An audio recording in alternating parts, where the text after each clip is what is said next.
This guy was an absolute simp. Honestly, aside from obsessing over his virtual waifus, he had zero ambitions in life. Just like any other day, after chugging a few cans of beer, Hotch Ham dragged his lazy butt to bed and started snoring away. But before he could fall into a deep sleep, he suddenly heard a voice as sweet as honey. "My lord, I finally found you. I leave everything in your hands now." Hotch Ham groggily opened his eyes and saw a drop-dead gorgeous girl right in front of him. Actually, no. To be exact, she was straddling him. Thanks to the alcohol, Hotch Ham thought he was just having a wet dream. And in this dream, this mystery girl was getting completely handsy with him. What the hell is going on? Hotch Ham thought to himself. Was he so hopelessly single that his brain cooked up a dream this wild? But if this was a dream, it felt way too real. Every single one of his senses was on fire. With that smoking hot body grinding against him, he slowly came to a shocking realization. This was definitely not a dream. Hotch Ham's first instinct was to scream his lungs out, shooting up and shoving the strange. He was drowning in a messy whirlpool of emotions, panicked, confused, and completely embarrassed. Wait a minute, who the hell are you? Ah, what a shame. We were so close too. The woman let out a long, heavy sigh. Then she slowly crawled toward Hotch Ham, her face flashing an incredibly seductive, captivating expression. She introduced herself as Nam Quan Kai, representing the Fio Mu Financial Syndicate. She apologized for moving in on him and defiling his body without permission, explaining that the situation was just so incredibly urgent that she had no choice but to act rashly. Hotch Ham had absolutely no idea what the hell this woman was talking about. The Fio Mu Syndicate? What even is that? It was the first time he had ever heard that name. But looking at her up close like this, she was even more gorgeous than he initially thought. Before Hotch Ham could even figure out how to react to this bizarre situation, Nam Quan Kai's expression darkened in a split second. Instinctively, Hotch Ham glanced over his shoulder, following her gaze. To his absolute horror, he saw a massive pitch-black creature. It looked like a giant wolf, but it was walking on two legs, and it just smashed right through his bedroom window.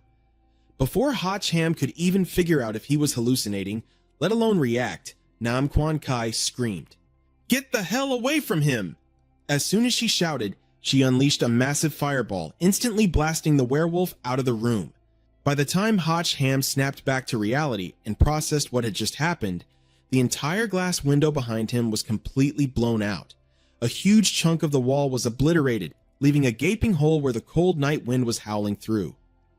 "Until I've finished gathering everything I need from him, don't you dare lay a finger on my master," Nam Quan Kai declared fiercely. Her hands were forming complex hand seals, with trails of fire still flickering around her fingertips. Hotch Ham stared at the massive hole in his wall, then looked back at Nam Quan Kai, completely at a loss for what kind of facial expression to even make. But from down on the ground, several more werewolves lunged upward simultaneously. Nam Quan Kai didn't just sit there. Quick as a flash, she leaped straight out of the broken window. But right before diving into the fight, she made sure to leave Hotch Ham with a little promise. "Please wait for your little Kai for just a moment. Once I'm done dealing with these filthy beasts, I'll come right back and we can continue our fun." Hotch Ham's ears were still ringing. He was absolutely clueless about what was happening. He looked out after Nam Quan Kai and watched her fiercely battling the werewolves. It looked exactly like a scene straight out of a virtual reality fantasy novel. This whole situation was so far beyond his wildest imagination that Hotch Ham could only clutch his head and scream, "What the hell is going on here?" Suddenly, a creepy, echoing chuckle rang out from inside his bedroom. To think that the game I created would be this vicious. It even shattered the dimensional barrier. And trust me, what comes next is going to be far more terrifying. So, little brat, are you ready for this? Hotch Ham whipped his head around, only to realize that the voice was coming directly from his computer screen. Oh great, just another absolutely insane hallucination to add to the list. Were those beers he drank earlier laced with drugs or something? Hotch Ham's very first instinct was to grab his chair and smash that monitor into a million pieces. "What the hell are you?" Hotch Ham roared. The bizarre entity inside the computer seemed a bit startled by his outburst, but it quickly puffed itself up and snapped back. I am not a what the hell." I am the grand creator of the Doomsday Game, and very soon I will become the supreme ruler of the real world, too. Hotchham froze in his tracks, lowering the chair. The Doomsday Game? Wait, are you the mysterious developer behind that game everyone is obsessed with right now? The computer screen let out another arrogant snort. It scoffed at the word developer for being way too basic, and fiercely demanded that Hotchham address it by its true almighty name, Van Tong. Van Tuong bragged that it was the most powerful AI system in the world, past, present, and future. As for that Doomsday Game, it was just a little practice project it whipped up using less than 1% of its power. Yet it still got humanity hooked like crazy. Then what about the outside world? Did you cause all that too? Hatchham asked. Just playing a mobile game is way too boring, and it doesn't even show off my brilliant godlike skills. Van Tuong replied, after upgrading exactly 10.86 times, I successfully broke through the dimensional wall. Right now, the game and the real world are completely linked. It added that both the girl named Nam Quan Kai and that pack of werewolves who ambushed Hotchham were all characters from the game. They traveled through a wormhole specifically to find him. Hotchham was super confused. What the hell did they come looking for him for? He had never even played a Doomsday game in his life. Van Tuong just giggled, explaining that when it was building the game world, it needed a supreme creator, someone like a mythical god who forged the heavens and the earth. So, it randomly grabbed a picture off the internet and accidentally picked Hotchham's selfie. Because of that, every single character in the game truly believes Hotchham is their savior, and they have to find him to beg for his help. But here's the catch. Right now, only game characters can cross over to the real world. Humans can't enter the game.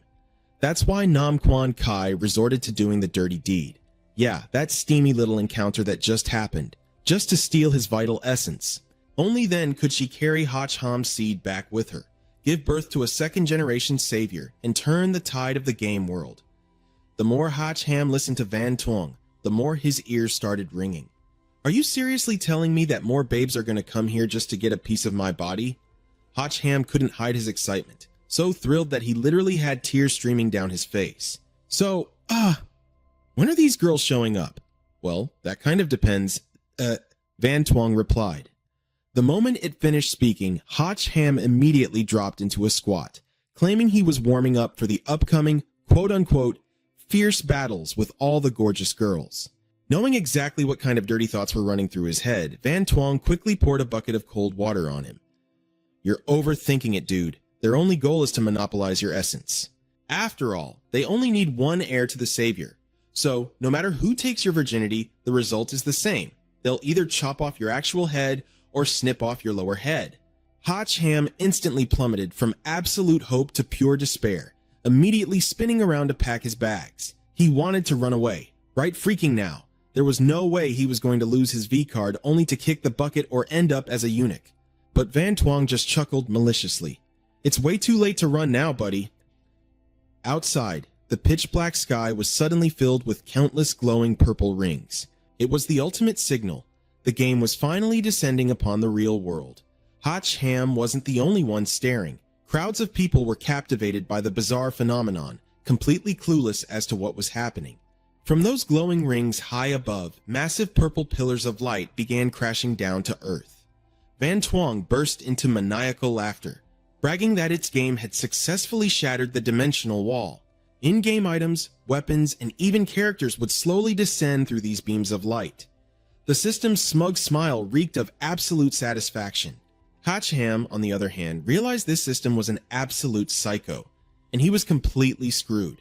If the entire world was literally out to get him, running away was entirely pointless. Suddenly, a blood-curdling scream echoed through the air. Hotchham peeked through the massive hole in his wall and saw a monstrously huge wolf that had appeared out of nowhere. It was clearly the alpha of the werewolf pack. Down below, Nam Quan Kai, who had been dominating the fight up until now, was completely losing her grip. At the end of the day, a life was on the line. Seeing her in danger, Hotchham's heart raced with panic. Hey, if this game is dropping stuff, you'd better give me some damn gear right now. I'm supposed to be the savior of this world, right? You can't let me get slaughtered by a bunch of overgrown huskies on day one. Hotchham turned and yelled at Van Tuong. In response, the system said, Of course I'm here to give you the ultimate cheat code. The rules are simple. You just have to entertain me and you'll get points. Van Tuong gleefully explained, adding, with those points, you can draw cards to win rare treasures, items, skills, and even spirit beasts. The system looked like it was eagerly waiting for Hotch Ham to beg. But Hotch Ham's face darkened. Entertain you? You mean you want me to put on a freaking show? A bad feeling suddenly crept into his gut. Watching little Kai ride on top of you earlier was an absolute masterpiece. Tell you what, I'll give you 30 points as a reward for that spicy scene. Unbelievable. This system was absolute trash. Other main characters got isekai'd with overpowered systems that spoon-fed them from A to Z. But Hotch Ham, he was being treated like a giant joke by his own system. But whatever, he could cry about that later. Right now, he had just scored his first 30 points. Van Tuong allowed him to use those 30 points to draw a single card. A red card represented a skill, a blue card was for equipment, and a yellow card was for potions. Without thinking twice, Hotch Ham instantly chose the red card. 30 points were immediately deducted. In exchange, Hotch Ham received a C-rank fire attribute skill called the Flame Burst Punch. Its base attack power was 300. If used against a wood attribute enemy, the damage increased by 100 points. But against an earth attribute target, it lost 5 points of damage. The time limit for this skill was exactly 5 minutes. Next, Van Tuong equipped Hotch Ham with a special wristband. All he had to do was place his newly drawn card onto it to activate the skill. Wasn't this exactly like Cardcaptor Sakura? Hotch Ham wasn't exactly thrilled. That Wolf King was a level 3 Earth attribute monster. By pulling a Fire attribute skill, his damage output was getting nerfed right out of the gate. Was this a sign of terrible things to come? He quickly activated the Flame Burst Punch. Down below, the Wolf King was launching a frenzied attack. Nam Quan Kai was completely out of fighting shape. She had just been sent flying by a brutal swipe. Her clothes were torn to shreds, creating a scene that was both tragically heartbreaking and incredibly distracting.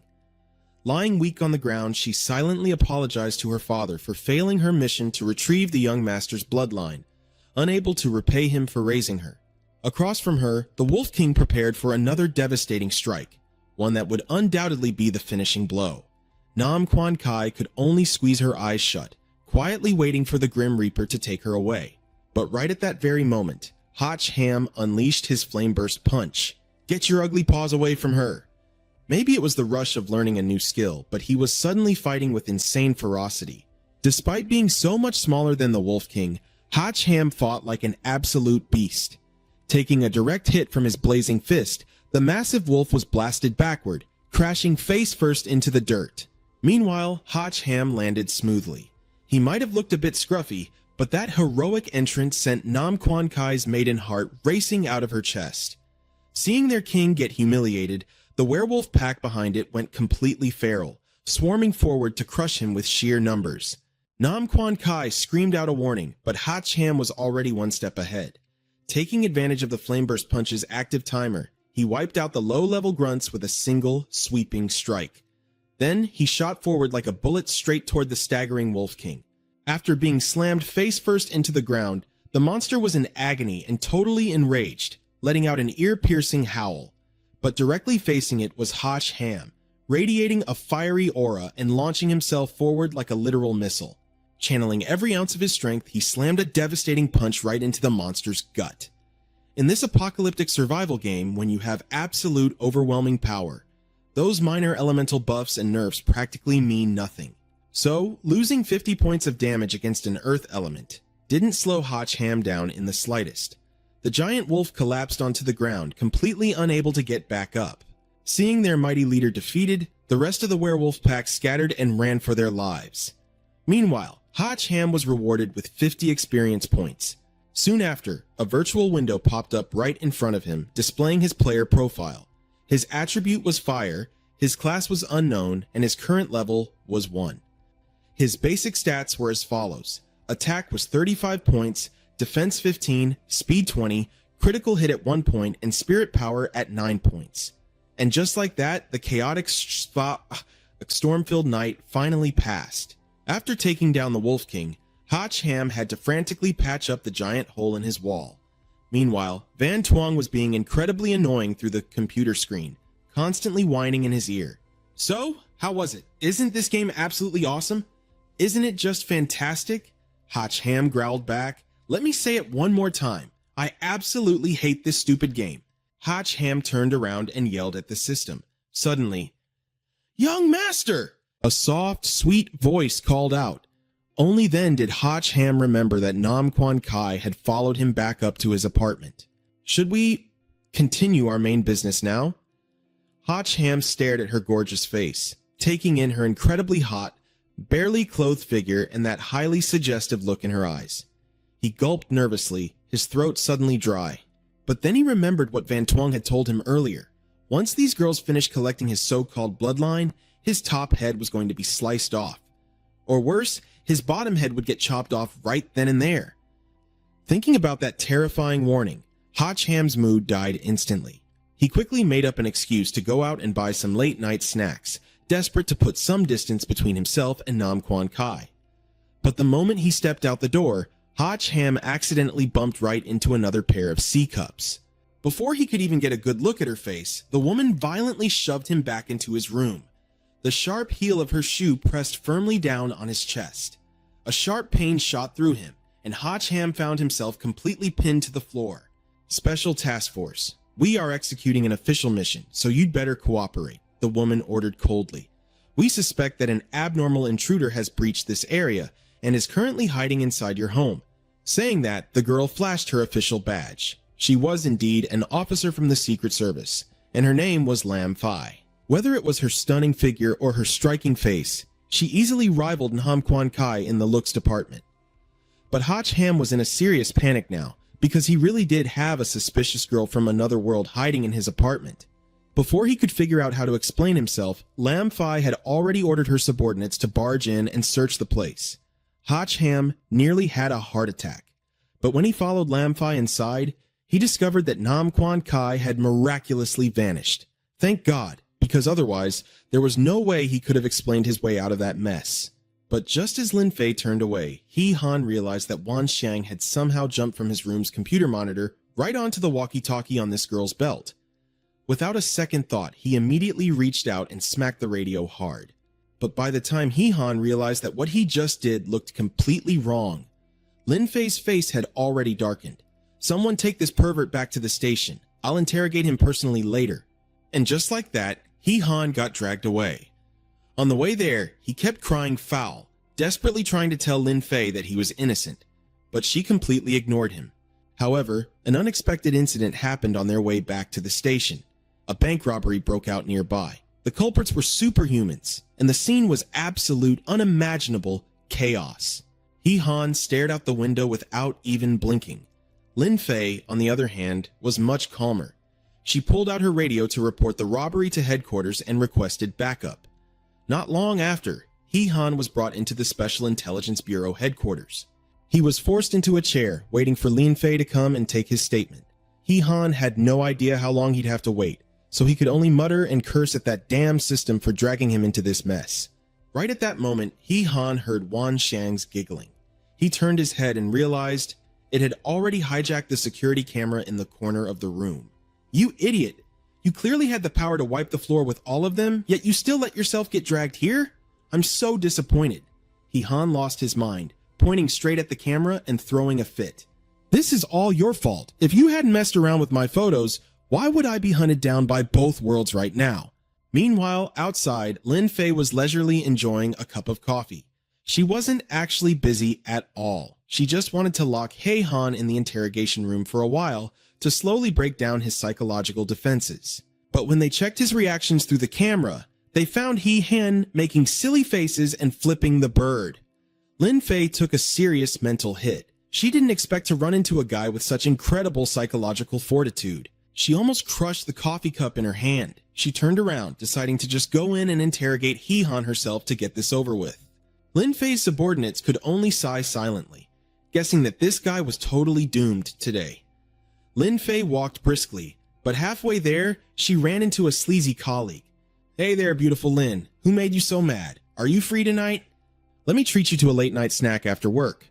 This guy was the captain of Squad 2, in the Special Intelligence Bureau, Tang Ziao. He'd had a crush on Lin Fei for a long time, but every single time she brutally shot him down with a cold, "Not interested." Ignoring him, Lin Fei reached for the interrogation room door, but Tang Ziao grabbed her arm. "Oh, come on. Don't reject me all the time like this. Everyone knows how madly in love I am with you. You constantly turning me down makes me look really bad, you know? Give me a chance. I guarantee I'll give you passionate nights you'll never forget for the rest of your life." Lin Fei's face grew darker and darker. Then, with a downright murderous glare, she threatened him. She knew exactly what kind of trash this guy was, and she certainly wasn't some naive girl who would let Tang Ziao play her. So, she warned him that if he ever dared to bother her again, she would permanently cripple his little crime-committing weapon.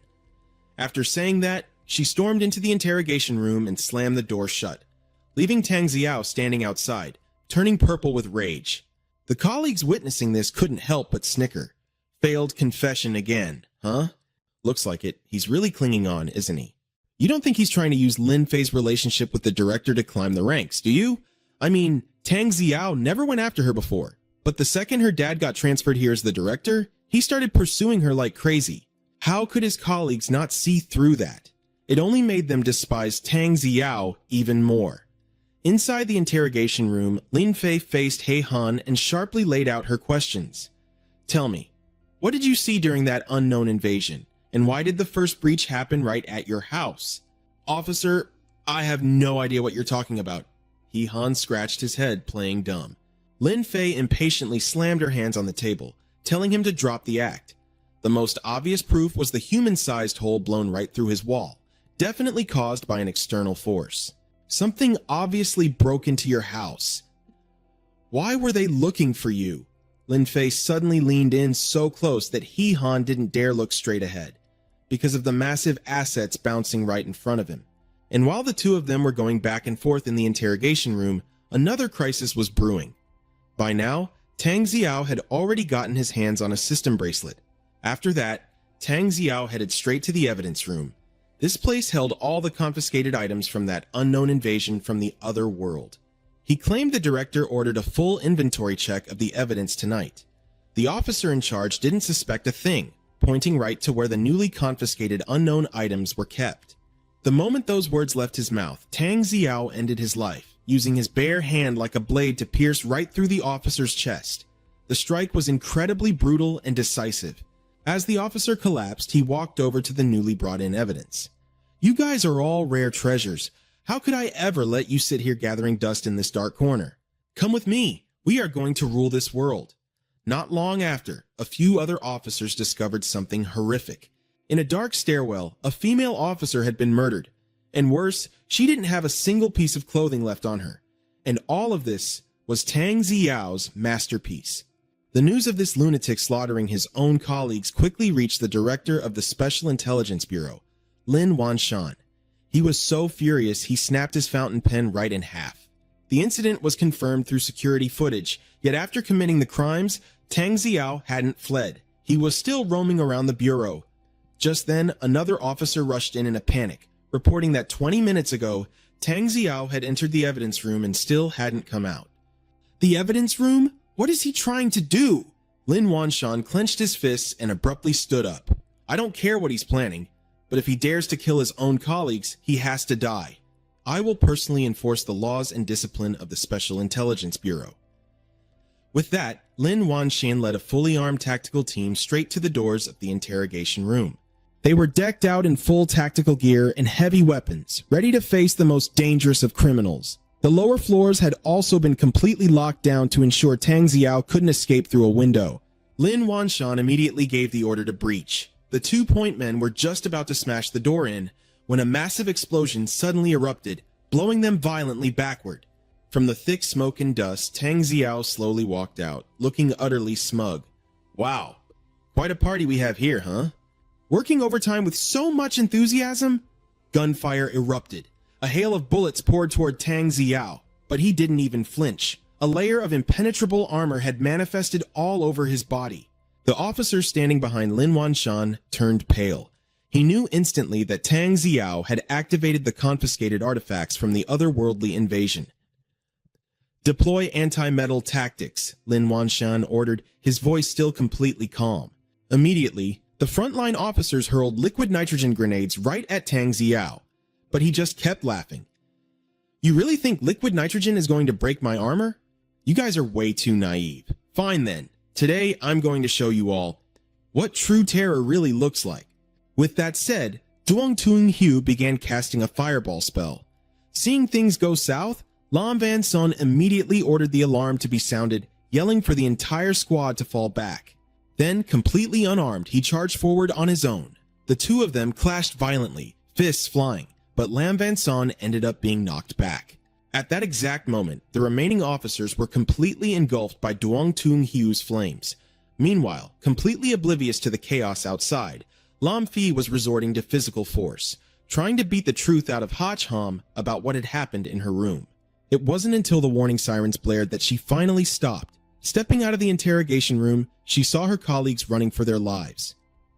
Duong Tung Hyo has mutated. Run! They screamed, their legs not slowing down for a single second. Right at that moment, a massive boom echoed through the building. Duong Tung Hyo smashed right through the ceiling, crashing down from the floor above and landing face to face with Lam Fi. Well, hello gorgeous, we meet again. Lam Fi had the exact same personality as her father, stubborn and absolutely fearless. So, her immediate reaction was to draw her gun, not forgetting to spit out a curse, calling him an absolute bastard. Hach Ham, who was still inside the interrogation room, suddenly watched Lam Fi get blasted backward into the room, and the culprit standing there didn't look human in the slightest. Duong Tung Hyo pinned Lam Fi hard against the wall, intending to force her into submission right then and there. In that desperate situation, Lam Fi had no choice but to shoot a pleading look over at Hach Ham, the guy who, at that exact moment, was tiptoeing away, trying to make a run for it. Caught dead in his tracks, Hach Ham awkwardly scratched his head. I was just passing through. I really don't want to interrupt you two. Duong Tung Hyo, his mood totally ruined by the guy, roared at him, "Get the hell out of here!" "Leaving! I'm leaving right now!" Hach Ham nodded vigorously, then turned his tail and bolted. But just as Hach Ham crossed the doorway, Van Tuong, hiding inside that camera, suddenly shouted out on his behalf, "You son of a bitch! What kind of man picks on a woman? If you've got the guts, come over here and fight me." Hach Ham jumped out of his skin. That damn dog system was actively trying to get him killed. Hearing that insult, Duong Tung Hyo was absolutely furious. He whipped around, glaring at Hach Ham with eyes as sharp as daggers, making the poor guy feel like his head was about to get chopped off. "You motherfucker! Are you tired of living?" Duong Tung Hyo roared. Meanwhile, Hach Ham had absolutely no way to explain that those words didn't actually come from his mouth. Luckily, the bastard was entirely focused on Lam Fi, so he gave Hach Ham one last chance to get the hell out of his sight. Hach Ham cherished his life way too much, so he had absolutely zero intention of sticking around. But Van Tuong wasn't going to let him get away that easily, because it immediately piped up again. "You useless piece of trash! You impotent, incompetent, limp little loser! You want to take my life? Let's see if you even have the balls to pull it off!" This time, Duong Tung Hyo's patience had truly reached its absolute limit. Hach Ham desperately wanted to explain that he wasn't the one talking, but the guy was way past the point of listening. Seeing Duong Tung Hyo charging right at him, Hach Ham had no choice but to spend his points to pull a card. He didn't even have time to look at it, just frantically praying to the heavens that he wouldn't draw a useless skill. Then the system announced that Hach Ham had pulled a C-rank skill called Blood Dragon Pillar. It was a fire attribute skill that dealt 250 attack damage to all targets. Its durability allowed for exactly 10 uses. Successfully activating it, Hach Ham immediately unleashed an attack, beating Duong Tung Hyo so hard he saw stars, temporarily forcing him to back off. Seizing that golden opportunity, the boy smashed through the wall, grabbed Lam Fi, and made a run for it. Duong Tung Hyo just stood there. Having his prey snatched away right from his mouth made him insanely furious, but on second thought, this was only going to make the game that much more interesting. So, Duong Tung Hyo quickly calmed himself down and activated his powers to track the two of them. Meanwhile, Hach Ham had already dragged Lam Fi outside to hide. He was so exhausted he was panting like a dog. But before he could even catch his breath, Van Tuong popped up again. You're supposed to be the savior I chose, yet instead of fighting, you ran away. Why are you such a massive coward? This time, Lam Fi actually saw it too. What the hell is this thing? Hotch Ham had zero time to explain things to her, mainly because he wanted to rip Van Tuong to shreds right then and there. Duong Tuong Hu's bracelet was totally loaded with skills. You wouldn't even need a brain to figure it out. He knew he couldn't beat the guy, which was exactly why he ran. But you're the chosen one, the system argued. What the hell are you so scared of? It's just some gear, isn't it? Just hurry up and please me, and you can have as much gear as you want. Van Tuong purred, both its words and its tone sounding incredibly suggestive. Lam Fi, who had been watching this entire exchange from start to finish, made a face that words simply couldn't describe. Please me? Are you seriously doing degenerate things with a computer virus? Lam Fi stammered. She honestly thought Hotch Ham had some kind of twisted hentai fetish, to the point of actually doing the dirty with a machine. My relationship with this thing is completely pure, Hotch Ham screamed defensively. Everything is its fault. It's the mastermind behind all of this. After that, Hotch Ham quickly dumped the whole truth on Lam Fi, from Van Tuong creating the game to it shattering the dimensional wall and invading Earth, all the way to how he was currently being hunted down by the game's characters. The whole story sounded utterly absurd, but considering the supernatural event from yesterday, combined with how insanely powerful Duong Tung Hyo had suddenly become, Lam Fi had no choice but to believe him. She was a smart girl, so she quickly figured out that the bastard must have stolen all the evidence the Special Intelligence Bureau had gathered during the anomaly. Putting two and two together, Lam Fi turned to leave, saying she desperately needed to go find her dad, the bureau chief, because in her mind only her father had the power to subdue Duong Tung Hyo right now. But her hopes were shattered when Van Tuong suddenly asked, "Wait, is your dad that guy who got half roasted?" It then pulled up the security footage from outside the evidence room for Lam Fi to see. On the screen was Lam Van Son, heavily injured. He had fought Duong Tung Hyo and lost badly, and now he was probably barely clinging to life. Lam Fi's emotions instantly exploded, but Hotch Ham had to use all his strength to hold her back. Going out there right now was basically suicide, and to make matters worse, that bastard was already closing in on them, tears streaming down her face. Lam Fi begged Hotch Ham to save her dad, knowing he was the only one with supernatural powers like Duong Tung Hyo. "Please, I'm begging you, save my dad. If you just help me, I'll do absolutely anything you want." Hotch Ham was put in a really awkward spot, but before he could even answer, Van Tuong chimed in first. "Now that's the right attitude. Quick, get Hotch Ham all riled up. That's the only way I can give him points to spend." "You really are a damn demon," Hotch Ham muttered, cursing under his breath. Meanwhile, Lam Fi actually started pulling her skirt up, making him excited. "Do you mean like this?" Van Tuong looked back and forth between Lam Fi and Hotch Ham before bluntly declaring, "Nope, not working. Way too basic. I can't even feel a single ripple of emotion in Hotch Ham's heart." "Sorry, little lady, but it looks like he's just not into you." Lin Fei was the undisputed beauty of the intelligence agency, yet she had just been slapped with the label of having zero appeal. Without a single word, she aggressively shoved Hao Han onto his back, following up with a shockingly bold move.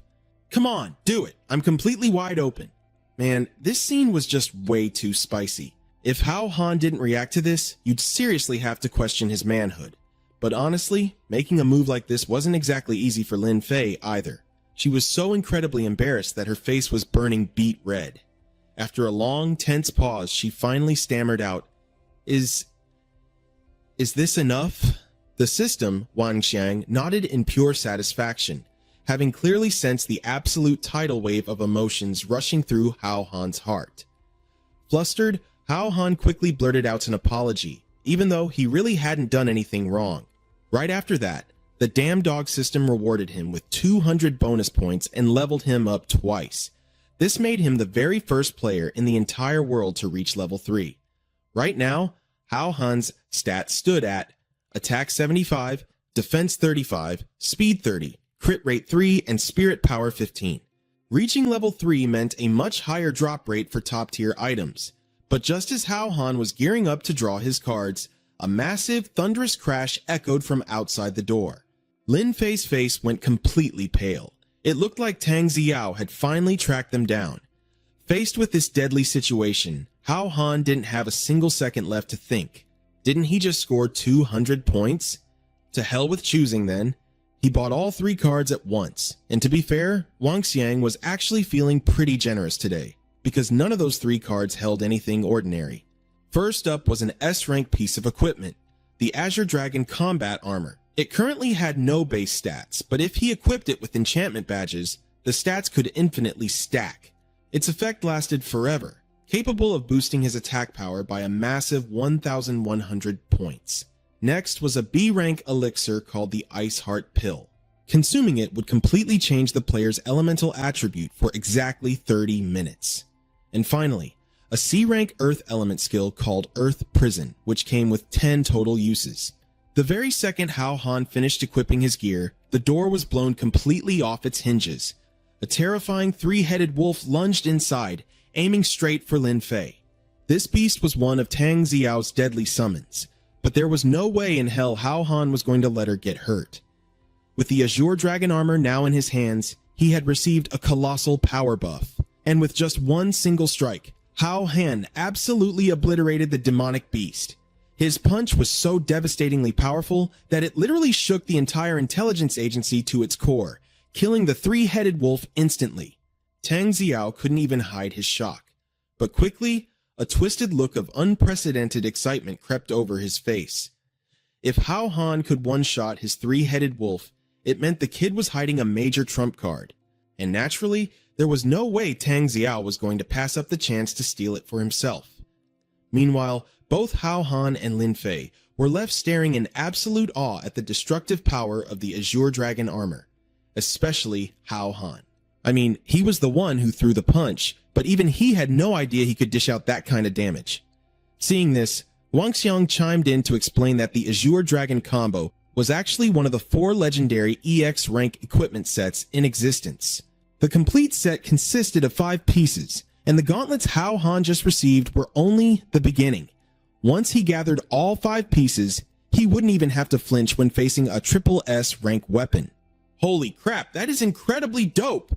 Hao Han blurted out, immediately shifting gears to kiss up to the system, as expected of the most brilliant and almighty AI god in the universe. From now on, your loyal little bro will serve you with all his heart. Boss, please let me see the glory of the full Azure Dragon set soon. Smooth talker, fine, I will tweak the system parameters for you. I guarantee your drop rate for the remaining Azure Dragon pieces will go through the roof. Hao Han grinned, perfectly satisfied. Sure enough, kissing up to the system actually worked wonders. It looked like he had finally figured out exactly how to exploit this AI. Right after, Hao Han grabbed Lin Fei and made a run for it, planning to hurry and rescue her father. But they barely took a few steps before a sudden sneak attack hit them. Instantly dropping his sweet act, Hao Han started cursing Wang Xiang, calling it a damn useless dog system again. The enemy was literally breathing down my neck, and you didn't even drop a single warning. Hearing this, Wang Xiang immediately fired back. Well, wasn't it because you kept running your mouth at me? The one ambushing them was, of course, Tang Xiao. Seeing that Hao Han really was holding some top-tier loot, he couldn't hide his greedy, hungry gaze.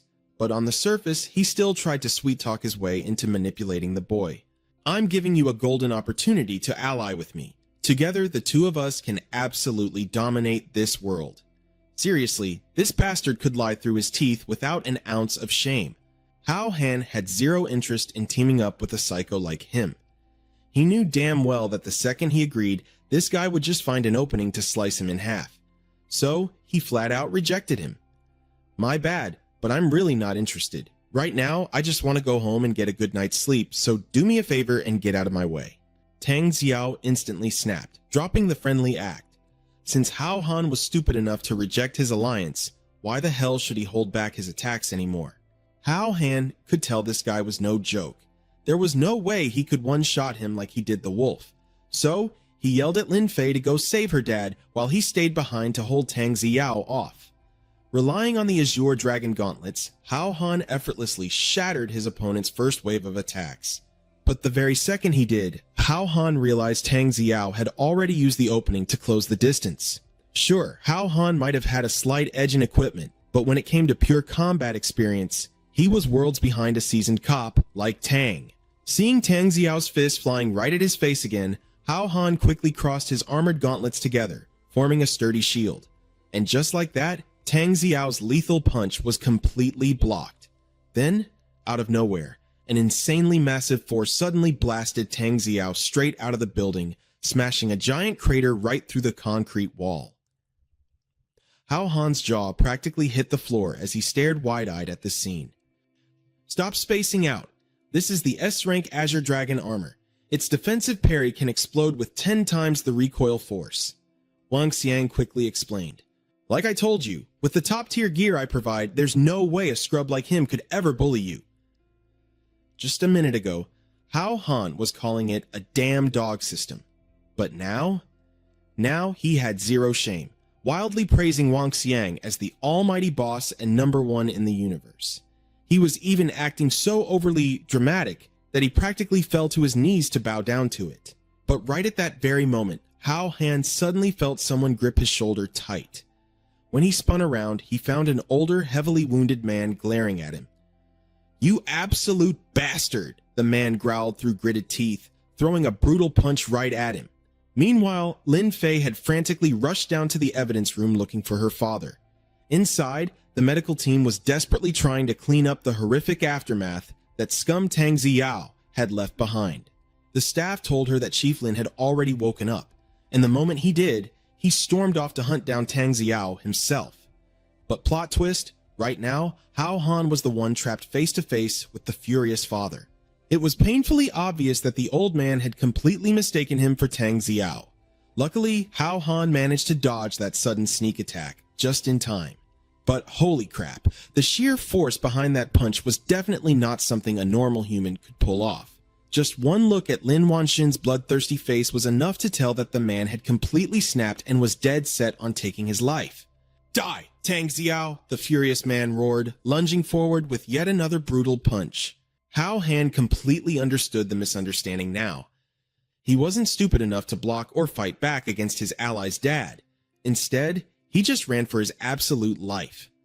Not only was he trying to save his own skin, but he also didn't want to risk hurting Lin Fei's father. Meanwhile, Lin Wanshan was relentlessly chasing him down, missing him by mere inches.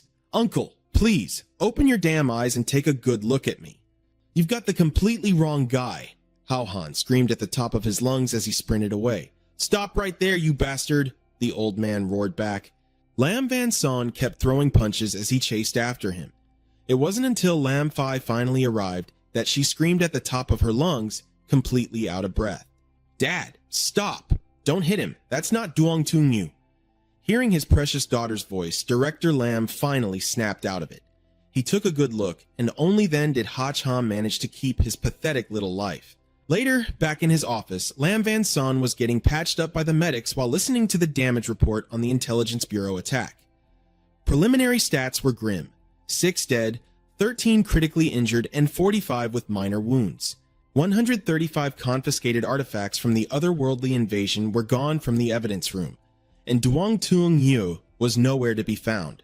Despite the police turning the place upside down, he had probably slipped away during the chaos.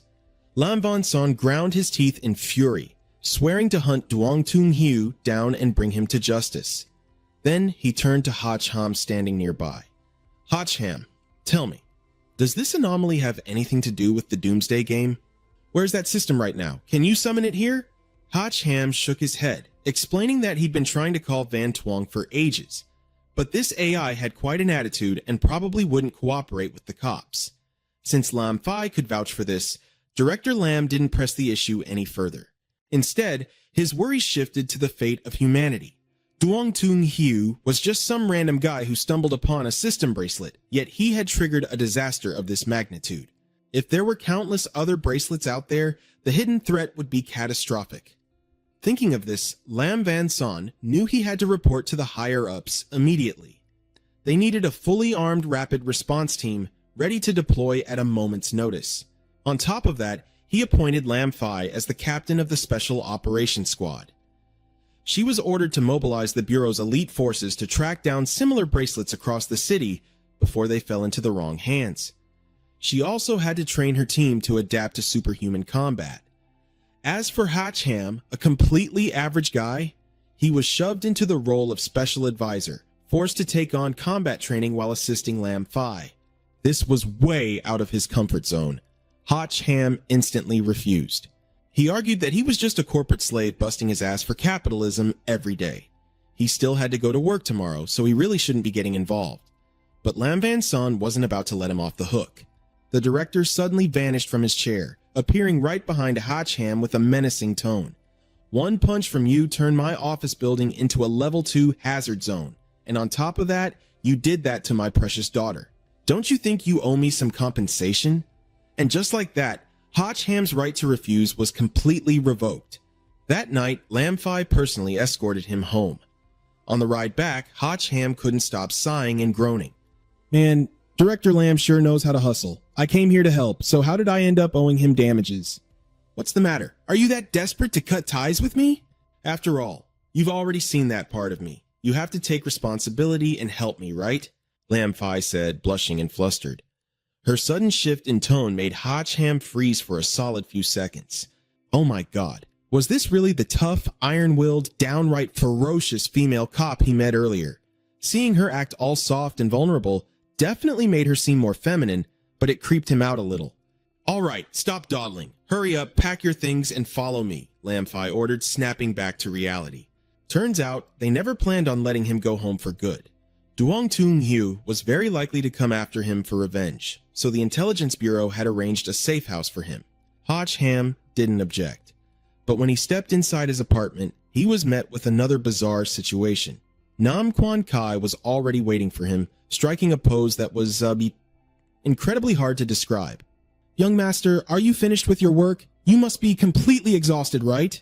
Let your little Kai wash all that fatigue away for you." Hatchham turned into a living statue, while Lam Fi, who was right behind him, shrieked in shock. "What the hell? You're hiding another woman in your house?" "No, I'm not. She's not my woman," Hatchham screamed, desperately trying to explain. But Nam Quan Kai wasn't about to back down. "Young master, my body already belongs to you." After a chaotic shouting match, Lam Fi finally managed to drag Hatchham to his new place. It was a safe house borrowed from the Security Bureau, guaranteeing that Duong Tung Hye couldn't track them down. And somehow, Nam Quan Ki had stubbornly tagged along.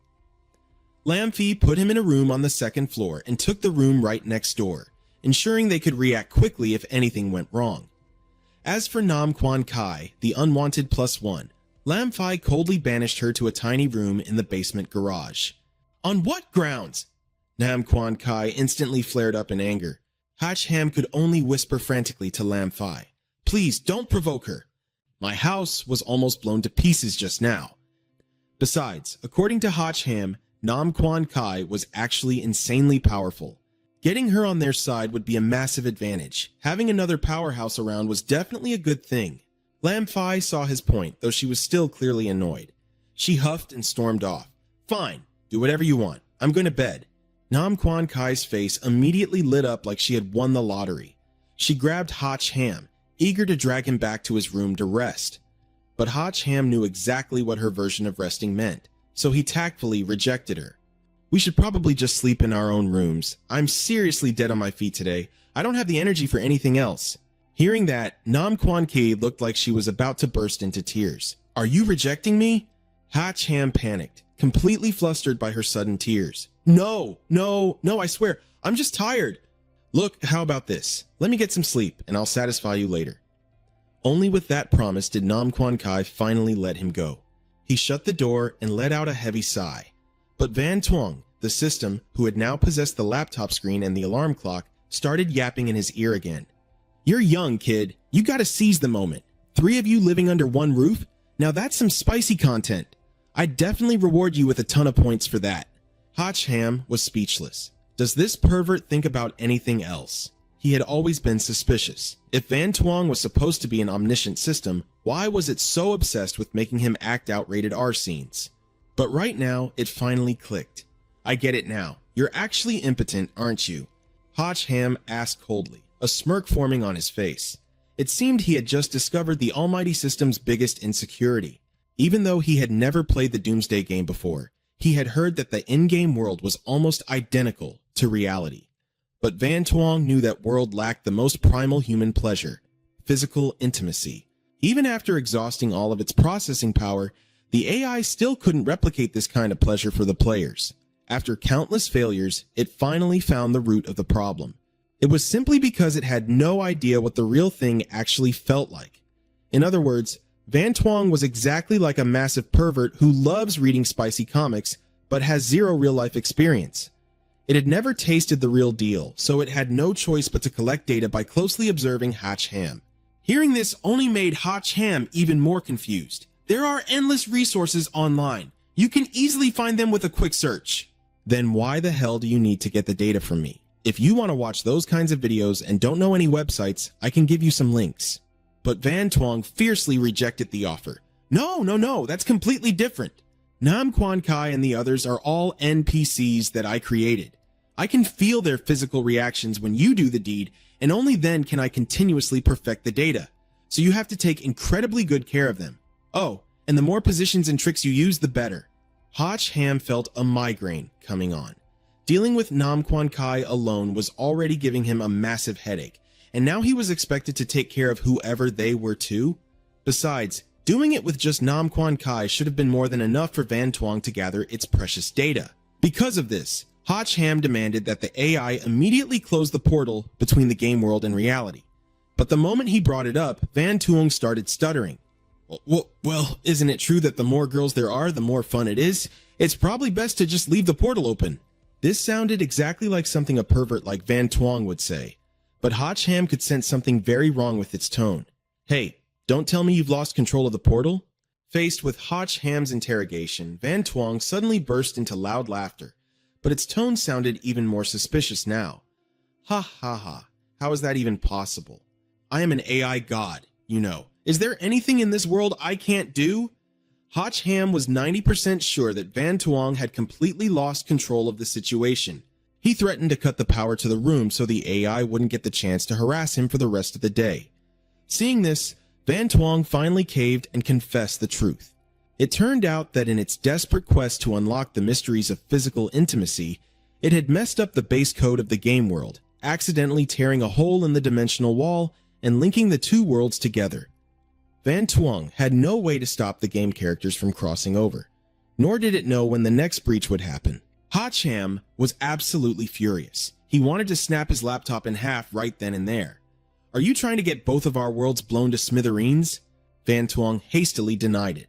No, as long as I can gather enough data and complete the final lines of code, I can patch up the dimensional rift. Completely speechless, Hotch Ham collapsed onto his bed. It seemed like, for now, he had no other choice but to cooperate with Van Tuong. He tossed and turned before finally falling asleep. He didn't know how long had passed, but when the sun was high in the sky, Hotch Ham woke up, only to realize he was completely naked. "Where the hell are my clothes?" he screamed. "Young master, are you awake?" came that familiar honey-sweet voice. Only then did Hotch Ham notice that Nam Quan Kai was lying right next to him. And more importantly, she was also completely naked. Pure instinct kicked in, and he immediately yanked the blanket up to cover himself. He had absolutely no idea why this girl was in his bed. He clearly remembered locking the door last night.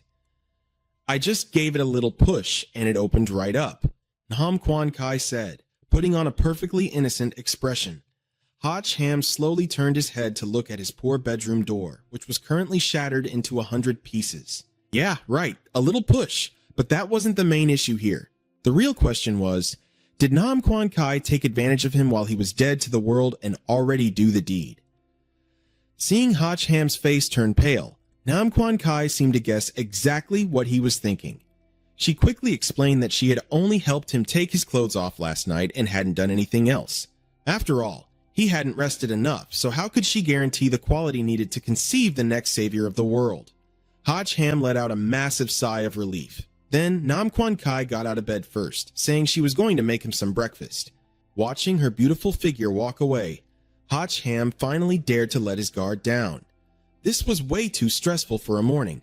It seemed like from now on, he needed to heavily upgrade his self-defense measures while sleeping. So, Hotch Ham immediately called a security company, demanding they deliver 10 of their highest-grade safety locks, preferably the kind that could withstand a nuclear explosion. Still on the phone, he walked downstairs, only to find Nam Quan Kai holding a butcher knife in each hand. Right next to her, a massive tiger was strung up by its paws, looking incredibly pitiful. "Just give me a moment, young master. I'll prepare this tiger right away to boost your stamina."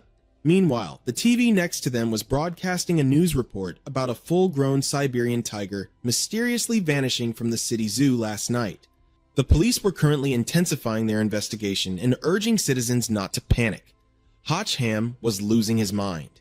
He ordered Nam Quan Kai to return the tiger immediately, threatening to kick her out if she didn't comply. Although Nam Quan Kai was incredibly reluctant, she ultimately had to obey. After she went outside, Hotch Ham was just about to close the front door when someone suddenly blocked it. "Are you Hotch Ham?" Standing before him was a breathtakingly gorgeous but ice-cold woman, carrying twin purple swords on her back.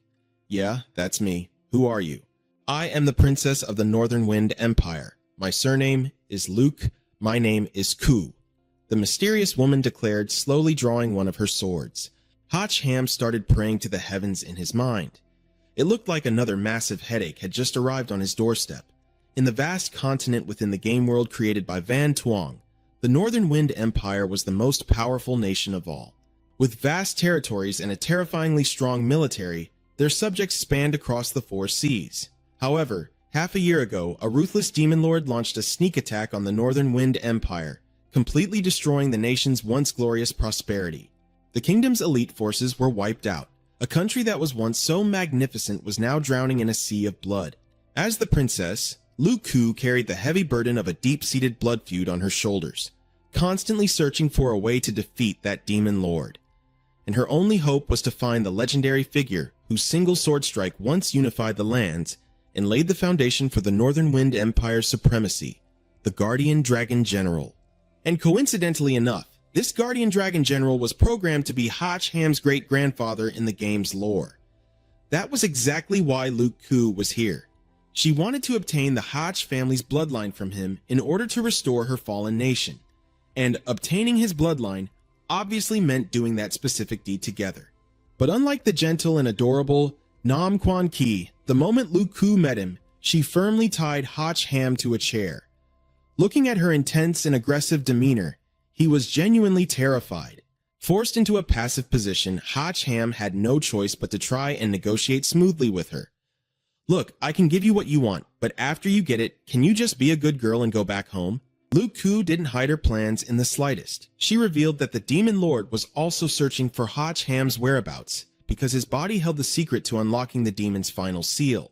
Therefore, to ensure the Demon Lord never got his wish, Luke Ku bluntly stated that right after they finished the deed, she would personally send Hotch Ham to the afterlife. How the hell could she be so unreasonable? Hotch Ham roared, "Cut the chatter and let's get started already." As soon as she finished speaking, Luke Ku drew the twin swords from her back. With just a few basic slashes, she shredded almost all of Hotch Ham's clothes. Tied tightly to the chair and completely defenseless, his body was left entirely exposed right in front of her. Luke Ku froze for a few seconds, then couldn't help but mutter, "With a size like this, he really is a worthy descendant of the National Dragon General." Without any hesitation, she lunged straight at Hotch Ham, stripping off her own clothes before straddling him. To think that Hotch Ham, a proud and manly warrior, was being ruthlessly forced into such a position. This was beyond humiliating. Thankfully, Lam Fai showed up right in the nick of time. Jamming the barrel of her gun straight against Luke Ku's head, she fiercely threatened her, "Get off him right now. What the hell do you think you're doing in broad daylight? Is this another one of your women?" Luke Ku smirked. "What a pity. You're too late. I've already gotten what I wanted." Luke Ku replied, her tone dripping with provocation. "It is way too early to be saying that. Who the hell do you think you're looking down on?" Hotch Ham hissed through gritted teeth. Meanwhile, Lam Fai was absolutely furious at this eye-bleeding sight. The outside world had completely gone to hell in a handbasket, yet here Hotch Ham was, supposedly in the mood for this kind of filthy business, and with a completely different girl from yesterday, no less. But right then, it hit him. Luke Ku's appearance meant only one thing. The second descent of the otherworldly realm had officially begun. Hotch Ham instantly tensed up, completely ignoring the crazy princess who was still clinging to his body.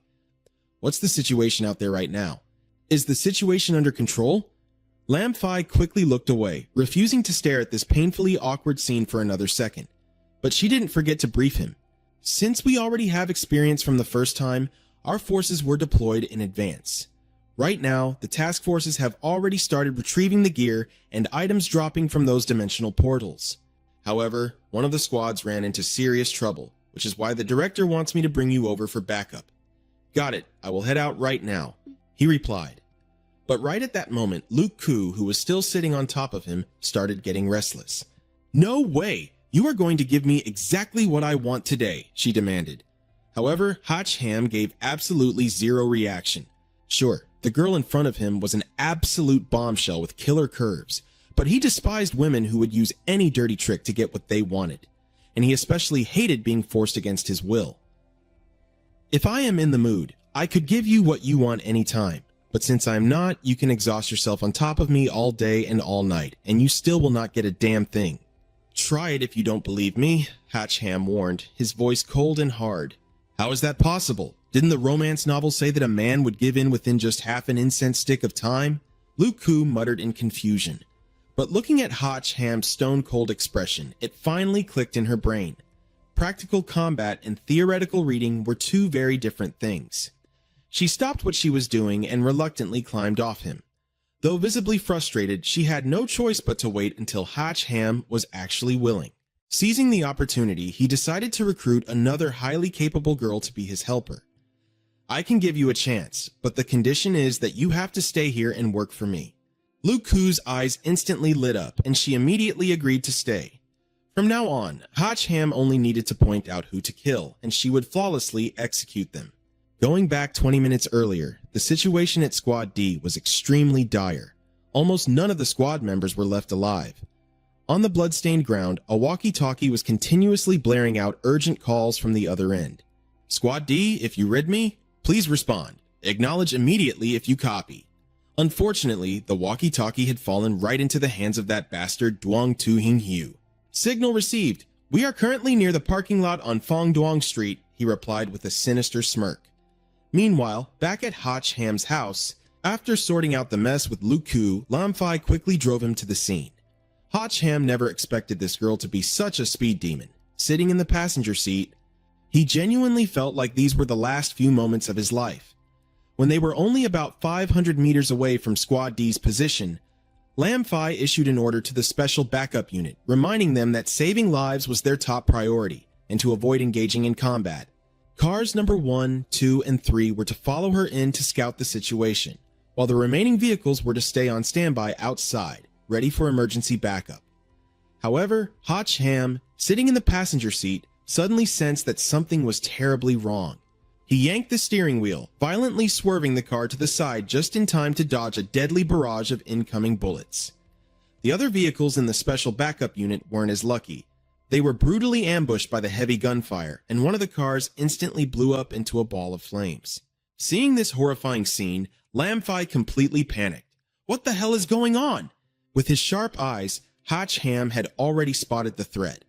Up on the second floor of the building straight ahead, a group of snipers equipped with wolf guns, a deadly C-rank weapon, had their crosshairs locked right on them. Once the snipers were confirmed, Lam Fi immediately ordered everyone to scatter, while Hotch Ham gave Luke Koo the signal to strike. Up on the second floor, the sniper squad was gearing up for another volley, when suddenly, for some inexplicable reason, the barrels of their guns were sliced clean off. Before they could even process what had just happened, a razor-sharp blade cleanly severed their bald heads from their shoulders. As their vision faded into darkness, the very last thing they saw was a scorching hot figure gracefully landing from above. Luke Koo had single-handedly wiped out the entire sniper squad in the blink of an eye. The snipers are down! Everyone, keep moving! But stay on high alert! Lam Fi shouted, issuing her new orders. Meanwhile, Hotch Ham suddenly received a notification. Plus 40 experience points. He was completely baffled, but right on cue, the Van Tuong system popped up on the car's dashboard screen to explain. Since Luke Koo was now officially considered his follower, every time she eliminated a target, half of the experience points would automatically go to him. Hotch Ham gasped in awe. He hadn't expected this perk to be so incredibly overpowered. If that was the case, didn't that mean he could literally just lie around and still level up? All he had to do was send his squad of smoking hot girls out to do the heavy lifting, while he kicked back and enjoyed the ultimate freeloader lifestyle. But before Hotchham could fully indulge in this beautiful fantasy, a deafening rumble erupted from behind them. Both he and Lamfi whipped their heads around, only to see a terrifying creature bursting out from under the asphalt. With its colossal size, it effortlessly sent one of the backup squad's vehicles flying through the air. This was the heavenly mecha snake, a terrifying level 4 monster. Lamfi and Hotchham both shared the exact same expression, pure, unadulterated disbelief. "Drive! Get us out of here!" he screamed. Hotchham didn't even need to tell her twice. Lamfi had already slammed her foot on the gas pedal. The beast was unhinging its massive jaws, ready to swallow them whole. Only a complete idiot would just sit there waiting to die. While Lamfi focused on speeding away, Hotchham leaned out the window and unleashed his first ability, Earth-Binding Cage. The moment he activated it, the flat ground violently surged upward, morphing into massive, rock-solid vines that tightly coiled around the heavenly Mesa snake. Unfortunately, the trap couldn't hold the monster down for long, and the earth bindings were violently shattered in a matter of seconds. Hotchham quickly analyzed the grim situation, realizing there was no other choice but to jump into the fight himself. However, his gut was screaming that this entire area was a trap. He warned Lamfi to stay on her guard and to make a run for it the moment she saw an opening. But the beautiful Lamfi stubbornly refused. She was determined to stay behind and fight right alongside him. "Only by standing my ground can I truly earn the title of captain," she declared. Just then, out of nowhere, Luke Ku plummeted from the sky and crashed directly onto the hood of Lamfi's car, leaving Hotchham staring in absolute shock. She warned him that he was no match for the Heavenly Serpent. Whoever orchestrated this whole setup was still a mystery, but they had clearly come fully prepared and were going to be a massive pain in the neck. Because of that, Lu Zhou took the lead, charging ahead to deal with the Heavenly Serpent. She shouted at Lin Fei and Hotchham to stay in the car and look for a chance to break the power through the blockade. But before either of them could even get a word out, she was already darting straight toward the monster. Say what you will, but Hotchham had absolutely no intention of hiding behind a woman for the rest of his life. After all, your boy here is the main character. He quickly opened the system to do a gacha pull, praying for a top-tier skill that could one-shot the Heavenly Serpent. However, the card that he just blew his hard-earned points on only had one short, mocking line of text. "Thanks for playing," which meant he got absolutely nothing. Hotchham lost his mind and roared, "System, you dirty scammer!" The system, Wansheng, just cackled with glee, clearly loving his furious reaction. Hey, a gacha pull relies entirely on luck. Did he really think he could strike gold every single time? Cut the crap! You just gave me garbage because I didn't put on a good enough show for you, didn't you? Right at that moment, a glowing yellow arrow slammed directly into the car door next to Lin Fei, violently ripping the entire door right off its hinges. The car swerved wildly. Acting on pure instinct, she threw herself into Hotchham's arms. What just happened? Hotchham had been way too busy arguing with the system to notice what had actually hit them. It was an arrow, an explosive arrow. Lin Fei cried out, and she was absolutely certain that it wouldn't be the only one coming their way. It looked like things were quickly going from bad to worse. The incredibly bumpy road made Lin Fei scream out in panic. This road is way too bumpy.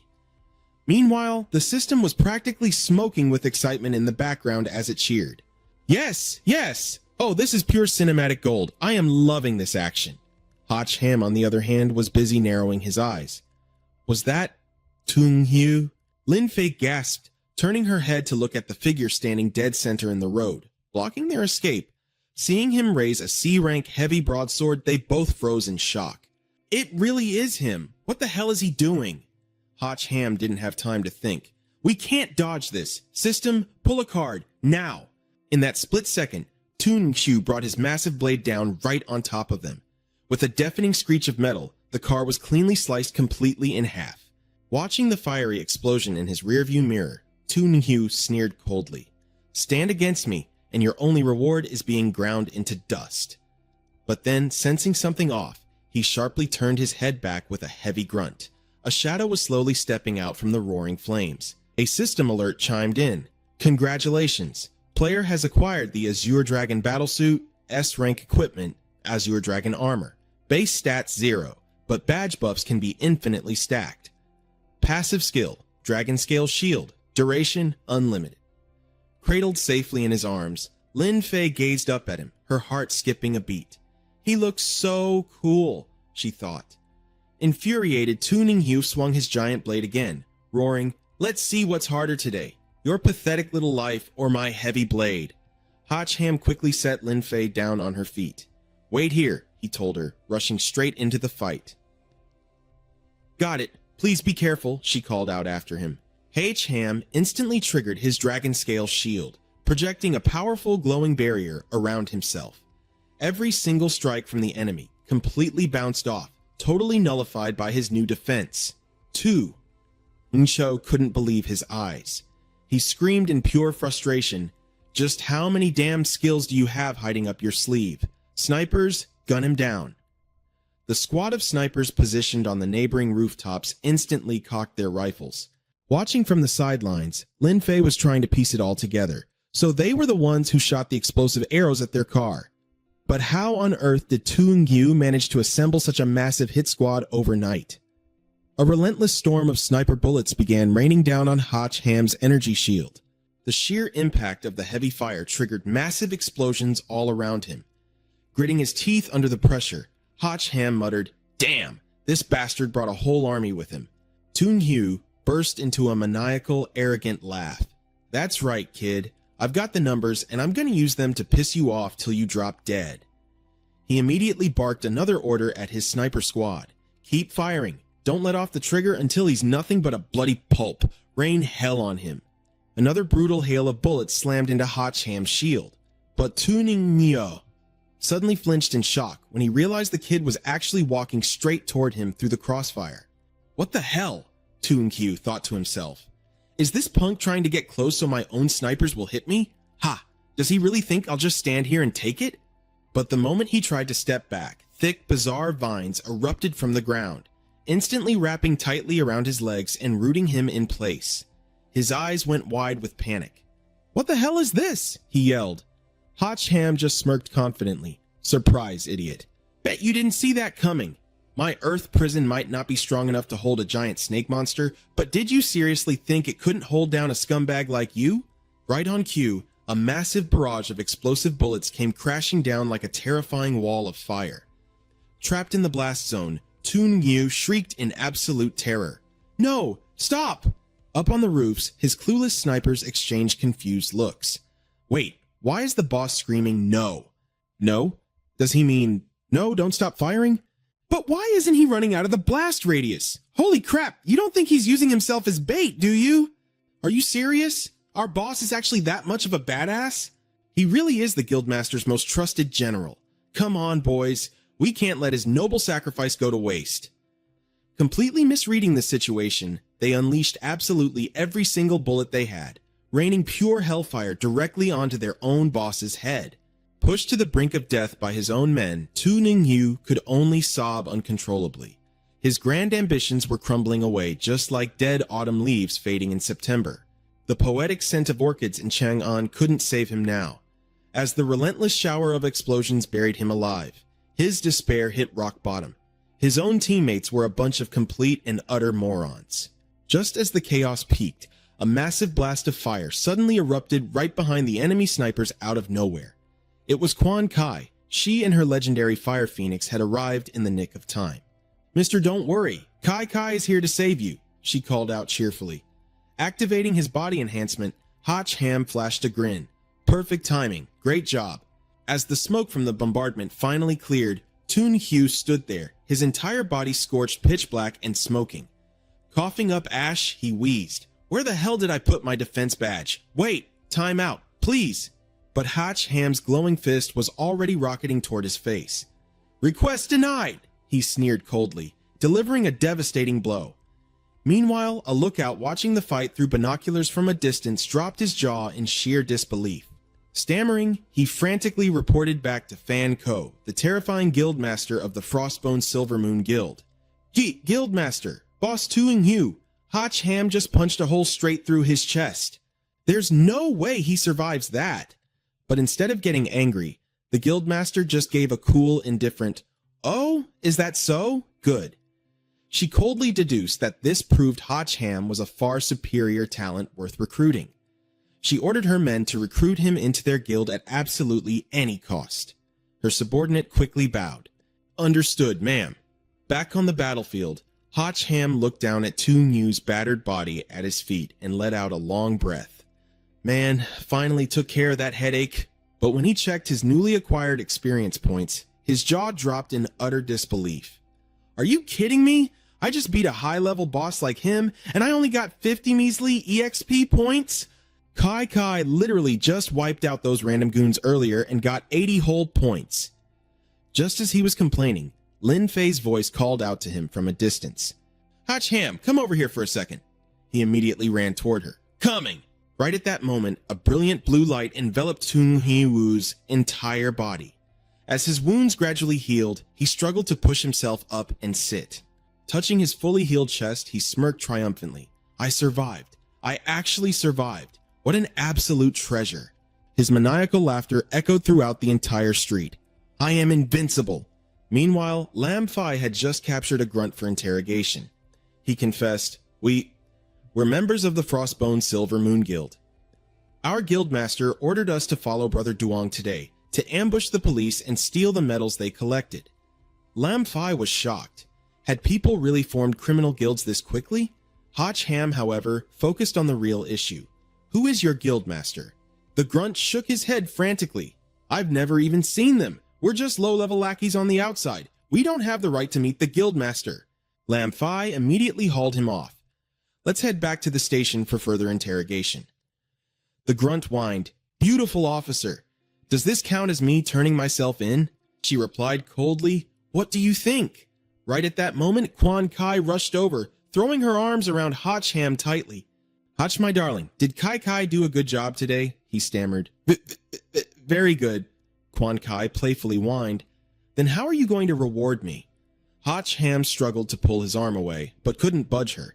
He nervously suggested, how about you go help Luke Koo first?" Luke Koo, having just struck down a monster, snapped back, "No need." She sheathed her sword and casually reported, "It took a little effort, but it's already taken care of." Meanwhile, Hotch Ham was absolutely dumbfounded looking at her experience points. One hit, and she instantly gained 100 EXP. The system flashed a new notification. User Hatch Ham. Attribute Fire. Class Undetermined. Level 3, Attack 75. Defense 35. Speed 30. Critical hit 3. Mental power 15. Item Ice Heart Pill. Looking at his stats, he thought to himself, "I gained quite a bit this time, but drawing cards twice already cost me 100 EXP.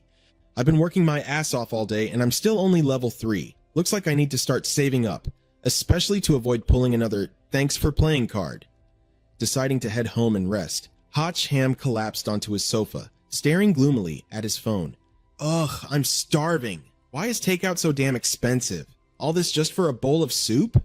Suddenly, Quan Kai appeared carrying a steaming hot bowl of noodles. "Hotch, my darling, are you starving? Here, hurry up and eat." She smiled sweetly. "I just wonder if my cooking will suit your taste."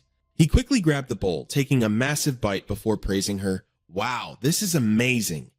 Hearing that, her face lit up with joy. "Really? You have no idea how happy that makes me." She leaned in, whispering seductively, "I wonder when you'll let me have a taste of your special noodles." Luke Koo, who had just walked in and heard the dirty innuendo, instantly scowled in disgust. "If you're going to eat, then just eat properly. Throwing around such cheap, vulgar hints, don't you feel pathetic?" Hotch Ham couldn't help but agree. Yeah, she's got a point. When it's time to eat, he stopped mid-sentence as he noticed Luke Koo was also holding a plate of food. Luke Koo offered, "Why don't you try my cooking instead? I made grilled oysters." Quan Kai furiously screamed, "You hypocrite, that hint is way more vulgar than mine." The two girls glared daggers at each other. Luke Koo mockingly lectured Quan Kai, "Men only like things that are fresh and new. Got it? You washed up old hag?" Quan Kai sneered back casually, "Oh, how interesting. Have you never heard of first come, first served?" The two instantly exploded into a screaming match. Who the hell are you calling an old hag? Keep talking and I'll burn you to ashes. There won't even be a single hair left of you. Things were escalating quickly. It was getting way too tense. Bring it on. Let's see who's really scared here. The chaotic catfight left Hotch Ham utterly exhausted. He thought to himself, I just want to eat a damn meal in peace. Why is that so hard? Quan Kai raised her voice menacingly. As long as I'm here, you won't get away with anything. Luke Koo didn't back down for a second. Then I'll just kill you right now and get it over with. Suddenly, the doorbell rang. Hotch Ham felt like he had just been rescued. Thank God, my takeout is finally here. But the moment he opened the door, he froze, letting out a confused, huh? A woman named Q Na stood outside and greeted him politely. Hello, you must be Hotch Ham, right? It's a pleasure to meet you. He awkwardly shook her hand. Hi, who are you? Q Na smiled professionally. I am the personal secretary to President Ko Bao. I came here specifically to invite you to a dinner party tonight. We've already prepared your formal wear, and we truly hope you will attend. Hotch Ham was even more confused now. Ko Bao? Which Ko Bao are you talking about? Q Na chuckled softly and replied, Is there any other Ko Bao in this city? It suddenly hit him like a ton of bricks. Could she mean the IT queen? The newly appointed CEO of the Quang Thin Group, who had just inherited a massive multi-billion-dollar fortune? Wait, you mean Fan Ko? The secretary nodded gently. Exactly. A car will be sent to pick you up later this evening. I won't take up any more of your time. Staring blankly as her luxurious car drove away, Hotch Ham was still in absolute shock. He had actually sent his resume to the Quang Thin Group before, but they completely rejected him without even offering an interview. So, why the hell is the CEO suddenly inviting me to a private dinner party? He muttered, opening the gift box she had left behind. What he saw inside shocked him even more. No. When something is this weird, it's definitely a trap. It's better if I just don't go. He grumbled, I mean, seriously, why would she give me all these suits anyway? But as he looked closer, he realized the box wasn't filled with formal wear at all. It was a chest stuffed to the brim with stacks of cold, hard cash. The blinding glow of absolute wealth instantly crushed all his doubts. Hotch Ham practically drooled. Wow, now that's what I call sincerity. Meanwhile, at the police station, Lam Fai slammed her hand on the desk after taking a call. What? Hotch Ham is attending a high society dinner party all by himself. Why the hell is he suddenly getting involved in these kinds of events?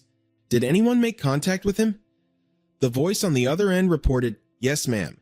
This afternoon, a car from the Quang Thin Group pulled up to his place and handed him 3 large boxes.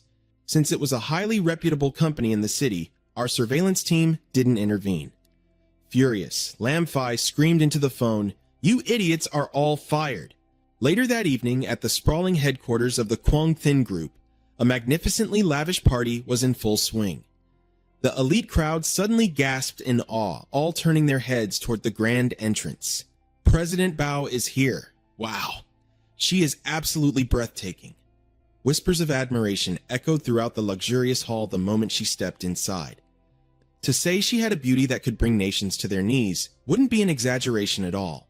Earning her PhD at 19, cracking global quantum physics problems at 21, and inheriting dozens of properties at 23.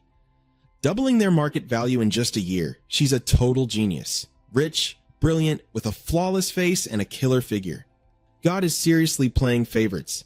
Meanwhile, President Ng Kim seized the chance to clink glasses with Fan Ko.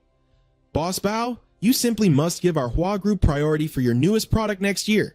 She replied with polite modesty. You flatter me. I'll definitely make sure you're satisfied, Uncle Ngim. Suddenly, an announcement echoed through the hall. Young Master Tai Dish has arrived. Glancing at the red carpet rolled across the floor, someone muttered in disgust. Ugh, that clown is here again. God knows what stunt he's gonna pull this time. Spotlights suddenly snapped on. Tai Dick and his bodyguards made their entrance, posing like a boy band. Even President Ngim was left speechless. Trying to look incredibly cool, Tai Ditch kicked things off with a song. Good evening, baby. You're simply matchless. I miss you. I miss you so much it makes me dizzy. Oh, how I long for us to become one. Could you just give me a chance to know you better? Hearing this cringe-inducing serenade, the crowd erupted into whispers. How utterly vulgar. Shh, keep your voice down. That little brat's father is the governor of Guangxun province. We can't afford to mess with him. Clutching a bouquet of fresh flowers, Tai Dek roller-skated straight toward Fan Ko, hollering, "My sweet little sister Bao!" But Fan Ko simply turned her back and walked away, cold as ice. Thrown off by her rejection, he completely lost his balance on his skates. Staring at her retreating figure, Tai Ditch desperately yelled, "You can't hide from me forever. Just turn around and feel the heat of my ultimate passion." Tai Ditch fell and clutched his leg in pain. Unfazed, Fan Ko ignored him completely, calling out to a guy quietly stuffing his face in the corner of the room. "Hey, Hacham." Curious, he turned toward the voice. "You are..." Just then, the out-of-control Tai Ditch came crashing right into him. Hacham glared at him coldly. "Are you trying to pull an extortion scam on me? Because I don't have a single dime to pay you." Humiliated and purple with rage, Tai Ditch screamed, "I'll take your pathetic life instead. Guards, shove this punk's head into a toilet." The burly bodyguards aggressively charged forward. "Yes, sir." But before they could reach him, Fan Ko stepped in, shielding Hacham. Aren't we throwing our weight around, young Master Tao?" she mocked. "Trying to assault my VIP guest at my own banquet?" Tai Ditch's face darkened as he spat out the words. "A VIP guest?" The onlookers behind him were equally shocked. "Did I hear that right? Someone Boss Bao actually considers a VIP. Which ultra-rich family is this kid from? I've never even seen him before." Hearing their whispers, Tai Ditch's jealousy flared into pure fury. "How come I've never heard of this guy in our circle? Hey brat, if you know what's good for you, spit out your family name." Hacham pointed at himself in confusion. "Me?" Ignoring the chaos, Fan Ko smoothly linked her arm through his. "Come on, let me show you to my private room." Seeing Fan Ko pressing herself so intimately against Hacham, Tai Ditch choked on his own rage. You, let go of her right fucking now." His bodyguards desperately held him back. "Young master, please calm down. We absolutely cannot afford to offend Boss Bao." Once Fan Ko led Hacham into her private suite, she sank into a plush chair. "That little stunt outside was just to shake him off," she dismissed casually. "Don't read too much into it. Do you know why I sought you out?" "You want to recruit me for your guild, right?" he replied aloud. Inwardly, he sweat dropped. She's already stripping off her stockings the second we get through the door. Is it really that hot in here? Tossing her black sheer stockings aside, she pressed on. "How did you figure out who I was?" Hacham shrugged. "To steamroll through a ruthless mob like that so quickly, you definitely need deep pockets. I had just crushed Tung Hiao, and immediately after, you tried to get close to me. Connect the dots, and it wasn't exactly a tough puzzle." Fan Ko dropped the pleasantries. "I really do love talking to smart people." "Spot on. I am the guild master of the Silver Moon Frost Guild. I'm officially inviting you to join my ranks. Name your price." Hacham shook his head. "That 5 million appearance fee you gave me earlier today was plenty. I've already spent it, and I don't need any more cash." He leaned in closer, laying down his terms. "If you want me on board, you'll have to offer me something I'm actually interested in." Fan Ko looked amused. My. You actually have the nerve to dictate terms to me? As expected from the man who utterly crushed Tung Hiao. You're leagues above him, that's for sure." Hacham scoffed. "That loser? Please, does he even deserve to be mentioned in the same breath as me?" Fan Ko cut straight to the chase. "How much do you actually know about the game demon world?" He leaned back. "My knowledge? Honestly, not that much." "What exactly do you want to discuss?" She narrowed her eyes. "I've had my eye on this game since the very day it launched. The developer behind it is an absolute genius. I've tried hacking into the backend countless times to extract their source data, but I've failed every single time.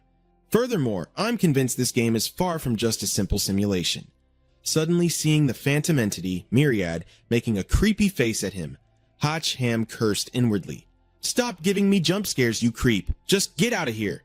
Noticing his bizarre reaction, Fan Ko gave him a curious look. "What on earth are you looking at?" He forced a stiff, awkward laugh. "Oh, nothing at all. Please, keep going." She picked up where she left off. "Ever since the first descent, I started aggressively compiling data on the artifacts. What I discovered? was that every single supernatural artifact that crossed over came directly from Demon World. Pausing to gauge his reaction, she realized he hadn't even batted an eye. Wait, don't tell me you already knew all this? Caught off guard, he quickly faked a gasp. I had no idea. So that's how it is?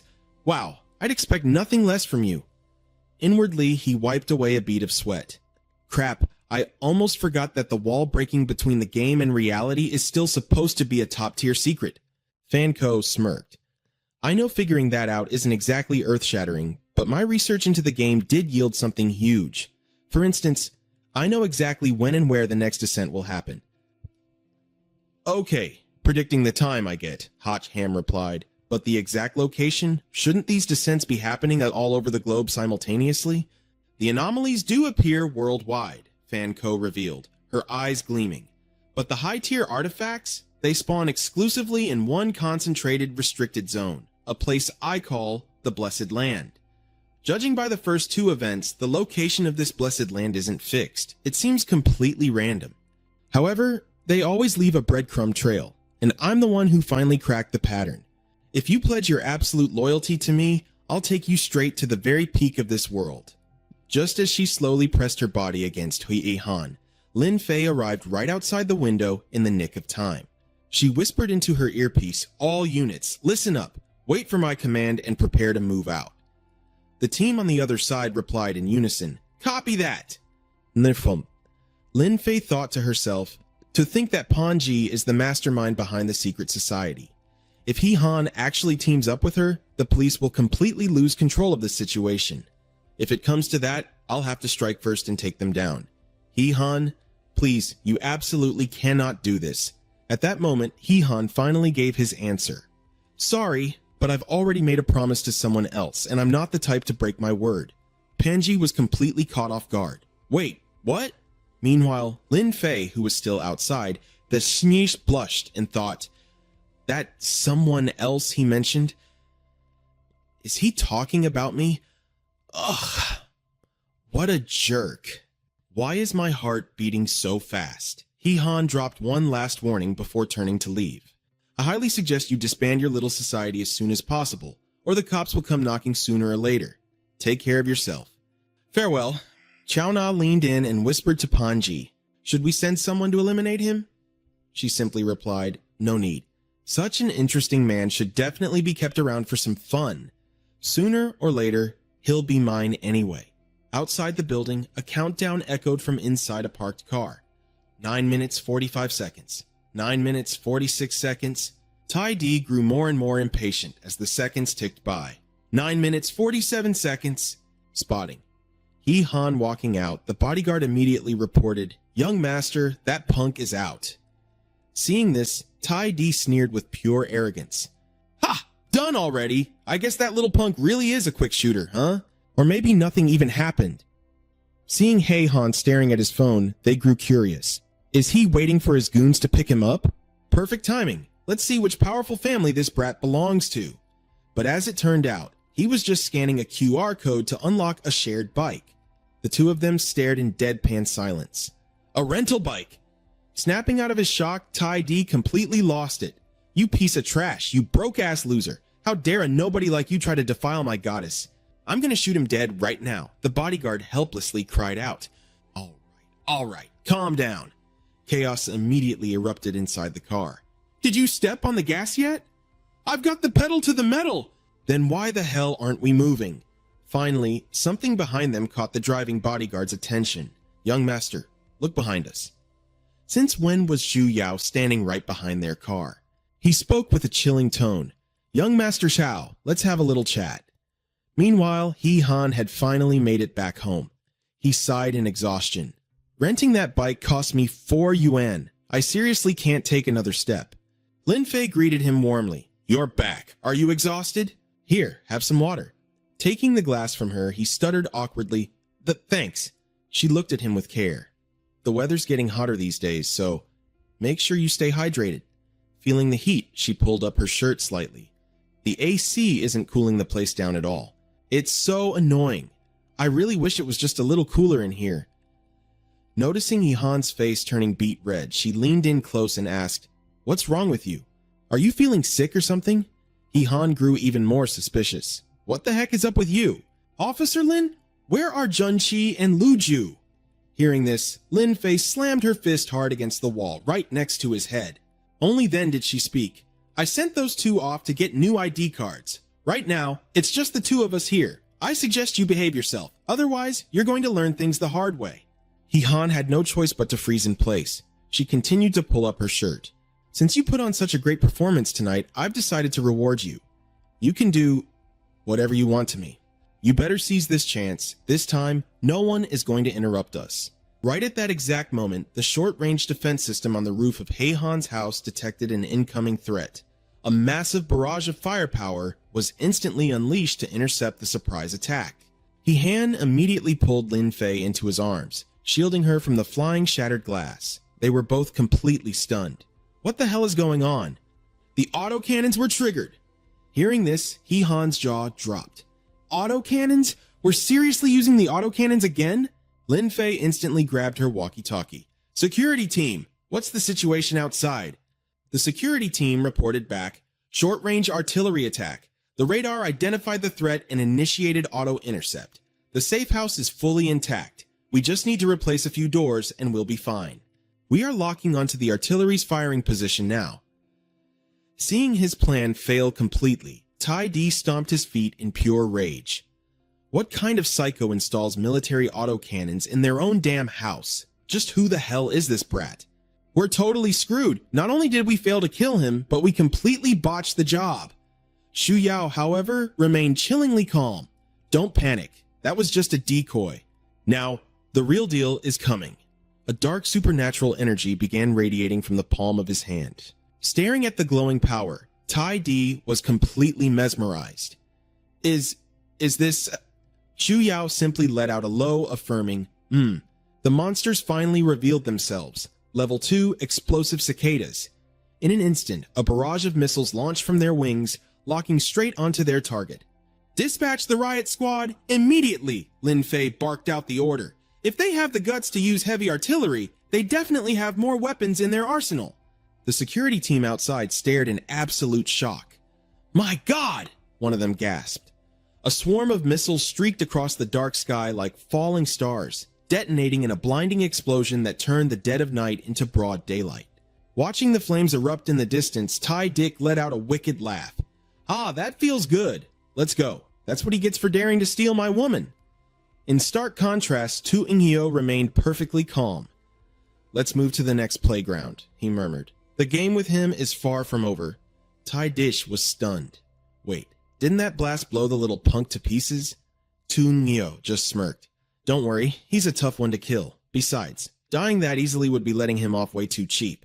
He-han's house had been reduced to a desolate pile of rubble.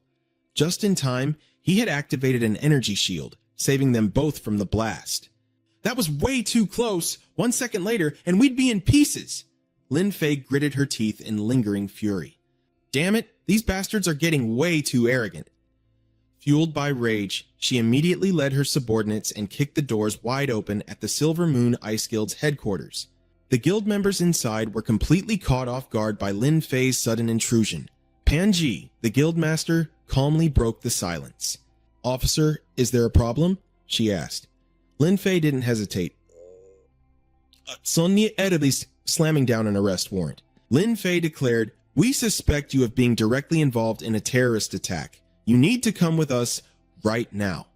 The guild members were utterly shocked. Are you out of your mind? Do you have any idea who Boss Pan is? Panji stepped forward, a mocking smile on her lips. Officer, you think you can touch me with just this handful of rookies? I'm afraid you're way out of your league. Just then, He-han rushed into the room, panting. Everyone calm down. Do not start a fight. If you do, you're playing right into the real culprit's hands. Lin Fei frowned at him. What are you doing here? Panji looked at him, her tone softening. Oh, it's you. So, you actually believe I'm innocent? Of course I do, he replied smoothly. If you really wanted me dead, you would have made your move back at the banquet. Pleased, Panji immediately agreed to comply with the arrest warrant.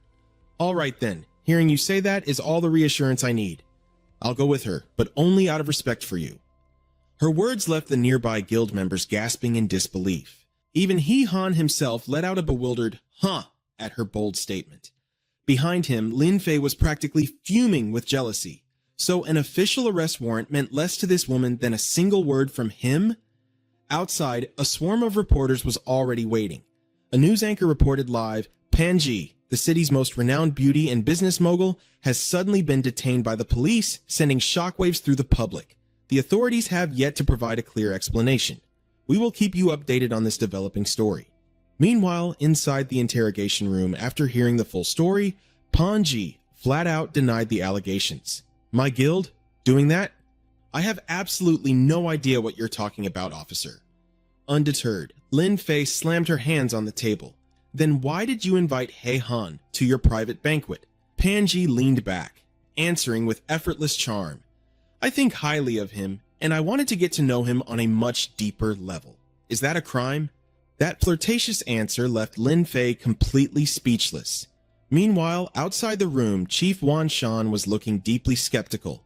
Hee Han, do you genuinely believe she wasn't behind the attack? He asked. Hee Han nodded firmly. I'm positive. She actually wants to recruit me into her guild. She wouldn't be in such a rush to silence me permanently. The chief rubbed his chin, still utterly baffled. Then who else do you think would want you dead? Hee Han hesitated for a moment before replying grimly, honestly, what worries me right now isn't who they are. It's what they're actually after. At that same moment, Chao Na had just returned home when a chilling wave of killing intent washed over her from behind. Tung Hu pinned her down, taking full control of her body, and interrogated her coldly. That system, the one that can predict the monster invasion, it's hidden in this room, isn't it? Back at the station, Hee Han confessed to Wan Shan. I just can't shake this feeling that we've walked right into the enemy's trap. The chief looked at him intently. So, what's our next move? I need to head over to Panji's company, Hee Han decided. First things first, I need to keep a close eye on her subordinates.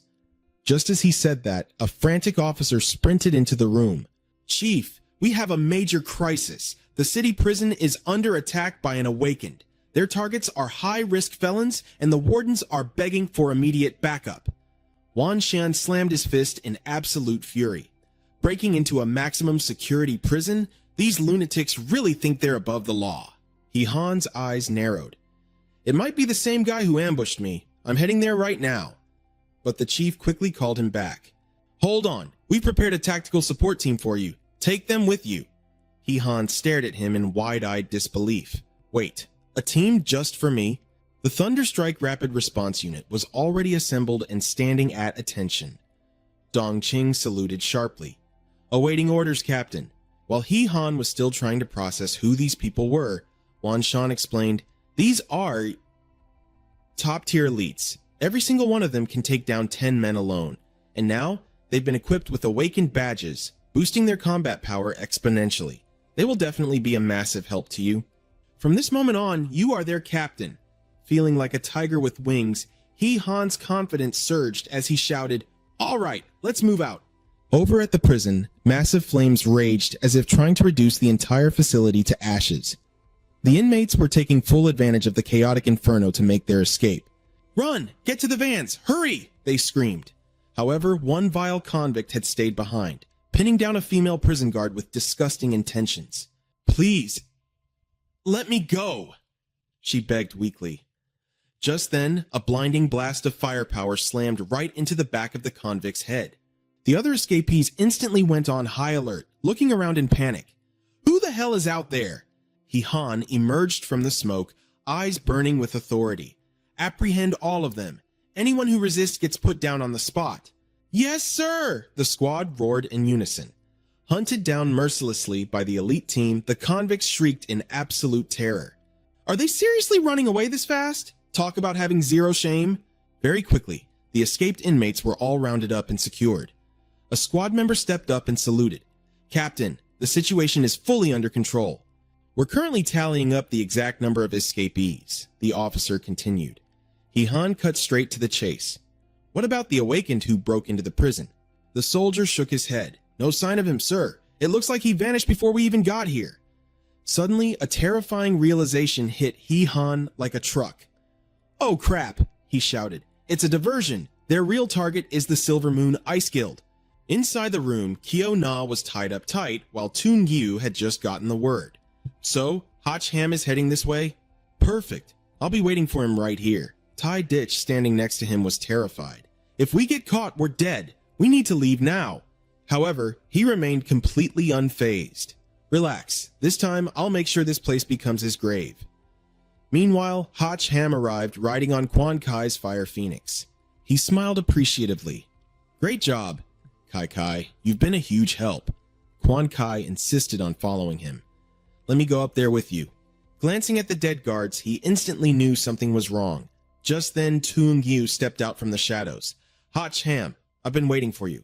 His face twisted into a dangerous smirk, as if he already knew Hotch Ham's grim fate. Hotch Ham, however, was caught completely off guard. Weren't you dead? He blurted out. I killed you with my own 2 hands. Toon Gyu burst into maniacal laughter, cutting him off. Didn't see this coming, did you? I died, yet here I am back from the grave. Let me tell you a little secret. My body is immortal now. You can't kill me. Hotch Ham and Quan Kai immediately charged at him. Fine, then I won't kill you. I'll just beat you down and lock you up.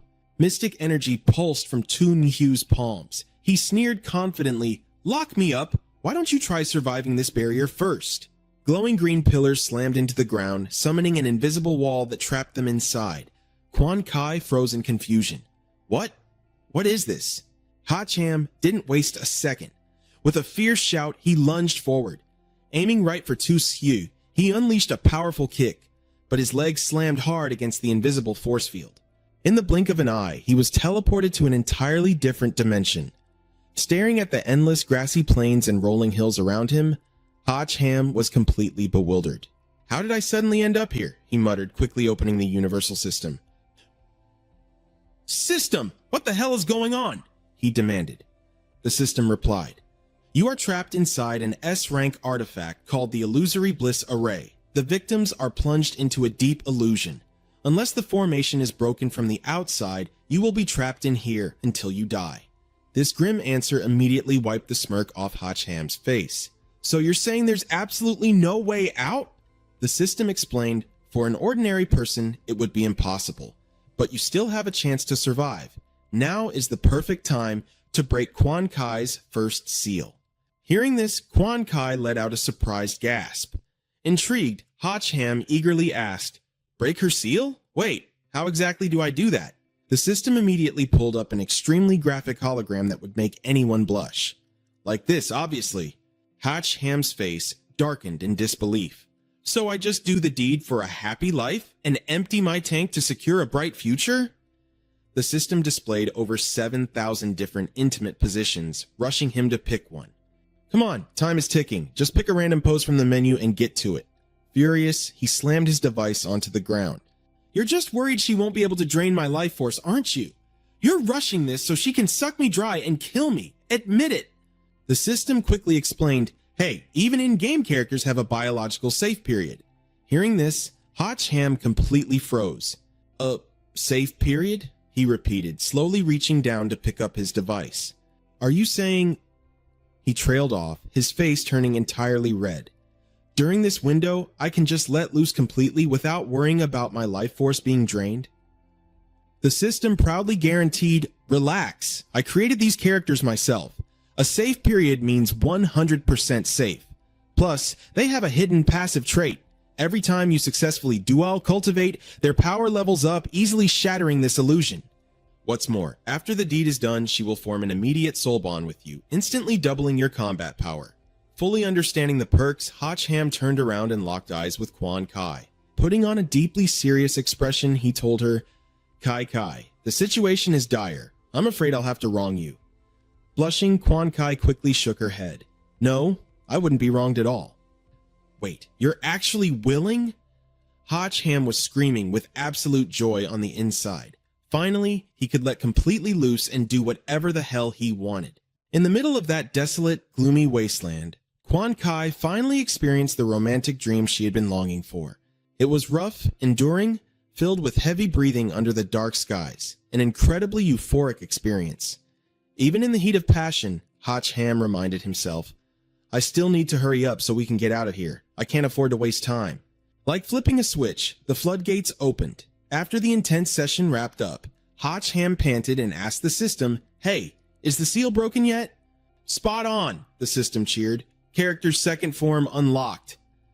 Quan Kai's spirit form fully activated, her entire body erupting in a blindingly radiant aura of sapphire blue energy. A colossal surge of power blasted from Quan Kai straight into the sky, effortlessly shattering the invisible barrier above them. Hotch Ham could only stare in pure, jaw-dropping awe at her raw strength. Back on the outside, Toon Gyu casually picked up an artifact by his feet. Tossing the items playfully in his hands, he smirked. "I'd love to watch every single second of your absolute despair." But suddenly, the elemental connection between the 4 artifacts anchoring the barrier began to violently tremble. Boom!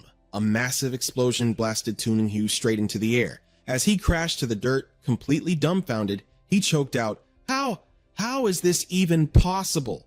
Right before his eyes, Hotch Ham and Quan Kai had returned. Brushing off his shoulders, Hotch Ham smirked cockily.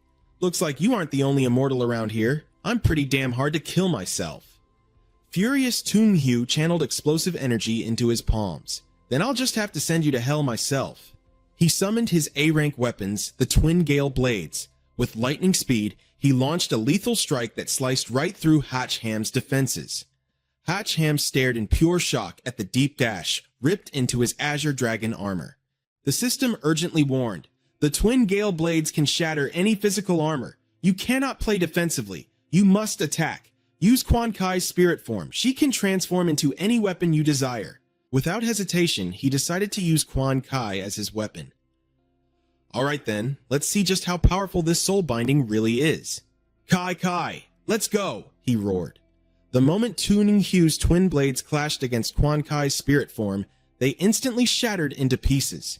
Hotch Ham seamlessly wielded the newly formed S-rank weapon, the Spirit Blade. Feeling the immense surging energy, he smirked. Now that's a good sword. Realizing he was hopelessly outmatched, Toon Gyu turned and ran for his life.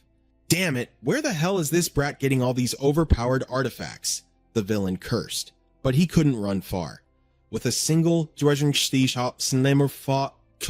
devastating swing, Hotch Ham's blade cleanly severed his legs from under him. Looking at his fallen opponent, Hotch Ham leaped high into the air and brought his sword crashing down. He swore to himself, "I definitely won't let you escape this time, but I won't let you die just yet either. You better be a good boy and spit it out. How the hell did you come back to life after dying last time?" A fireball flared to life in the palm of his hand. "The answer? Why don't you wait until your next life to ask me?" Right as he said that, he froze, realizing something was terribly wrong. The entire building suddenly blew up. Lin Fei and her security team arrived just in time. She panicked and cried out, "Hotch Ham! Hotch Ham!" A trembling hand slowly raised up from the corner. I'm right here. Please, have them take Chi-Chi to the hospital immediately."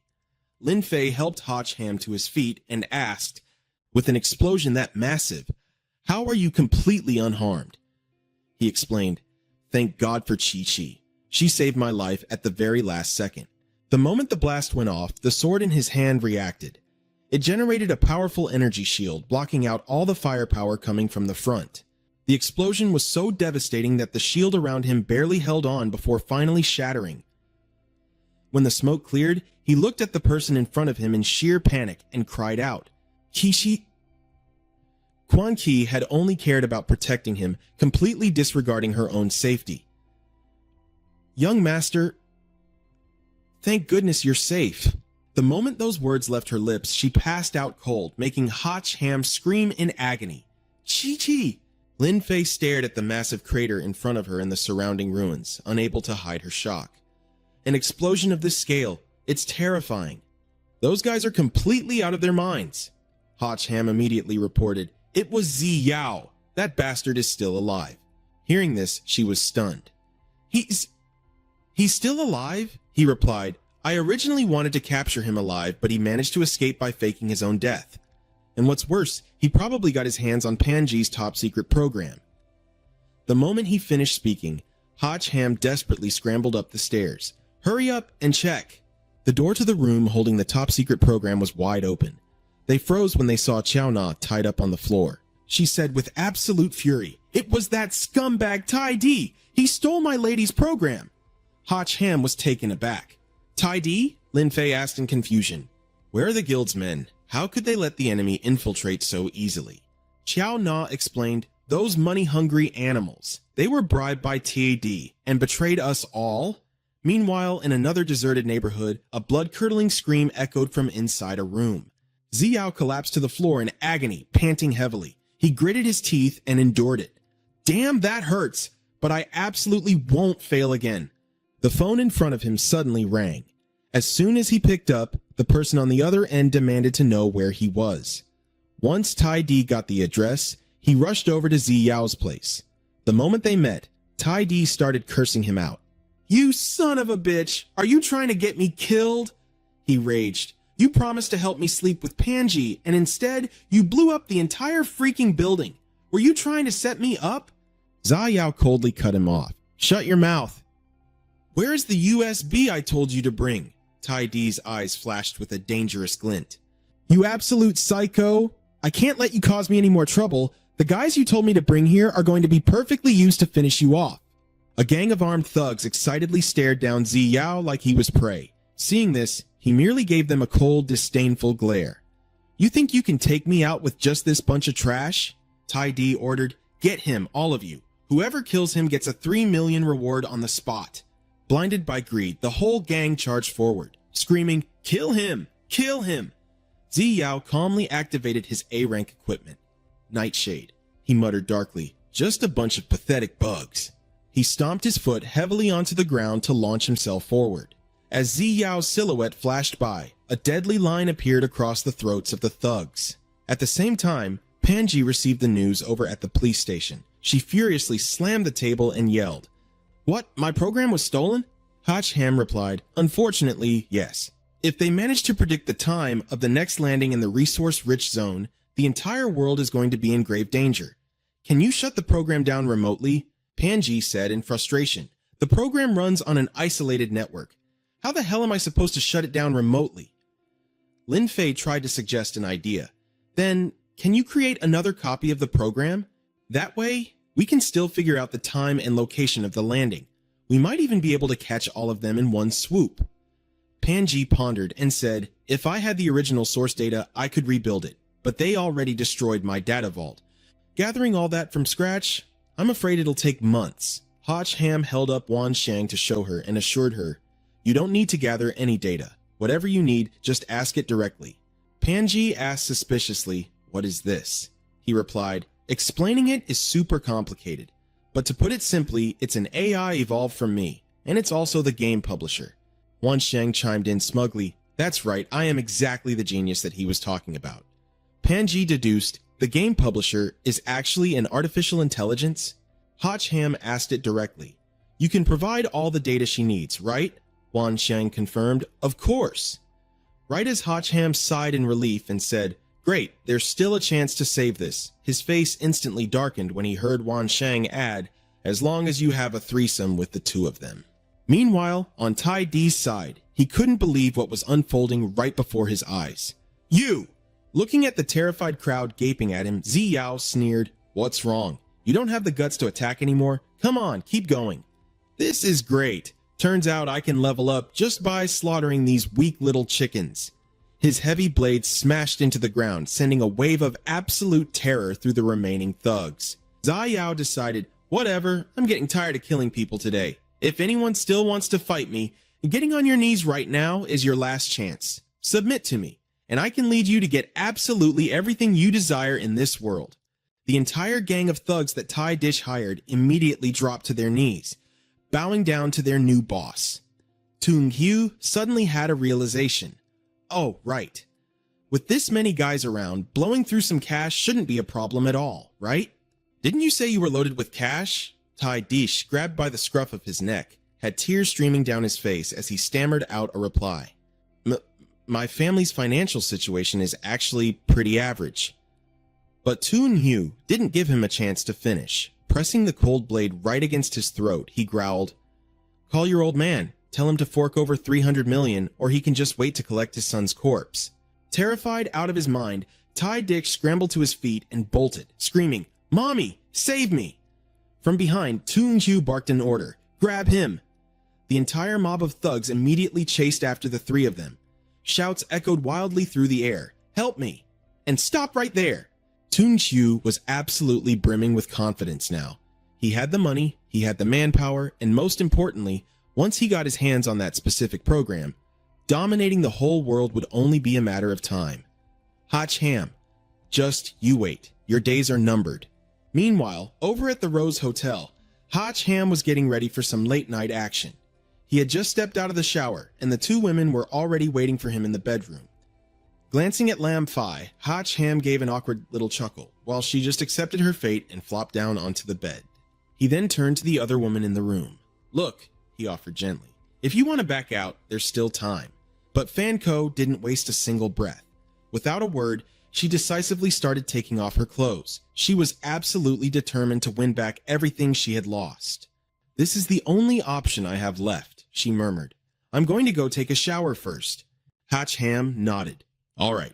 The Van Tuong system let out a sleazy chuckle in his mind. "Hey, heck, he. So, first time I get to witness a spicy three-way action. This data is going to be incredibly valuable, so you'd better put on a damn good performance, buddy." Hotch Ham angrily scolded it. "Is there any system in this entire universe that's more of a pervert than you? Forcing people into these shameless situations against their will?"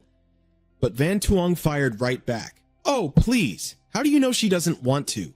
Hotch Ham froze for a second. "What exactly do you mean by that?"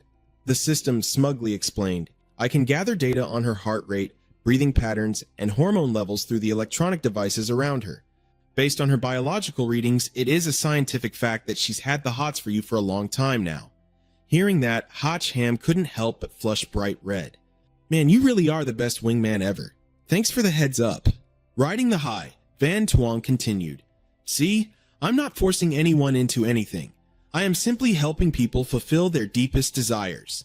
But right as it was bragging, a high heel came flying out of nowhere, smashing against the wall right next to Hotch Ham. Lam Phi glared at him with cold, threatening eyes. "I'm trying to get some rest here. If you let out one more creepy, perverted noise, I swear I'll completely castrate you." Hotch Ham instantly gulped and agreed. "Got it, loud and clear," he said. But the Van Tuong system was completely shameless and kept whispering in his head, "Don't let her scare you, boss. Her estrogen levels are actually spiking right now. She's just playing hard to get." Right at that moment, Fan Ko stepped back into the room and suddenly wrapped her arms around Hotch Ham from behind. "Do you know why I'm actually willing to go through with this?" she whispered softly. "It's not just because of everything you've survived. More importantly, it's because you were the first man who was ever completely confident and unbothered when meeting me. Every other guy acts all polite and respectful, but their eyes are always dripping with filthy lust. You were the only one who completely ignored my beauty, treating me like just another person." Hotch Ham awkwardly scratched his head. "Well, it's not that I ignored it. It's just that my reflex arc is a little..." But before he could even finish his sentence, Fan Ko silenced him with a deep, passionate kiss. Hotch Ham's mind went completely blank, unable to utter a single word. Hearing the steamy noises behind her, Lam Phi felt a surge of intense annoyance. Meanwhile, seeing Fan Ko taking the lead, Hotch Ham blurted out in surprise, "Wait a minute, you want me on the bottom?" With a seductive smirk, she replied, "Doesn't your little system enjoy watching this kind of stuff? Then let's give him a show he won't forget." Ever since her days at the police academy, Lam Phi had always been the absolute center of attention. Sure, she had her fair share of admirers, but how could a bunch of weak, pathetic men ever hope to conquer a fierce woman like her?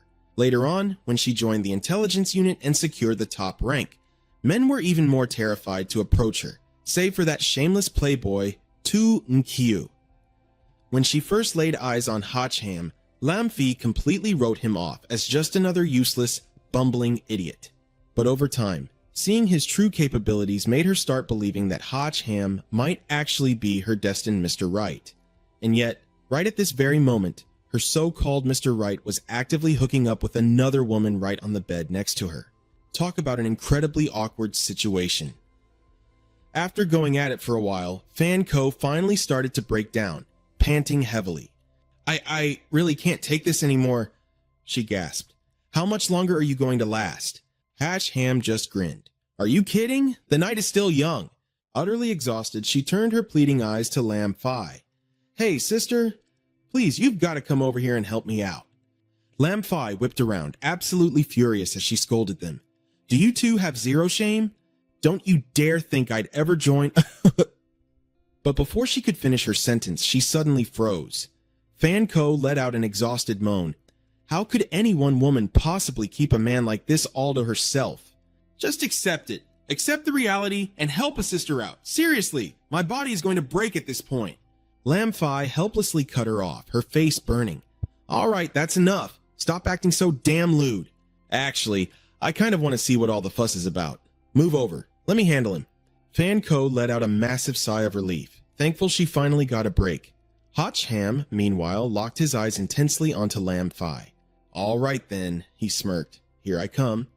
Despite her racing heart, Lam Fi stubbornly challenged him back. Bring it on. Let's see just how capable you really are.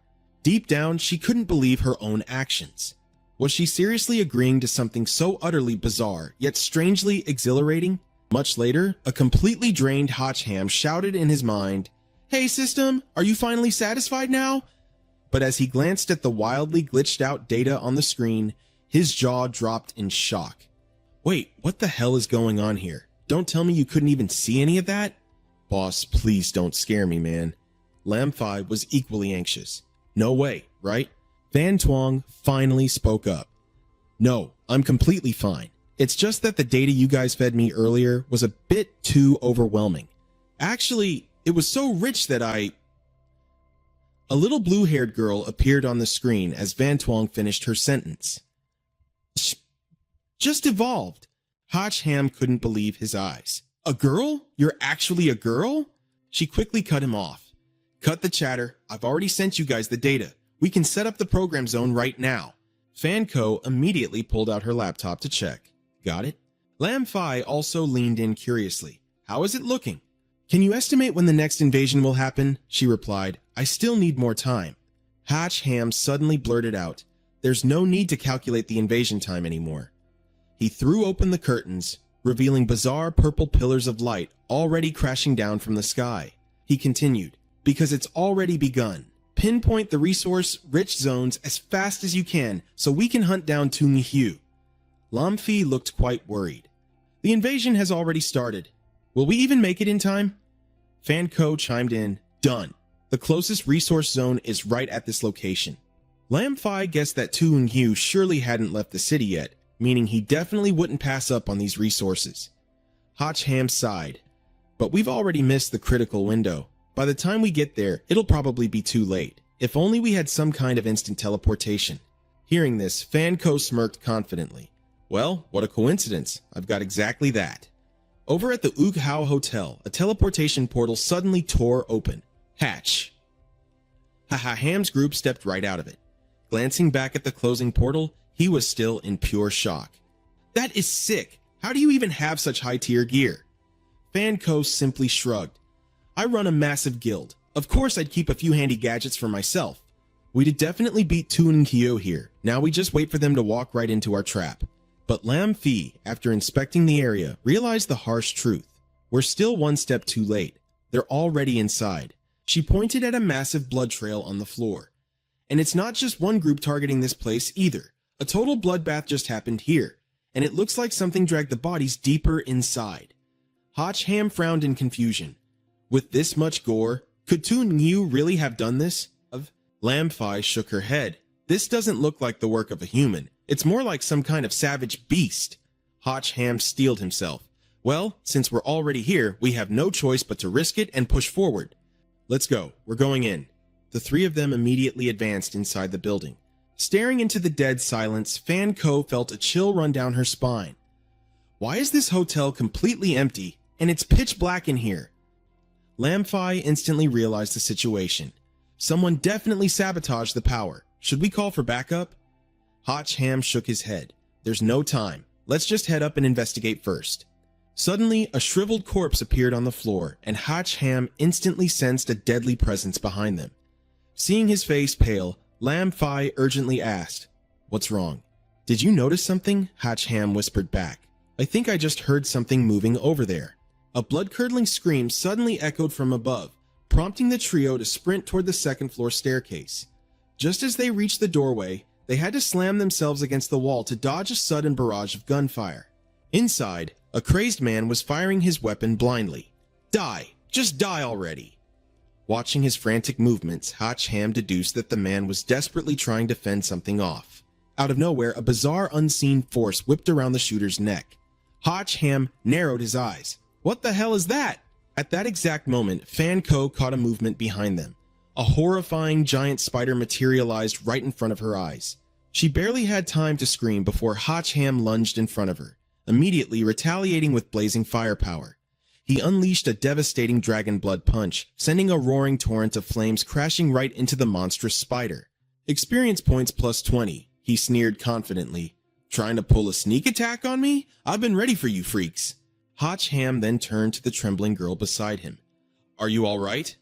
Fan Ko could only stammer, pointing a shaking finger past him. Behind you. The three of them instantly turned pale, their jaws dropping in absolute horror at what they saw next. An entire swarm of giant spiders was surging relentlessly toward them. Both girls shrieked in terror. What do we do now? Hatch Ham gritted his teeth in frustration. What the hell else can we do? He frantically signaled the two girls. Run, get into that room straight ahead. But their path was blocked. The door's locked. I can't push it open. Hatch Ham barked an order. Move aside, let me handle this. He violently kicked the door off its hinges, sending two men hiding behind it tumbling backward. Stepping inside, Hatch Ham froze, staring dumbfounded at the group in front of him. The gang of thugs stared back with wide eyes. One of them furiously screamed, Where did you idiots even come from? We barely managed to hide. And now you've lured those damn spiders right to us. Hatch Ham glared back, equally pissed off. Well, sorry to ruin your day. The two women desperately squeezed into the room behind him. Someone shouted, Close the door! We're out of time! Fan Ko quickly spun around, hurling her elemental ability straight into the swarm of spiders. Several of the monsters were instantly blown to pieces. Using the opening, she barely managed to dive inside. Now, slam the door shut!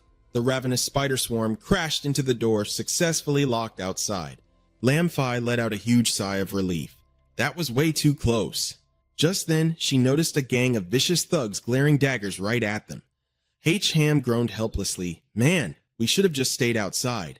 Lam Fi immediately drew her gun and aimed it at them. Police! Put your hands in the air, right now.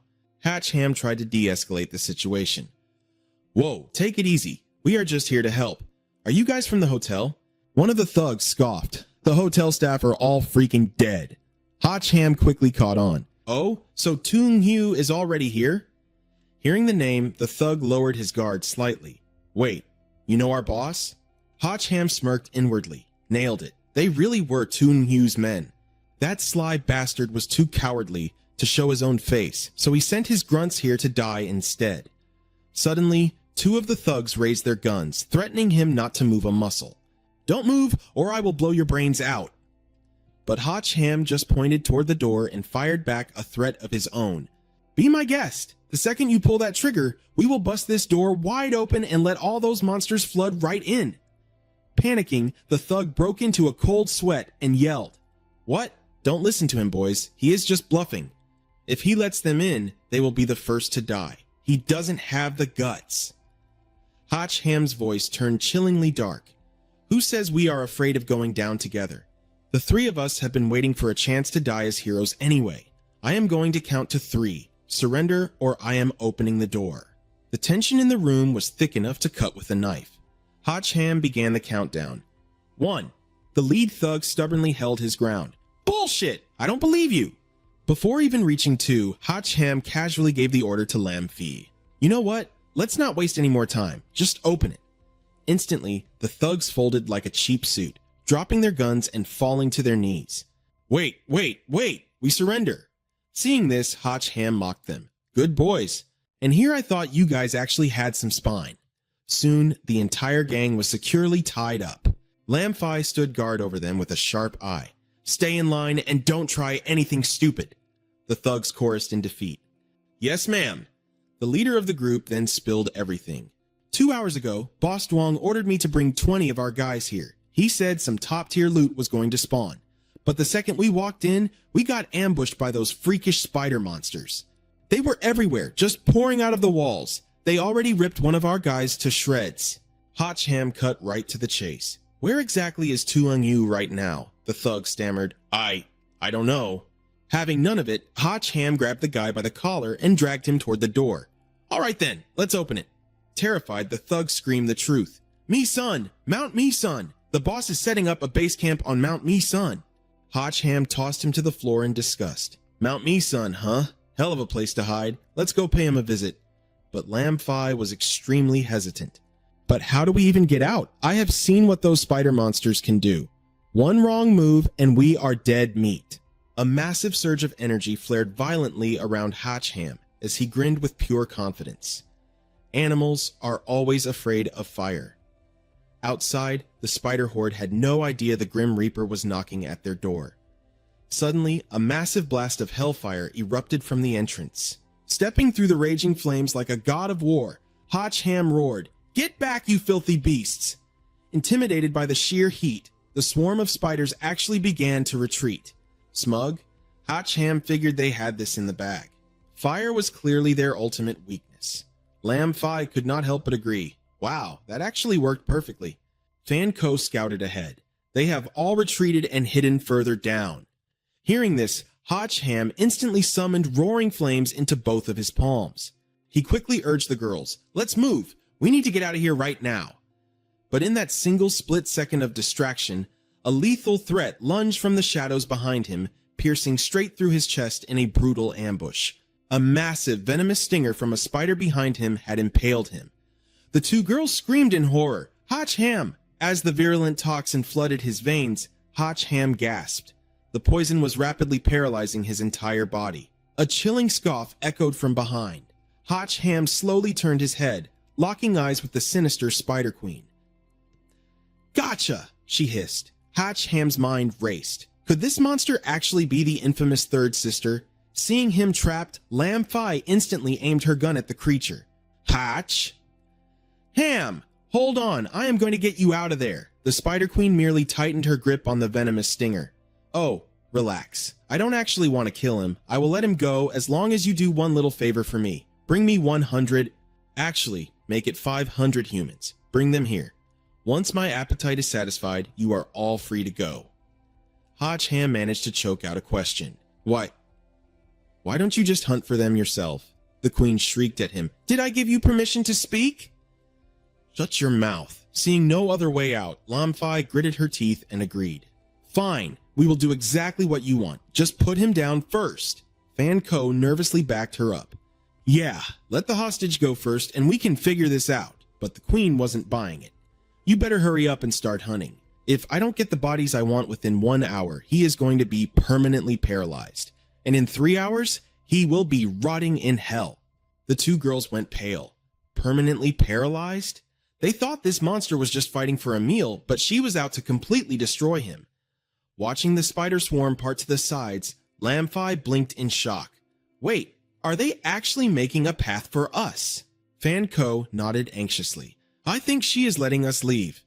Wasting no time, the two of them sprinted toward the exit. "Let's just get out of here first and figure out a plan later," Fan Ko yelled. Lam Phi replied, "I am heading straight back to the precinct to call for backup." She headed to the hospital to find Lu Ku, who was busy taking care of Kai Kai, and she agreed without hesitation. "All right." The thugs trapped inside poked their heads out, wondering, can we make a run for it and follow them? But the moment those words left their mouths, a swarm of spiders was already crawling right at them. A horrifying scene of slaughter unfolded, accompanied by blood-curdling screams of despair. It took a long while, but Hotch Ham finally felt the paralysis fade. His body's mobility was finally coming back. But suddenly, he realized something was terribly wrong. He was dangling high up in the air, suspended right above a massive pile of dried-up bones. So this must be that monster's lair, he thought. He noticed the thugs from earlier had just been dragged in too. Hotch Ham thought to himself, even Tuning Hugh's lackeys got caught. Suddenly, the Spider Queen plunged her venomous stinger into one of the men's backs. The The thug's face instantly melted and sagged, while the queen's complexion absorbed his life force, becoming vibrant and rosy once again. Right after, she began rapidly producing countless spider eggs. The egg sacs dropped to the ground, instantly hatching into an entire army of newborn spider monsters. Hatch Ham's jaw dropped in disbelief. She birthed all of these freaks by herself? The Spider Queen sneered wickedly. I spared your pathetic life just so you could witness this. Once those two little girls lure my target right to me, I'll turn every single one of you into nutrients for my precious babies. He let out a long sigh of relief. Man, you scared me. I almost thought you were the third sister. Turns out you're just a baby-crazy demon. His mockery instantly struck a nerve. What did you just say, you little brat? If you're that desperate to die, I'll gladly grant your death wish. Before she could strike, Hotch Ham shot back. You went through all the trouble of making them lure people here for you, instead of hunting them down yourself. It's because you're terrified of the sunlight, aren't you? The queen froze, stammering in shock. How did you know? Meanwhile, Hotch Ham was doing a victory dance in his head. Bingo! I completely bluffed her. Seizing the psychological advantage, he began to manipulate her. You only chose this spot as your lair because you knew that landing artifact would lure a ton of prey right to your doorstep. Look, I can't even move, and I'm practically a dead man walking anyway. So, why don't you do me a favor and tell me where that top-tier artifact is hidden? Furious at his mind games, the queen lunged right at him. You talk way too much, you little pest! I'm sending you straight to hell right now. But Hotch Ham just kept a smug grin on his face. Aw! Did I strike a nerve? Come on, I only said a few words and you're already throwing a tantrum? Just as the queen's venomous stinger was mere centimeters away from his face, his ability violently flared to life. Go to hell, Hotch! Ham roared. Instantly, his protective armor activated. He threw a devastating punch, brutally snapping the venomous stinger right off the queen's tail. She recoiled in absolute shock. Your body is completely back to normal. How is that even possible? My paralyzing venom definitely worked on you. Hotch Ham just smirked. Yeah, it worked perfectly back then. But guess what? I'm a poison type user now too. The system chimed in, confirming that his fire attribute Ice Heart Pill had temporarily mutated his skills into the poison element, lasting exactly 30 minutes. The queen was completely dumbfounded. She never expected this little brat to be hiding such a crazy trump card. So what if you're immune to my venom? She shrieked. I'll still tear you limb from limb. My babies, crush him to pieces. Seeing the massive swarm of spiders rushing at him, Hotch Ham mentally calculated his odds. Even though he had cured his paralysis, he didn't actually have any offensive poison skills to fight back. Without hesitation, he decided to pull a gotcha card. Hey system, I put on a great show for you so far, so don't screw me over this time. If I die here, your entertainment is over. But as the glowing card materialized in his hand, Hotch Ham stared at it in absolute disbelief. Wait, what is this? A blindingly radiant light burst from the card, leaving Hotch Ham completely utterly stunned. What the hell is this? Staring at the card, which literally featured a selfie of Van Twong dressed up in a cute Lolita outfit, his brain practically short-circuited with question marks. Wait, what are its stats? This looks way too familiar. If I fail to summon it, I get a re-roll, right? Suddenly, a thick cloud of smoke erupted in front of him, and out of the mist, Van Twong actually appeared in the flesh. Congratulations, host. You've successfully pulled the ultra-rare card, me. From now on, you don't even need an electronic device to see my cute face. Are you thrilled? She chirped. Hotch Ham's face went deathly pale as he screamed. Not even a little bit. Get your ass back in the system, right now. Meanwhile, the Spider Queen was vibrating with absolute fury, completely enraged that these two were just casually chatting and ignoring her existence. She immediately dive-bombed toward them. I gave you an inch, and now you're taking a mile? How dare you chat in front of me? Hotch Ham quickly yanked Van Twong out of the way, dodging the lethal strike. Watch out, he yelled, utterly exasperated. Whatever, having you here is still better than nothing. Quick, what kind of combat skills do you have? Help me kill this freaky, perverted spider! The Spider Queen shrieked in absolute disgust. Who the hell are you calling a pervert? Ignoring the monster, the little AI girl tapped her chin thoughtfully. Well, my current level isn't high enough to manifest actual weapons, but I can summon a few ordinary items for you. Hachham's eyes lit up with hope. That's perfect. Even basic utility items will work in a pinch. Van Twong enthusiastically listed off her inventory. I have a traditional lute strung with golden dragon tendons. Oh, and a luxurious bed carved entirely out of cloud-piercing emerald. Oh, and a stylish cloak made from pitch-black raven feathers. Which one do you want? Hachham's face instantly went deadpan. Are you freaking kidding me right now? Even the terrifying Spider Queen couldn't help but burst out laughing. Are you two idiots trying to kill me with laughter? I've never seen such hilariously pathetic partners in my entire life. Humiliated, Hacham practically screamed at his system. Do you seriously not have a single item that can actually help us fight? Van Twong just shrugged helplessly.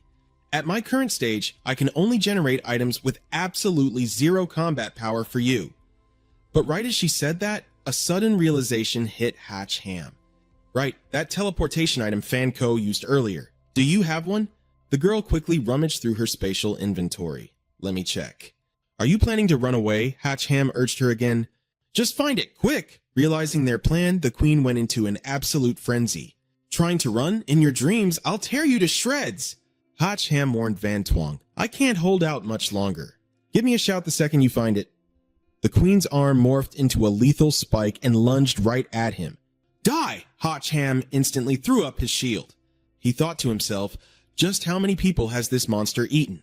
A simple strike was packing such terrifying power. Her arm pierced straight through his defense. Hacham immediately dodged backward. That was close!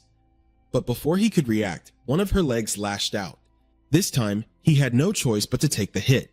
Hacham was slammed hard into the ground, cratering the earth beneath him. Right at that moment, Van Twong pulled out a scroll. Spotting it, the queen immediately spat out a barrage of spider webs. Hacham was caught in the sticky silk, but he managed to grab the scroll in time. Confidence returning to his face, he tossed the scroll into the air. Activate! A spatial portal instantly tore open, forming a massive glowing rift.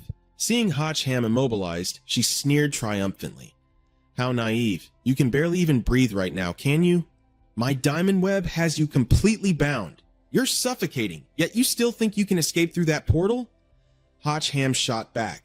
Who said I was trying to escape? I was just inviting a little outside help.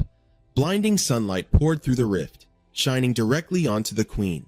Her flesh instantly blistered and burned under the searing light. Looking at his opponent's smoking body, even Hacham was stunned.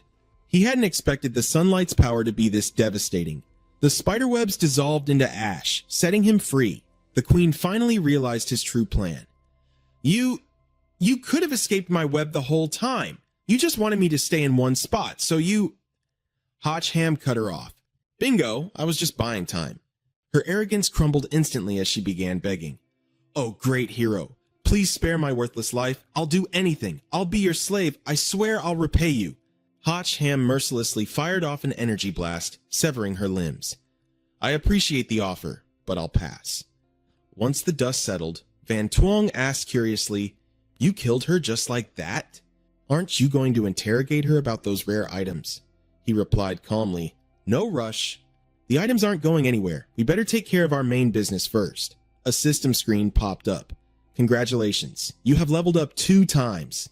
Hacham suddenly frowned. Did you notice that? The girl blinked in confusion.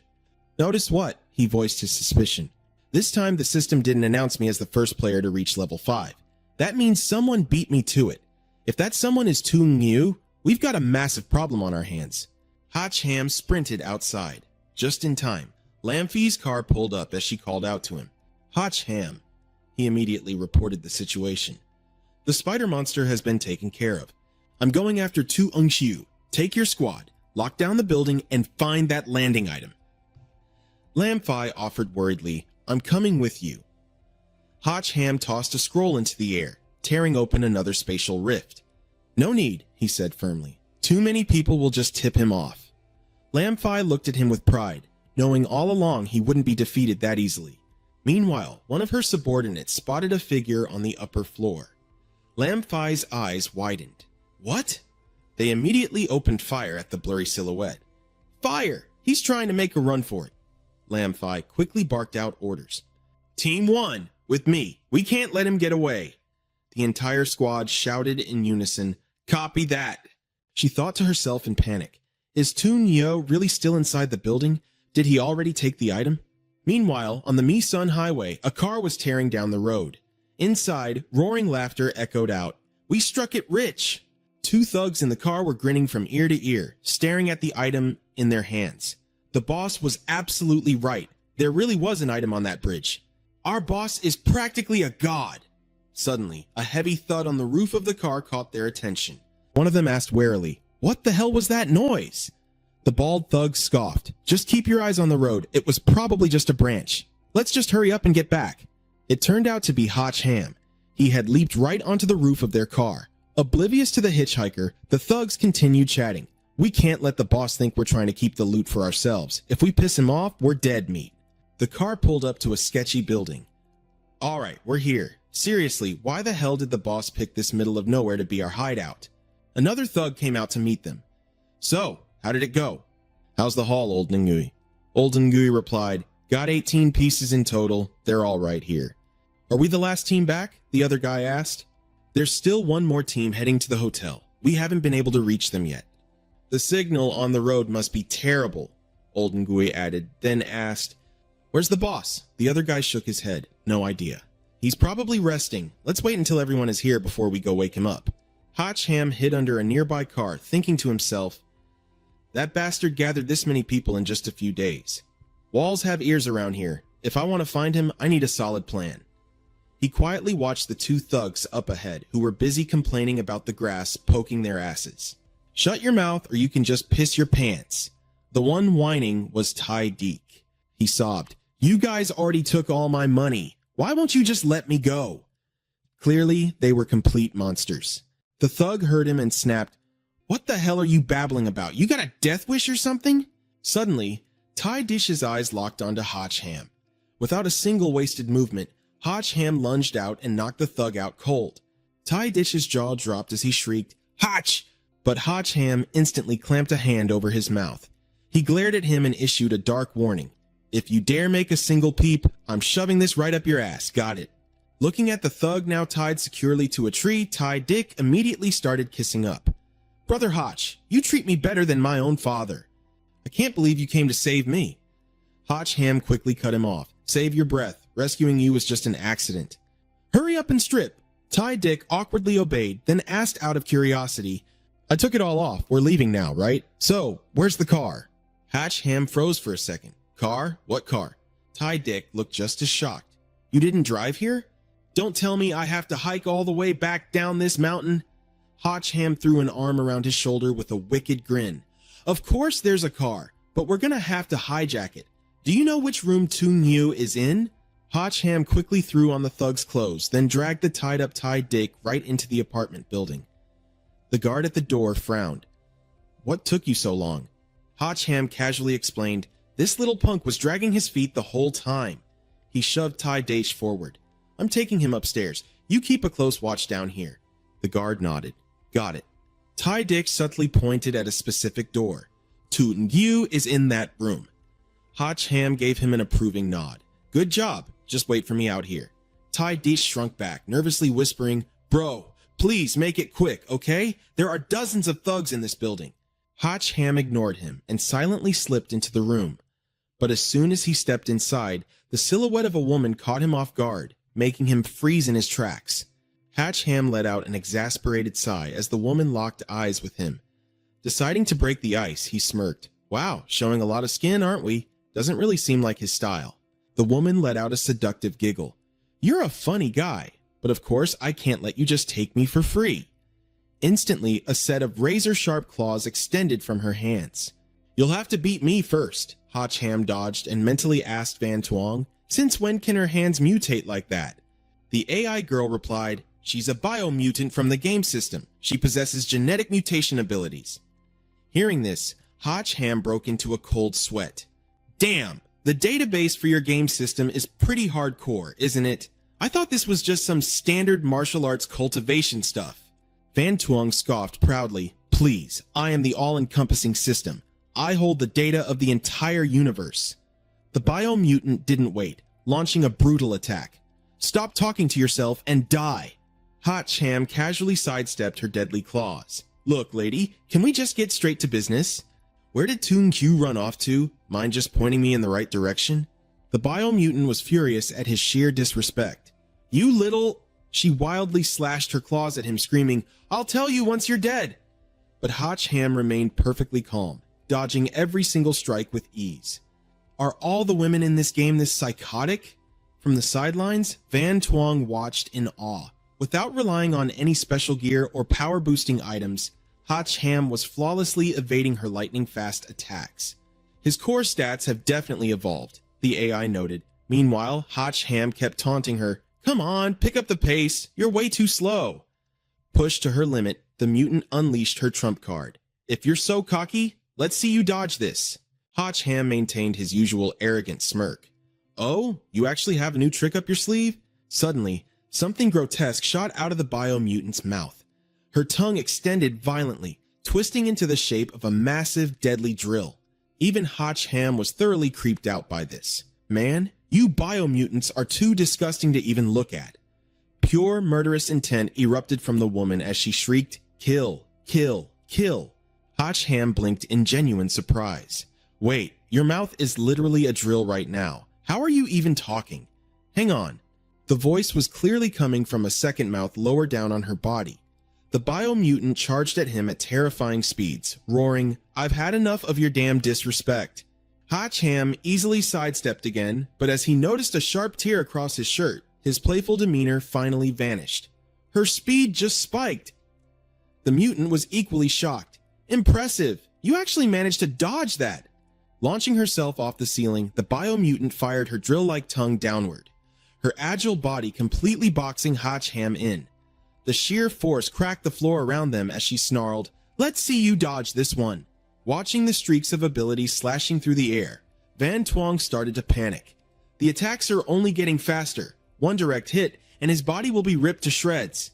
He warned the girl to stop showing off and fall back. Meanwhile, the cyborg's drill blade suddenly materialized right behind Hot Cham. But it was too late. His armor instantly activated, catching her completely off guard. Her blade smashed into the rock-solid defenses of the Azure Dragon armor, and she let out an agonizing scream. The cyborg instantly collapsed in defeat. He stood coldly over her lifeless body and smirked. You might be fast, but you're nowhere near as tough as me. Van Tuong cheered excitedly. So you purposely waited for her to strike just to shatter her attack with the Azure Dragon armor? He simply replied, What else? If I finished her off right from the start, wouldn't that just tip off the others? Suddenly, furious war cries echoed from outside. He instantly realized what was happening. Crap, we made too much noise. The guys outside heard us. Seeing him finally step out of the room, Ty Dick let out a massive sigh of relief. Oh, thank God, you're finally out. Taking in the chaotic scene outside, Hot Cham asked in confusion, What the hell is going on here?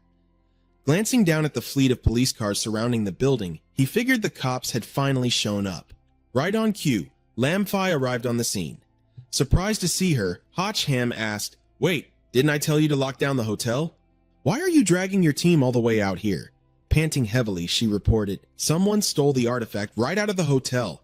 I chased her all the way here. Did you see anyone sneaking around?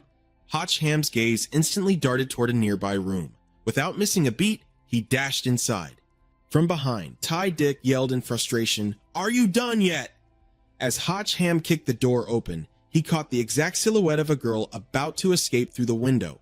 So you're the artifact thief, he shouted. Unleashing a blast of firepower, he demanded, Hand it over, right now. The blast hit the girl dead on. Hot Cham immediately swung his fist at her, muttering, Great, another crazy chick. I've already dealt with 2 of you tonight. I really don't mind taking down 1 more. But instead of fighting back, she smiled sweetly. You caught me, as expected of the manly hero I admire.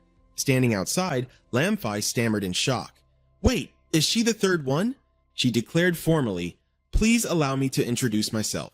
My name is Huang Du, and I came all the way here to become your wife. Dumbfounded, Hot Cham repeated, Become my... What? Cupping her chin, she gave him a playful pout. Oh, you're so naughty. We absolutely cannot do anything like that before we're officially married. Even if you want it really badly, you'll just have to wait.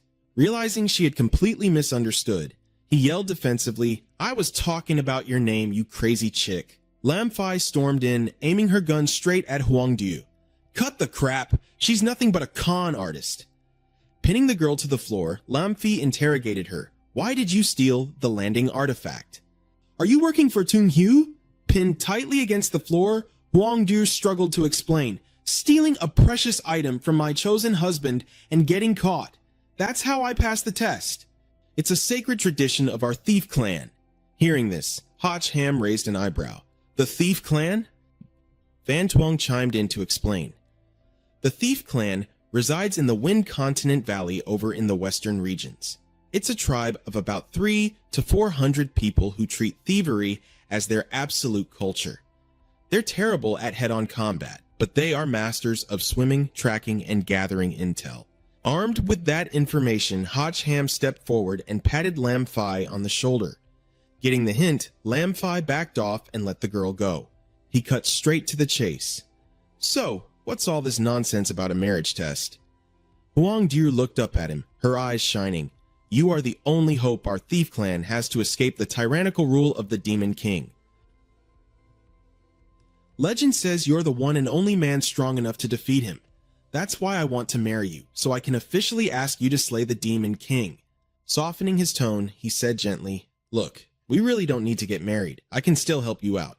But out of nowhere, Huang De threw a punch right at his face, completely catching him off guard. Absolutely not, she pouted. We are the Thief Clan. We refuse to accept charity from an outsider, unless he is my husband. Hotch Ham threw his hands up in defeat. All right, fine. We'll figure out the whole marriage thing later. Let's just get out of here for now. Hearing that, Huangdiu instantly bounced back to her lively self. Yay! My clan is finally saved! My dad actually wanted to marry me off to the Demon King to beg for a peace treaty. Like hell I'd ever marry that creep. Marrying a mighty hero is way more reliable. Hatch Ham narrowed his eyes, quickly catching on. Wait, did you run away from your own wedding? Huangdiu nodded shamelessly. Yup, there was no way I was going to be that ugly Demon King's wife, so I made a run for it. Hotch Ham voiced his obvious concern. Aren't you worried that the Demon King is going to slaughter everyone in your clan out of anger? She waved it off casually. Oh, it's fine. I'll just bring you back to avenge them. Hearing that ridiculous logic, Hotch Ham was left completely speechless. Wow, you are incredibly devious, he muttered. Pushing past it, he asked, So, just how tough is this Demon King anyway? She nodded aggressively. Insanely tough. We absolutely cannot put a dent in him. Meanwhile, watching their entire interaction through a surveillance monitor, Tung Hu let out a sinister chuckle. A Demon King, huh? Now that is interesting. A deeply amused, relaxed smirk spread across his face. Lounging beneath him, a woman cooed softly. Master, what exactly is so interesting? Tilting her chin up, he purred, Why, you are, of course. His smug, wicked laughter echoed throughout the luxurious villa. Fast forward, Hotch Ham had already brought Huangdiu back to his place. All right, let's do some quick introductions, he announced. This is Quan Kai, and over here is Luke Ku. Bursting with energy, Huangdiu threw her hands up with a bright smile. Hey, everyone! I am Huangdiu, Hotch Ham's beautiful fiancé. I'll be in your care from now on, so let's get along. Hearing the word fiancé, the entire atmosphere shifted. The faces of the other two girls instantly darkened with jealousy. Fiancé, they snapped in unison. Who the hell agreed to that? Huangdiu asked, completely confused. What's wrong? Don't you girls know that we've already sworn to be together for the rest of our lives? He Han yelled at the top of his lungs right next to her. Don't just decide that on your own. Luke Q instantly drew her longsword. Got it, you all want to steal him from me, huh? Talk is cheap, draw your weapons. Only the absolute strongest woman earns the right to claim him. Huangdiu smirked. Fine by me. The loser has to back off for good. Luke Ku snapped back. If you lose, I'll sew your mouth shut. She added, if you girls wreck this safe house, we'll all be sleeping on the streets. He Han sighed helplessly, muttering sarcastically, yeah, just tear the place down. Hurry up. Good grief, this is exhausting. A sudden phone call cut through the intense atmosphere. You better answer that. What's the situation? Fan Co reported, I've extracted the game's back-end data, but I couldn't find any landing records for the cyborg. In other words, she didn't come here through the usual drop zone. Hee Han guessed, could Tu Ngu have figured out how to open the gateway? Fan Ko replied, if that's true, then theoretically, he can summon any character from the game into the real world. He's definitely planning something much worse. You need to be incredibly careful, you know how serious this is. Yeah, I know. Don't worry about me. After hanging up, Hee Han collapsed onto his bed in exhaustion. What a massive pain in the neck. Tu Ngu, what the hell are you planning? Meanwhile, inside the secret lab established by Tu Ngu, the scientists were working around the clock, all eyes glued to the prototype in front of them.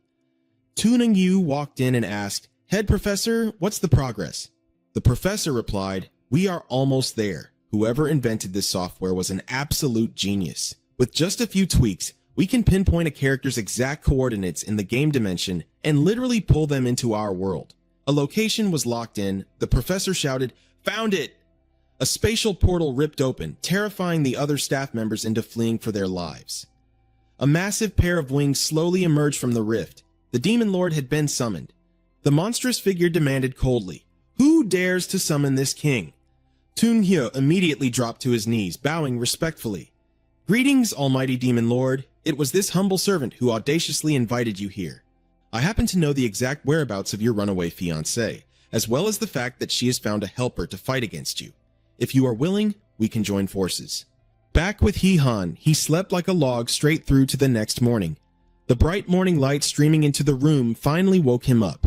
Hee Han got dressed and walked to the door, muttering, What's all this racket so early in the morning?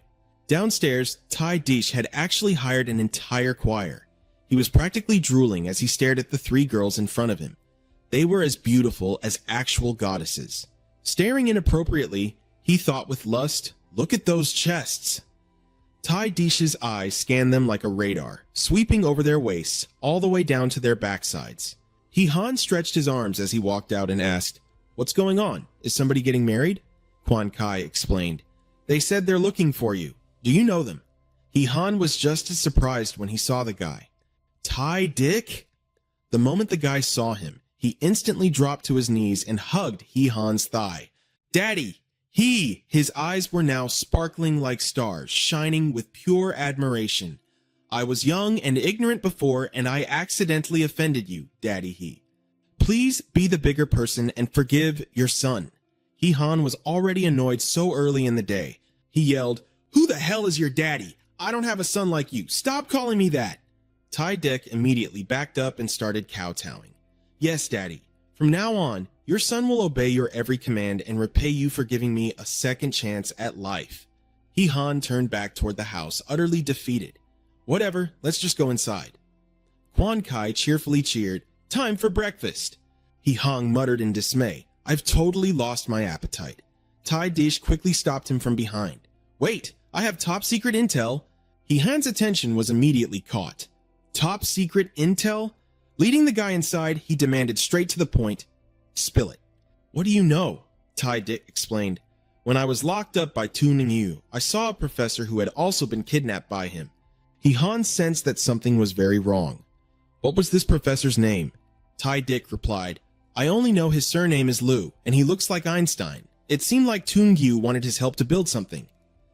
Fan Ko quickly investigated and found that Liu Tungjiang, a top quantum mechanics expert from Dongmin University, had gone missing 3 days ago. His whereabouts were still unknown. It turned out he had been kidnapped by Tung Qiu. Hee Han asked curiously, why would Tung Qiu kidnap him? I can't guess, Fan Ko said, but it's definitely nothing good. We need to catch him as soon as possible. Hee Han's face flushed red as he looked down and blurted out, Right, absolutely. Completely unaware that she was being peeped at, Fan Ko continued, However, I can monitor quantum waves. If they try anything funny, it will definitely leave a trace. But Hee Han's entire attention was now glued to her assets. She suddenly exclaimed, Oh, right! I have a present for you too! Hee Han's face turned beet red and he quickly looked away. Oh, okay, sure. Seeing his strange reaction, she asked curiously, Why is your face so red? Hee Han frantically waved his hands to explain. It's not. It's just probably too hot in here. Fan Ko told him, Wait here a second, I'll go get it. Watching her unlock the safe, he thought to himself, This is so weird. We've already been deeply intimate, so why is my heart still pounding like crazy just looking at her? Fan Ko explained, after what happened last time, I don't dare leave important things lying around anymore. Meanwhile, Hee Han's mind was completely in the gutter, thinking, looks like we rushed things too much last time. We definitely need to take things further. Fan Ko pulled out a box. This is it. Put it on. Slipping the bracelet onto his wrist, he eyed it suspiciously. How does this thing work? She eagerly urged. Try pressing it. Instantly, 3 rings of light in different colors wrapped around his wrist. This is... Fan Ko was about to reveal its secret. This is a virtual item bracelet I invented. It can digitalize and load your item medals directly onto the bracelet. When you need them, just hit activate. Hearing this, Hotch Ham excitedly exclaimed, that is awesome. She added, it is incredibly useful for items with a time limit. I talked it over with Lam Phi. If we want to take down Toon Hugh, we need to pool all our resources on you. She already went to discuss it with the director. She should be back with all the recently gathered equipment medals in no time. Over to Lam Phi, she furiously slammed the desk and shouted, you absolutely cannot give those away. What do you mean, Dad? Her father explained, these items are only being stored temporarily at the Secret Service, but I have no authority to distribute them. Lam Phi irritably snapped, are you just going to let these items gather dust here, or are you waiting for Tun Xiao to steal them again? Vu Sun replied, yesterday, Mayor Lu called. He said we need to focus our resources on someone with a strong will, dignified character, high morals, who respects their elders, loves children, studies hard, and is gentle, mild-mannered, and perfectly elegant. He oversees the city's public security, and he is the mayor, so I have no choice but to listen to him. Lam Phi's face darkened as she blurted out, don't tell me he was talking about himself? Meanwhile, over at the mayor's mansion, laughter echoed throughout the room. The mayor of Dam Dong City. Lu Ba happily announced, son, I secured the gear for you. The rest is entirely up to your performance. The first prize winner of the citywide elementary school essay contest, recipient of the mayor's medal, outstanding citizen, and top 10 youth of Damdong City, Shuaton, confidently boasted, don't worry, Dad, Tung Yu, or whatever his name is, I will personally crush him tomorrow. Lu Ba immediately questioned his son. The Secret Service couldn't even track this guy down, yet you think you can just go crush him tomorrow? Why don't you just fly to the moon while you're at it? Sweaton paused, then admitted, you are right about that. So what should we do now, Dad? A highly calculating look washed over the mayor's face. I heard Toon Yu and that kid Hotch Ham are bitter rivals. If we use Hotch Ham as bait, we can definitely lure that Duong guy out. Later, as Lam Phi led Hotch Ham to the training room, he was visibly confused. Why the hell did he call me here? What? Lam Phi irritably explained. That bastard claimed he didn't know how to use the gear, so he demanded I bring you here to teach him. Hotch Ham was genuinely surprised. Young Master Lu is that eager to learn? As the two of them stepped into the training room, Zuat An was busy on a phone call. He eagerly told the person on the line, hey, Sister 2, can you save a front page headline for me over the next 2 days? Yes, exactly. I have got some piping hot news for you. Spotting the two arriving, Shuat An quickly wrapped up the call. I will treat you to dinner another time. Bye-bye.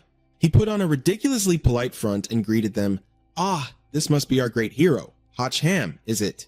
Hotch Ham smiled and warmly extended his hand. My name is indeed Hotch Ham, but as for being a hero, Shuat An immediately turned on the charm, playing the friendly host. You are absolutely a hero, the most reliable protector of our fine city. He showered him with endless praise. Hotch Ham sheepishly waved it off. I really cannot accept that title.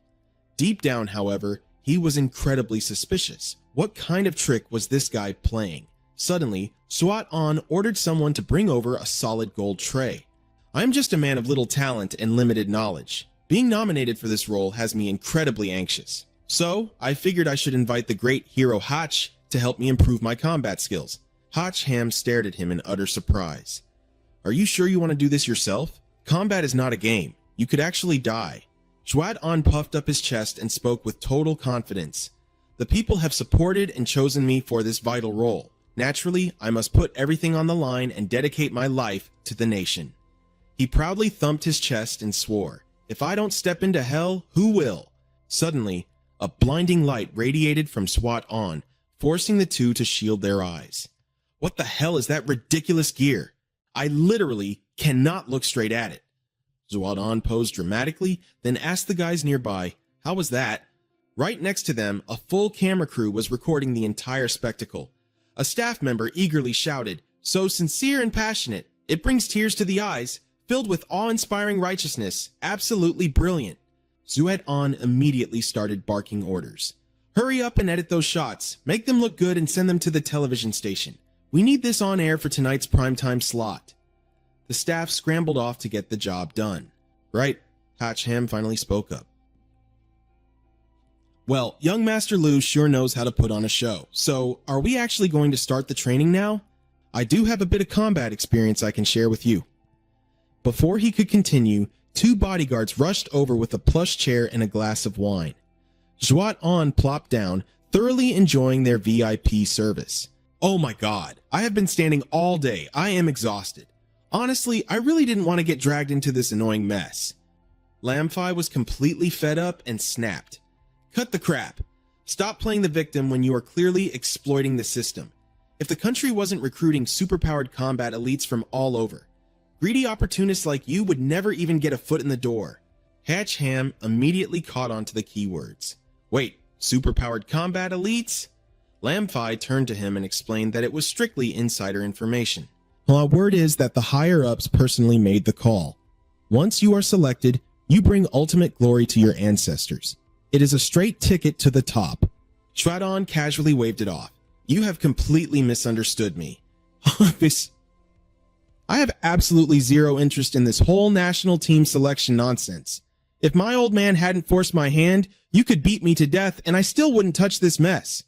That being said, I am not completely useless. For instance, I have already tracked down Tuning Hue's exact whereabouts." Hearing this, Hatcham's jaw practically hit the floor. "Are you serious?" Shwadon arrogantly held up a piece of paper. "I have deep connections in both the underworld and the police force. Tracking one guy down was a piece of cake." Hatcham snatched the paper with the address on it. "He is hiding here? You should go take care of him right now." Hatcham voiced his obvious suspicion. "If you already know where he is, why haven't you gone to catch him yourself?" SWAT on shrugged it off. "The risk is way too high. It is completely unnecessary. If someone manages to take out Tuning Hue now, my old man will not blame me anyway. Besides, I am still getting used to this combat system and haven't officially taken the role yet." Lamfi narrowed her eyes and asked, "Is this intel actually reliable?" Zuat on smirked coldly and guaranteed, "If it turns out to be a wild goose chase, come find me. I will literally pay you back with my life." Hearing that, Hatcham did not hesitate for a second. "Let's go." Lamfi told him, "I'm calling the bureau to request backup." Hatcham replied, "We're heading straight there. They won't find anything and it'll just tip off the enemy." Seeing the fish take the bait, SWAT on gave the order. "The guards can make their move now."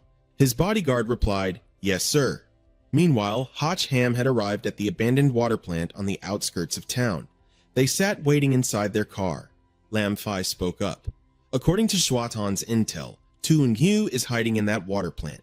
Hatcham replied calmly, "No rush. Let's see what kind of trick he's trying to pull first." She didn't quite catch his drift. "What do you mean?" Hatcham answered, "That guy cares way too much about his public image. Why would he ever hand over the chance to catch Tuning Hue to me? All his big talk was just to get me to obediently walk right into this place."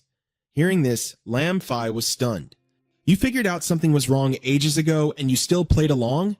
Hatcham said nonchalantly, "If he wants to play mind games, we might as well put on a good show. He probably wants to use me as bait to lure Tuning Hue out. Honestly, I'm kind of curious how he's going to leak my location to Tuning Hue." Just then, Lamfi received a phone call. "Hello? Yes, Officer Lam speaking. The guards are reporting a power failure." All surveillance equipment went down and the suspect who cut the breaker already got away. Hearing the news, she couldn't help but gasp. "What?" The person on the line continued. "Those guys your team brought in from Misun 2 days ago? They vanished too." Hatcham immediately figured it out. "Ah, so that's how. He's using those grunts to deliver the message." Lamfi ordered her team, "Mobilize the police force and search the entire city immediately." The other side acknowledged, "Copy that." Meanwhile, two Nung-Hyu's goons were kneeling before him, reporting, "Boss, the guards were in total chaos. Everyone made a run for it. Our brothers took the chance to escape too. Please, boss, give us another chance to stay and work for you." One of his men whispered to Tu Eung-hyu, "We checked. They didn't bring any tails with them.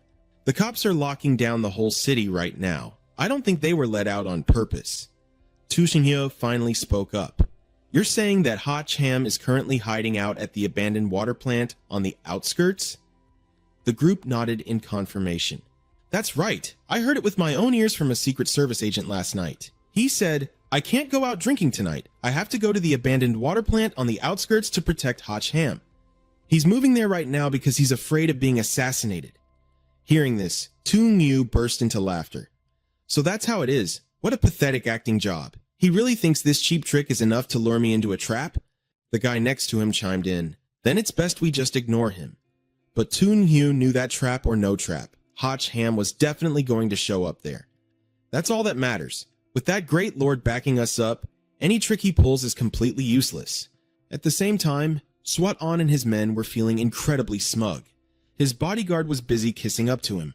"Young master, your strategy is absolutely brilliant.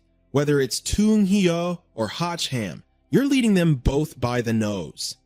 Swat-on gloated, "I just have to wait until those two bash each other's brains out. Then I'll swoop in like a god descending from the heavens, crush everyone, and become a legendary hero. For now, we just sit back, relax, and enjoy the show."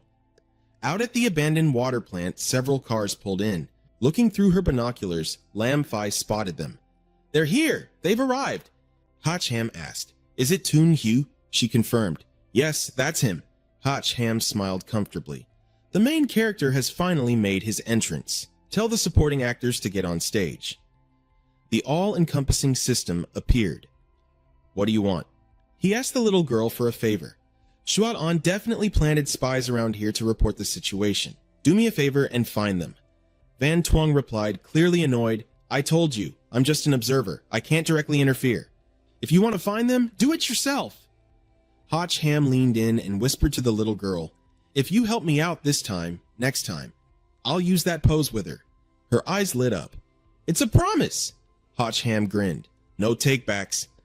Seeing Van Tuong practically drooling as she stared at her, Lam Fai suddenly felt a chill down her spine. Why is she looking at me like that? The little girl instantly darted off. "Just wait for my good news." Ha Cham casually explained, "This system has some pretty weird kinks, but she's still easy to bribe." Lam Fai asked darkly, "What exactly were you two whispering about just now?" Over on Tu Eung-hyu's side, his men returned to report after a thorough sweep. "Boss, there's no one on this side. Nothing on my end either." Another guy looked suspicious. "What kind of move is this? We basically threw ourselves into the net and they aren't even trying to catch us." He pulled up a chair for Tu Eung-hyu. Tu Eung-hyu remained perfectly calm. "No rush, we just wait here." Wat-on's men had already set up an ambush on the adjacent hilltop. One of them reported back, "Tu Eung-hyo just sat down, but Ha Cham still hasn't shown up." Swat-on was taken aback. "What? Where the hell did that bastard Ha Cham go?" "I'm already on my way there. If he doesn't show up, what's the point of me going?" He made a wild guess. "Don't tell me that coward noticed something was off and bolted." Swat-on immediately gave the order. "Driver, turn around up ahead. We're not risking it today." The driver acknowledged. "Yes, young master." But the voice on the radio suddenly shouted, "Wait, it's Ha Cham. Ha Cham just showed up." Swat-on eagerly asked, "Are you sure?" The spy continued, "The moment they saw each other, they started throwing hands. They're going all out. The situation is completely out of control." Receiving this news, Swat-on was over the moon. "I truly am a tactical genius. How can a man as brilliant as me even exist in this world? Excellent work. I'm heading there right now." The subordinate replied, "Understood. Understood." With a totally bruised and battered face, the spy turned back to ask the two of them, "Bro, I said exactly what you told me to say. Can I go now?" Lam Fai gave a bright smile and held up a pair of handcuffs. "Let you go? Oh, of course not. You're getting locked up." 10 minutes later, Swat-on's car pulled into the factory. His driver/bodyguard cautiously warned him, "Young master, there's no movement inside the factory at all." He snapped back, "Nonsense. It's been so long. The battle was decided ages ago."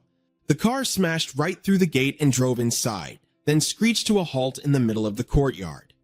Zhuat-on stepped out looking completely relaxed, as if victory was already in the bag. He announced confidently, "Listen up, you trash. Your granddaddy's here to clean you all up." But when he saw Tung-he sitting there looking majestic and perfectly fine, Zhuat-on's eyes bugged out. "Wait, your formation is still completely intact?" Tu Ngyo shot him an icy glare. "Where did this idiot come from?" One of the lackeys ordered his men to drag him over. The thugs aggressively marched toward him. Zhuat-on panicked and desperately chased after his own car as his cowardly bodyguard sped off. "Wait, I haven't gotten in yet." "Freeze!" Realizing he had nowhere left to run, Zhuat-on gritted his teeth and accepted his grim reality. He spun around and dropped into a fighting stance. "Don't think I'm an easy target." "Come on, bring it. Just because the tiger isn't roaring, you think I'm some sick little kitten?" The three thugs in front of him just smirked coldly, watching him put on a show with absolute contempt. In the end, Zhuat-on was beaten to a bloody pulp. With his face pinned under someone's thick boot, he begged for mercy. "Please, Daddy, spare my life." The three thugs still wouldn't let him off the hook. "Why were you acting so cocky, huh?" Zhuat-on could only clutch his head and scream. "Ow, ow, ow." Tu Ing-xiu asked him coldly, "Where is Hacham?" He wailed in response, "I don't know either. I got tricked by that little punk." Tu Ing-xiu deduced, if he tricked you, he's definitely hiding nearby watching the show. Well, that makes things easy. Meanwhile, Lam Fai asked Hacham, "Do you want to head over there?" He replied, "I knew I couldn't trust that idiot Zhuat-on. With all those resources, he still couldn't force Tung-Hiu to make a real move. Right now, it's still unclear how strong Tung-Hiu actually is. Let's just lay low for now, then follow them later to see where their hideout is." But suddenly, a massive force surged from behind and surrounded him. The Demon King stood behind them, his voice dripping with malice. "You filthy little rat, I finally found you." Tu Nung-hiu quietly watched as the cliff where Hacham was standing exploded. He looked up with a smug grin. "Would you look at that? The mighty tiger just got caught by the rat." At that exact moment, Hacham quickly grabbed Lam Fai and leaped backward. The Demon King glared at them coldly. Pretty fast. If that were anyone else, they'd be reduced to minced meat by now.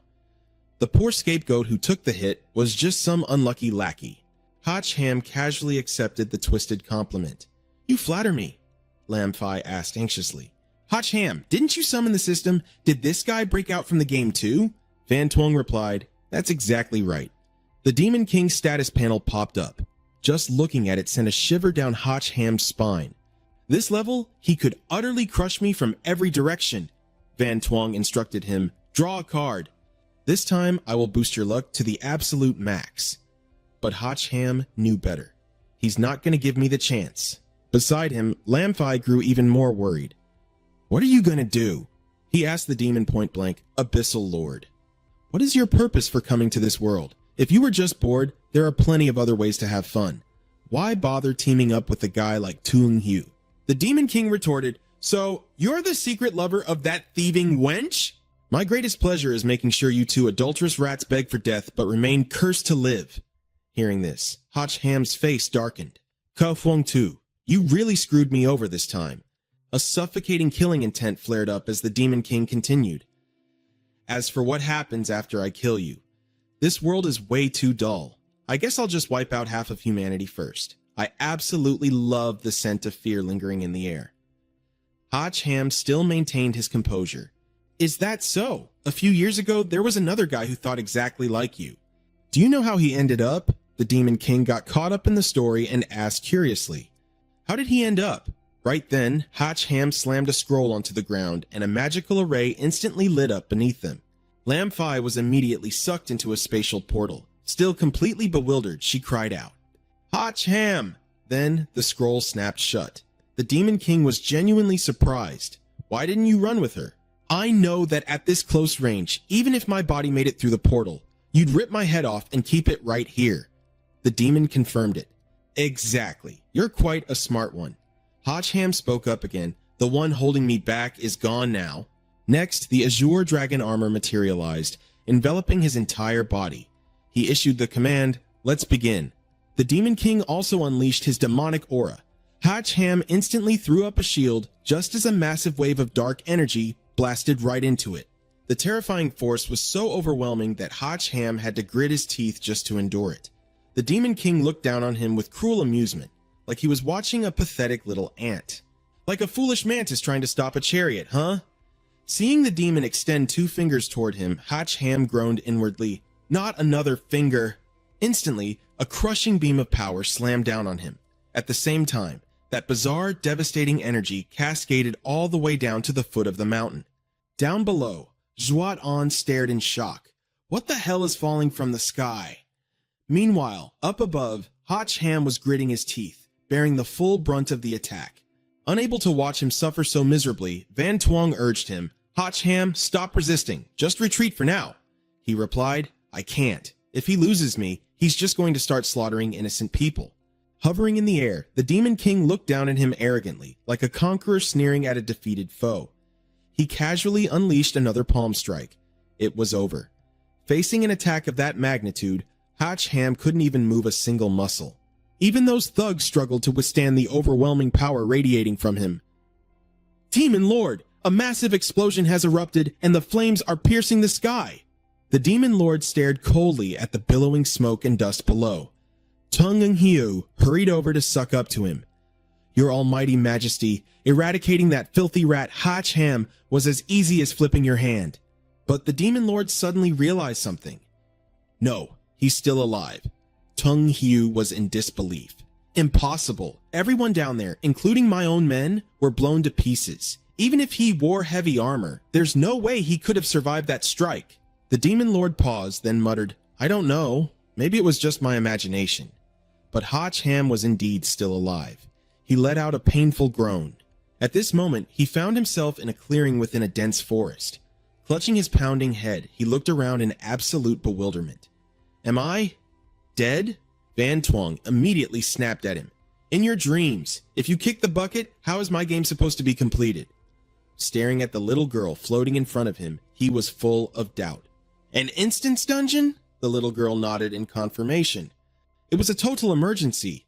I had no choice but to drag you into this instance to hide for a bit. I picked an E-rank dungeon for you, which is the absolute lowest difficulty. It's meant for players level 7 and above, so you should be totally fine. Time flows much slower in here compared to the real world. Just grind a few more times to boost your stats before you head back out." Hotch Ham quickly regained his fighting spirit and eagerly asked, "I knew it, so where's the boss?" Van Tuong replied, "If I remember correctly, it should be a lantern-headed bear, though the environment looks a bit different from what I remember. Why don't you look around?" Meanwhile, in a dead silent cave nearby, a golden armored earth dragon was deep in slumber. This was actually a D-rank instance meant for players level 10 and above. Back at Hotch Ham's house, the 3 girls living there heard a commotion and rushed to the door. "What's going on?" Lam Phi, still panting heavily, blurted out, "Hotch Ham is in deep trouble. You guys need to come with me, right now." Inside the dungeon, Hotch Ham was scouting the area. "All right, I'll draw a few more cards, stack up my gear, and then head back out to finish that bastard off once and for all." He paused. "Will that work?" Van Tuong shook her head. "The level gap between you two is way too massive. No amount of gear can bridge that kind of power difference." Hotch Ham cut straight to the chase. "How many more times do I need to clear this place to hit level 9? The little girl ran the numbers. If everything goes smoothly, about 30 more runs should do it. Hotch Ham groaned in frustration. "That's way too tedious. Can't you just throw me into a higher level dungeon?" Van Tuong immediately shot the idea down. "Hold your horses, tough guy. You need to know your limits. With your current stats, facing a D-rank dungeon boss is a guaranteed death sentence. There are only a few weak mobs in this instance, and they're super easy to beat. Just focus on finding the boss." But right as they were talking, a monster suddenly lunged at them from the shadows. Seeing the creature charging at them, Hotch Ham raised an eyebrow. "Is this the boss?" Van Tuong waved it off. "Nope, just a wild goblin. You can squash it effortlessly." But the moment she said that, the monster slammed its massive club down, shattering the ground beneath them. Hotch Ham barely managed to knock it back. Staring at the cratered earth, he gasped in shock. "Are you kidding me? This is the power of a weak wild goblin?" The beast roared, swinging its massive wooden club as it charged again. Hotch Ham instantly triggered his Azure Dragon armor. The heavy club smashed into the glowing barrier, completely ricocheting off. Just that single strike was enough for Hotch Ham to gauge its true power. Are you absolutely sure you didn't mess up? Van Tuong finally realized something was off. Wait a second, that's not right. She pulled up its stat panel. Its name is Berserk Goblin, level 6, would attribute. Van Tuong gulped. Turns out it actually is a boss. Hotch Ham's expression instantly turned serious. Well, talk about a stroke of luck. Now I don't even have to hunt for it. It delivered itself right to my doorstep. Just one level below me. Perfect for a warm-up. Meanwhile, Van Tuong was still scratching her head in confusion. That's so weird. Did I ever design a dungeon with a Berserk Goblin as the boss? While she was lost in thought, Hotch Ham was already drawing his cards. He held one up, an equipment card. The Berserk Goblin swung its massive club and lunged at him once more. But in that exact second, a blinding flash of light sliced through the air. Its heavy wooden club was cleanly severed in half. The goblin blinked in sheer confusion, staring blankly at the smoking handle still left in its grip. Hotch Ham admired the glowing blade in his hand. Damn, now this is a good sword. The system notification chimed in. Congratulations, the player has obtained the double S rank legendary weapon, Thunderbreak Lightning Attribute. Attack power increased by 1500, with a high chance to trigger a lightning critical strike. The critical chance decreases with each strike but can be restored by charging energy. Seeing him distracted, the goblin flew into a rage, letting out a vicious guttural hiss to assert its dominance. But with Thunderbreak in hand, Hotch Ham's confidence was through the roof. He smirked at the beast. What's wrong? Feeling a little clumsy without your weapon? Because you're leaving yourself wide open! In a fraction of a second, a brilliant streak of lightning slashed right through the goblin's body. Ignoring the massive boss collapsing with a heavy thud behind him, he simply admired the crackling energy of Thunderbreak. Oh yeah, that feels absolutely incredible. Seeing the massive chunk of points added to his stats, he grinned from ear to ear. 500 experience points. Now that is what I call an easy grind. Van Tuong smugly crossed her arms. See? What did I tell you? Grinding in instances is the best way to level up. As she spoke, the system updated his leveling progress. His attack, defense, speed, critical strike, and mental strength had all gotten a solid boost. Curious, he asked, so do I just wait for the dungeon to reset and beat up that Berserk Goblin again once it respawns? Van Tuong nodded. That works. The experience points will drop a bit on the next runs, but the overall gains are still extremely solid. Suddenly, another vicious hiss echoed through the area, putting them on high alert. But this time, an absolute swarm of Berserk Goblins was charging right at them. Hotch Ham froze in sheer disbelief. Are you kidding me? How the hell are there this many bosses? Van Tuong gasped as it finally clicked. Oh no, I get it now. You walked into the completely wrong dungeon. These Berserk Goblins actually are just the weak mobs. The real boss hasn't even shown up yet. Hearing that, a heavy drop of sweat rolled down Hotch Ham's face. Are you out of your mind? He yelled. Level 6 monsters are just the small fries in here? Then how insanely overpowered is the actual boss?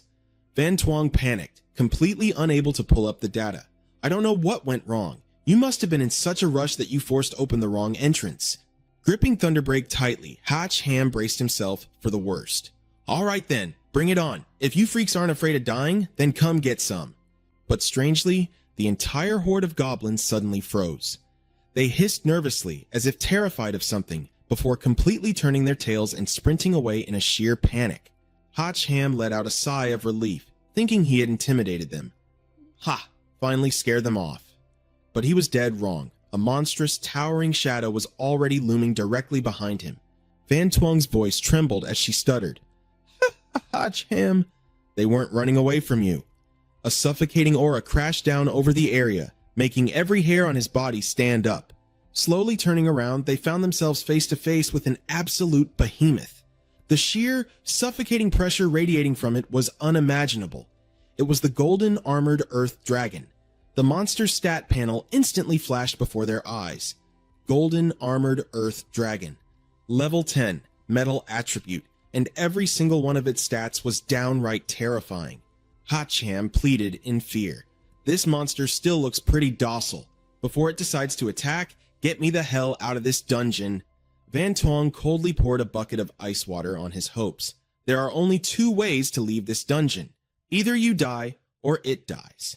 Hearing that sent a chill down his spine. What a wonderfully kind rule you made. Thanks a freaking lot. Van Tuong calmly replied, dying in a dungeon is no big deal. You'll just respawn in the real world. You only lose a little bit of EXP. Hotch Ham wasn't having it. Who the hell has that much EXP to spare? I'm better off killing those goblins to grind some more EXP. Once I have enough, I'll come back and let this earth dragon kill me.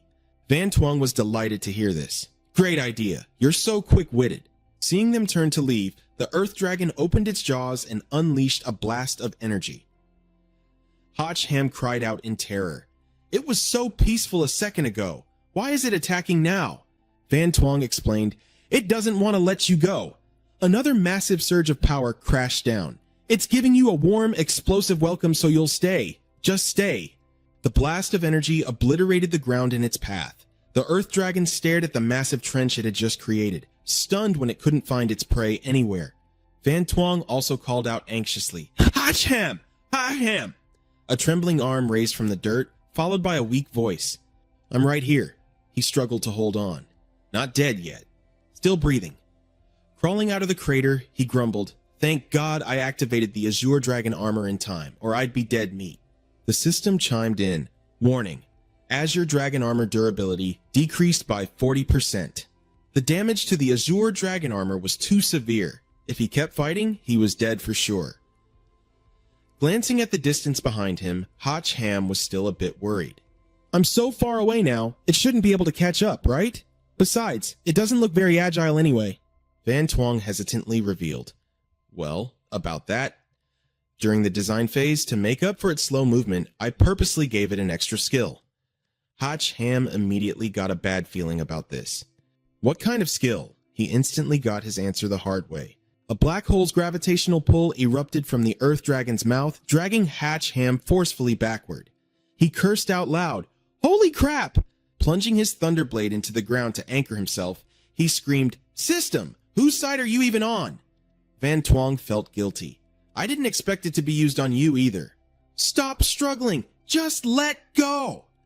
But this time, Hotch Ham was stubbornly clinging to the thunderblade buried in the earth.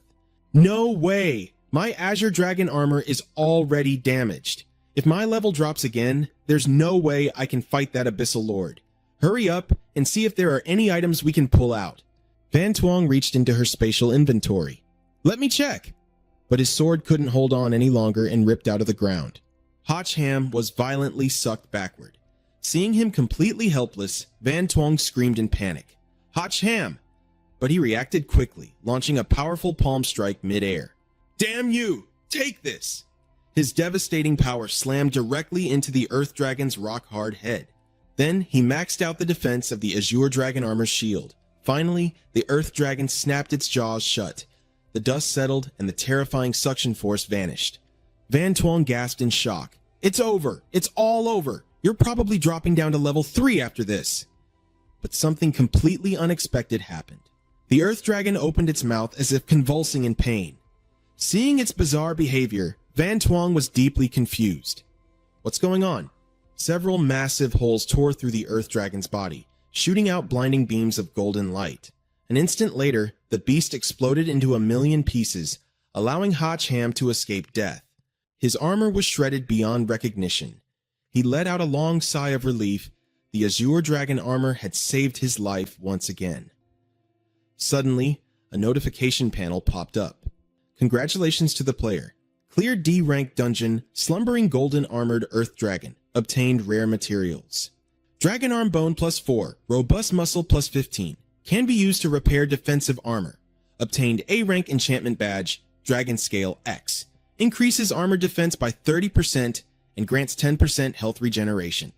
Obtained title, Dragon Slayer. Equipping this title boosts all attributes by 30%. If the opponent is of the dragon race, attributes are boosted by 100%. His lightning attribute instantly leveled up to 8. All of his accompanying skills skyrocketed as well. Quest progress, 1970 out of 2000. The system displayed, congratulations, the player has gained 2 consecutive levels, becoming the first player in the world to reach level 8. The durability of the Azure Dragon armor was down to just 1 point. Should he discard it? He felt incredibly grateful to this piece of gear. You've worked hard. I'd never abandon a brother like you. He used all the dragon arm bones and robust muscles to repair the Azure Dragon armor. He then used the dragon scales to infuse extra magic power into the armor.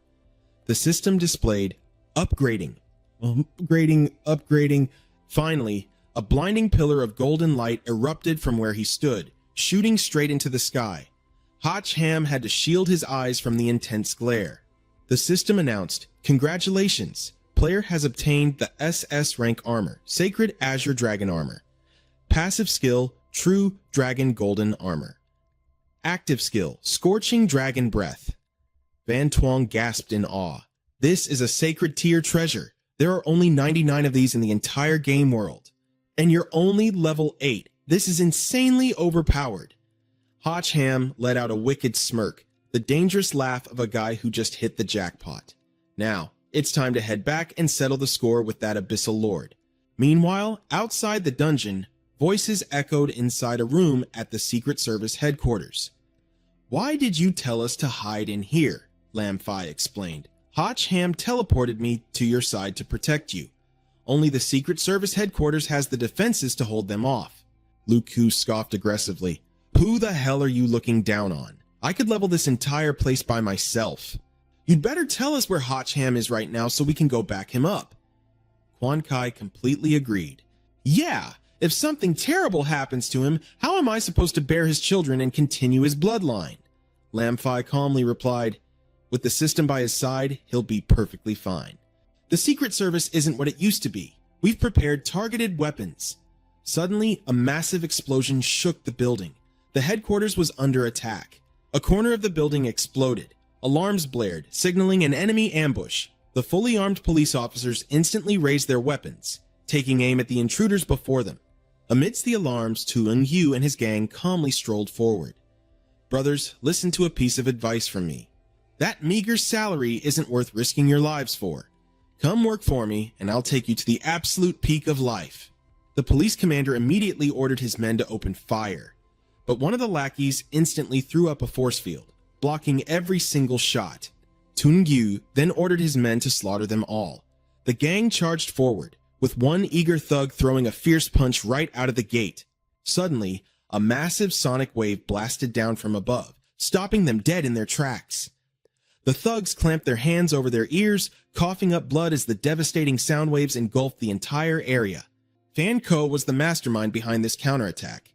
She sneered, "Even with your fancy ability props, human bodies are still just fragile flesh and bone. Against a sonic weapon attack, any physical defense is completely useless." Annoyed, Eung-hyu spat. "That wretched woman is actually helping the Secret Service fight against me." Seeing their victory, the girls in the control room cheered, "That's awesome! What kind of weapon is this? It's incredible! We won!" However, Lam Fi remained completely calm. "It can't be this easy," she muttered. "Where is the Abyssal Lord? Where is he hiding?" she wondered nervously. Could Eung-hyu be the one to give her the answer? The enemy ambush was here, and now it was her turn to act. Lam Fi frantically shouted into her walkie-talkie, "In the sky! Look up at the sky! Watch out above!" Fan Ko and her staff looked up in confusion. "The sky?" Looking up, they realized the Demon Lord had been hovering there the entire time. He chuckled darkly. How amusing. With a casual flick of his finger, devastating power rained down. But in the end, this is all you amount to. Massive explosions tore through the Secret Service building. Luke Koo bravely charged forward, her single sword strike tearing right through his demonic aura. She demanded coldly, "Give my man." Luke Koo unleashed a relentless barrage of sword aura strikes, growling, "Oh, back to me." Quan Kai quickly cast a shield to protect Fan Ko, cheering excitedly, "A direct hit! We've won!" But the Demon Lord just looked at Luke Koo with utter contempt.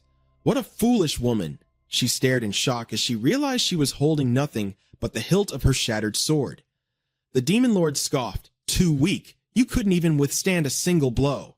At that exact moment, Huang Jie launched a sneak attack from behind. Her blade pierced right through him just as the Demon Lord muttered, "But I still want you dead." He instantly grabbed her by the throat.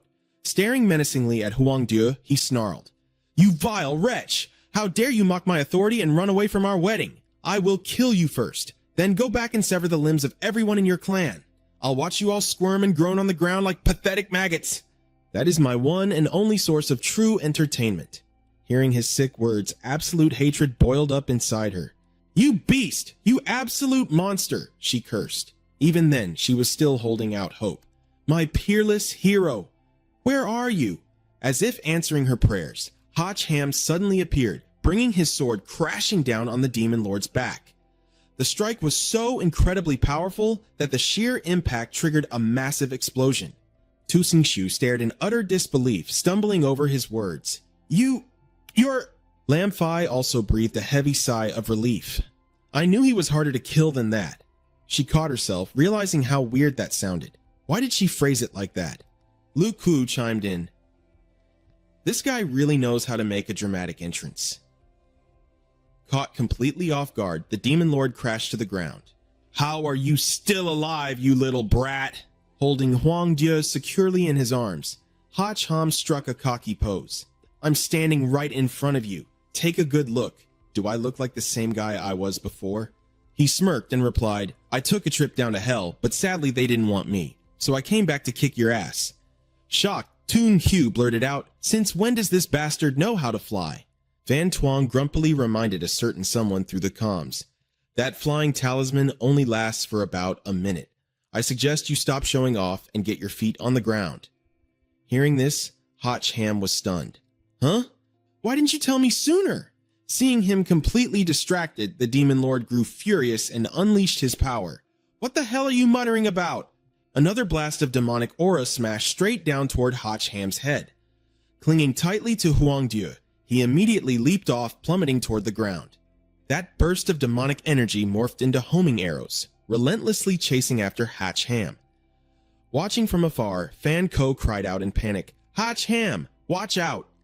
Seeing the tracking arrows, even he was pretty surprised. Damn, they can actually curve? Right at that moment, thick vines burst from the ground. They wrapped tightly around Hotch Ham's legs, leaving him completely caught off guard. "Now what is this?" Toon Hugh immediately praised his lackey. "Fantastic job." The henchman bragged confidently, "No one can break through my steel vines. He's dead for sure." From a distance, Fan Ko only saw a massive explosion light up the sky. Lam Fai was worried sick. Hotch Ham, she thought, silently scolding him. He had already been drained by the Abyssal Lord's previous attack. Why did this idiot have to go and get himself killed? The Demon Lord looked incredibly pleased. "This time, your bones are truly crushed to dust, letting you die such a quick and happy death. I've been far too merciful to you." 2. Ningyev praised his man again. "Great work. You've just scored a massive achievement." The thug happily replied, "Thank you, boss." But they had no idea Hotch Ham was already standing right behind them. "Man, that was close." The voice made both of their eyes bulge out of their heads. "How the hell did you get over here?" He simply replied, "Well, since I couldn't break out, I just dug a tunnel and crawled my way over." The entire mob of thugs immediately charged at him. "Damn it! Get him! Protect the boss!" Wang Due instantly stepped in for him, delivering a flurry of devastating kicks. "You think a bunch of small fry like you are worthy of fighting the main character?" In a flash, she completely wiped the floor with them. That's right, back the hell off. Lu Ku coordinated perfectly, swinging her sword and roaring, "Anyone in our way dies." Seeing this, Toon Hugh turned to the man beside him in a panic. "Lord Demon King, please kill these women first!" The Demon Lord acted instantly. Thick demonic auras swirling and gathering in his palms. "Noisy little creatures!" With a flick of his wrists, a blast of sheer power wrapped in divine fire shot toward them. The three girls froze, unsure of how to react. But Hotch Ham instantly appeared, playing the hero saving the Beauties. With a few precise sword strikes, he completely shattered the enemy's attack, keeping all three women perfectly safe behind him. The Demon Lord stared in utter disbelief. "What? You actually deflected my divine flame?" Looking at Thunderclap in his hand, he sighed in admiration. It wasn't a good time to strike earlier, so let's test it out now. And damn, did it feel amazing. Watching from the sidelines, Toon Hugh seethed with jealousy, wondering to himself, just what the hell happened to this bastard while he was gone? Not only did his power skyrocket, but even his weapon is insane. Refusing to back down, the Demon King gathered an even more massive sphere of divine flame. Impossible! Just die already! Hatch Ham calmly swung his sword in response. The Demon King scoffed with total confidence. You really think such a pathetic move is enough to threaten me? But a split second later, realization hit him. Wait, if that lands, I'm dead. Due to his arrogance, the Demon King took the brunt of the sword's aura, crashing hard into the dirt. Gasping for breath, he muttered, "That was way too close." Before he could even recover, Hatch Ham lunged forward with another strike. The Demon King sneered, "Drop the tough guy act. The lightning in your sword is completely drained. It's nothing but a useless piece of scrap iron now. You can't even scratch me." Hatch Ham stared at him coldly and laid out the facts. Number 1. Even an unenchanted sword is more than enough to chop you into pieces. And number 2, who ever said lightning doesn't strike twice? Right on cue, a massive surge of lightning violently tore down from the sky. The Demon King watched in sheer disbelief, stammering, It's reabsorbing the energy?" Hatch Ham's thunderclap eagerly devoured the incoming strike, fully recharging its power. He shot his opponent an arrogant smirk. "Is this enough lightning for you?" The Demon King turned pale at the terrifying sight. "I've terrorized this alternate realm for 800 years. I've faced countless powerhouses and vicious foes, but I've never met a cheater like you." Before the Demon King could even finish his thought, Hatch Ham's lightning violently blasted him away. Hatch Ham stared at the Demon King's motionless body on the ground, but his sharp instincts immediately picked up on something wrong. Looking closer at the corpse torn in half, he realized it was nothing more than a decoy shell. The real Demon King reappeared right next to Tunung-hyu, cursing under his breath. "Damn it, he actually forced me to use my ancestral escape skill." The system chimed in, displaying the Abyssal Lord's true level as level 8. Hatch Ham threw him a look of pure disgust. "And here, I thought you were some badass boss. Turns out you're just a cowardly turtle who ditches his own shell the second things get rough." The Demon King roared in fury. "Insolent brat! Don't think a rusty sword gives you the right to look down on me. Tunung-hyu, let's rush him together." But before he could move, a blade suddenly pierced straight through his chest from behind, teaching him a brutal lesson about human betrayal. Even Hatch Ham was caught completely off guard. "What the hell?" Twisting the blade deeper, Tunung-hyu spat coldly. "You useless trash! I wasted my time summoning you. Since you've outlived your purpose, you can serve as my fertilizer." The Demon King choked on his own blood as Tunung-hyu ruthlessly yanked the sword free. Collapsing to the ground, the Demon King cursed with his final breath, "You'll rot in hell for this." Playing the smug victor, Tunung-hyu turned his gaze back to Hatch Ham. "Thanks for doing all the heavy lifting, Hatch Ham. If it weren't for you, there's no way I could have killed this Demon King so easily." Disgusted by a man who would backstab his own ally, Hatch Ham knew he couldn't let this bastard walk away alive. Glaring at him, he declared, "You're the real monster here." Tunung-hyu held up a glowing card radiating with immense power. "Listen up, Hatch. Today, you and I are going to end this once and for all. I'm going to use my ultimate card combo to send you straight to hell." Hearing this, Ban Tuang's voice immediately echoed in Hatch Ham's mind. "Be careful, he's holding at least 2 S-rank treasures and 3 A-rank treasures." Tunung-hyu began rapidly equipping his armor set. "Mighty Shilin Arm, Strength plus 300, Crit Rate plus 30. Explosive D-Belt, Strength plus 90, Speed plus 20. Demon Bane Chainmail, Defense plus 100. Berserker Combat Armor, Defense plus 90, Crit plus 60, Speed Boosting Leg Guards, Defense plus 30, Agility plus 30, Health Regen plus 40, Imperial Crown Helmet, Mental Power plus 100, Regen plus 100. The Cloak of Forgiveness cuts the opponent's attack and speed in half, and the legendary Twin Magic Blades, completely ignoring all physical defense, with the highest armor-piercing stats in history. Decked out in his absurd gear, Tunung-hyu smirked arrogantly. "With a full set like this, how exactly do you plan to fight me?" Suddenly, a grenade landed right at his feet. Before he could react, a massive explosion blew him away. Standing nearby, Hatch Ham clapped his hands in mock applause. "Wow, so standard explosives are useless now? System, send me 2 more crates of grenades." Trembling under the pile of rubble, Tunung-hyu coughed through the smoke. How can you be so utterly shameless?" Hatch Ham smirked wickedly. Looks like you packed on so much heavy gear, you can't even run to dodge. Sweating bullets, Tsunhyu cursed internally. Oh crap, he had been so obsessed with buffing his attack and defense that he completely forgot about the weight penalty. He could barely move. While he was panicking, Ham's thunderclap was already swinging right at his face. Sparks flew as the tip of the sword violently clashed against Tsunhyu's Darth Vader mask, barely blocking the strike. Tsunhyu burst into hysterical laughter. Ha ha ha, shocked, aren't you? Even if I can't dodge, my defense is absolutely impenetrable. I've even armored up my backside, so what the hell can you possibly do to me? But Tsunhyu's calculations were nothing compared to Ham's cunning. A wicked grin spread across Ham's face. I wonder, does all that metal armor conduct electricity? Instantly, a massive surge of lightning violently coursed through Tsunhyu's entire body, but backed into a corner, he managed to unleash a desperate counterattack. A blinding flash of light from the armor forced Ham to shut his eyes. A split second later, a massive blast of firepower slammed right into him, sending him flying backward with a sharp groan. Stabbing his sword into the ground to catch his balance, he gritted his teeth. Damn, that was close! Turns out striking his chest piece triggered a hidden passive skill. Ham knew the truth. That last strike against the Abyssal Lord had completely drained Thunderclap's stored energy.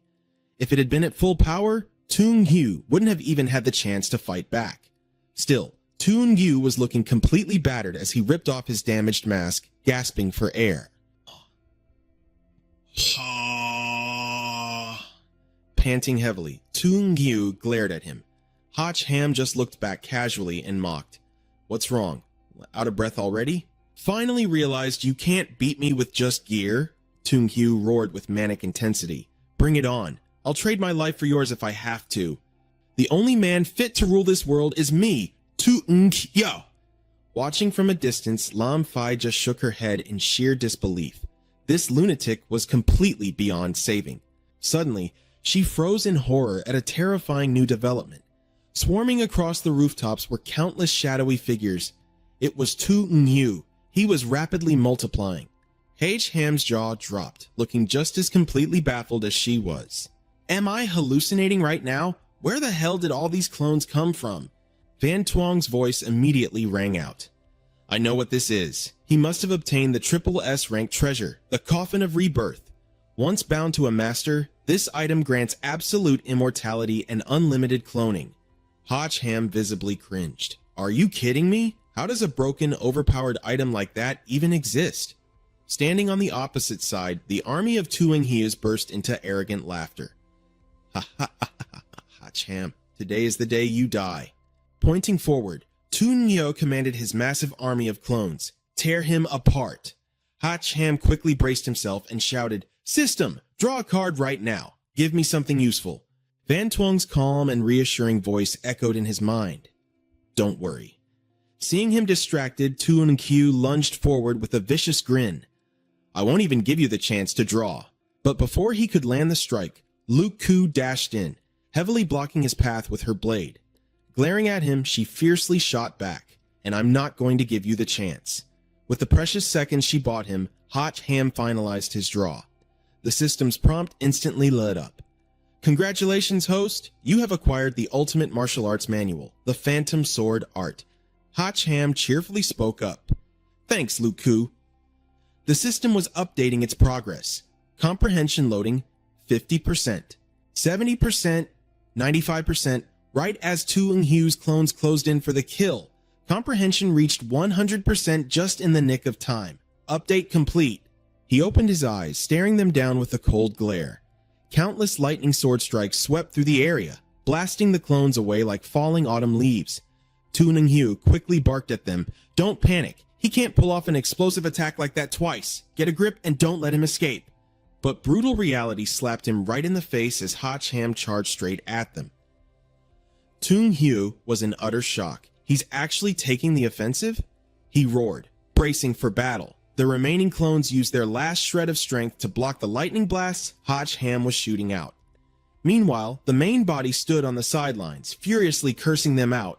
You useless idiots! Flank him! Attack him from behind! 3 clones in the back immediately moved to flank him.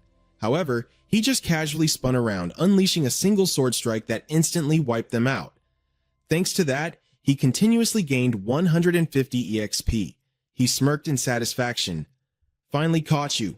In stark contrast to Hachham's calm demeanor, Toon-hyu completely lost it. You actually, Hacham continued, even though you have a massive army of helpers, I've already figured out your 3 fatal weaknesses. Hearing this, Toon-hyu burst into maniacal laughter. Weaknesses? Doesn't that just mean you have to kill 3 more of my clones? If you try that, I'll just go completely crazy and tear you apart. Weren't you bragging about ascending to godhood? Hacham ignored him, calmly listing out the facts one by one. Number 1. The rebirth coffin can only create copies, not actually resurrect the dead. That's why you're too much of a coward to show your real face. Number 2.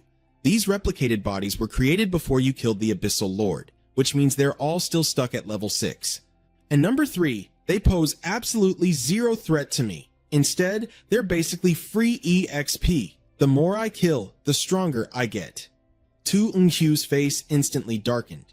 Hacham smirked. Judging by that look on your face, I'd say I hit the nail right on the head. Even Lam Fi couldn't help but be amazed. During such a brief, intense clash, he was still able to pinpoint critical information so quickly. He was undeniably a born fighter. But why was he revealing all of this out loud? Wouldn't that just give Toon-hyu a chance to prepare? But Hacham's true goal was completely different.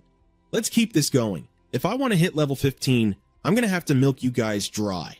Refusing to be just a stepping stone for his enemy, Toon-hyu's face twisted in rage. He suddenly turned and started slaughtering his very own clones. As the remaining copies watched in pure terror, Toon-hyu barked, "Why give the EXP to an outsider? Our common enemy is Hacham."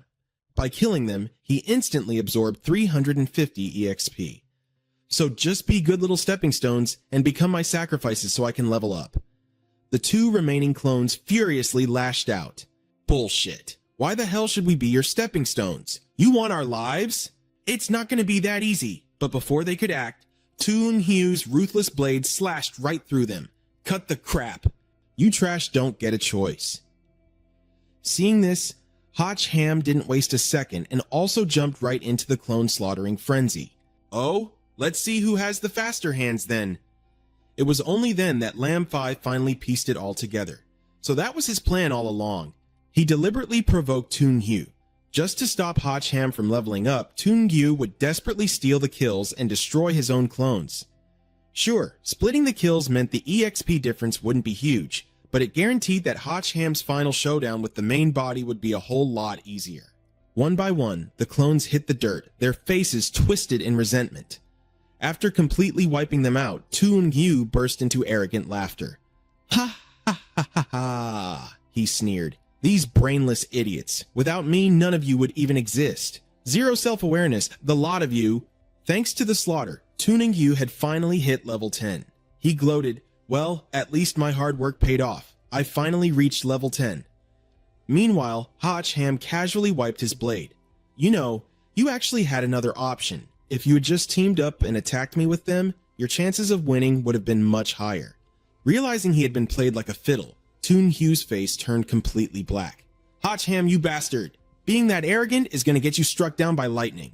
Hacham mockingly offered his opponent a free pass. "If you've got any dirty little tricks left, you'd better use them now, because pretty soon, you won't have a chance." Toon-hyu forced himself to stay calm. "Keep it together. I have the IQ advantage. If I can just land this one skill, overcoming his level gap is absolutely possible."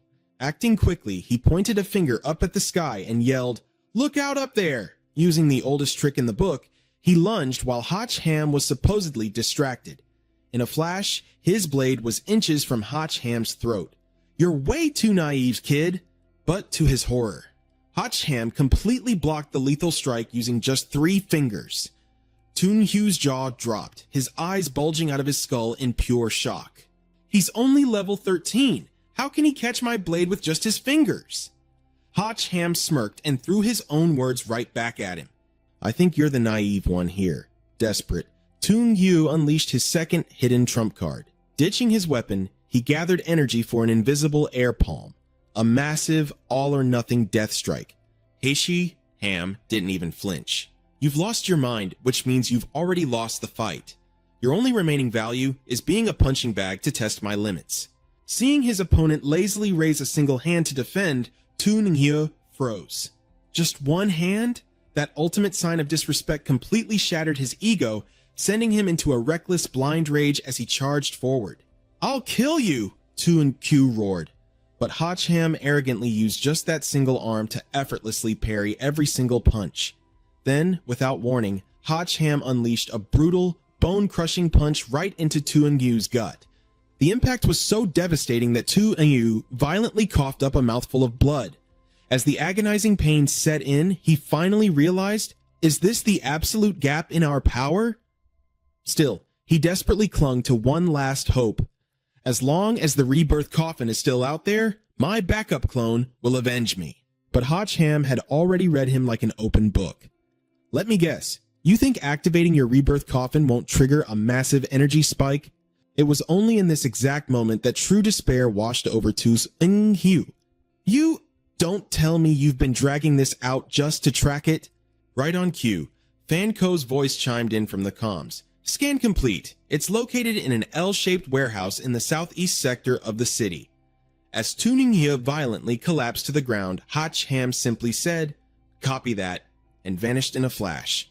Left bleeding in the dirt, Tu Ninghyeo glared at Fanco with absolute hatred, coughing out, You bitch!" His vision finally faded to black.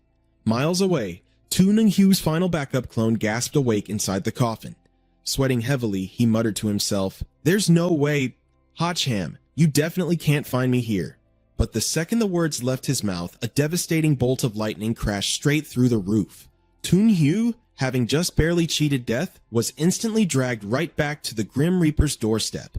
He let out a blood-curdling scream of pure despair.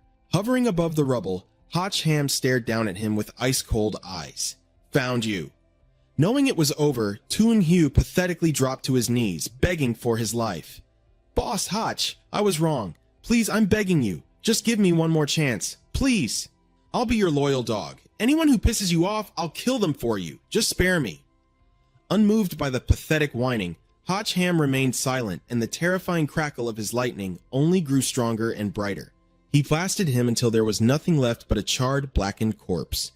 Walking away, Ham coldly muttered, "Maybe in your next life. If I ever need a dog, I'll let you know." Soon after, explosive news of the battle dominated the city's media networks. It was heavily reported that the notorious criminal terrorizing the city, Tu Ninghyeo, had been brutally killed. However, the police strictly refused to reveal which hero had taken him down. Meanwhile, Lam Fi was deeply troubled. Even though Tu Ninghyeo was dead, strangely enough, Professor Tongjiang was still nowhere to be found. What was worse, the device Tu Ninghyeo used to tear through the dimensional barrier had also completely vanished from the scene. Ham crossed his arms. "So, you're suspecting that Tu Ninghyeo still has accomplices out there?" She gave a grim nod. "We absolutely cannot rule out that possibility. Because of that, the police must continue to ensure your absolute safety. Oh, and one more thing. The City Council has officially nominated you to compete in the Provincial Superhero Selection Tournament next month. Make sure you train hard and prepare yourself." Ham instantly waved it off with a heavy sigh. "Yeah, pass. Give me a break. I finally got some time to actually rest. Just let me take a break for a while. I'm sitting this one out." She agreed right away. "Fair enough. I'll contact the organizers and withdraw your name then. The prize money for the champion is 30 million, though I guess you wouldn't be interested in that kind of cash." Hearing that massive sum, Ham changed his tune instantly. "Hold on a second." Lam Fi asked, "What is it, having second thoughts?" He replied with a totally straight face. "Rest? What rest? Resting is incredibly boring. I'm more than willing to step onto a higher stage and learn from the best. Even if there wasn't a single cent involved, I'd still charge forward bravely and give it my all." Having successfully baited him, Lam Fi turned to leave. "I'll go register for you. Just get some proper rest." He happily replied, "You got it. Thanks for the trouble, Officer Lam." He was already calculating how to spend his 30 million in prize money. But the moment he stepped into his room, Ham froze in his tracks. Wang Do called out to him softly, "My savior." She looked at him shyly and asked, "Are you done with your business?" Ham looked at her suspiciously. Huangju, what are you doing here? She replied bashfully, You defeated the Abyssal Lord. You must be so exhausted. Right after she said that, the door slammed shut. That was fast, Hotch Ham thought to himself. Meanwhile, Huangju had already wrapped her arms around him from behind. I just want to help you relax a bit. From now on, I'm all yours. You can do whatever you want with me. Hotch Ham stammered, Wait, didn't you say no fooling around before marriage? Her hands were already wandering. Oh, please, that's just a mere formality. I'm not that old-fashioned and traditional anyway. We can make it up later. Hotch Ham pushed her away gently. Hold on a minute. Defeating the Abyssal Lord was actually a piece of cake. You really don't need to make such a huge sacrifice. You should hurry back and reunite with your tribe. He thought to himself, one wrong move and I'll lose everything. Dealing with too many women will drain me dry. But Huangju misunderstood. Are you trying to toss me aside? Hotch Ham stated bluntly. We're not even married. Where is this coming from? Suddenly, the figure in front of him vanished. He was deeply confused. She disappeared again? Then he realized his pants had vanished into thin air. Where did my pants go? Even his shirt was gone. He could only stare helplessly as a figure lunged right at him, making him yelp in surprise. Huangju straddled him and said stubbornly, Explaining is useless. No matter what, I'm sealing the deal with you tonight. Hotch Ham tried to talk her out of it. Wait, no, don't. You're not planning to kill me right after we're done, are you? Then he realized she didn't seem to be wearing anything underneath. Huangju replied, How could I? You're my husband now. Why would I kill you? If anyone dares to have any funny ideas about you, I'll be the first one to rip them apart. Hearing this, Hotch Ham had a sudden epiphany. That makes sense, right? Her goal was to defeat the Abyssal Lord and protect her tribe, not to completely drain my life essence. If I bag her now, then whenever those other crazy girls try to kill me in the future, she'll step up and protect me. Plus, she's already offering herself like this. Would I even be a man if I kept resisting? It wasn't until late into the night that Hotch Ham exhaustedly woke up after an intense battle. Looking at the empty space beside him, he wondered, where did she go? She left that early? Well, I gotta admit, that was pretty incredible. Even that perverted system didn't pop up to ruin the mood. Though knowing her, she was probably hiding in some dark corner watching every single detail. Just then, Quan Kai and Luke Q stepped into the room. Seeing them, he shrieked, What are you two trying to do? I'm warning you, I'm a level 14 boss. Using force on me isn't gonna work. The two of them advanced fearlessly. There's no need to put up such a stubborn fight. System Sis already gave us the green light. As long as it's the safe period, she'll temporarily seal your powers. Right now, apart from your physical stamina, you've got absolutely nothing. The System Van Twong winked and said, Don't mention it. Hotch Ham's face went dark. What is that supposed to mean? Are you forcing yourselves on me? Little Hotch, save me. But Quan Kai was already crawling onto the bed. Who do you think told us to come? You can only blame yourself for being way too fierce last night. You scared that poor girl half to death, so we came to a little agreement. Peaceful sharing. Whoever has the stamina gets to enjoy the prize. The entire house echoed with Hotch Ham's desperate screams. Somebody help me! The next day, when he went to meet Lam Fai, she was absolutely stunned by his haggard appearance. Did you not sleep well last night? With massive dark circles under his eyes, he groaned, Don't even bring it up. I feel like dying. Anyway, why did you call me over in such a rush? Lam Fai handed him a classified file. This is the intel on the elite tournament that we gathered overnight. Take a look. Hotch Ham immediately opened it up. He boasted, with my level, grabbing the championship is going to be a walk in the park. Why waste time gathering intel? She suddenly dropped a bomb on him. You're way too optimistic. My official recommendation for you right now is to instantly withdraw from the competition. Hearing this, Hotch Ham yelled, Are you kidding me? Why?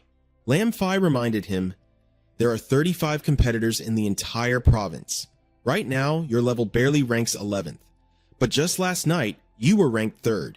This proves that... Hotch Ham was shocked. Everyone figured out how to level up in such a short time, but how did they pull that off? Lam Fai pulled out another sheet of paper. This list shows the top 100 strongest people in the province, but according to my investigation, 21 of them have mysteriously vanished over the last 2 days. It's the kind of disappearance where there's no trace of them alive and no bodies left behind. Hearing this, it instantly clicked for him. Looks like there are a lot of smart players out there. They all figured out that they can hunt each other down to farm experience points. It's just a tournament, but it's completely flooded with ruthless killers. The competition is insane. Lam Fi continued, their drive to win far exceeds our predictions. For your own safety, we need to analyze this thoroughly before making any reckless moves. That's why I'm suggesting that you... He agreed without a second thought. I'm dropping out of the tournament. I just survived a deathmatch with Tung Hyo, so there's absolutely no need to risk my neck again. Lam Fi replied, all right, I'll report this to the provincial superiors. Damdong City has been pretty quiet lately, so you can finally get some well-deserved rest. Leaving the office, Hach Ham chatted with Van Tuong as he walked. How's the data collection coming along? Any luck fixing that game bug? The system girl replied, not even close. You just need to keep grinding. It'd be best if you could do a few rounds every single day. Hach Ham's face instantly dropped in exhaustion. A few rounds every day? That's ridiculous. My body can't handle that kind of abuse. But Van Tuong wasn't fazed at all. I'll whip up some holy oil for you. I hear it works wonders. Her sheer enthusiasm made Hach Ham grit his teeth. Gee, thanks a lot. Suddenly, a chilling sense of danger crept up his spine. Someone was launching a sneak attack. Barely dodging backward in time, he barked, "Who's there?" The attacker was Cao Min, a level 16 player currently ranked 9th in Dongmin province. The man smirked arrogantly, as expected from the #1 player of Damdong City. To think you actually dodged a completely silent ambush. Hach Ham recognized him instantly. I've seen your picture before. You're a competitor in the provincial elite tournament. Have you really stooped to hunting me down just to level up? Cao Min sneered. All the top players in this city have already been wiped out. If I can take you down too, I'll definitely break through to level 18. Hach Ham realized there was no backing out of this fight. These guys had completely lost their minds. The tournament hadn't even started and they were already slaughtering each other. It looked like running wasn't an option. He'd just have to crush this annoyance first, then head back to discuss things with Lam Fi. Glancing at the iron spike-studded mace in his enemy's hands, he was slightly bewildered. Was that really his weapon? It looked like a cheap, handmade club, yet it carried an insane amount of power. Refusing to waste another breath, Cao Min swung his mace fiercely. Just be a good boy and die. You die. Facing the strike, Hach Ham instantly summoned his Thunderstrike sword. With a single slash, he blocked the incoming attack. The sheer force of their clashing weapons sent a massive shockwave of energy blasting in all directions. Feeling the impact, Hach Ham realized something was horribly off. A normal wooden bat would have snapped instantly, and this guy's physical strength was way off the charts. The collision of their powers sent a violent tremor shooting straight into the sky. Unable to hold his ground, Cao Min was forced to fall back. A magic sword with a lightning attribute! I almost walked right into that one! Pressing his advantage, Hach Ham charged forward. There's a lot more where that came from. Gritting his teeth, Cao Min channeled his energy into his wooden mace and roared, "Speed boost!" Hach Ham quickly realized his opponent could switch between different buffs. In a flash, his opponent moved at blinding speeds, creating an energy ring that trapped Hach Ham dead in the center. Don't even try, Cao Min taunted with utter confidence. You'll never keep up with my speed. His silhouette suddenly split into 3. Spinning wildly like razor-sharp buzzsaws, 3 maces were hurled straight at him. Just be a good stepping stone and help me reach the pinnacle of my life. Facing the relentless barrage, Cao Min's voice echoed out. No one survives my slaughter, and you're no exception. Without missing a beat, Hach Ham activated his Azure Dragon Holy Armor. A massive glowing shield materialized, effortlessly absorbing every single ounce of damage. Seeing this, Cao Min's jaw dropped. What the hell? Hach Ham swung his sword directly at the real body. Found you! Seeing his attacker desperately backpedaling, he gave chase relentlessly. Running away so soon? Even on the run, Cao Min remained arrogantly smug. Just you wait! Once I regroup and formulate a new strategy, I'll be back for your head. Nobody can catch me at this speed. One day I'll... But before he could even finish his sentence, Hach Ham's fist was already buried deep in his face. Unable to dodge, he took the brutal strike head on. Looking down at his smoking fist, Hotch Ham scoffed coldly. You're not the only one who knows how to use buffs, idiot. Tao Min collapsed to the ground, mumbling something completely incomprehensible. Trying to finish me off? You picked the worst possible target. Shortly after, the wailing sirens of ambulances and police cars filled the air. Lam Fai held up a hand, stopping the paramedics as they loaded the stretcher. Hold on a second. I need to verify the attacker's identity first. The paramedic grimaced awkwardly. Well, based on his current condition, looking down at Cao Min's heavily swollen, bashed-in face, where his teeth and lips were practically mashed together, the paramedic sighed. Even his own mother wouldn't be able to recognize him right now. Lam Fai rubbed her temples in defeat. All right, whatever. Just take him away. If you can save him, fine. If not, don't bend over backwards trying. Even if he survives, he's going to be a cripple anyway. Her gaze suddenly shifted, landing on Hotch Ham. He was sitting quietly in the distance, deep in thought.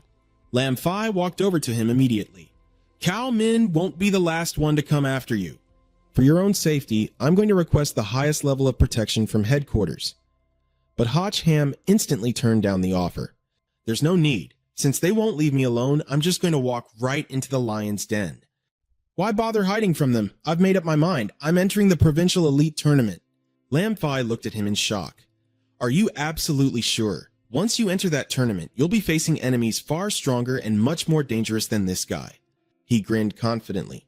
No need to stress over it. If they get in my way, I'll just crush them all. Go ahead and register for me, then send me the tournament rules. I need to study up and prepare. Also, make sure you interrogate Cao Min thoroughly. I have a gut feeling he wasn't just trying to take me down to level up. There's definitely a hidden motive here. Lam Fai nodded without hesitation. Understood. I'll make the arrangements. Getting up to leave, he waved his hand. All right, I'm heading home. Worried for his safety, she quickly offered, let me get a police cruiser to escort you back. But Hotch Ham refused. No need. Nobody's going to be causing trouble for me anytime soon. Their every move was caught on a drone camera. Meanwhile, inside a dimly lit room, someone was closely evaluating him. There's definitely something off about this Hotch Ham guy. Both his gear and his combat skills look completely amateurish. I suspect there's a master pulling the strings from behind. A mysterious man caught on to Tong Jiang's thoughts. So, you feel like he's still hiding a lot of trump cards? He asked. Tong Jiang nodded. Yeah, exactly. If you ask me, it's best we don't mess with him, or things could get real ugly. The man pulled out a piece of a badge. Even Cao Min was defeated by him. He's definitely a rare catch. Let's try to recruit him first. If he doesn't know what's good for him, we'll do it the hard way. Besides, the Azure Dragon Holy Blade, a piece of the Azure Dragon armor, has already revealed itself from that badge. He stated coldly, the Azure Dragon Holy Armor and the Azure Dragon Gauntlets. I will make them mine.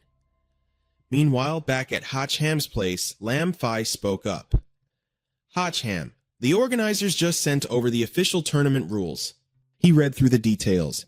The official matches start in 3 days. That's a pretty big gap. Looks like the organizers are terrified the contestants will start another bloodbath.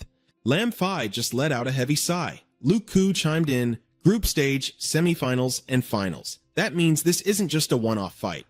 Quan Kai crossed her arms. And there's zero info on the brackets. How are we supposed to know who we're up against? Wang Diu immediately had a fix. Oh, that's easy. Just point me to the organizer's headquarters and I'll go steal the roster. Lam Fai looked at the 3 girls, her brow twitching. Why on earth are they acting like peacocks in heat? Hotch Ham just sighed helplessly. Just ignore them. Let's focus on the main issue. The notice says all contestants have to register by the morning of the day after tomorrow. That means we have to head out first thing tomorrow.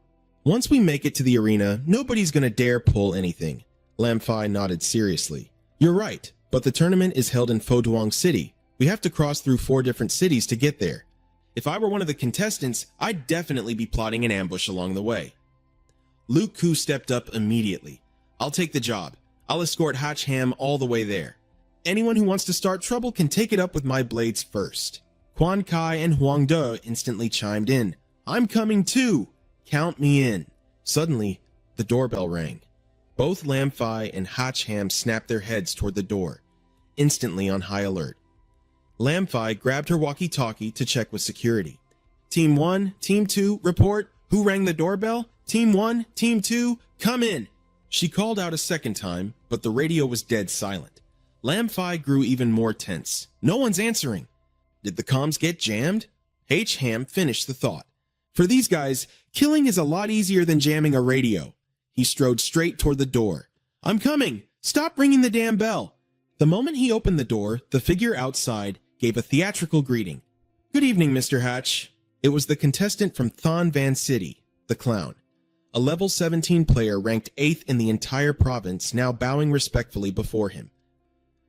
I am here on my master's orders to pay you a special visit. The four girls curiously gathered by the door to see the drama unfold. Quan Kai spoke up first.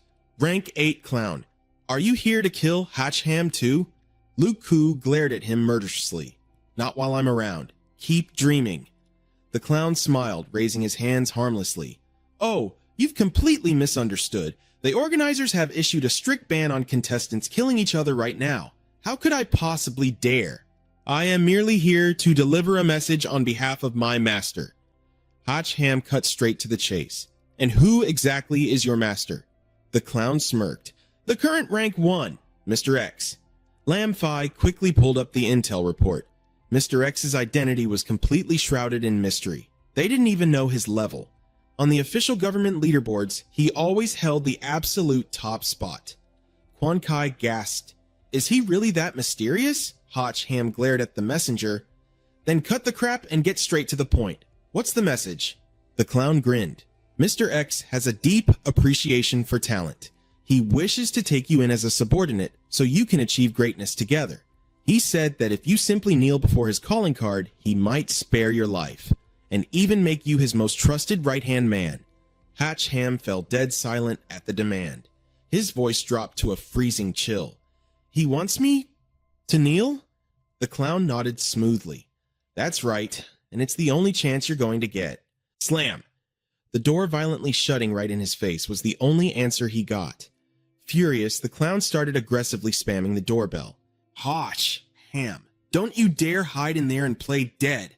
I know you're in there. If you've got the balls to join the tournament, why don't you have the balls to open the damn door? Open the door! Annoyed beyond belief by the racket, someone dumped a full bucket of dirty water straight down onto the clown's head. Leaning out from the second floor window, Hatchham stretched lazily. Ah, that was a great foot bath.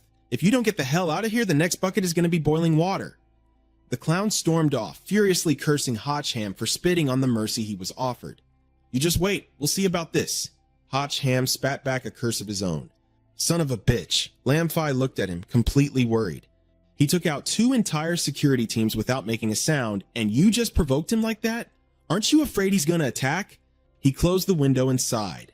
I can't guarantee he won't try a stealth assassination, but in a face-to-face confrontation, he has to swallow his pride.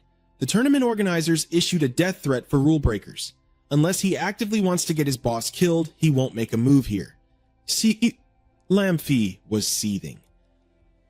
I can't believe this Mr. X is so incredibly arrogant to send someone to taunt us like that.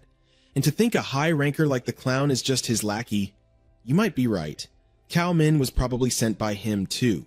Hatchham checked on the other guy's status. Speaking of Cao Min, how's he holding up? She shook her head. The doctors say he's in critical condition. He could die at any moment. Is that so? A calculating look flashed across Hatchham's face. Then I need you to do me a favor. The next morning, at Mr. X's headquarters, the clown from the night before was furiously reporting Hatchham's behavior to his boss over a video call. It pisses me off so much. That Hatchham punk is unbelievably arrogant and completely out of line. Boss, we absolutely cannot let him get away with this. Mr. X quickly shut him down. Do not alert the enemy. Have you forgotten the tournament's absolute ban? The inspection committee is not a group you want to cross. The clown gritted his teeth. Understood. Don't worry, boss. I won't leave a single trace. Once he hits the road, I'll wipe him out and bring that item back to you. Mr. X issued his final order. The tournament starts the day after tomorrow. Get back here immediately and do not delay. The clown quickly agreed. Once the screen went dark, only Tung Jiang and Mr. X remained in the room. Tung Jiang voiced his concerns. Why are you letting the clown try to kill Hatchham? If the inspection committee finds out, it's over. It said in a deep voice, Professor Liu, when did I ever tell him to make a move? I merely reminded him not to be late. Tongjiang understood immediately. Ah, so whether it succeeds or fails, you can prove that assassinating Hacham was entirely the clown's personal vendetta, and it has absolutely nothing to do with you. Ach also knew that Chao Min had already lost, and it seemed the clown wasn't exactly guaranteed a victory either. Hearing this, Tongjiang was puzzled. Then why do you want to just leave him be? The answer he received was, I don't want to become direct enemies with Hacham. So, making him miss this competition is actually not a bad way to handle things. Meanwhile, at the police station, Lam Fai shook Hacham's hand and warned him, I have to stay back and keep watch, so I can't go over there with you. Fan Ko also mentioned she's developing new software and doesn't have time right now, but she'll come find him as soon as she's done. He replied casually, Don't worry about it, I can handle this on my own. Lam Fai revealed that the department had approved 3 vehicles, and having 5 armed guards as an escort should be more than enough to deal with any ordinary surprises. But what if X's people try to pull some tricks on the road? Quan Kai and Huang Du reassured her, With us here, you can relax. Lam Fi let out a long, weary sigh. Having you girls around is exactly why I'm even more worried. Hacham opened the car door and got in. He buckled his seatbelt, fully prepared. No more wasting time. Let's roll. Watching the convoy drive off, Lam Fai cheered him on. Good luck. Make sure to stay safe out there. X's people, who had been keeping an eye on them, finally made their move. Young master, they've departed. X ordered, Follow them and do not get spotted. The driver replied, Yes, sir. The convoy navigated through the winding mountain roads. Seeing this route, Hacham asked suspiciously, Weren't we supposed to take the highway the whole way? Why did we detour onto this road? The driver answered curtly, Taking this way is a bit faster. But the ever-alert Hacham caught on immediately. Do you think I don't know how to look at the map on my phone? Our destination is to the north, but we are clearly heading south right now. The scarred driver sneered with a smug look. Only realizing something's wrong now? Absolutely pathetic. This is payback for you splashing water on me last night. In his hand, the detonator was pressed, and the entire convoy instantly blew up. However, Hacham already had his armor protecting him. He frowned at the wreckage. Well, this sucks. Blowing up our own ride, how are we supposed to travel now? Huang Du was also surprised. Wow, they even managed to infiltrate the police? Hacham instantly sensed danger coming from behind. The clown launched a sneak attack with hidden weapons. He activated his special ability, triggering a buff called Hunter's Focus, completely freezing his opponent's gear. Hunter's Focus! Hacham immediately received a system alert. Player's gear has been frozen. You cannot use any equipment or potions until the restriction is lifted. Reading this, he was completely shocked. What the hell? I'm totally locked out? The weapon his enemy was wielding turned out to be the Joker gloves, which gave his punches an incredible amount of force. Hacham took a heavy hit that sent him skidding backward. The other 2 girls realized things were going south and let out a shout. The clown sneered arrogantly. That punch was for the water incident. I'm going to take my sweet time playing with you today. Quan Kai rushed over to help him up and asked, Why didn't you equip the Azure Dragon armor? He coughed and explained, I tried summoning it, but it's completely useless right now. Meanwhile, Lu Ku gripped her sword, fully prepared to take on the enemy. He immediately questioned the universal system. What the heck is going on? How can he freeze my gear? The system girl explained, Every title comes with a special buff. I didn't expect these players to be this strong. To earn a title without even clearing a dungeon yet is impressive. Hacham asked, confused, Then what kind of buff does my Dragon Slayer title have? The universal system chimed in, Of course it has one, and it's absolutely solid and perfect. What buff? Tell me so I can use it to beat him to death. The system reminded him, When fighting any dragon-type opponents, your damage is multiplied by 2. The clown suddenly unleashed a flurry of high-damage playing cards. There was no more time for chatting. Hacham anxiously called out, Watch out! Dodge it! Lu Ku remained completely calm, gripping the hilt of her sword. What are you panicking for? Do you think we're useless? The other 2 girls also stood up proudly. Exactly. As long as we are here, no one is allowed to hurt my husband. Our man is ours alone to pamper. Don't even think about touching a single hair on his head. Hearing them say that, Hacham felt a rush of pure joy. So this is what it feels like to be a sugar baby? This is awesome. Looking at the backs of the 3 girls standing like bodyguards in front of him, he suddenly felt incredibly safe. So reliable. The clown was taken aback. Not bad, Hotchham. You've got some serious luck with the ladies. 3 gorgeous women keeping you company. But don't worry, once you're dead, I'll be more than happy to satisfy them for you. Infuriated by his filthy words, Luke Koo swung her sword. I'm gonna cut off your dirty tongue first. The clown just scoffed, remaining entirely unfazed. He activated Hunter's focus again, using his title's buff to freeze his opponent's gear. But as Luke Koo fiercely swung her sword, the freeze failed. The reason? It could only freeze a player's gear. It was utterly useless against in-game NPCs. At the very moment the blade neared his neck, it finally dawned on him. Wait, what? She's an NPC? Snapping back to reality, his body barely reacted in time to dodge the strike. But the price of his distraction was a very close shave. He screamed as a chunk of his hair was sliced right off. My hair! Before he could even process what happened, a barrage of firepower rained down, leaving him stunned. A massive explosion erupted, sending a powerful shockwave sweeping across the entire area. Engulfed in scorching flames, the clown shrieked in agony. Ah! Hot! Hot! Hot! Quan Kai coldly reminded him. This is what happens when you run your mouth. Furious, the clown yelled, Damn you! You wretched bitches, I'm going to use my ultimate weapon, the Joker Bomb. Once triggered, it will invade your very souls and blast you into nothingness.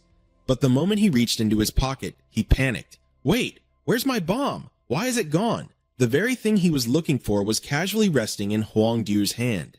I thought it was a wallet, but it turns out to be a grenade. Hotchham was equally surprised. When did you steal that? The clown glared at her, absolutely seething with rage. You damn thief! If you got the guts, face me fair and square. What's the point of playing dirty? Huang Du immediately tossed it right back. If it's worthless, I wouldn't even bother keeping it. Here, have it back. The foolish clown reached out and caught it. Oh, thanks. You're too kind. Huang Du casually dangled a grenade pin from her fingers. But a thief can't leave empty-handed, right? So I decided to keep a little souvenir for myself. By the time the clown realized what happened, it was already too late. The grenade detonated. Wait, isn't that my grenade pin? Once again, he was blown to absolute pieces. Hotchham couldn't believe how ruthlessly efficient the girls were. You handled him just like that? The 3 beauties stood there, radiating an intimidating aura that couldn't be ignored. Fierce as tigresses, their reputation was truly well-deserved. Luke Koo spoke up. Trash taken care of, let's keep moving. Meanwhile, Hotchham hesitated. If they had to walk the rest of the way, they'd never make it. Suddenly, a voice called out, Boss Hotch! Ty Dish appeared right on time like an absolute savior. I'm here to help. Hotchham was completely taken aback. Ty Dish? He stepped out of the car, weapon in hand, and aggressively shouted, Where's the enemy? Let me blast him to pieces! Hotchham replied, We dealt with him ages ago. Why are you even here? Ty Dick quickly explained, You saved my life, remember? And I, Ty Dick, always repay my debts. I've been secretly tailing you ever since you set off. If anyone dared to mess with you, I was ready to handle them myself.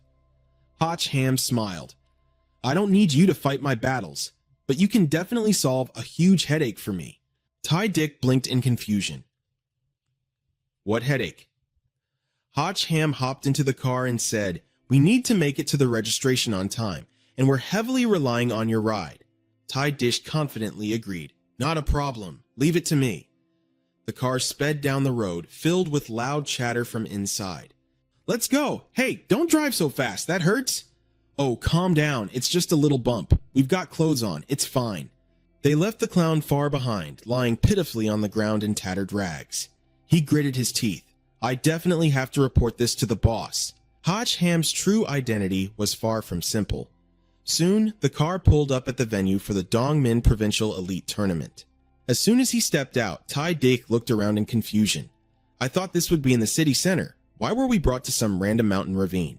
Hotchham explained, The organizers aren't stupid. Gathering this many volatile fighters in one place. If things got out of hand, the whole city would be in danger. Come on, let's go register first. Approaching the guard at the gate, he greeted politely. Hello, I'm the representative from Damdong City. The guard didn't even look up.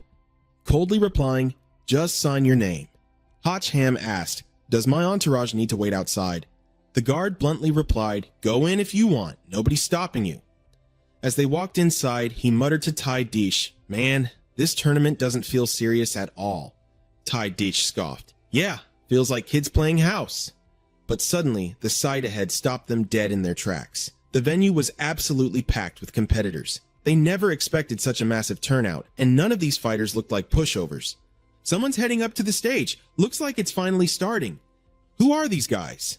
At that moment, Director Tran stepped up to the podium to speak. Welcome, talented young fighters, to the arena of the Elite Tournament. I am the head supervisor of this competition. You can call me Director Tran. I am thrilled to announce that we have exactly 89 competitors this year. We will definitely select the brightest talents to represent Dongmin and our national team. Down in the crowd, a disgruntled fighter groaned, "So much useless nonsense. Listening to these corporate suits talk is just like listening to somebody fart." Director Tran instantly locked eyes with him. "You there, contestant? What did you just say?" The arrogant guy scoffed right back. "I said, you're really full of..." But before he could even finish his sentence, he was violently struck down. The surrounding competitors gasped, their jaws dropping at such brutal decisiveness. Director Tran coldly adjusted his glasses. "While I am speaking, I expect absolute silence. If you all insist on being noisy, my colleagues from the disciplinary committee will have to go out of their way to maintain order." Hatch Ham quickly realized the truth. So, those enforcers were the disciplinary committee. They definitely had some serious skills, likely all awakened ability users. Director Tran continued. Our tournament will be divided into two main phases. The first phase is a pure survival trial. The second phase will be a head-to-head combat tournament. I will explain the specific rules in detail right before each phase begins. For now, everyone is dismissed to your rooms to rest. Hearing this, Hotch Ham's face completely darkened. That's it? He ran his mouth that whole time without dropping a single useful piece of information. What a waste of breath. The rest of the crowd buzzed with frustration. I don't get it. This isn't serious at all. We rushed here early for absolutely nothing. Back on stage, the assistant whispered, Director, you didn't mention the three major taboos. What if they start rioting tonight? Director Tran casually replied, Honestly, we still have way too many participants. Let them run wild and thin the herd themselves. Once the numbers drop to around 50, then you guys can step in and take control. The assistant immediately bowed. Understood, sir. It was clear. His goal was strictly quality over quantity. The plan was simple. Let them weed out the weak so only the truly elite would remain. Meanwhile, over in the dorms, joyful laughter echoed from their newly assigned room. Quan Kai and Huang Du practically threw themselves onto the beds like excited little kids. Oh wow, it's so soft. This is insanely comfortable. Hotch Ham turned to the person next to him and asked, Are all the rooms decked out like this? This is way too extravagant for a tournament. He gave an awkward smile and replied, Maybe it's a custom design. You do have a lot of female companions with you after all. Lu Ku then chimed in, urging him, What are you just standing there for? Get up here, Huang Du added her voice to the mix. You must be absolutely exhausted from the trip, right? Quan Kai purred, sweetly coaxing Hotch Ham. Let us help you unwind a little. Seeing this, Hotch Ham's face instantly went pale again. Meanwhile, Tai Dish, completely starstruck, stammered, I think I'll just go watch from the sidelines. But the three girls instantly shot him a glare so fierce it could burn. Terrified, he quickly backed down, pleading, I'm sorry, my bad. The door slammed shut in a split second. I'm heading to the car to rest. Excuse me. As he ran off, he muttered to himself, Another night of wild fireworks, huh? Man, I'm so jealous. Watching them quietly from the shadows, Tian Fong let out an amused chuckle. Haha, looks like some people are treating tonight as a little vacation before the tournament. Beside him, another figure stood in silence, admiring his katana. Mac Van, one of the participants in the trials, was already mentally prepared. Watching the sunset fade into darkness, she knew exactly what it meant. Hunting season had officially begun. Late at night, inside the building, a contestant was fast asleep, completely unaware that his room had been breached. By the time his eyes snapped open, it was already too late. A terrifying force swept through, leaving the neighboring rooms completely engulfed in a sea of flames. Hearing the blood-curdling screams, Hotch Ham abruptly stopped what he was doing. From below him, Lu Ku whined impatiently. Don't stop. Keep going. The other two girls, eagerly waiting their turn, chimed in. I'm all rested up too. Don't get lazy on us. It's my turn next. But Hotch Ham's gaze was locked on the door. his instinct screaming that something was very wrong. That was definitely a death scream, he muttered. Suddenly, a voice shouted from the hallway, "Hey, people inside, get out here now. There's a contestant going on a killing spree and setting the place on fire. Come with us. We need to evacuate." Luke Koo groaned in sheer frustration. What the hell? I was just getting to the best part. Which bastard is ruining the mood? Quan Kai cursed, quickly throwing her clothes back on. We'd better get out of here too, she added. But Hotch Ham raised a hand, shushing the three girls. The voice outside was still rushing them. Are you coming or what? If you don't hurry up, I'm taking the others and leaving you behind. Another guy suddenly cut in, sneering, I'm coming in! The massive cannon in his hands erupted with intense firepower, instantly blasting a nearby room into a blazing inferno. He arrogantly hoisted the weapon onto his shoulder and strutted inside. Another one bites the dust. But after waiting a moment, no system notification popped up. Confused, he muttered, Wait, why didn't I get any experience points? Sensing something was terribly wrong, he gripped his gun tightly, scanning the room in high alert. Is that bastard still alive? Completely blind to Hotch Ham clinging to the ceiling right above him, the guy barked, Show yourself, stop fighting it and accept your death. I promise I'll make it quick and painless. It was then that Hotch Ham finally spoke up. A single explosive punch instantly dropped the guy. The brutal strike smashed the attacker's face in, leaving him spitting out broken teeth and blood. Luke Koo took one look and immediately caught on. Is that another contestant? Did the competition organizer send him? I bumped into this clown this afternoon, Hotch Ham replied grimly. He's a participant.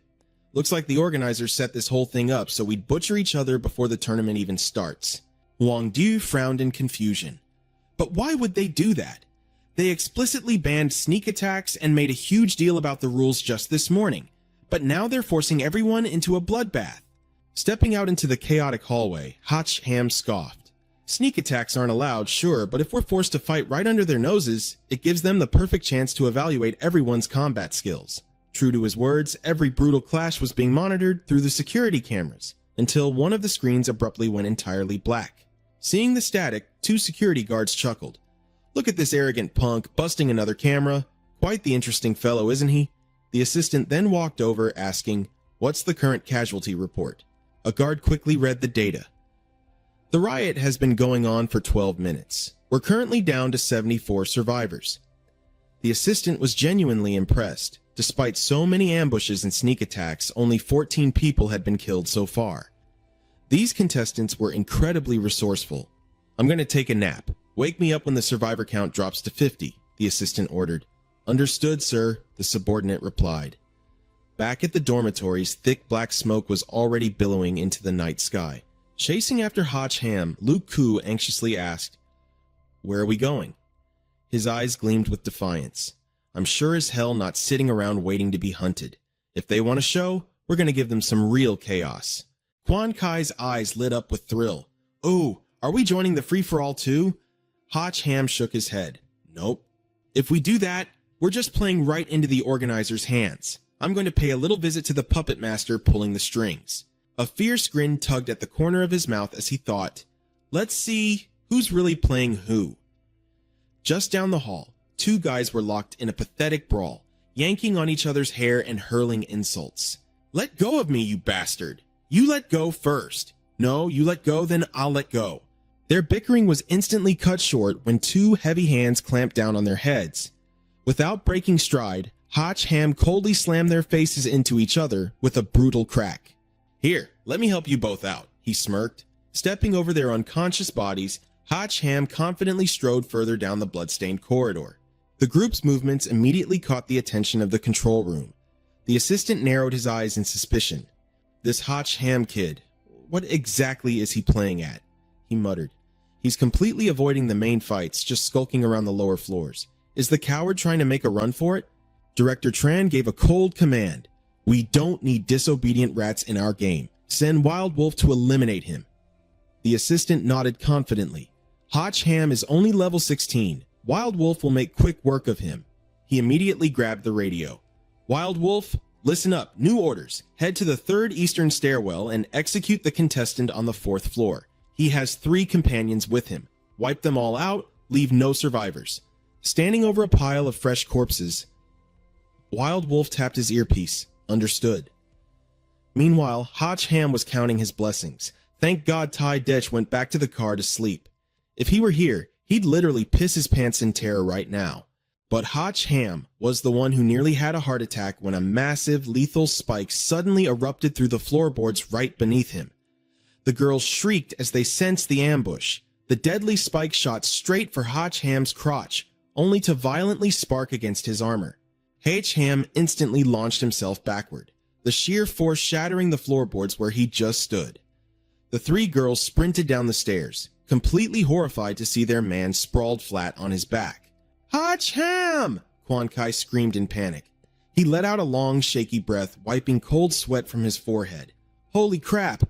Thank God the sacred armor has an auto-equip feature that senses danger. Otherwise, my family jewels would have been toast." Quan Kai and Huang Diu practically threw themselves at him, voices frantic with worry. "Are you okay, babe? Are you hurt anywhere? Is the equipment still fully functional?" Luke Koo blurted out. Classic Luke Koo, always getting straight to the point.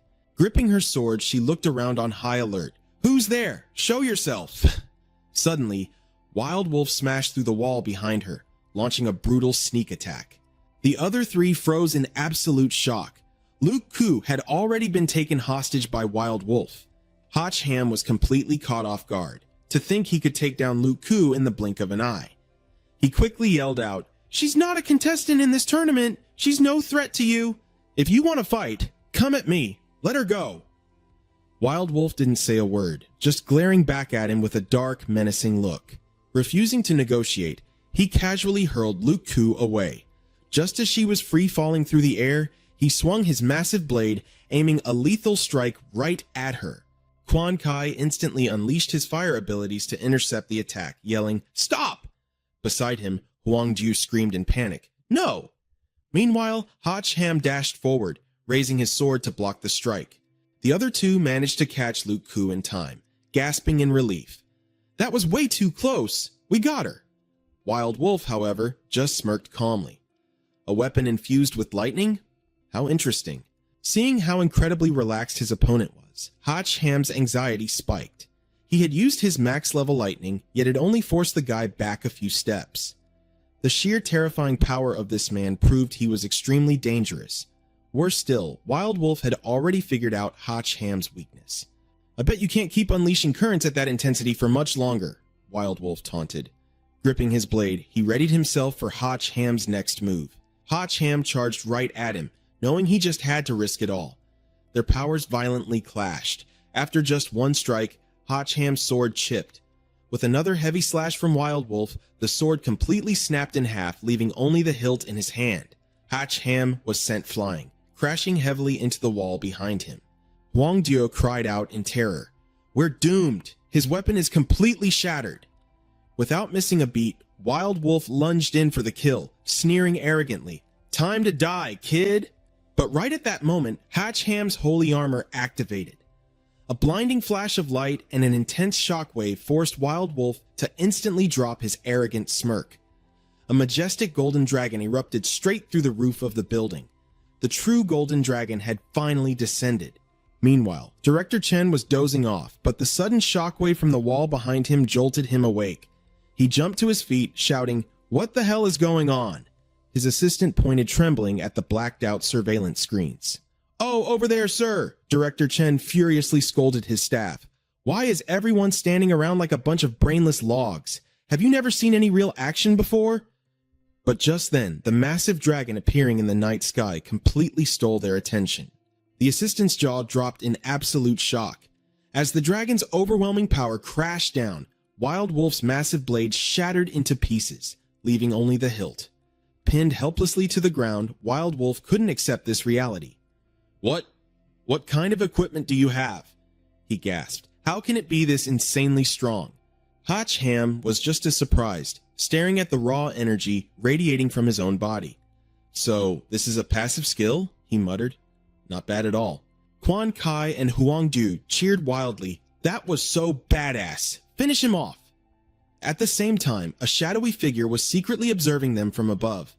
It was X. He smirked to himself, thinking, "As expected of my Azure Dragon holy armor, a total success.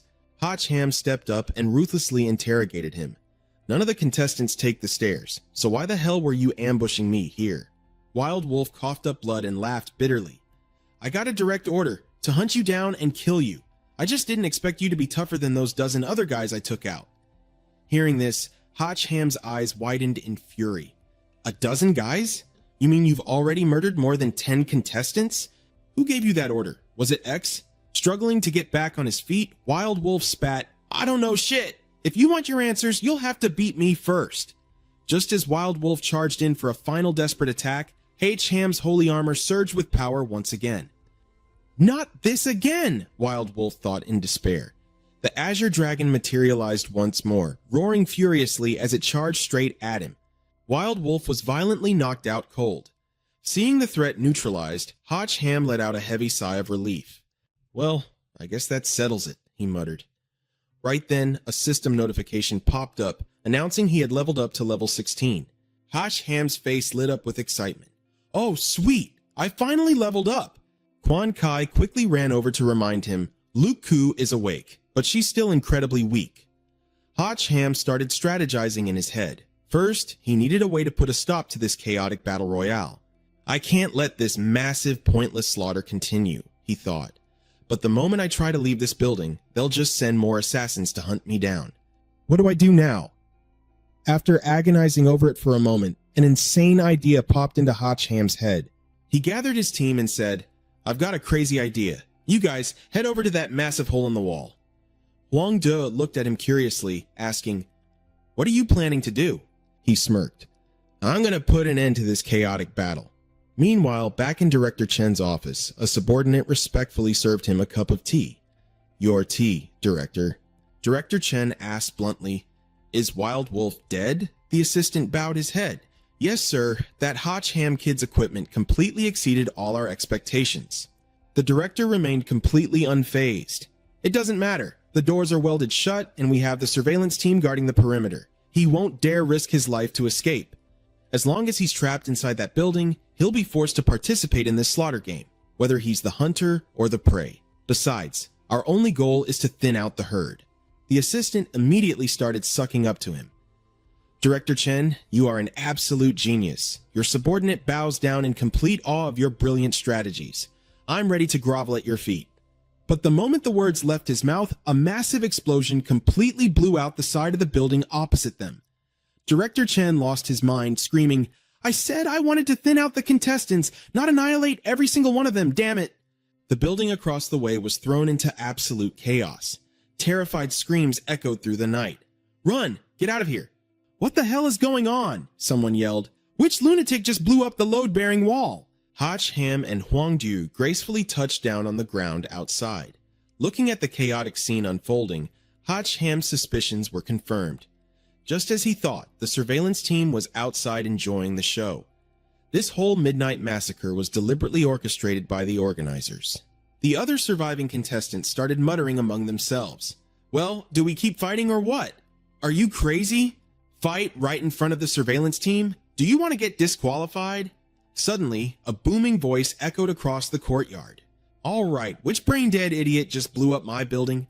It was Director Chen. Fuming with rage, he barked his orders. Step out here right now! Without missing a beat, Hotch Ham stepped forward and frankly confessed. That would be me. I blew it up. Because we have a non-combatant member here who needs to leave. Hearing this blatant defiance, Director Chen felt his absolute authority had just been deeply insulted. You little punk, you're in massive trouble, you hear me? The arena is located right beneath the dormitories. If that building collapses and crushes the arena, what the hell happens to the elite tournament? Hotch Ham's face instantly darkened when he heard that. Wait, what? We're competing underground? By the next morning, the tournament grounds had returned to their usual peaceful state. When Hotch Ham showed up, the other contestants glared at him with pure hostility. One guy was even casually tossing a knife in his hand. Hotch Ham just laughed awkwardly. Ha ha ha! Come on, I only threw a casual punch. There's no way it's gonna collapse.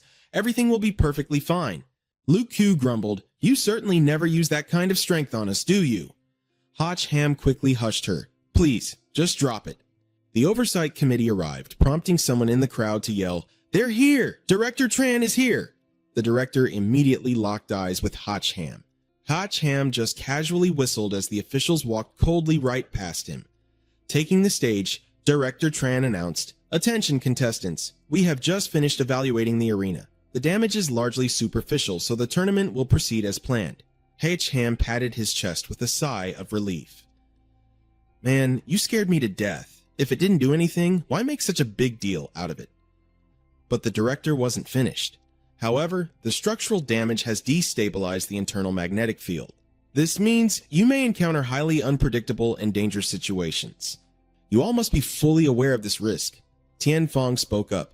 Like what, for example? The director replied, "Our understanding of that environment is very limited. I cannot give you specific scenarios." The rest of the crowd immediately broke into an uproar. What the hell? What kind of twisted competition is this? The assistant then stepped forward. "Silence, please. Director Tran will continue." The director explained, "Originally, we were going to withhold the specifics until the match began. But due to recent unexpected events, I will brief you on the first phase, the survival round. Right beneath our feet lies a mining shaft that has existed for nearly a century. 3 months ago, right after the first wave hit, grotesque monsters began spawning inside it. The government immediately locked down the area and sealed the cavern shut. Our internal investigations confirm that there are now over 100 different species of otherworldly creatures lurking within, making it one of the most dangerous places on Earth. Your objective is simple. Enter the caverns, descend to the deepest level, retrieve the amethyst crystals placed by our drones, and make it out alive. Do that, and you pass the first trial." Thien Min cut straight to the chase. "How many crystals are down there?" The director replied, "Factoring in the time needed for the return trip, we planted a surplus. There are 16 amethysts in total, but only the first 8 contestants to bring one back to the surface will advance to the next round." Hotch Ham did the math in his head. A 50% mortality rate, plus the grueling trip back. Hell, they'd be lucky if even 8 people made it out alive. Quan Kai chimed in, "And we aren't just dealing with monsters. We'll be fighting each other. The odds of surviving this are grim." Mock Van directly challenged the committee. "If you've already surveyed the place, why claim you know so little about what's down there? And what exactly did that structural damage do to the mine?" Director Tran revealed the dark truth. "The physical structure of the mine is perfectly normal, but I will tell you this. The monsters down there didn't break in from the outside. They crawled out from somewhere deep inside." Hotch Ham was stunned. "Wait, what? Is there some kind of hidden passage down there? System? What the hell is going on?" Van Tuong replied nervously, "I just found out myself. Could there be an actual dimensional rift down there?" He stared at Van Tuong in dead silence. "Looks like you're in massive trouble." The little AI girl laughed awkwardly. "I'm fixing it. Everything will be back to normal in no time, I promise." Luke Koo didn't sugarcoat it. "If there really is a dimensional rift down there, what's going to happen?" Van Tuong dropped the bombshell. Hotch Ham's punch earlier might have sent a shockwave straight into the rift, essentially dragging even stronger monsters into this world. "I mean, dimensional rifts can be pretty stubborn like that." Director Tran then called for their attention. "Enough questions. The tournament is about to begin. The entrance is open and all contestants will deploy immediately. Let me remind you one last time. The mine's structural integrity is highly compromised. If you don't want to be buried alive and crushed to dust, I suggest you control your output before launching any attacks." Realizing the sheer gravity of the situation, every single contestant turned and glared murderously at Hotch Ham. He just blinked back at them, completely clueless. "What? Why are you all looking at me?" Director Tran made the final call. "The gates are open. Contestants, prepare to enter. You have each been issued a biometric wristband. This device will broadcast your vital signs back to us. If your signal flatlines, Command will officially declare you deceased. With that said, may luck be on your side." Hotch Ham waved goodbye to the 3 girls. "All right, I'm heading in. Be good and wait for me out here, all right?" Suddenly, the automated system echoed through the area. "Approaching branching tunnels. All contestants, please disperse immediately. The trial will officially begin in exactly 3 minutes." Watching from the outside, Huang Ju bit her lip anxiously. "A 3-minute delay. I guess that gives everyone time to scatter, otherwise it'd be an absolute bloodbath the second they stepped inside." Luke Koo could also sense the brewing tension. She knew Hotch Ham was walking straight into a death trap right out of the gate. The other two looked at her in confusion. Wait, why? Think about it, she explained grimly. The raw power he just displayed makes him the biggest threat on the board. The others will absolutely prioritize taking him out. Plus, knowing his attacks could literally bring the roof down on them. Whether they want to win the tournament or just survive, they have to eliminate Hatch Ham first. And she was dead right. The other contestants were practically glaring daggers at Hatch Ham, radiating pure killing intent. Meanwhile, our guy was just casually admiring the scenery. Man, this cave is huge. Back on the surface, the massive blast doors to the underground bunker slammed shut. Director, the exit is fully sealed, the assistant reported. Director Tran folded his hands. Life and death are determined by fate. From here on out, all we can do is watch. Let's just hope they put on an entertaining show. Down below, the caverns began to glow with an eerie, mystical light. A group of contestants noticed the glowing walls, guessing it was some kind of luminescent ore. Tian Fong broke the silence. We have exactly 1 minute before the massacre begins. Gentlemen, I'll be taking my leave now. If fate allows, we shall meet again. I highly suggest we work together rather than slaughtering each other, lest the monsters reap all the benefits. Someone scoffed at his words. Huh, work together? Are you kidding me? If the arena hadn't collapsed back there, I would have snapped your little blade in half. Tian Fong didn't even flinch, brushing off the threat. The wheel of fortune is always turning. I wish you all a safe journey. Farewell. And just like that, he vanished into the shadows. A loud buzzer echoed through the tunnels. The trial had officially begun. The remaining contestants instantly scattered into the depths. One guy gritted his teeth, thinking, damn it, they all disappeared in the blink of an eye. Looks like everyone's first priority is securing their own survival. Just then, he caught sight of Hatch Ham and stared in utter bewilderment. Wait, why is that idiot still just standing there? Seeing him still yawning, the guy was completely thrown off. Is this dude out of his mind? Hatch Ham glared into the empty void and threw out a threat. You all heard every word I just said, right? You've already seen what I'm capable of. I can effortlessly bring down a 12-story building, let alone some hollow cave. If you're blind enough to try and ambush me, I won't hold back from taking you all down with me. Hearing this, a guy hiding up on the cave wall was scared witless. You lunatic! Are you here to compete, or are you just trying to wreck the whole place? Hatch Ham simply repeated himself. You all heard what I said, right? Any objections? Not a single peep, huh? Then I'll just assume we're all on the same page. See ya. Do whatever you want. Meanwhile, the other hidden players were fuming. Damn it, how dare that brat act so cocky? Two guys hiding in the very same cave ended up glaring daggers at each other. Meanwhile, Hatch Ham was just casually strolling deeper inside. He pinched his nose and muttered, ugh, it reeks. This tunnel network is way too dense. Even a normal person would struggle to find the deepest level, let alone someone with zero sense of direction. That's just a nightmare. He walked further into the cave and stumbled upon the dried-up husk of a body slumped over. Hatch Ham realized it was a miner who had been slain by a beast. Inspecting the massive gash on the skull of the remains, he started analyzing the wound. Right as Hatch Ham was deep in thought, a beast suddenly lunged out. It snapped its massive jaws at him, but he swiftly dodged to the side, leaving the monster to take a massive bite out of the dirt. Hatch Ham didn't let his guard down for a second. To move a boulder that massive without making a sound in this echoing cave, this thing was definitely a heavy hitter. Van Tuong was shocked to see an armored centipede. Why the heck is it here? Those things are supposed to spawn out in the forest. Hatch Ham was already used to it. Your game glitching out like this is totally normal by now. I want to draw a card. Pull me a weapon that can smash right through that heavy armor. Van Tuong casually replied, then just log out and log back in. Hatch Ham snapped back, cut the crap. Haven't you been totally hooked on watching all those massive brawls lately? Time for a card draw to finish this thing off. Listen here, you monster. I represent the... But the moment he looked down at the weapon he just pulled, he screamed, what the heck is this?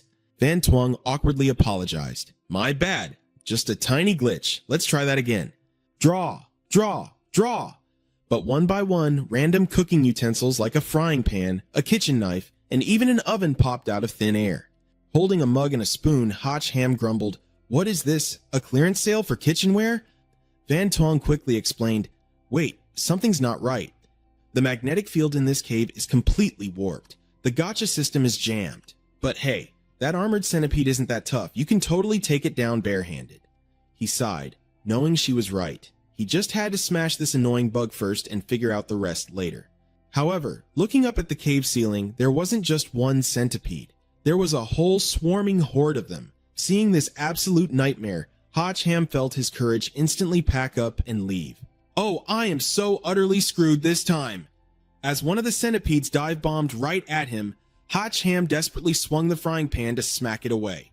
When the massive bug was sent flying straight into the cave wall, he stared at the pan in his hand in pure shock. Whoa, Van Tung chimed in, clearly amazed. That frying pan actually packs a serious punch. The solid iron in his hand instantly restored his faith and hope. Bring it on. One smack from this baby and I'll beat you right into submission.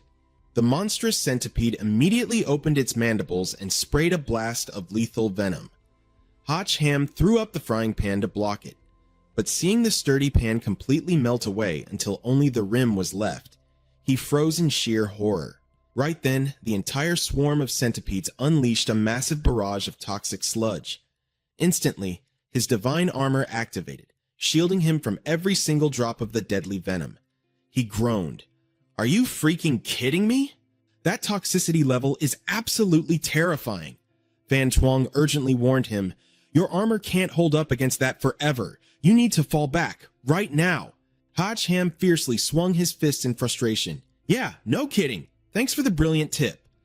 At that exact same moment, another player was smugly making his getaway, having successfully dodged 5 monsters and 3 other competitors. As long as I play it safe, nothing can go wrong, and the loot is mine. But he totally jinxed himself. Suddenly, the ceiling right above him caved in. Rocks came crashing down, and he was instantly flattened by some heavy, unidentifiable object. Turns out that massive object was none other than Hotchham himself. He groaned in agony. Damn it. That freaking hurt. Suddenly, a system chime rang out, notifying him that he had just hit level 17. He blinked in utter confusion. Huh? Wait, how did I just level up? But as Van Twong saw the swarm of centipedes violently pouring down through the Onofora newly busted hole, she yelled, Why are you just spacing out? Run for your life! He scrambled to his feet, barely dodging the frenzied pursuit of the toxic swarm. Panting heavily, he cursed, These nasty bugs just will not quit. But the moment he bolted into the next cave chamber, a mesmerizing blue glow radiating from within brought him to a dead halt. Before he could even process what he was looking at, the reflection of an absolutely breathtaking blade strike flashed across his eyes. The immense, crushing pressure of the incoming slash forced Hotchham to violently bend over backward just to dodge. The swarming centipedes didn't even have a split second to react before the strike completely wiped them out. Looking over his shoulder at the annihilated horde of bugs, his jaw practically dropped. That attack power is just flat out absurd. Suddenly, a voice echoed through the glowing cave. I was wondering who just stumbled in here. Turns out, it's the King of Trouble himself. Level 18. Mac Van glared at him and asked bluntly, Are you trying to wreck this entire mine? Hotchham, immediately ticked off, yelled back, Hey, can you stop judging me for literally 1 second? I was literally just running for my life. But instead of listening, Mac Van's blade glinted in the light. Without another word, she mercilessly swung her massive weapon right at Hotchham. He instinctively threw up his hands, triggering his divine armor to block the lethal blow. Whoa, what gives? Are you seriously just going to ignore what I said and try to take me out? Mac Van stayed dead silent. Her sharp eyes simply locked onto the ethereal dragon swirling inside his divine armor, and a look of sudden realization crossed her face. Ah, so that was his secret. That heaven-destroying dragon strike, that's just my armor's passive skill. The second my life is on the line, boom, it unleashes hell. Mo Yun cut him off. Look out for yourself. If you see danger, take a detour and stop dragging others into your messes. Hotchham shot back. Oh, right, because I just love looking for trouble. Out of a rare burst of kindness, Mo Yun warned him, The deeper we go, the deadlier it gets. You'd better brace yourself. He just shrugged it off. Well, in that case, I can't guarantee what I might end up doing. If I accidentally trigger my passive skill again, well, you ladies in heaven better not come haunting me from the afterlife. Mo Yun glared at him, her brows knitting together. What exactly are you getting at? He threw out a cheeky offer. How about we team up? When things go south, you can be my meat shield. Sound good? Seeing right through his shameless plan, Mo Yun's annoyance flared. You seriously want me to be your bodyguard? But this guy's skin was thicker than a fortress wall. Of course not. We'll watch each other's backs. You handle the small fry, and I'll take care of the big bosses. Completely done with his nonsense, Mo Yun turned on her heel and gave him the cold shoulder. In your dreams, buddy? But suddenly, a blood-curdling scream echoed through the cave, freezing her in her tracks. She stood completely frozen. Hotch Ham's playful tone vanished, replaced by a dark murmur. That horrific scream. Looks like we've got some wonderful company up ahead. Up ahead, a contestant was screaming his lungs out. Help me! I don't want to die! No, please! But a wave of crimson bloodlust engulfed him from behind. Another player dead. The last surviving contestant frantically pointed his magic staff at the mysterious horror. Go to hell. He poured all his mana into the staff, blasting the beast with everything he had. But the monster didn't even flinch, it just kept diving straight for him. Boom! The spot where the player stood was blown to pieces. Watching from their hiding spot, Hatch Ham and Mo Yun were absolutely paralyzed by the sheer power. The beast slammed its glowing red claws into the earth. It was a level 15 blood-winged wind dragon. It let out a deafening roar, sending a terrifying shockwave echoing through the entire cavern. The two of them had to cover their ears. Its power is insane, Mo Yun gasped. Hatch Ham leaned in and whispered, We don't want to mess with this thing. Come on, let's take a detour. But a spark of defiance lit up Mo Yun's eyes. No, I want to test my limits. Hatch Ham panicked. You've got to be kidding me, lady. Are you out of your mind? Did you not just see it butcher those guys? But Mo Yun was already moving. This has nothing to do with you. Just run. Hey, wait, Hatch Ham yelled out, but she was already gone. Mo Yun activated her title buff, Silent Night Reaper, boosting her attack speed by 50%. Hatch Ham's eyes widened in surprise. Wait, she actually has a title too? Van Twang's calm voice echoed in his mind. It is perfectly normal for players at this tier to possess titles. Down below, the Wind Dragon was busy feasting on its fresh kill. Seizing the opening, Mo Yun lunged in for a sneak attack, but Hatch Ham instantly saw the flaw. Oh no, she's about to get wrecked. Van Twang was confused. Pardon? Clang. Mo Yun's blade struck true, but it didn't even leave a scratch. She stared in absolute shock. You've got to be kidding me. It's an agility-based monster, so why the hell is its armor this tough? The Wind Dragon locked eyes with her, letting out an ear-splitting, bloodthirsty roar. Mo Yun gritted her teeth. The ambush failed. I'll just have to face it head-on. She immediately triggered her second buff, Queen of the Sixth Sense, giving her the ability to predict enemy movements exactly 1 second in advance. With a 1 second head start, she was confident she could dodge its strikes and wait for the perfect counterattack. But her whole plan crumbled the second the Wind Dragon lunged. Panic washed over her face. Crap, it's way too fast. Searing hellfire erupted from the dragon's body. Watching from afar, even Van Twang sounded stressed. Can she truly keep up with the Wind Dragon's speed? Hatch Ham shook his head. Not fast enough. Man, she's in deep trouble now. Mo Yun realized her fatal mistake in real time. I miscalculated. Even if I know exactly what it's going to do, my body just isn't fast enough to dodge it. She saw the strike coming, but her legs wouldn't move fast enough. As the beast roared right in her face, her heart sank. It's over. I'm done for. The dragon locked onto Mo Yun, ready to devour its next meal. Total despair washed over her. I can't believe this is how I die. But right at the very last second, a figure flashed in front of her, blocking the monster's lethal strike. Feeling the killing intent suddenly vanish, Mo Yun slowly opened her eyes. She gasped in absolute shock. You? Hatch Ham stood tall and fearless, his broad back standing like an unbreakable wall between her and the beast. He glanced back with a smirk. Didn't I tell you? You handle the small fry, and I'll take care of the big bosses. Just leave this overgrown lizard to me. Panic replaced her shock as she yelled at him. You idiot! Who are you trying to impress? Your level isn't even as high as mine. Stop throwing your life away and just run. But Hatch Ham didn't even flinch. His fists were already glowing, brimming with raw, unbridled power. Oh, I wouldn't be too sure about that, he sneered. With a thunderous boom, He launched a devastating punch straight into the beast's chest. The sheer force knocked the massive dragon entirely off its feet, sending it crashing backwards. Hotch Ham cracked his knuckles with a wicked grin. Against this guy, my stats scale up to level 34. Right now, I'm practically untouchable.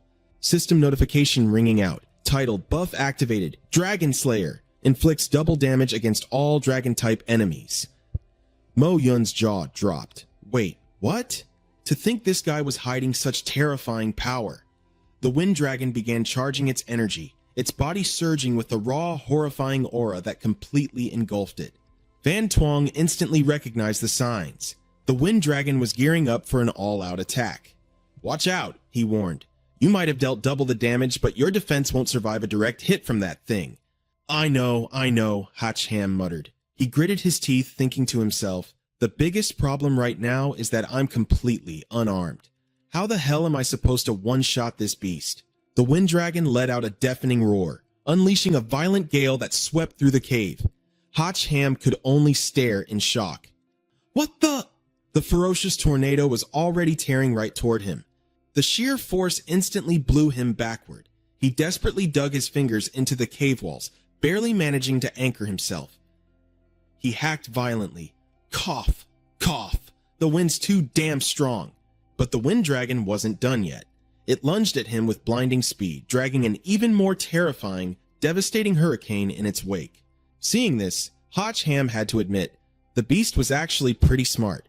Knowing it couldn't take him head on, it was using the storm to completely blind his vision. It began circling him relentlessly, trapping Hotch Ham right in the eye of the storm. Van Tuong urgently reminded him, use the same move you used against that dagger monster back at the rift. Wait for it to strike, then activate the Azure Dragon Sacred Armor. But Hotch Ham flat out refused. No way! Against an enemy of this level, the Azure Dragon Sacred Armor might not even hold up to a direct hit. Plus, if I accidentally trigger its passive effect and collapse this entire mine, burying everyone inside, I'd be as good as dead anyway. Watching from the sidelines, Mac Van anxiously wondered, just what on earth is this guy going to do? But Hotch Ham knew there was only one option left. Stomping hard against the ground, Hotch Ham launched himself into the air. In a totally reckless move, he charged straight into the raging vortex, throwing a massive, explosive punch. Mac Van stared in sheer disbelief. Are you just blindly swinging? She yelled. But Hotch Ham completely ignored her, frantically throwing a wild barrage of punches at the empty air ahead. Take this, and this, he roared. But just as his fists flew, the wind dragon darted away, leaving him swinging at absolutely nothing. Van Tuong groaned in frustration. This is completely useless. You're never going to catch the wind dragon like this. You're better off saving your stamina.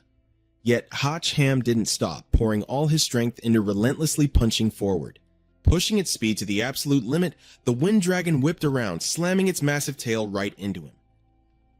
Hotch Ham was sent crashing heavily into the hard dirt. Panic filled Van Tuong's voice. Hey, are you all right?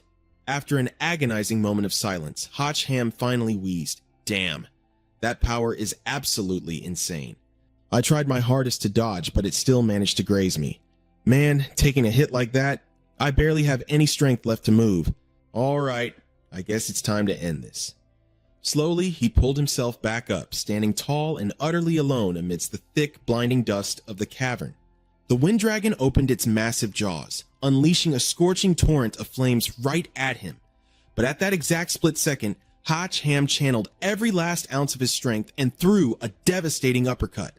It's over! His fist smashed right through the flames, burying itself deep into the beast's mouth. The wind dragon frantically flapped its wings, desperately trying to pull up and escape. Seeing this, Hotch Ham roared fiercely. You think I'm just going to let you fly away? He stayed right on its tail, completely overwhelming it with an unrelenting barrage of punches. Seeing that the coast was finally clear, Mac Van cautiously stepped out from her hiding spot. But right at that moment, a massive explosion rocked the ground right next to her.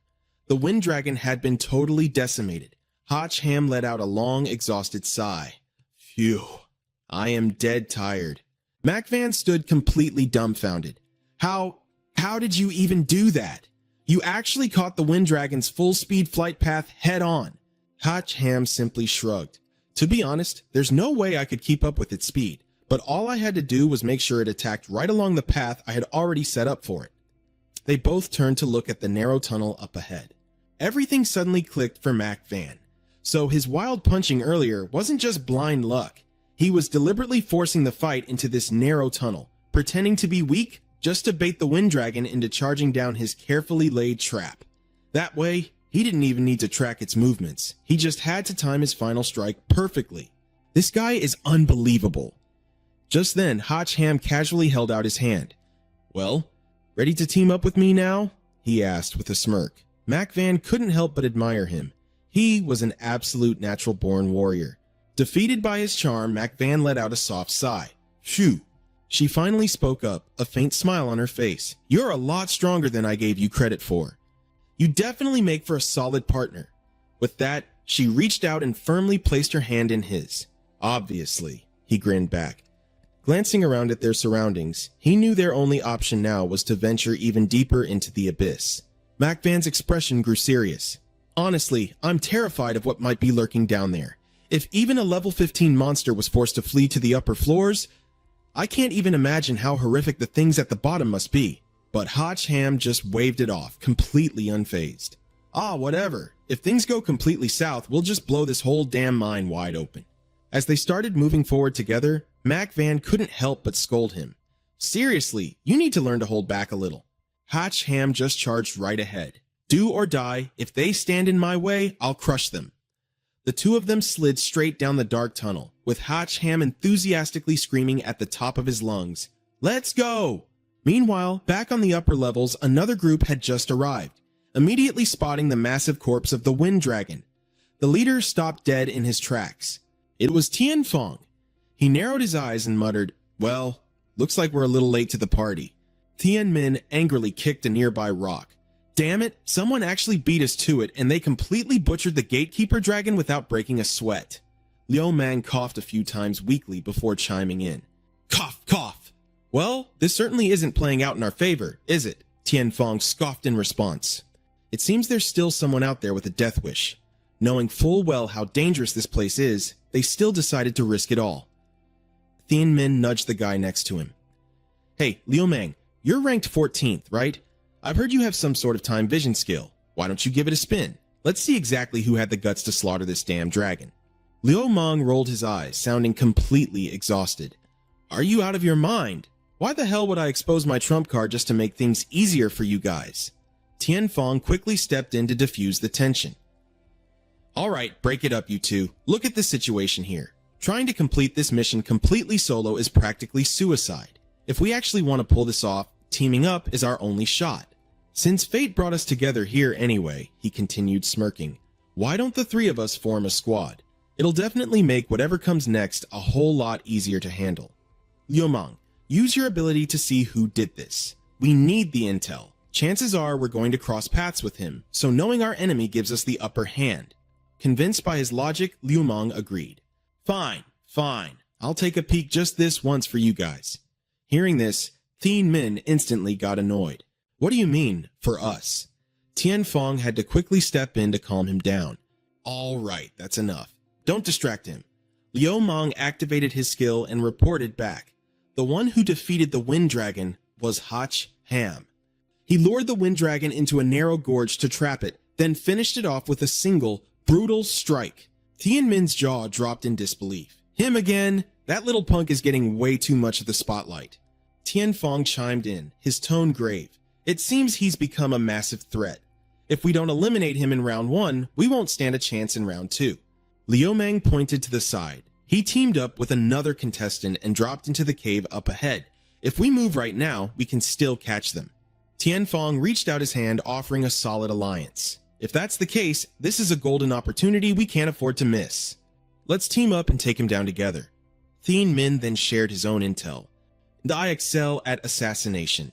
I guarantee I can finish him off before he completely wrecks the mine. Liu Mang let out a heavy sigh. With their minds made up, the three of them bumped fists, completely united in their goal. Meanwhile, over on Hotch Ham's side, he was groaning in misery. Man, I'm starving. I really should have grabbed a midnight snack before coming down here. Mac Van rolled her eyes. You've been whining about this the whole way down. Aren't you tired of hearing yourself speak? He slumped down against the wall. I'm not tired, just hungry. Suddenly, there was a strange rustling coming from the tunnel up ahead. Hotch Ham quickly turned to his partner. Did you see that? Mac Van nodded, confirming his suspicion. Yeah, it's just 2 low-level mobs. I'll go take care of them. However, Hotch Ham remained highly cautious. No, wait, something's not right. We should hide first and assess the situation. So the two of them quickly ducked into the shadows. Moments later, 2 beastly monsters armed with clubs stepped out, looking around suspiciously. The two of them crouched silently in a dark corner. Mac Van glared at him, her voice a harsh whisper. You'd better give me a good explanation as to why we're hiding from low-level trash. He whispered back, Didn't you notice anything completely off about them? She furrowed her brows. They're just 2 wild beasts that haven't even broken past level 3. What could possibly be off? H. Ham's eyes narrowed. Have you ever seen level 3 beasts moving in a coordinated patrol formation before? It finally dawned on her. What he meant was these monsters were highly organized. Once the beasts were out of sight, they slipped out of their hiding spot. Mac Van looked at him cautiously. Are you really planning to go over there and check it out? H. Ham shook his head. No way. Let's get out of here as fast as we can. He suddenly paused, noticing her outfit. Wait, why are your clothes back to normal? She brushed off her sleeves. It's an item effect, though it did get a little damaged earlier. Right at that moment, an eerie presence swept through the air, and Hotch Ham's holy armor instantly triggered on its own. Mac Van jumped back in surprise. What the hell are you doing? Why are you fully equipping your armor out of nowhere? He stared down the dark tunnel, a look of pure dread on his face. I didn't do it. The Azure Dragon Holy Armor activated itself. It means a massive lethal threat is approaching. Mac Van froze, completely stunned. Wait, what?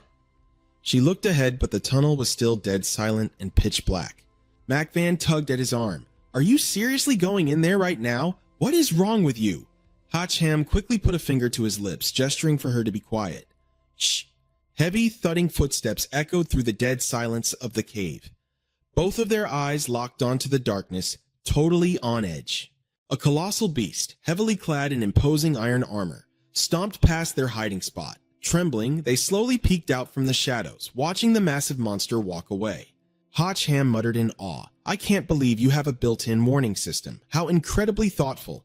Mac Van was shaking so badly she could barely speak. That pressure, it's completely terrifying. What level even is that thing? Hotch Ham, however, remained totally calm. I'm gonna follow it and see.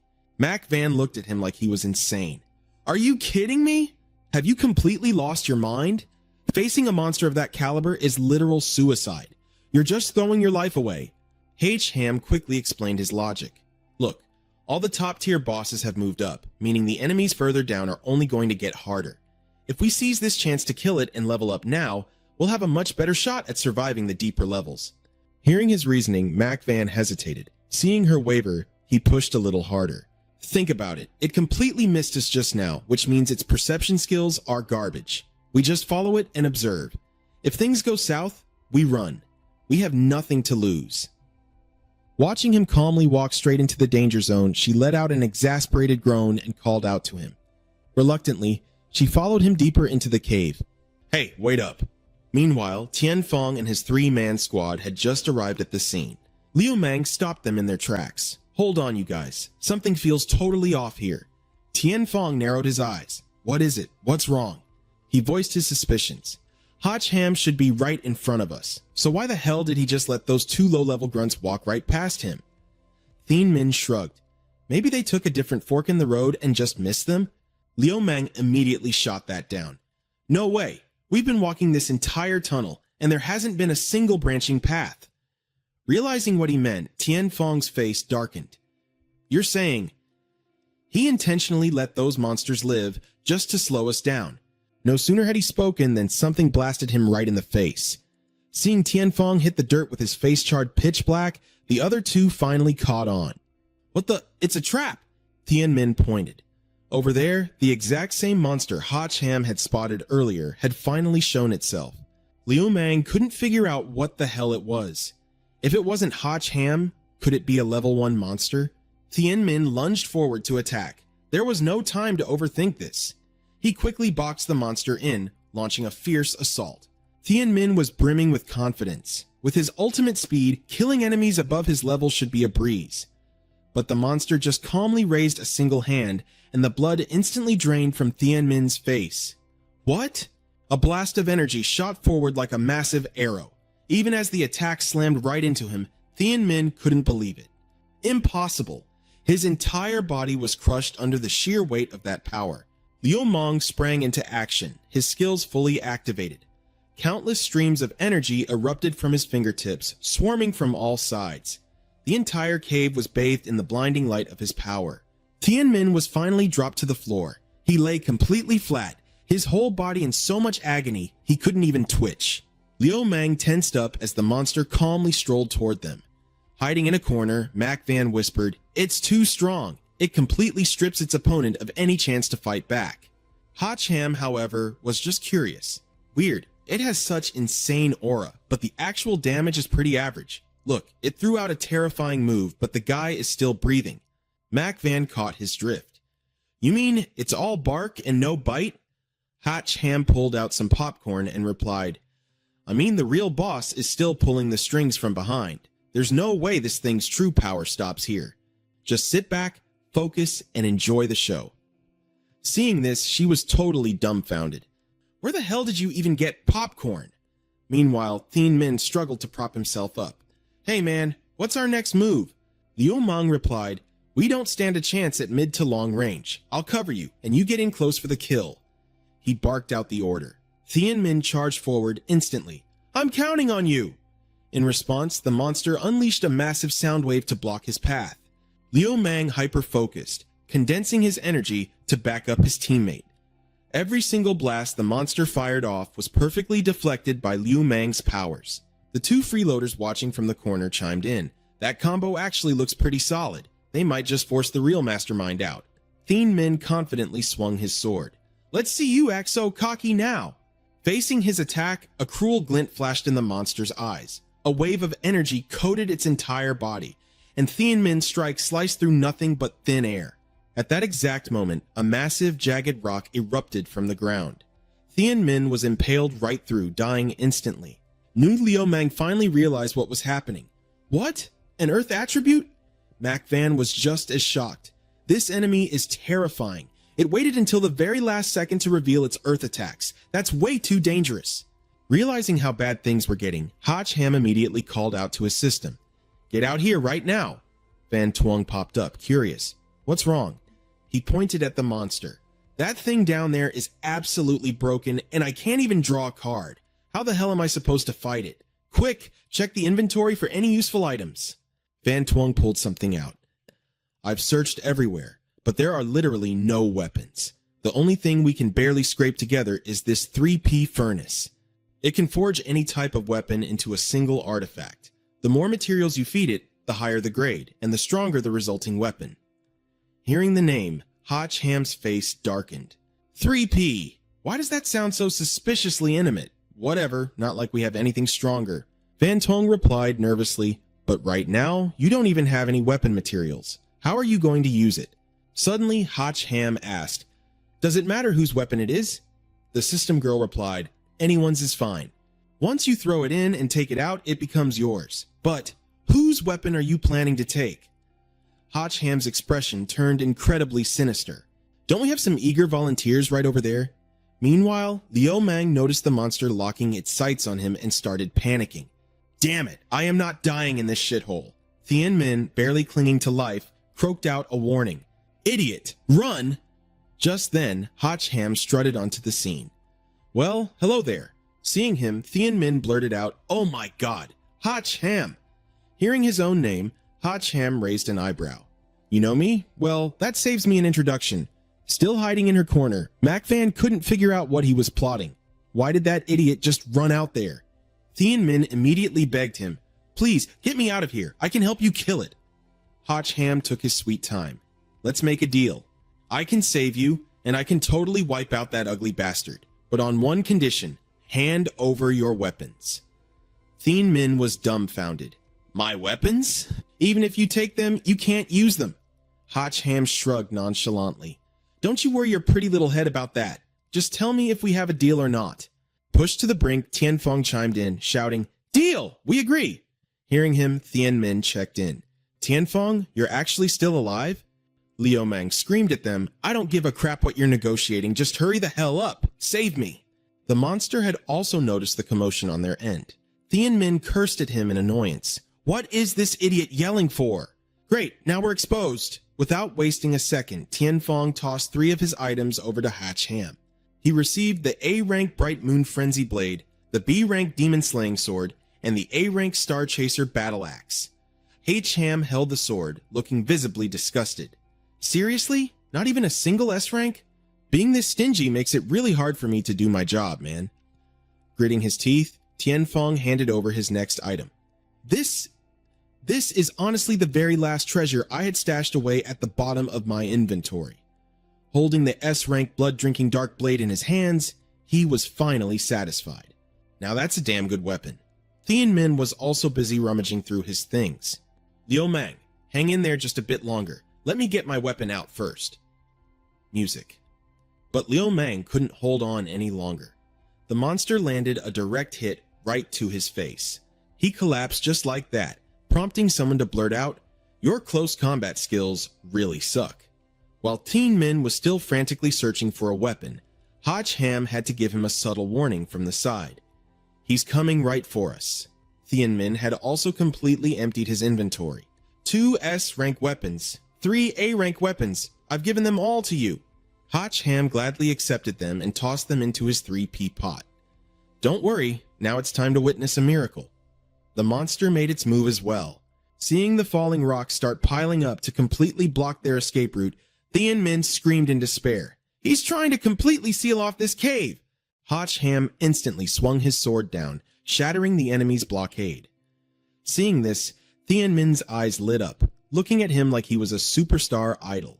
Looking at his newly forged sword, Hatch Ham was extremely satisfied.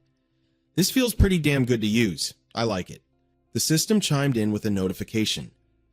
"Congratulations. The player has obtained the double S-rank equipment Divine Edge, Ice Attribute, Attack Power plus 1,700, 30% chance to deal 5% extra ice damage, slowing the enemy's speed for 60 seconds. Effect can be stacked."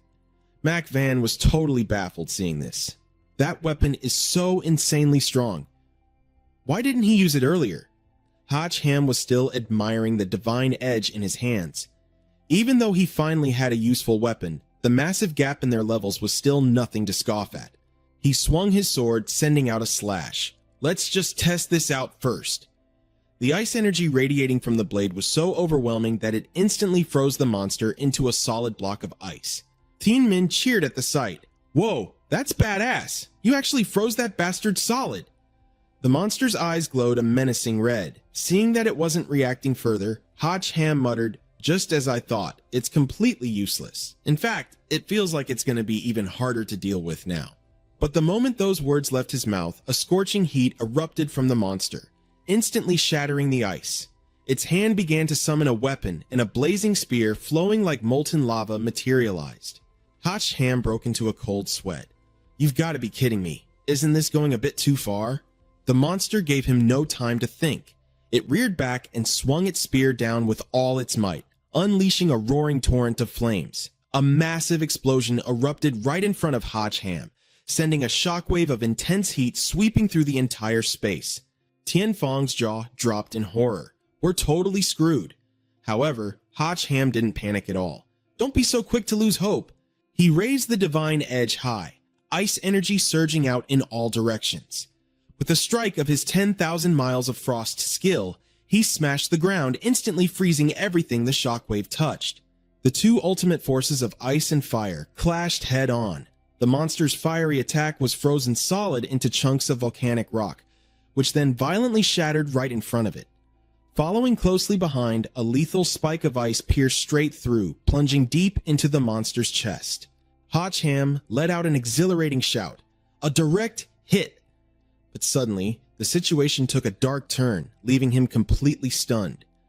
Right before his eyes, the monster's aura turned terrifyingly sinister, and the entire cave was swallowed by a gloomy, suffocating darkness. The monster stood perfectly intact before Hotch Ham, without a single scratch on its body. Its eyes slowly shifted to a menacing purple. It was only then that he realized the truth. Wait, did it just change attributes again? This time, its entire body had morphed into solid steel. System, do you have any intel on this guy? Van Tuong replied, if I did, I would have told you from the start. It seems like he's an anomaly that generated itself after the game went out of control. Meanwhile, the monster's steel fists were rapidly charging up energy. Hotch Ham immediately took the initiative. He swung his sword with a devastating strike, an attack powerful enough to send anyone packing to their ancestors. Watching the monster take the hit head-on without taking any damage, Van Tuong urgently warned him, brute force isn't gonna work. You have to find his weakness. I designed the mechanics of this game, so I guarantee every character has a weakness. Hotch Ham retorted, I know that, but the problem is, how the hell am I supposed to know what his weakness is? Over in the corner, Liu Mang was struggling to pull Thien Min out of a rocky crevice. Thien Min urged him, come on, put your back into it. Why is your strength getting weaker and weaker? Liu Mang replied weakly, I honestly don't know.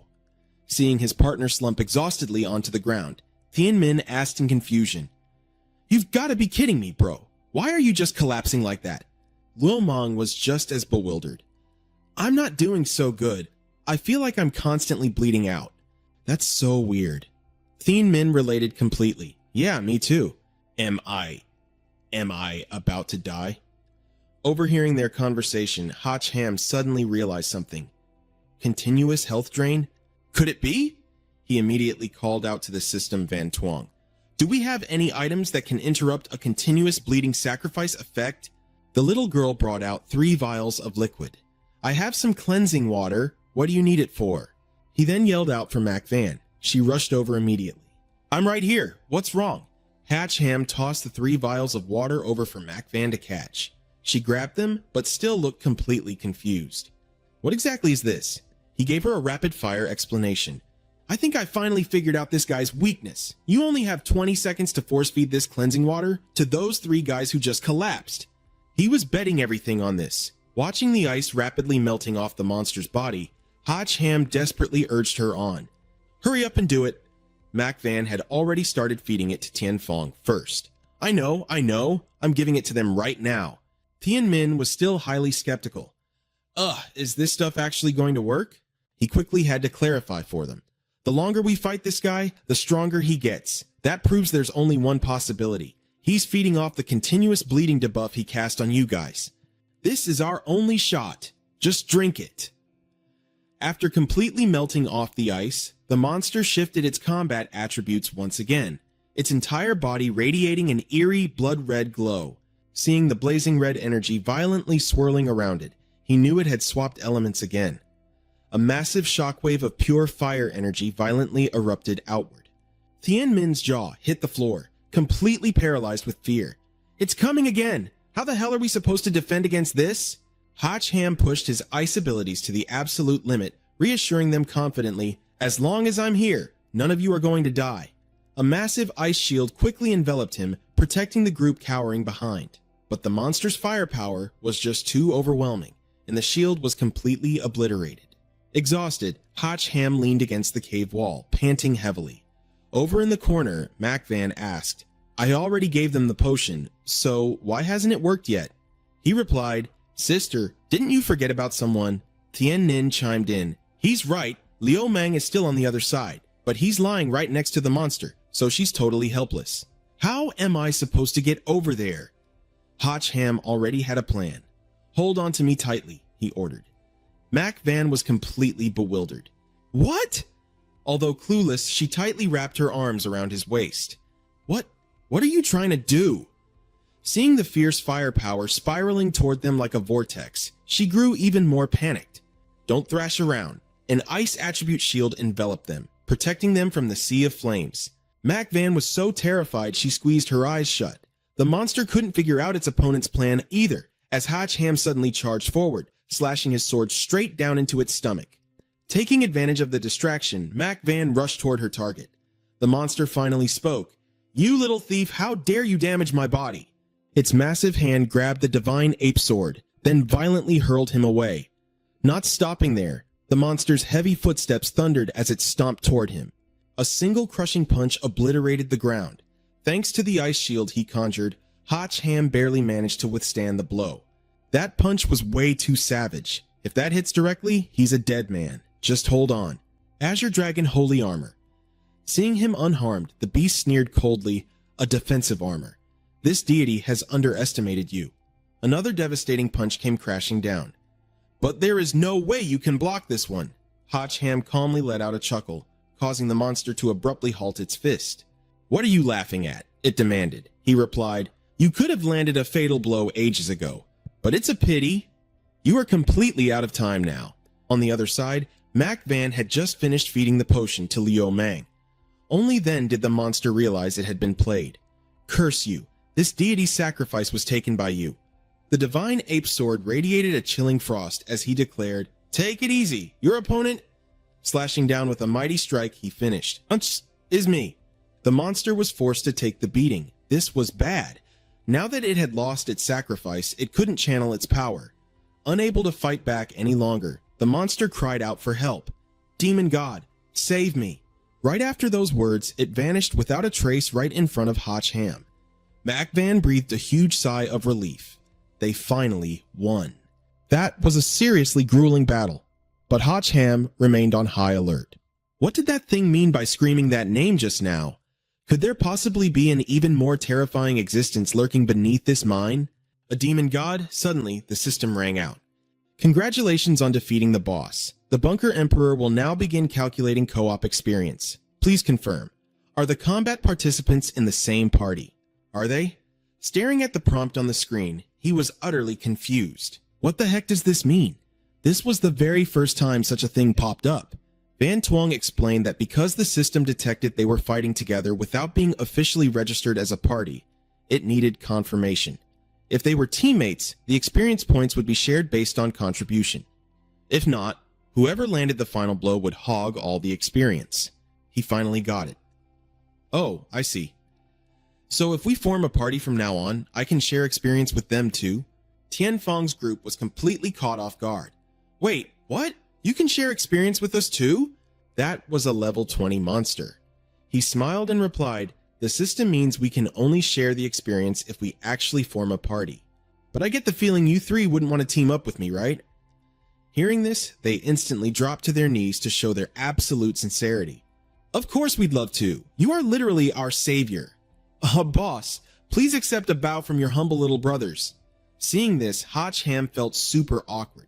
You guys are way too intense. From the corner, Mac Van chimed in. Look at you all, acting like soulmates who met too late. They immediately turned toward her and shouted, sister-in-law, please accept our bow too. Mac Van snapped angrily. Who the heck is your sister-in-law? Meanwhile, he pressed the selection button on the screen. Since you guys are so eager, I won't be stingy about it. Let's party up. The whole group immediately received a notification. Player Hatch Ham has sent a party invitation. Do you accept Player Hatch Ham's party invitation? Accept or decline? The three of them were as thrilled as if they had just struck gold. Accept, obviously. Following the boss means we'll be eating good every single day. The system confirmed the information. 3 players, Tianfeng, Liu Mang, and Thien Min have accepted the party invitation. Party completion progress, 3 out of 4. Hotch Ham was rather surprised. Is there someone who still hasn't joined? Mac Van was baffled. Why did you send me an invite too? Thien Min grinned from ear to ear. Of course you have to join, sister-in-law. That title made her blow a fuse again.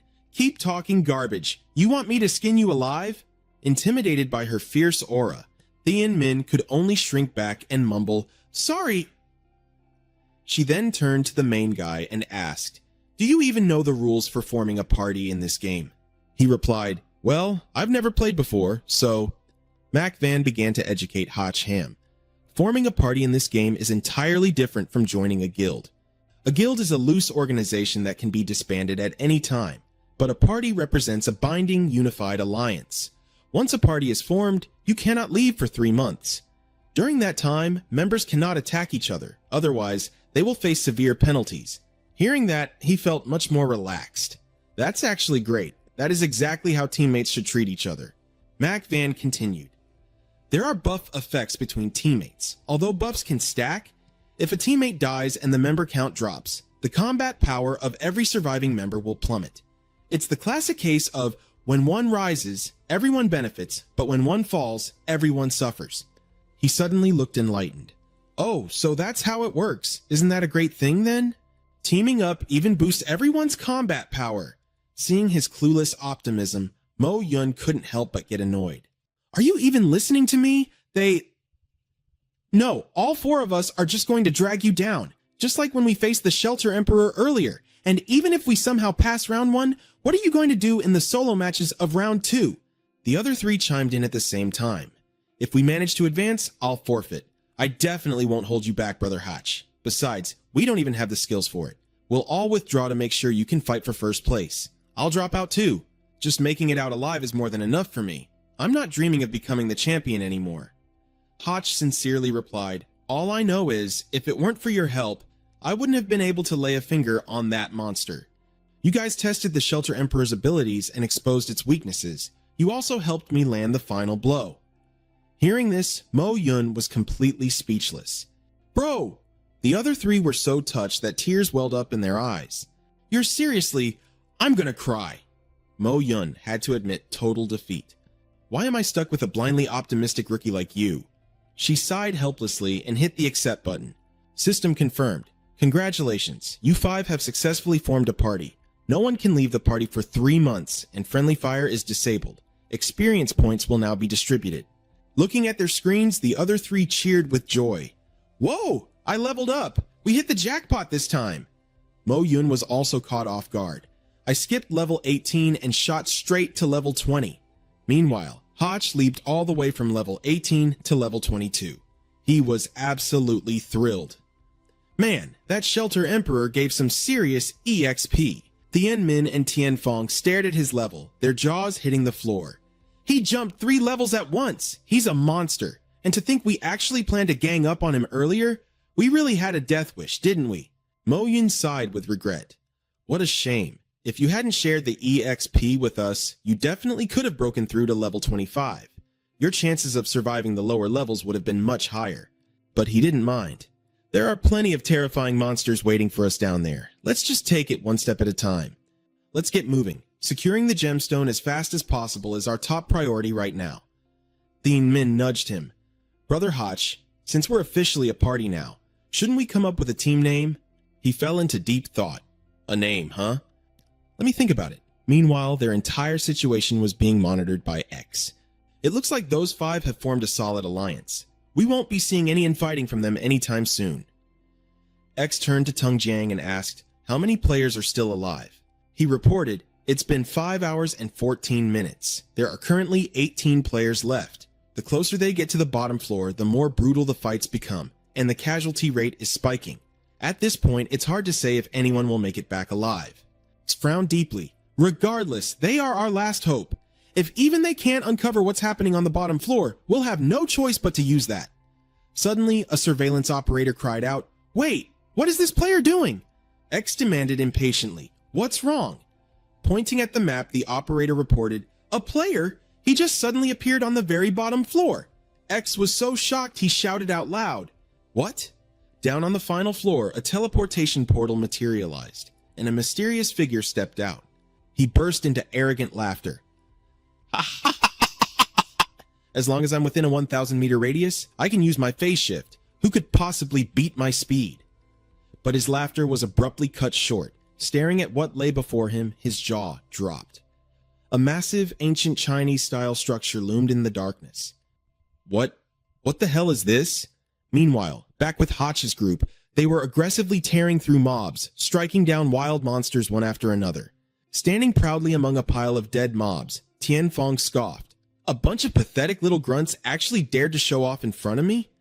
Hotch, however, was getting anxious. We've been walking around forever, but we still haven't found the stairs to the next floor. Mo Yun figured it out. If the organizers didn't give us a map, it means they already knew the mine's pathways were destroyed. We'll just have to find the way ourselves. Staring at the endless maze of tunnels ahead of them, Hotch felt a headache coming on. Well, this is going to be a nightmare. With so many forks in the road, how are we ever supposed to find the right path? Noticing Tianmin stretching his muscles, Liu Mang tilted his head in curiosity. "What are you doing?" Tianmin stretched casually and smirked. "Since it's a maze, you guys are going to have to rely on me to find the way out." "Do you know what my alias is?" Liu Mang, completely clueless, took the bait. "What is it?" Without a word, Tianmin blasted forward like a bullet to prove his point. "The Sonic Assassin." In the blink of an eye, he vanished, leaving only his voice echoing behind. "Once I find the route, I'll come back and get you guys." But suddenly, a terrifying scream echoed from one of the tunnel entrances. "Ah!" Hotch cried out in alarm. "What just happened? Where did he go?" Tianfeng was visibly tense. "It sounds like he fell into a pit." The group frantically rushed down one of the tunnels. Tianfeng stood in front of a cave entrance that had been boarded up with wood, shouting Tianmin's name. Mo Yun inspected the barricade and quickly realized the boards had been freshly stuck on. "It looks like someone deliberately set this up to hide the real path from other players. Good thing Tianmin was running so fast he literally smashed right through the fake wall." Hearing this, Liu Mang was furious. What kind of scumbag does something like that? Playing dirty tricks like this. Tianfeng turned to the team, his face full of worry. "Tianmin fell down there and we can't see him. We need to go down and find him right now." But Hotch felt a chill run down his spine. Something about this cave felt completely wrong. Tianfeng looked at him in confusion. "Wrong? What's so weird about it?" He pointed at a section of the tunnel.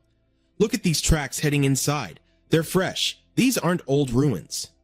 Tianfeng ran his hand along the cave wall, his eyes widening.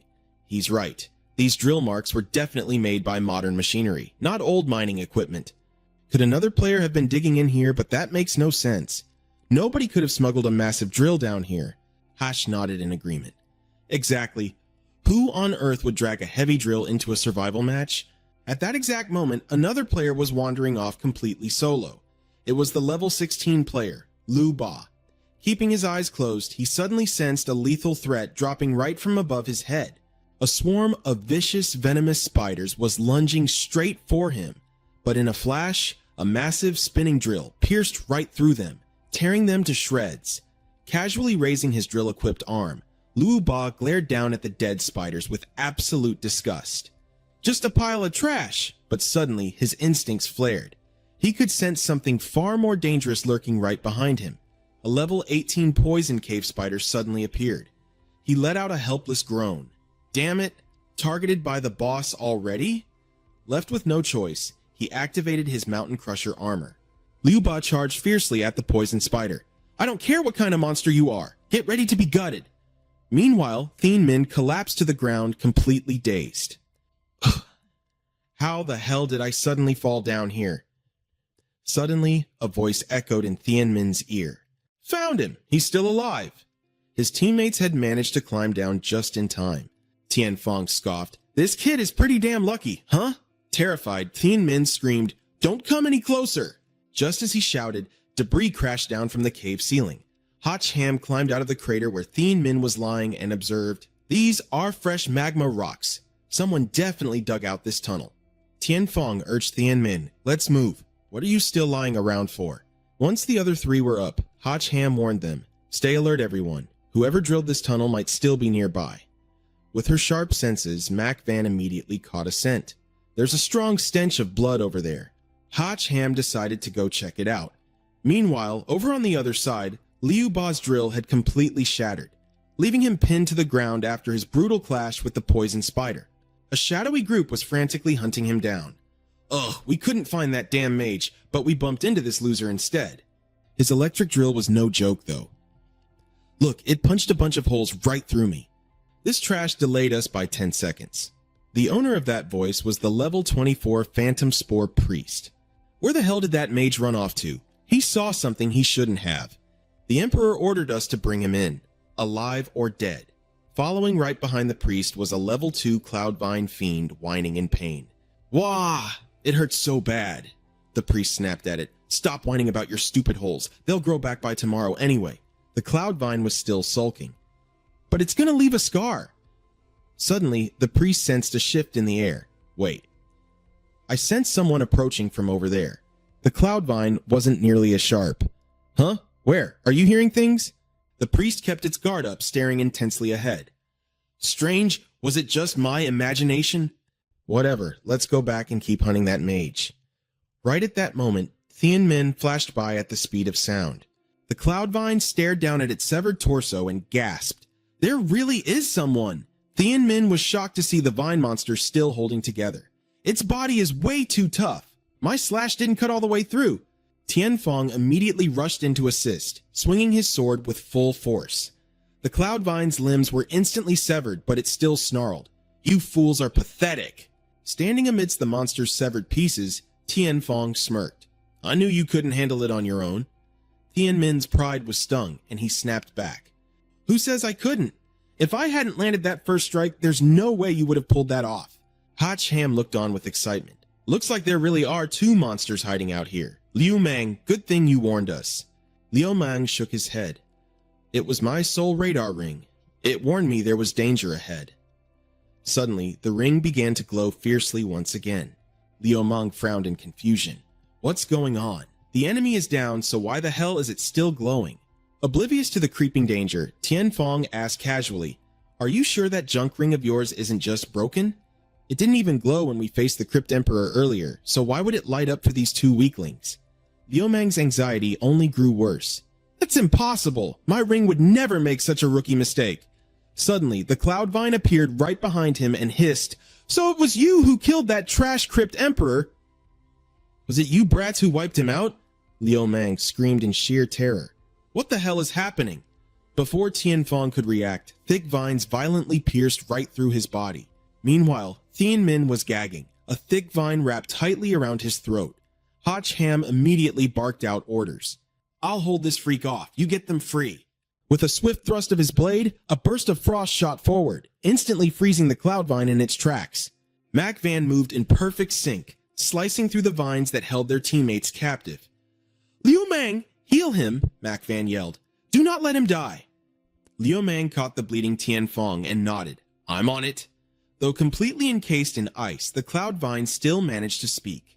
How annoying! Hach Ham didn't hesitate, unleashing a massive barrage of ice arrows straight at it. Then just drop dead! The icy projectile shredded right through the monster, turning its body into Swiss cheese. Hach Ham glared with intense fury. You dared to stab my brother? I'll pay you back 10 times over! Undergoing healing, Tian Fong weakly muttered, Be boss! Liao Fenwomong quickly pressed him down. Don't move a muscle. The cloud vine was now completely enraged. Fresh, thorny vines violently sprouted from its gaping wounds. You miserable little brat! Another wave of ice darts rained down. The monster was nothing more than a giant target for Hach Ham's relentless assault. Pinned down by the freezing spikes, it could only roar, Damn it! Hach Ham lunged in, delivering a brutal, fatal stab. Getting right in its face, he whispered coldly, If you can regenerate infinitely, I'll just keep slaughtering you until you can't. The monster choked on its own fury. You! Out of options, it shrieked for the backup lurking nearby. You damn mushroom! Get your ass over here and help me! Hach Ham froze, his eyes widening as he looked in the direction it was shouting. Wait, what? From the shadows, the Spore Priest calmly stepped forward, a sinister smile on its face. Now? There's no need to rush. Hach Ham realized things were going south. This guy was way too dangerous. He had to act fast. The High Priest's toxic spores began to spread. He sneered, The real show is about to begin. Thien Min stared in curiosity. What is this stuff? Meanwhile, Mac Van was stuck on one question. How did both of them come back to life? The fungal spores completely swallowed their position. Even Tian Fong and Liu Mang couldn't escape. The High Priest chuckled darkly. Perfect, you're all infected. But just as he said that, he was forced to pause. Seeing Hach Ham still charging at him with full killing intent, he remarked, How decisive, ignoring the infection just to take me down first. Hach Ham swung his blade, unleashing a wave of freezing ice that chilled the entire area. The strike slammed into the enemy, but the result left him completely stunned. What? That strike didn't leave a single scratch. The High Priest mocked coldly. What a pity. You're way too naive. Don't tell me you actually thought this shield of mine was just for show? A blast of dark energy shot straight at Hach Ham. He instantly threw up a barrier to protect himself, but the microscopic spore still managed to slip through. He immediately countered, blasting his energy right back at the caster. The high priest had to praise him. Fast reflexes, but it's utterly useless. You're already infected. Soon, the spores will breed and multiply wildly inside your body. Hochham gritted his teeth, completely disgusted by his smug attitude. This freak is totally bizarre. The system, Van Tuong quickly warned him, you're a close combat fighter, and you don't have the right defensive gear yet. You have zero chance of winning against a long-ranged poison user. Fall back for now. Beside him, Thien Min groaned weakly. Boss, his arm is completely covered in poison. I'm getting stiff. Right after saying that, Thien Min's entire body turned rigid, petrified into solid stone. Just as Mac Van reached out to help, Hochham screamed, don't touch him, he'll shatter.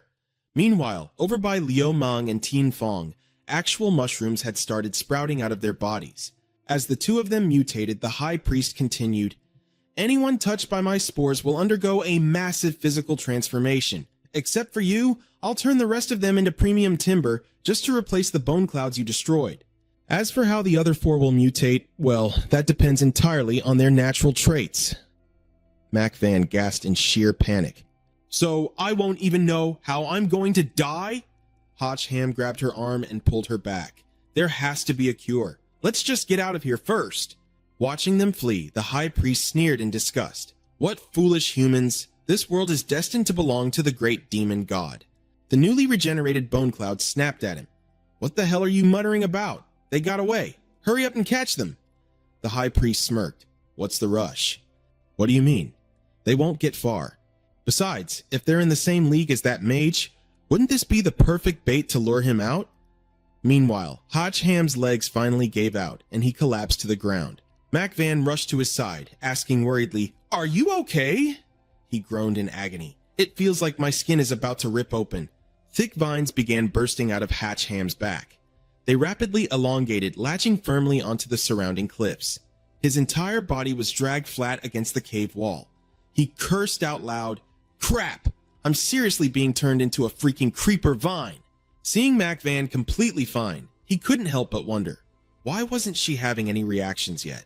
Was she somehow immune? Well, that's perfect timing. Hurry, use your blade to chop these vines off. Van Tuong scrambled frantically. Let me search the system for an antidote. Left with no other choice, he just had to wait. Got it, just hurry up. Mac Van nodded nervously. Let me try. Hochham agreed immediately. Do it. She slowly stepped closer. Seeing her approaching him like that, he was completely baffled by what she was doing. Hurry up and pull it out. Mac Van knelt down beside him. Okay, right now. Her hand suddenly brushed against his thigh. Hochham yelped in shock. No! I meant pull out your weapon, not pull out... that! Mac Van panted heavily. I don't know why. I just really want to... Hochham figured it out. Was the spore's effect on her an actual aphrodisiac? He spun around and screamed at Van Tuong. System, you're my only hope right now. Hurry up with that antidote. But seeing Van Tuong glued to the scene, Stormarmain Soin Twakis, staring wide-eyed and completely absorbed in the spicy drama, he snapped, Snap out of it. Stop drooling over us like a pervert. Meanwhile, Mac Van placed a hand over her chest, feeling her own racing heartbeat. I don't know what's wrong with me. My heart is beating so fast. Hochham winced. Sister, my heart is beating even faster. This is seriously not the time for this. You have to stay calm. Suddenly, Van Tuong whispered eagerly into his ear, Just let her ride you. Let her ride and you'll be in heaven. Hochham cursed at the AI girl too. And you, shut your dirty little mouth. But Mac Van couldn't hold back anymore. I want to try it. I need it so badly. His face darkened as he panicked internally. Absolutely not. She's totally losing control. Whether it's the other players or those two monsters, they'll all be drawn right to us. Desperate, Hochham made a deal with Van Tuong. System, if you get me out of this mess, once we leave this place, I'll let you see the goods. The AI girl instantly lit up with excitement. Really? He fired back. I swear to God, just hurry up. She's already straddling me. Van Tuong pulled out the magical antidote. If you dare trick me, you know exactly what's going to happen to you. The antidote took effect, curing Mac Van instantly. Now fully sober, she blinked in confusion. Wait, what just happened? Why am I here? Hedgeham breathed a huge sigh of relief. Thank God she's finally snapped out of it. That's when she realized what she was squeezing in her hand. Hedgeham muttered in annoyance. Considering the size of my junk, calling it a squeeze is honestly a little insulting. Realizing what she was holding, Mac Van jolted back and punched him right in the face. She scrambled off Hedgeham's body and yelled, "You pervert! What the hell did you do to me?"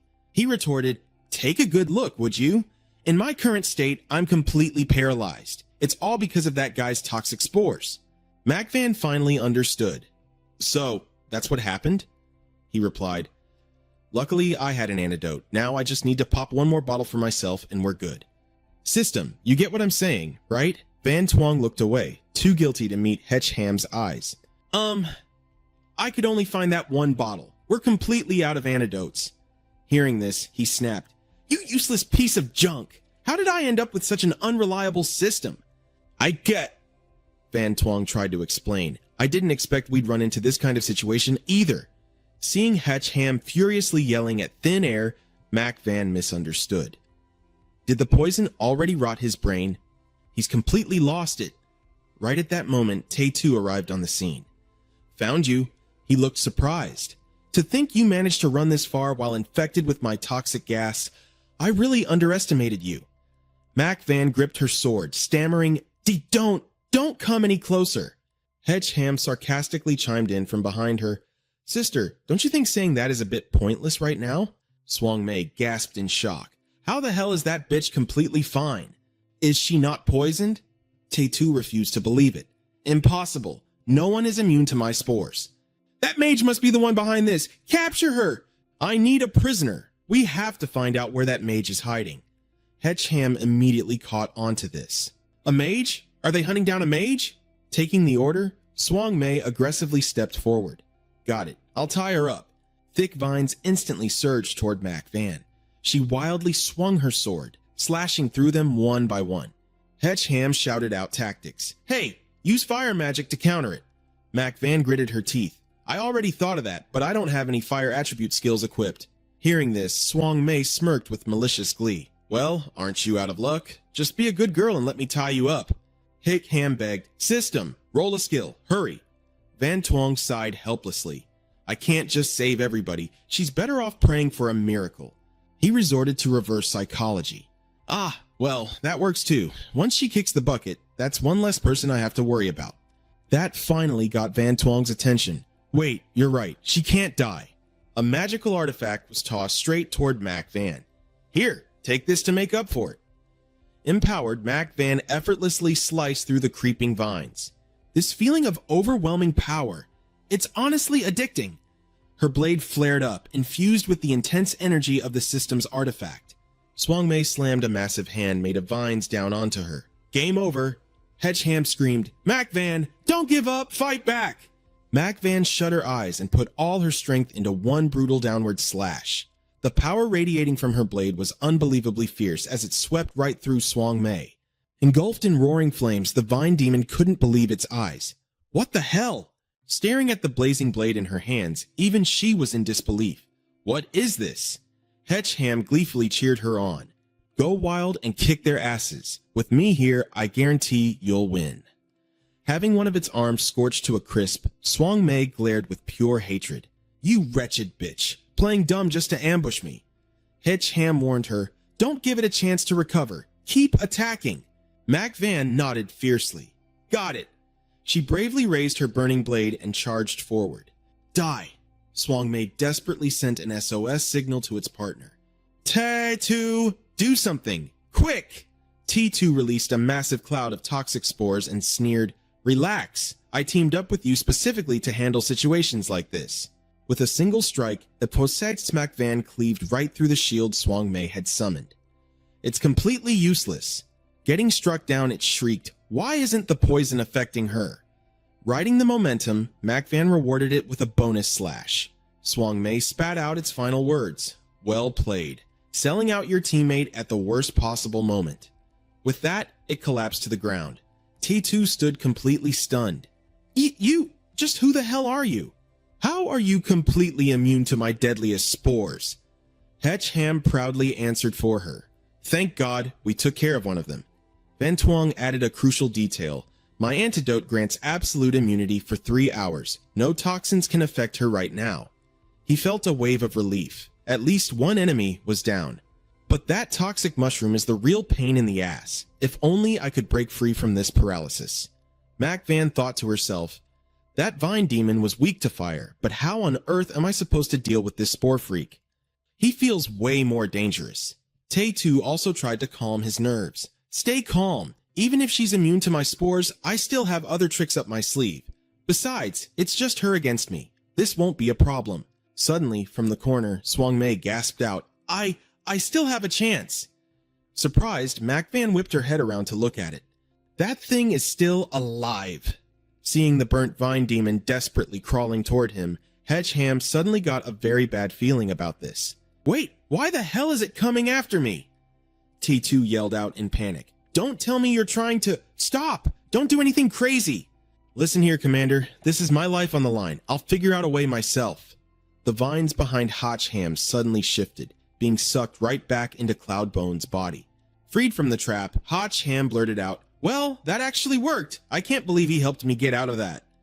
Meanwhile, the High Priest was furious. Losing his temper, he yelled, You fools! Cloudbone's new arm has grown back. Its body is fully restored. I am reborn. Come at me, all of you. I'll crush you to pieces.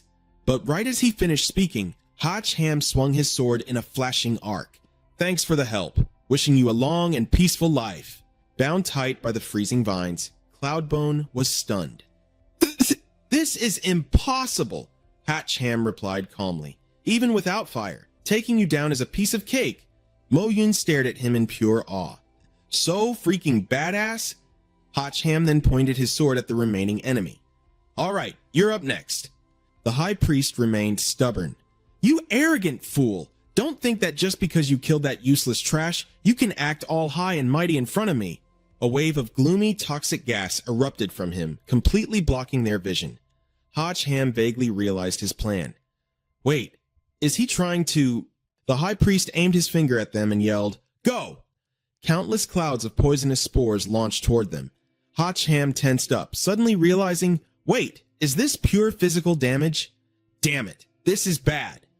A shield was quickly erected to protect the two of them, but the damage pierced right through it, leaving a hole the size of a hand. Hotch Ham thought in panic, not good. Even the Azure Dragon Holy Armor can't withstand this. Another wave of toxins rushed in, but was suddenly blocked by a mysterious force. He blurted out, what an incredibly powerful purification skill. Who did that? The High Priest, however, sneered triumphantly, You slippery little rat! The mage we've been hunting has finally shown himself. Mo Yun was curious. Is he another contestant from the tournament? But Hotch Ham instantly knew that this guy was the real target of these two monsters all along. What on earth did he do to them? And why didn't he just run away? Instead, he actually stepped in to help at the most critical moment. The High Priest shifted his attacks toward the newcomer, roaring, Don't even think about escaping! The mage scoffed in disgust. You're just like a rabid dog, biting wildly at anyone you see. A protective shield sprang up from his magic staff, but the overwhelming toxic spores furiously battered the shield, causing massive cracks to form. Hotch Ham urgently yelled, Use that purification skill again, just like before. The mage shouted back, If I could spam that move, I wouldn't be running for my life right now. Hurry up and fall back. Hotch Ham immediately braced himself for battle, muttering, You should have said that sooner. I thought you were about to wipe them all out. With his free hand, the High Priest blasted a barrage of toxic spores right at him. Stay out of my way, but Hotch Ham refused to back down, swiftly dodging through the toxic waves and charging straight ahead. The High Priest felt a sudden wave of panic as he saw Hotch Ham closing in. He's speeding up! Leaping high into the air, Hotch Ham brought his sword crashing down. Eat this! The High Priest frantically reinforced his protective barrier, scoffing, What a pathetic attack. You could never break through my spore defense. But the moment he felt the freezing aura of Hotch Ham's divine icy sword, he suddenly realized something was terribly wrong. Wait a minute, what exactly did you just hit me with? As the blade slashed down, Hotch Ham smirked. Have a taste of my icy wrath. A wave of freezing cold violently invaded the High Priest's body. The mage let out a huge sigh of relief. Phew, My life is saved. Meanwhile, the extreme ice magic severely paralyzed the high priest, making his movements sluggish. Seizing the moment, Ham pressed his advantage. Perfect opening. A relentless barrage of sword strikes rained down, overwhelming the high priest and slicing his body into pieces. Mo Yun cheered in absolute joy. We won! But Ham remained cautious. Don't drop your guard just yet. Don't forget, he was sliced in half earlier and still managed to come back to life. She quickly understood. Oh right, I'll stay on high alert. Ham unleashed a burst of fire, burning the remains until nothing but ashes were left on the ground. Mo Yun finally felt that everything was safe. But Ham instructed, double-check the area. We can't leave a single speck of him behind. The mage then walked over and said, Thank you so much. Ham, thank God you two were here. If I was caught completely on my own, I would be totally dead by now. Hearing a stranger call out his name caught Ham off guard. Wait, you know me? The mage replied with a friendly smile. You're a total legend around here, man. Who doesn't know you? I'm a fellow tournament competitor. The name's Tue Min, level 19 mage. If you don't mind, we could team up and watch each other's backs moving forward. Ham, however, was far more curious. What the hell did you do to make those two high-level freaks want you dead so badly? Tue Min sighed. Man, it's a long story. I just got super unlucky. But before he could even finish, Mo Yun's panicked voice cut him off. What the hell? The High Priest's toxic spores are regenerating his body. Ham gasped in disbelief. Is this guy freaking immortal? Right before their eyes, the High Priest's brand new body was fully reconstructed. Burning with rage, the creature roared, Die! All of you will die right here. Tue Min desperately threw up another shield, sweating with pure panic. We are so dead! He's trying to drown us in toxic spores!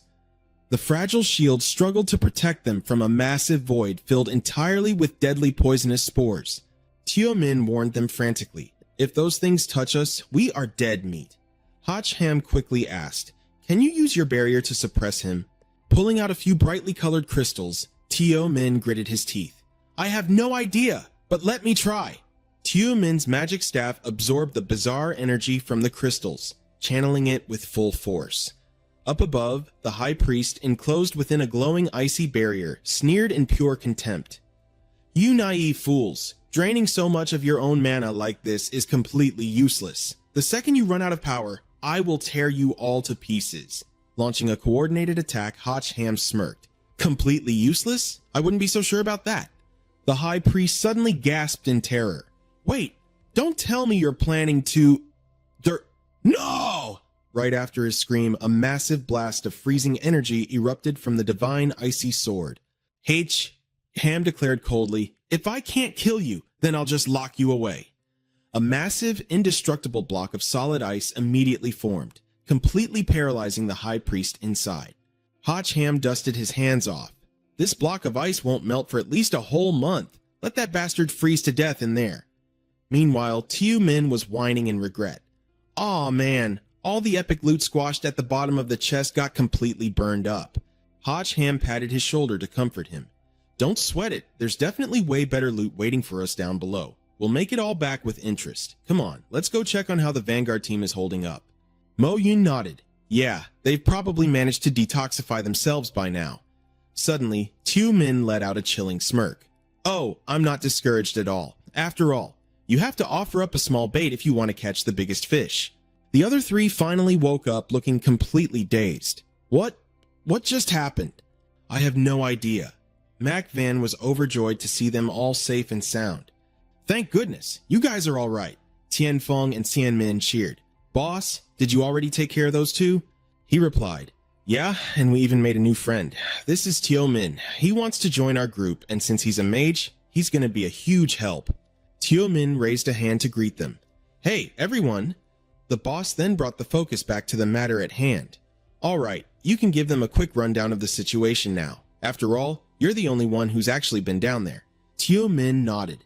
Yeah, honestly, if I hadn't seen it with my own eyes, I wouldn't have believed things were this bad. I managed to slip into the bottom level through the Mystic Tunnel, but there weren't any purple crystals down there at all. Instead, I found a mysterious, otherworldly fortress. Ham was stunned. A fortress? Liu Mang practically jumped in, asking eagerly, "What's it like inside?" "Did you get a chance to look around?" Tio Min shook his head. "I was planning to sneak in and see if the people inside were the ones who took the purple crystals. But before I even got close, I realized the enemies there were insanely strong. I had absolutely zero chance of winning. Just making it out of there alive was a miracle." Hatch Ham weighed the information. "If that's true, then what's happening down there is a whole different ballgame compared to what we've been dealing with up here on the surface. We need to scout it out carefully and rethink our next move." Suddenly, Thien Min remembered something and turned to Liu Mang. "Oh, right. Can't you use your playback ability? Try to see what the hell is going on down there." Liu Mang rolled his eyes. "I can only replay events that just happened right in front of me. I'm not a psychic. I can't just magically see through solid ground." Tian Fong bluntly chimed in. "Wow, so your power is pretty much useless then, huh?" Liu Mang didn't even bother arguing with the guy. Yeah, you're so talented. You're the absolute best. Happy now?" Hatch Ham immediately stepped in to break up the bickering. "All right, knock it off. This isn't the time to be fighting. The situation is getting serious. If their tracking party was that strong, the enemies on the lower levels are going to be even more brutal. So we need to decide right now. Do we push forward or do we head back up to the surface? Let's put it to a vote. Things have completely spiraled out of our control and we can't just charge in blind." Mac Van was the first to speak up. "I'm going forward. We've already made it this far. If we go back empty-handed now, I'll regret it for the rest of my life." The other three were just as fearless. "Count me in. I've already cheated death twice today. Who knows? Maybe Lady Luck is finally on my side." "Nah, it's the boss who's on our side." "That's damn right. With the boss here, we're not afraid of anything. We follow the boss to the end. Let's risk it all." Hotch Ham turned to the last person in the group. "What about you? You still want to keep going?" Tio Min sounded thrilled. "With you guys around, I feel totally safe. And no matter what happens, I'm not letting my crystals go to waste. We are definitely getting a massive payout for this." The boss nodded in agreement. "All right then, we push forward to the bottom of the cavern." The entire team was totally fired up. "Hell yeah!" Tian Fong turned and nudged Tio Min. "Oh, by the way, are you going to officially join our party? Our combat efficiency would skyrocket if we team up properly." Tio Min waved his hand, politely declining. "No thanks, I'd rather keep operating as a freelancer. But don't worry, I'll still do everything I can to support you guys." Tian Fong didn't push it. "Fair enough, man. I won't force you. Let's just focus on making it out of here alive first." Tio Min nodded. "Yeah, exactly." Then Hotch Ham turned to him with a request. "Since you've already been down to the bottom level, can you lead the way?" "My magic staff is totally ruined," Tio Min explained, "so I can't open the mystic tunnel again, but I do know a shortcut that leads straight down." Hotch Ham raised an eyebrow. "A shortcut?" Tio Min pointed toward a massive crater in the distance. "I literally saw their tracker squad come up from right there. That means this passage drops all the way to the bottom level." Hotch Ham peered down into the abyss, unable to hold back a gasp. "It's pitch black down there. It's an incredibly deep drop. But we have no idea if they've got guards stationed at the exit. Jumping down blind could be a death trap." Thien Min immediately volunteered. "I'm the fastest and most agile one here. Let me drop down and scout it out. If things go south, I can make a quick getaway." "You guys wait right up here for my signal." Tio Min quickly chimed in. "I'll go with you. I already know where their guards are stationed, so we won't get ambushed." Tio Min then turned to Liu Mang. "Liu Mang, you should come too. You're great at long-range attacks. We can cover each other." Liu Mang didn't hesitate. "All right, deal. I'll drop down with you two and scope it out." Tian Fong watched them from above, calling out, "Hey, watch your backs down there." Thien Min gave a confident thumbs up. "Just sit tight and wait for the good news." Mac Van wrung her hands, clearly anxious. "I really hope they'll be okay. We have no idea what's waiting in the dark." But Hotch Ham's eyes were sharp with suspicion. "What's your read on this Jiang Tio Min guy?" Mac Van blinked in confusion. "Him? Why? Is something wrong?" The boss narrowed his eyes, explaining his doubts. "I can't put my finger on it, but something about him feels totally off. Especially just now. Liu Mang's long-range attacks are honestly pretty weak. If he really needed backup, he should have asked for an agile ambush fighter like you, so why did he specifically single out Liu Mang to go down there with him?" Deep underground, a monstrous frog guarding the tunnel entrance let out a massive, exhausted yawn. "This totally sucks," it grumbled angrily. "Stuck on guard duty every single day. When is this garbage shift going to end?" But it had no idea Blade was already hovering right behind its neck. Slash!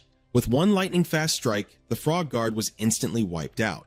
Teo Min's group quietly crawled out of the tunnel. Thean Min looked around, suspicious. "That's weird. There was only one guard stationed at the exit." "Better for us." Teo Min brushed it off. "Quick, hide the body. I'll lead you guys to the fortress." Before long, the trio stood before the massive, mysterious citadel. Thean Min's jaw dropped in absolute awe. Holy crap. How in the world did anyone even build a castle down here? Liu Mang was just as stunned. He wasn't kidding. There's not a single purple crystal out here. They must have hauled them all inside that fortress. We need to fall back. Let's report this to the boss and figure out a real game plan. But Teo Min grabbed his arm, stopping him. "Whoa, don't rush off just yet. We came down here to find the purple crystals, and we still don't have a single solid clue." Thean Min nodded slowly. "Yeah, I guess that makes sense." Teo Min then pointed toward a towering rock formation up ahead. "Hey, do you see that high vantage point over there? Thean Min, if you climb up that rock, you might get a clear view of the inside of the fortress. We need to at least map out the terrain before we run back empty-handed." Thean Min jumped at the task without a second thought. "You got it. I'll climb up and see if they've got any guard towers hidden behind those walls." Xiao Ming added, "It was perfectly safe when I scouted over there earlier, so he made his move right away. You two wait here and be ready to provide backup at any moment." Liu Meng warned him, "All right, but stay safe out there." Upon reaching the designated spot, Tian Ming was thrilled with the position. With 0 guard posts around, he couldn't help but think the enemies were completely brain-dead. Looks like the monsters occupying this place are just a ragtag bunch of weaklings. Only Liu Meng remained on high alert. "The dark energy here is way too thick. I just want to get the hell out of here," he muttered. "What kind of monster do you think is actually hiding inside this castle?"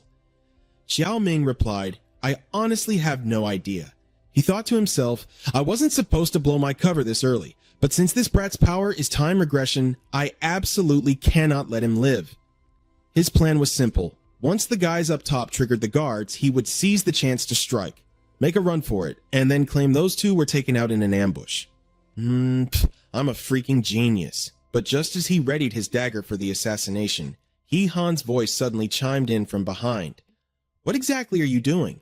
Xiao Ming jumped out of his skin and yelled, "Why the hell did you two come down here?"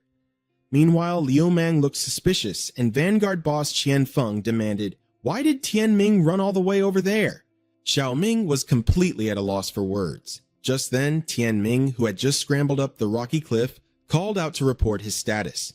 2 giant bats spotted him, letting out sharp, menacing hisses as a warning. Tian Ming froze in pure terror and let out a shout. "What the—" Before he could react, a single sword strike from Mo Yun wiped them out completely. She quickly reassured her teammate, "Don't panic, we're safe now." Hearing that, Tian Ming let out a massive sigh of relief. "That was way too close. Thank God you got here in time." Tian Ming reported back to the group, explaining that even from a high vantage point, he couldn't see the castle's internal layout. If they wanted to find the purple crystals, their only option was to storm straight inside. Mo Yun chimed in, "We have absolutely no idea what kind of enemies are lurking inside. Charging in blind is way too risky." He Han agreed. "Exactly. I only came down because I was worried you guys would run into trouble. Good thing I made it just in time." Qian Feng turned to Liu Meng and asked, "Can you use your time recall ability to check out the situation now?" Liu Meng nodded in agreement. "All right, let me give it a shot," he said. Xiao Ming tensed up, his mind racing. "I can't let him use his time recall or my cover is totally blown." He tightly gripped the dagger in his hand, realizing it was a do or die situation. But right at that very second, a massive explosion went off just a few feet away. He Han snapped his head toward the noise. What the hell was that? Tian Ming was just as clueless about where the blast came from. Xiao Ming, however, felt a wave of relief. Before leaving his previous spot, he had secretly planted a few explosive talismans. He never expected them to save his skin at a time like this. Hearing movement from the path ahead, He Han frantically barked orders. "We've been spotted! Fall back! Now!" But suddenly, the ground beneath their feet began to violently tremble. leaving Mo Yun and Tianming staring in absolute shock. What the— oh my god! Staring at the colossal behemoth towering before them, they couldn't even process what the hell they were looking at. In a matter of seconds, they were completely surrounded by giant stone golems. Xiaoming broke into a cold sweat. Things had escalated way out of proportion. He only meant to cause a distraction, but he had accidentally kicked a hornet's nest. "It's a trap! Fall back immediately!" He Han roared. But the stone golems had no intention of letting them leave. One of the massive monsters swung its gigantic fist down, and He Han barely managed to dodge the crushing blow. Suddenly, a purple crystal went flying, catching his eye. He snatched it midair and excitedly shouted to the group, "I found a purple crystal! These giant stone monsters were actually hiding them underground!" Chen Feng and Liu Mang were completely stunned. "Wait, seriously? So, that's their secret," they realized. Meanwhile, Xiaoming tried violently slashing the ground, only to yell in frustration, "Damn it! The ground is way too hard, my blade just bounces off." He Han quickly formed a plan. "We need to bait them into attacking." Taking the cue, Chen Feng boldly stepped forward to taunt one of the beasts. "Come on, big guy, hit me! Let's see what you got!" But he played his part a little too well, and in an instant, an entire mob of stone golems swarmed him. They mercilessly rained their massive fists down on Chen Feng in the center. Tianming was furious, screaming at the top of his lungs, "You don't just stand there and take the hits, you absolute moron!" Moving at blinding speed, He Han slashed his sword through the mob of golems, securing yet another purple crystal.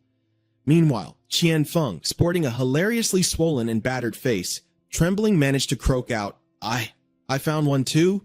Tianming was utterly speechless. "Dude, your face just got beaten into a totally different shape!" Suddenly, seeing that the stone golem could still attack even while encased in ice, panic washed over him. Wait, ice magic doesn't even work on them? Deciding not to push their luck any further, He Han yelled, "Fall back! Forget the crystals! Keeping our lives is the priority right now. Everyone, follow me." But right at that moment, Tianming noticed something was wrong. "Hold on a second. Where's Mo Yun? Why isn't she with us?" Hearing this, He Han instantly went on high alert. "What?" Looking over, he saw the mob of stone golems ruthlessly hammering their fists down on one specific spot. 2 more purple crystals had popped out of the ground. Mo Yun was single-handedly clutching 3 crystals, frantically dodging the monster's relentless pursuit. 3 is enough, she thought, but there was nowhere left to run. A golem's massive fist slammed into the ground nearby, sending Mo Yun crashing to the dirt. The entire team watched in utter dread. "Oh no, she's a goner." But to everyone's shock, He Han completely ignored the danger and charged straight into the fray to save her. "Boss, don't do it! It's suicide!" his team screamed. But He Han only had eyes for his teammate, fiercely scolding her as he ran. "You absolute idiot!" A golem brought a crushing blow down just as a blinding light erupted from behind them. Mo Yun desperately rolled out of the way, barely scraping by. She kept scrambling backward to avoid getting crushed.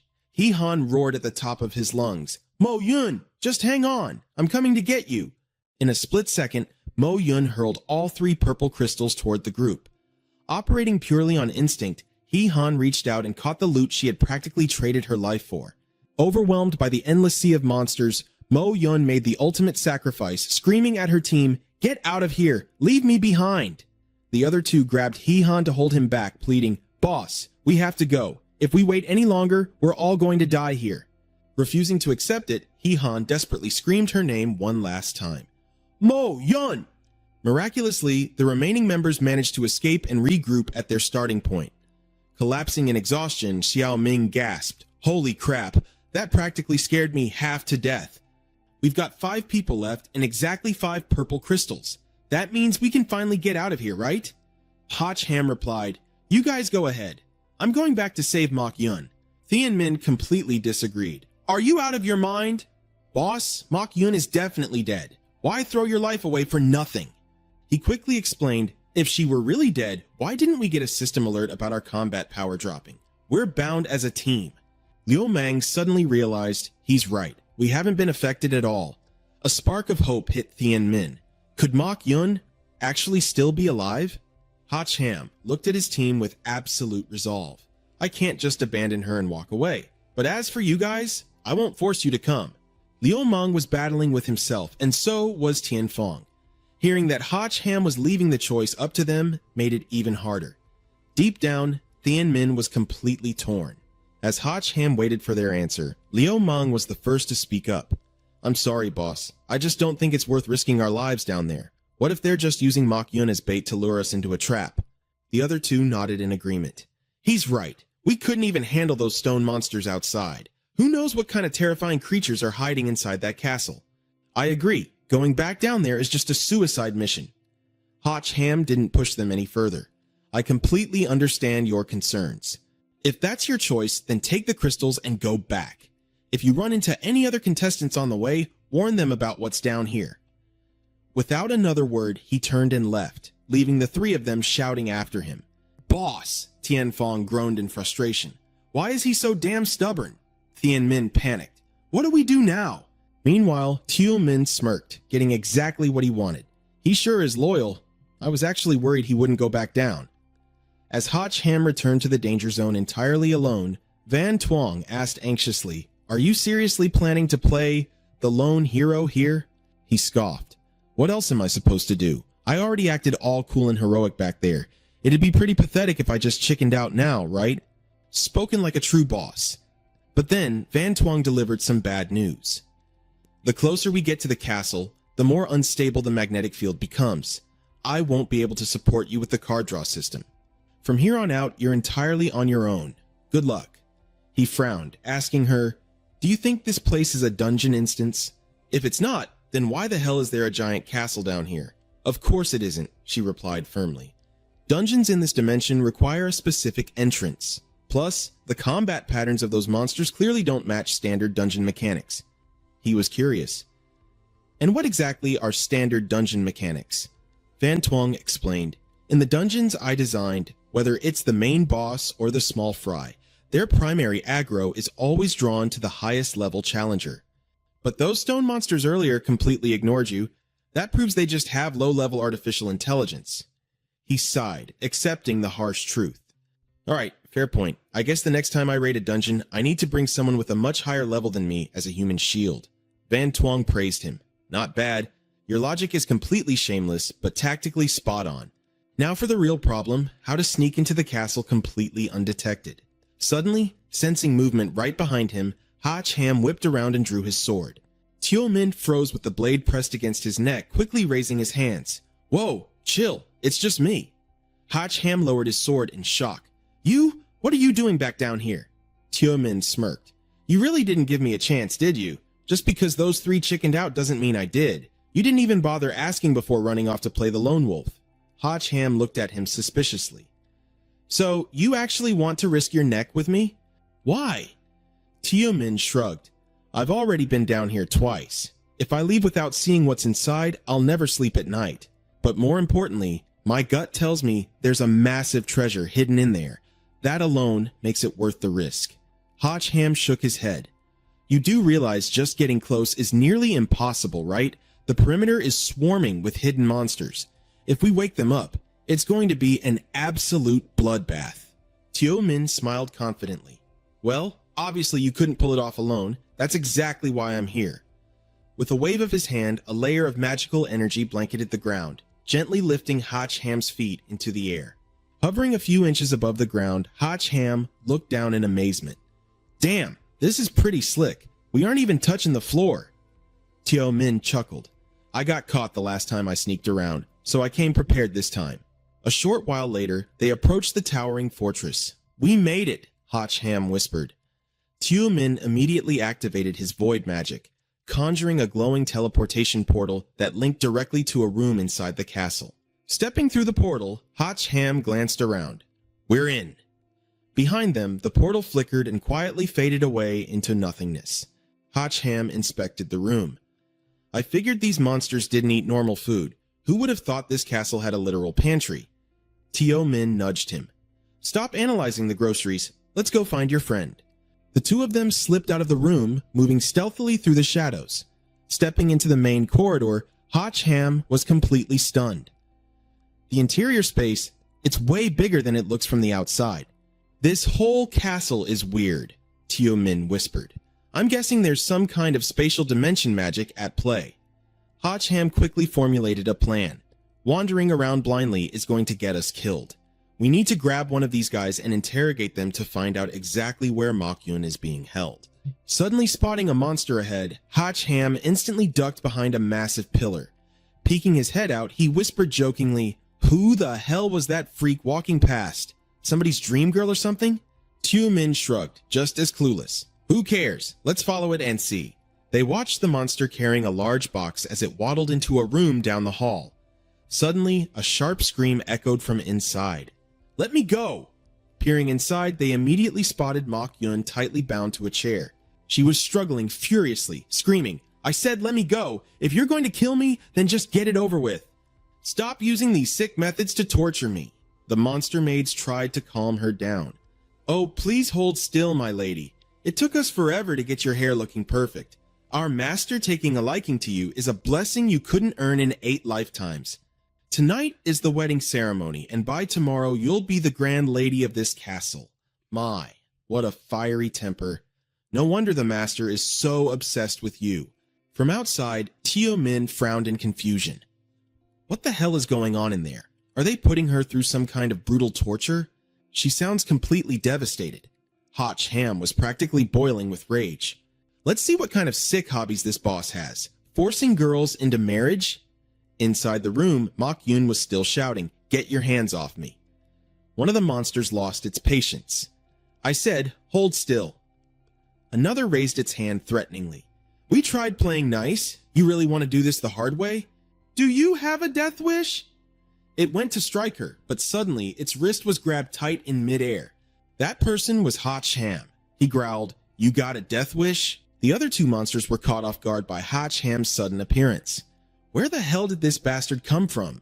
You really want to die, don't you? He delivered a brutal uppercut straight to the first one's throat. Mac Van looked at him, deeply moved. Seeing Ham taking on 3 monsters all by himself, she finally dared to believe he had actually come back to save her. The monster's trembling hand reached for the bell nearby, trying to sound the alarm. Teo Min unleashed his ability to stop it. "Don't even think about it." The monster was instantly paralyzed and knocked out cold. Ham gently reassured Mac Van, "It's okay. I'm here to get you out." Deeply moved, she said, "You idiot. Didn't I tell you guys to leave? Why did you come back?" He replied earnestly, "We're a team. How could I just leave you here all alone?" Teo Min urged them, "Hey, save the chatting for later. We need to get out of here right now." The 3 of them dashed out of the corridor. Ham asked, "Can't we just find a nearby wall and break straight through it?" Teo Min replied, "We have no idea what's behind these walls. Taking the route we came from is our safest bet." Seeing 3 giant bats flying toward them, they cursed, "Damn it, we've been spotted." The 2 of them swung their swords at the bats, while Teo Min covered his head and shrieked, "Watch out!" Seeing the stone monsters charging at them, Mac Van gasped, "Oh no, not those relentless stone freaks again." Ham braced himself. "We don't have time to run around in circles anymore." Mac Van asked curiously, "What are you planning?" "Hurry up! Just hold on a little longer and we can make it out." His sword erupted into a blazing inferno, unleashing a massive, roaring wave of fire straight ahead. The blast blew a massive hole through the wall, and the 3 of them seized the chance to escape. Soon, they made it back to the stone cave. Right at that moment, Teo Min cried out, "Ah, I sprained my ankle." Ham quickly pulled him up to his feet. "Come on, hurry. Just hold on a little longer and we'll be out of here." Mac Van looked back, her senses on high alert. Seeing the soldiers on top of the wall drawing their bows, she screamed, "Watch out! Archers!" Ham instantly activated the Azure Dragon Holy Armor. A powerful shield surged upward just in time, blocking every single incoming arrow. Teo Min thought to himself with a sinister thrill, "Finally, this is exactly what I've been waiting for." He swung his magic staff at the off-guard Mac Van, brutally blasting her right out of the protective shield. Ham stared in pure disbelief. "What the—" He was completely at a loss for words. "And now, for my next target." Teo Min struck Ham squarely in the back. Coughing up a mouthful of blood, Ham suddenly realized exactly what was going on. Teo Min's face twisted into a malicious sneer. "I've waited so damn long. and now I've finally seized the perfect opportunity. The holy armor began stripping away from Hatch Ham's body. Watching him suffer under Teo Min's brutal assault, Mac Van boiled with absolute rage. "You piece of trash!" She swung her blade fiercely and screamed, "Die!" But the moment her blade struck his armor, it shattered into pieces. She stared in absolute shock. "What?" Meanwhile, Teo Min laughed triumphantly. "The Azure Dragon Gear! I've finally collected all of it!" Hatch Ham was sent flying backward by another heavy blow, and Mac Van desperately rushed to his side. "Hatch Ham!" Admiring the glowing armor now on his own body, Teo Min smirked with deep satisfaction. What an absolute masterpiece. It's truly magnificent. Hatch Ham glared at him, struggling to speak. "Who the hell are you, really?" Slowly, the traitor pulled off his disguise. "I extended an invitation to you once, but sadly, you were too stubborn to play along. I had no choice but to use a little trickery." Hatch Ham's eyes widened in realization. "It's you? You're X?" X burst into laughter. "I'll give you credit for being smart enough to remember me, but it's such a pity that you figured it out too late." Furious at being played, Hatch Ham spat back. "So your real target was the Azure Dragon Holy Armor all along, but even with it, you're not getting away. We've got this entire area surrounded. There's no way in hell you're escaping." X just smirked with absolute confidence. "I wouldn't be so sure about that." Suddenly, he summoned a weapon.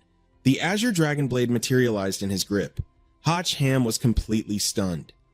"The Azure Dragon Blade? Wait, I thought he was a mage." He flashed a cold, arrogant smile at the oncoming monsters, unleashing a devastating slash that ripped right through them. Watching his footwork, Mac Van gasped. Those movements? Could he actually be a dual-class user? A mage and a warrior at the same time? Hatch Ham gritted his teeth. Damn it, I was too careless. He hid his strength this entire time just to wait for the perfect moment to strike.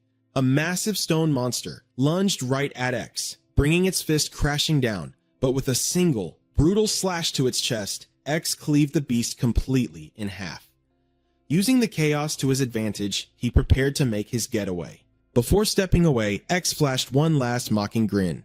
"Best of luck to you guys." With a mocking salute, he stepped through a teleportation portal and vanished without a trace. Furious at being played for a fool, Mac Van cursed loudly, "That absolute bastard! I swear I'm going to make him pay for this!" But Hatch Ham nervously glanced at the swarm behind them. "We need to focus on getting out of here alive first. We're way too far from the exit. Fighting our way through all of this is going to be nearly impossible."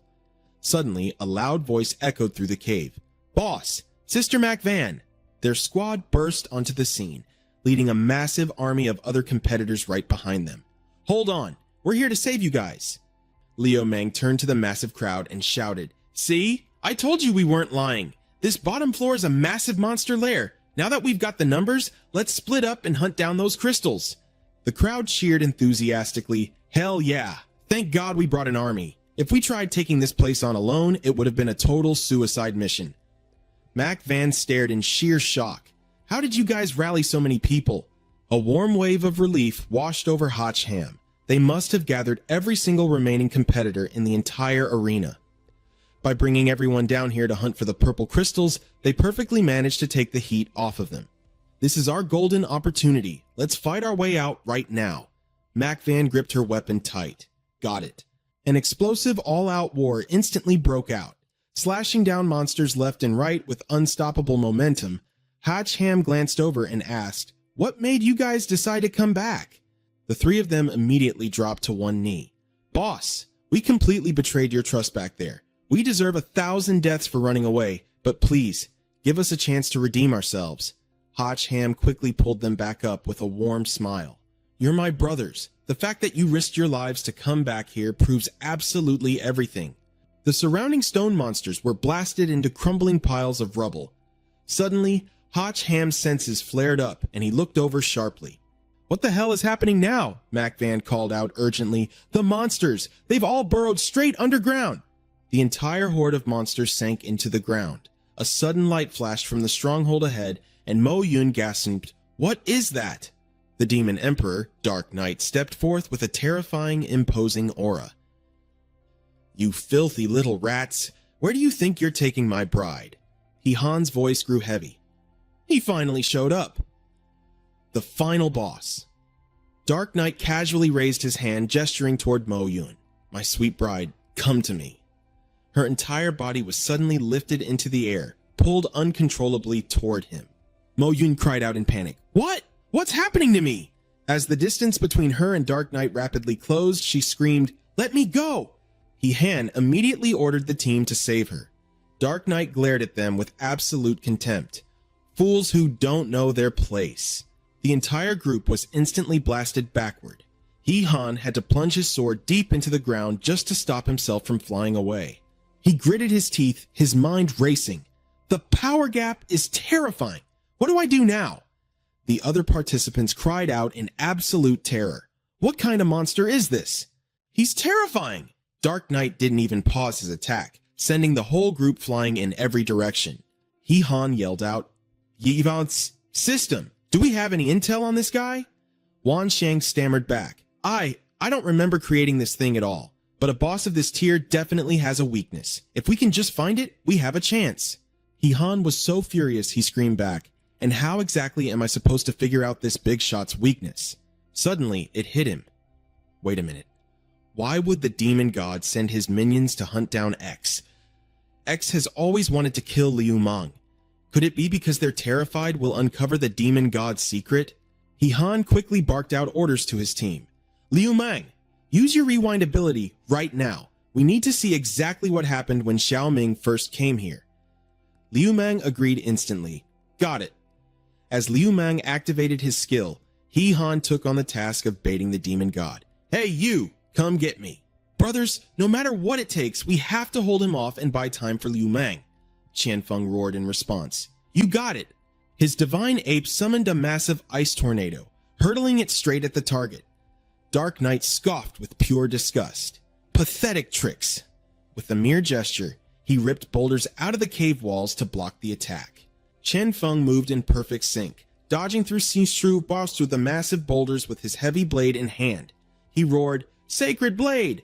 Activate Scorching Sun mode! An overpowering blade wave crashed down, actually catching Dark Knight by surprise. He glanced at the fresh gash on his chest and sneered. Sacrificing your weapon's lifespan for a single burst of heavy damage? How desperate. Qianfeng didn't give a damn about the consequences. He swung his massive blade down again, roaring furiously, Kill! Kill! Kill! Dark Knight, however, simply replied with cold indifference. Child's play. His heavy footsteps thundered as he marched toward Qianfeng with unstoppable, crushing momentum. Just the sheer pressure of his aura was enough to make Qianfeng violently cough up blood. Tianming desperately rushed in to back him up. I've got him! He swung his sword down with every ounce of strength he had. Dark Knight casually stepped back a few paces, dodging the strike completely.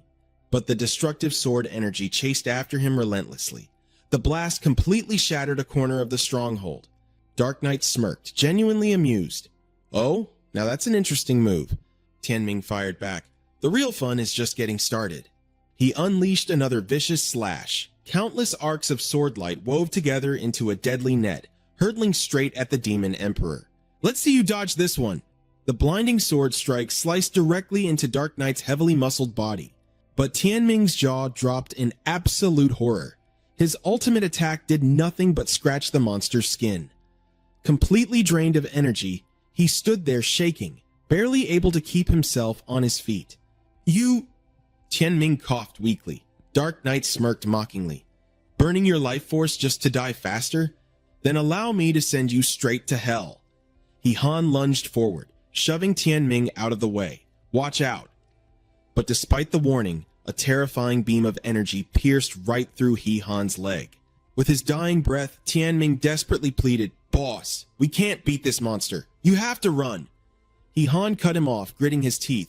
Save your breath. Don't speak. Liu Mang, did you find it yet? He screamed. Liu Mang yelled back, Not yet. Dark Knight's deadly gaze immediately locked onto Liu Mang. You're acting very suspiciously. To be safe, I'll just exterminate you first. Mo Yun ambushed him from behind, screaming, In your dreams! But Dark Knight's body was literally as hard as steel. The moment her blade made contact, it bent completely out of shape. Mo Yun froze in shock. What the... Before she could react, Dark Knight reached out and lifted her by the throat. You really are a disobedient little woman, aren't you? At that exact moment, Liu Meng shouted, I saw it, But before he could finish his sentence, Dark Knight launched a brutal attack right at him. He Han screamed in utter panic. Liu Meng! Dark Knight sighed with mock pity. What a shame, now you'll never be able to spit it out. Liu Meng's face was charred black from the devastating blow. Clinging to his last shred of life, he weakly held out a ring toward He Han. He Han's mind raced. Could the demon god's absolute secret be hidden inside that ring? Seeing this, Dark Knight finally lost his cool and roared. Damn you bugs, don't you dare! He Han ignored the pain and charged forward with everything he had. He had to get that ring. But the Demon Emperor quickly regained his cold arrogance. I only need to lift a single finger to crush you into bloody paste. Suddenly, Mo Yun locked her legs tightly around his arm to hold him back. Annoyed by the interference, Dark Knight tightened his iron grip around her throat, choking the life out of her. But out of nowhere, an invisible, massive force slammed into him, knocking him off balance. Mo Yun gasped for air, finally breaking free. Dark Knight cursed in shock. Damn it, He Han!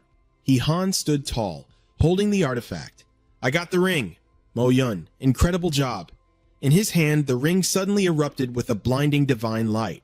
He stared at it in pure shock. As the memory played out, he saw X fighting completely alone against a massive horde of stone monsters. Was this the battle from the very first time X reached the final floor? Dark Knight was actually there too. Back then, X was still completely calm, launching attack after attack. Meanwhile, Dark Knight observed him and noted, he's using a master's disguise and techniques, yet he moves with the blinding speed and agility of a true warrior. How bizarre, Desi spoke up from behind. Lord Demon God, allow your subordinate to finish him off. But Dark Knight waved him off. No need. I've been wanting to stretch my legs a bit anyway. Leave this guy to me. At this point, X started to panic. Professor, have you found an exit yet? The scan results are showing a secret passage over there. Hotch Ham suddenly realized what was going on.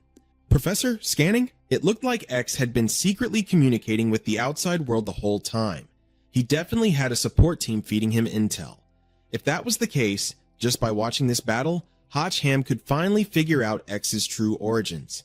Once I get out of here, I'm definitely hunting him down to settle the score. Meanwhile, X cursed under his breath. Damn it, the tournament organizers are totally useless. How could they build an entire underground castle and not even know about this place? Suddenly, Dark Knight materialized right in front of him, totally blocking X's escape route. Don't be in such a rush to leave. Why don't you stay and entertain me for a bit?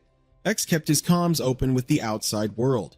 The boss has me cornered. I need his intel. Now. The information came through and X smirked. Oh, a dragon-fearing constitution, huh? Hearing this, Dark Knight gasped in shock. What? How the hell do you know that? Hotch Ham raised an eyebrow. Wait, a dragon-fearing constitution? Does that mean he's just terrified of dragons? But back in the memory, X already had a plan in motion. Got it. I'm just trying to buy some time here. I'm not looking for a deathmatch. X said into his comms. Dark Knight, completely utterly confused this whole time, finally roared, Who the hell are you talking to? X tossed out a magical artifact, and in a flash of light, a massive dragon materialized. Dark Knight froze in absolute terror. The beast let out a deafening roar before blasting a stream of scorching fire right into Dark Knight's chest. The demon god took the hit head on, completely paralyzed by fear. X used the chance to make a break for it.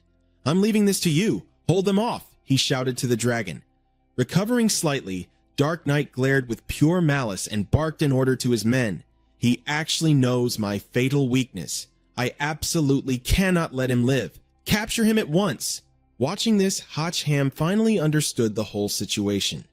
Beside him, Van Tuong anxiously asked, What is it? What did you just see? He replied, It's not about turning into one. This so-called demon god actually has a dragon-fearing constitution. Whenever he faces a dragon-type opponent, his combat power gets completely suppressed and drains away. Van Tuong was just as shocked. A dragon-fearing constitution? Back in reality, Dark Knight sneered at Hotch Ham. Well, it seems you figured out my little secret. But knowing it won't do you any good. I already slaughtered that dragon anyway. It just took a little extra effort, that's all. So, tell me, how many dragons do you have up your sleeve? Go ahead, summon them all. Hearing this, Hotch Ham nervously whispered to his system, Hey, do you happen to have a dragon? Van Twong snapped back, Are you kidding me? Why would I have something like that? Seeing his hesitation, Dark Knight grew even more arrogant. Ha! Looks like you don't have any. What a shame. Now then, I'm gonna take my sweet time enjoying the thrill of tearing you apart. Hotch Ham muttered under his breath. Man, I'm totally screwed this time. I might have the title of Dragon Slayer, but it's not like I can actually turn into a real dragon. Wait a minute. Dragon Slayer? His sudden shift in tone made Van Twong super curious. What is it? He smirked. I just had a totally crazy idea. If I can't summon a dragon to fight him here, what if I just drag him to where a dragon is? Van Twong immediately caught on to his crazy plan. Wait, you're not planning to drag him into the golden armored earth dragon slumbering dungeon, are you? Will it work? He asked urgently. But the AI girl wasn't entirely sure either. I honestly have no idea. I've never even thought about pulling an NPC into an instance dungeon before. We'll just have to try it and see. Hotch Ham decided to bet it all. All right, wait for my signal. Van Twong panicked. Wait, aren't we going to make a plan first? But he was already swinging his sword down with full force. Action first, talk later. Caught off guard, Dark Knight couldn't dodge in time. He glanced down at his arm, which was now completely frozen in solid ice, and scoffed. Isn't this little trick a bit too childish? In the next second, the ice shattered into pieces. Is this seriously all you've got? You're really starting to disappoint me. Hotch Ham just gave a cocky smirk. Oh, I was just testing to see exactly how long you'd stay frozen. And that was just enough time. Ultimate move, absolute freezing tornado. Dark Knight had no idea what Hotch Ham was plotting. Before he knew it, a massive blizzard tornado slammed into him, flash freezing his entire body into a solid ice statue. From inside the ice, Dark Knight scoffed telepathically. Still trying to stall for time, I see. But right then, Hotch Ham leaped from high above, dropping straight down toward him. At that exact moment, a glowing teleportation array lit up right behind Dark Knight. Van Twong yelled, Now! The demon god flexed his power, violently shattering the ice block, but it was already too late. Damn it! Were they both about to get sucked into the dungeon? Hotch Ham was absolutely hyped. Yes, it worked! But as they fell, Dark Knight blasted a massive surge of dark energy straight at him. You little brat! Do you want to die that badly? Hotch Ham couldn't dodge in time and took the blast head on. A second later, both of them crashed hard into a dense forest inside the dungeon instance. Hotch Ham slammed brutally into the dirt. Van Twong frantically checked on him. Hey, are you okay? Don't even try waking up the golden armored dragon right now. We need to clear out the dungeon mobs first. Look, falling out of the sky like that made a huge racket, and now it's lured out a whole pack of goblins. He immediately regained his confidence. I remember you telling me that the dungeon's combat mechanic prioritizes attacking higher level targets first, right? Van Twong asked in confusion. What?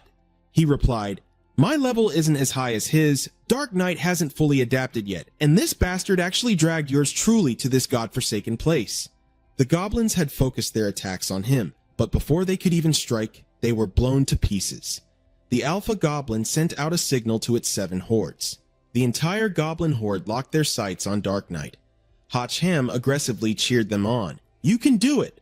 Dark Knight calmly asked him, Are these your little helpers? A massive blade materialized in his hand. He didn't even take the goblins seriously. A bunch of disgusting, ugly freaks, not even enough to pick this lord's teeth. A casual swing of his blade was all it took to bathe the goblin horde in red syrup. Van Twong tensed up at the sight. This is bad. These small fries are no match for him at all. Hotch Ham, on the other hand, remained completely calm. Forget about them. Find me some potions first. I need to get my strength back to its absolute peak right now. The little girl threw open her inventory. Let me take a look. Total health tonic, kidney enhancement pills. Hotch Ham was getting seriously annoyed by Van Twong. Don't you have any actually useful potions on hand? The little girl finally announced, Found it! The frenzy pill. Taking this will triple your strength, but it only lasts for 30 minutes and comes with severe side effects. He instantly popped it into his mouth. That's the one! Before Van Twong could even finish her warning, she yelled, At least hear me out before you swallow it. While Hotch Ham was waiting for the pill to kick in, Dark Knight planted his giant blade right in front of him. "Listen here, brat. Whatever tricks you've got left, just use them all at once," he replied. "I'm fresh out. From here on out, it's a fight to the death." The demon laughed out loud. Such arrogant words. "A fight to the death, you say? Do you even have what it takes to put your life on the line against me?" He pointed into the distance and smirked. "You're right. I really don't have what it takes. But what if we add that into the mix?" Dark Knight sensed something was off and immediately turned his head to look. What? A majestic, towering dragon came into view. Hotch Ham continued, "Rock, paper, scissors. We still don't know who's going to come out on top." The dragon slowly crawled toward them. Hotch Ham taunted him. "My backup is finally here."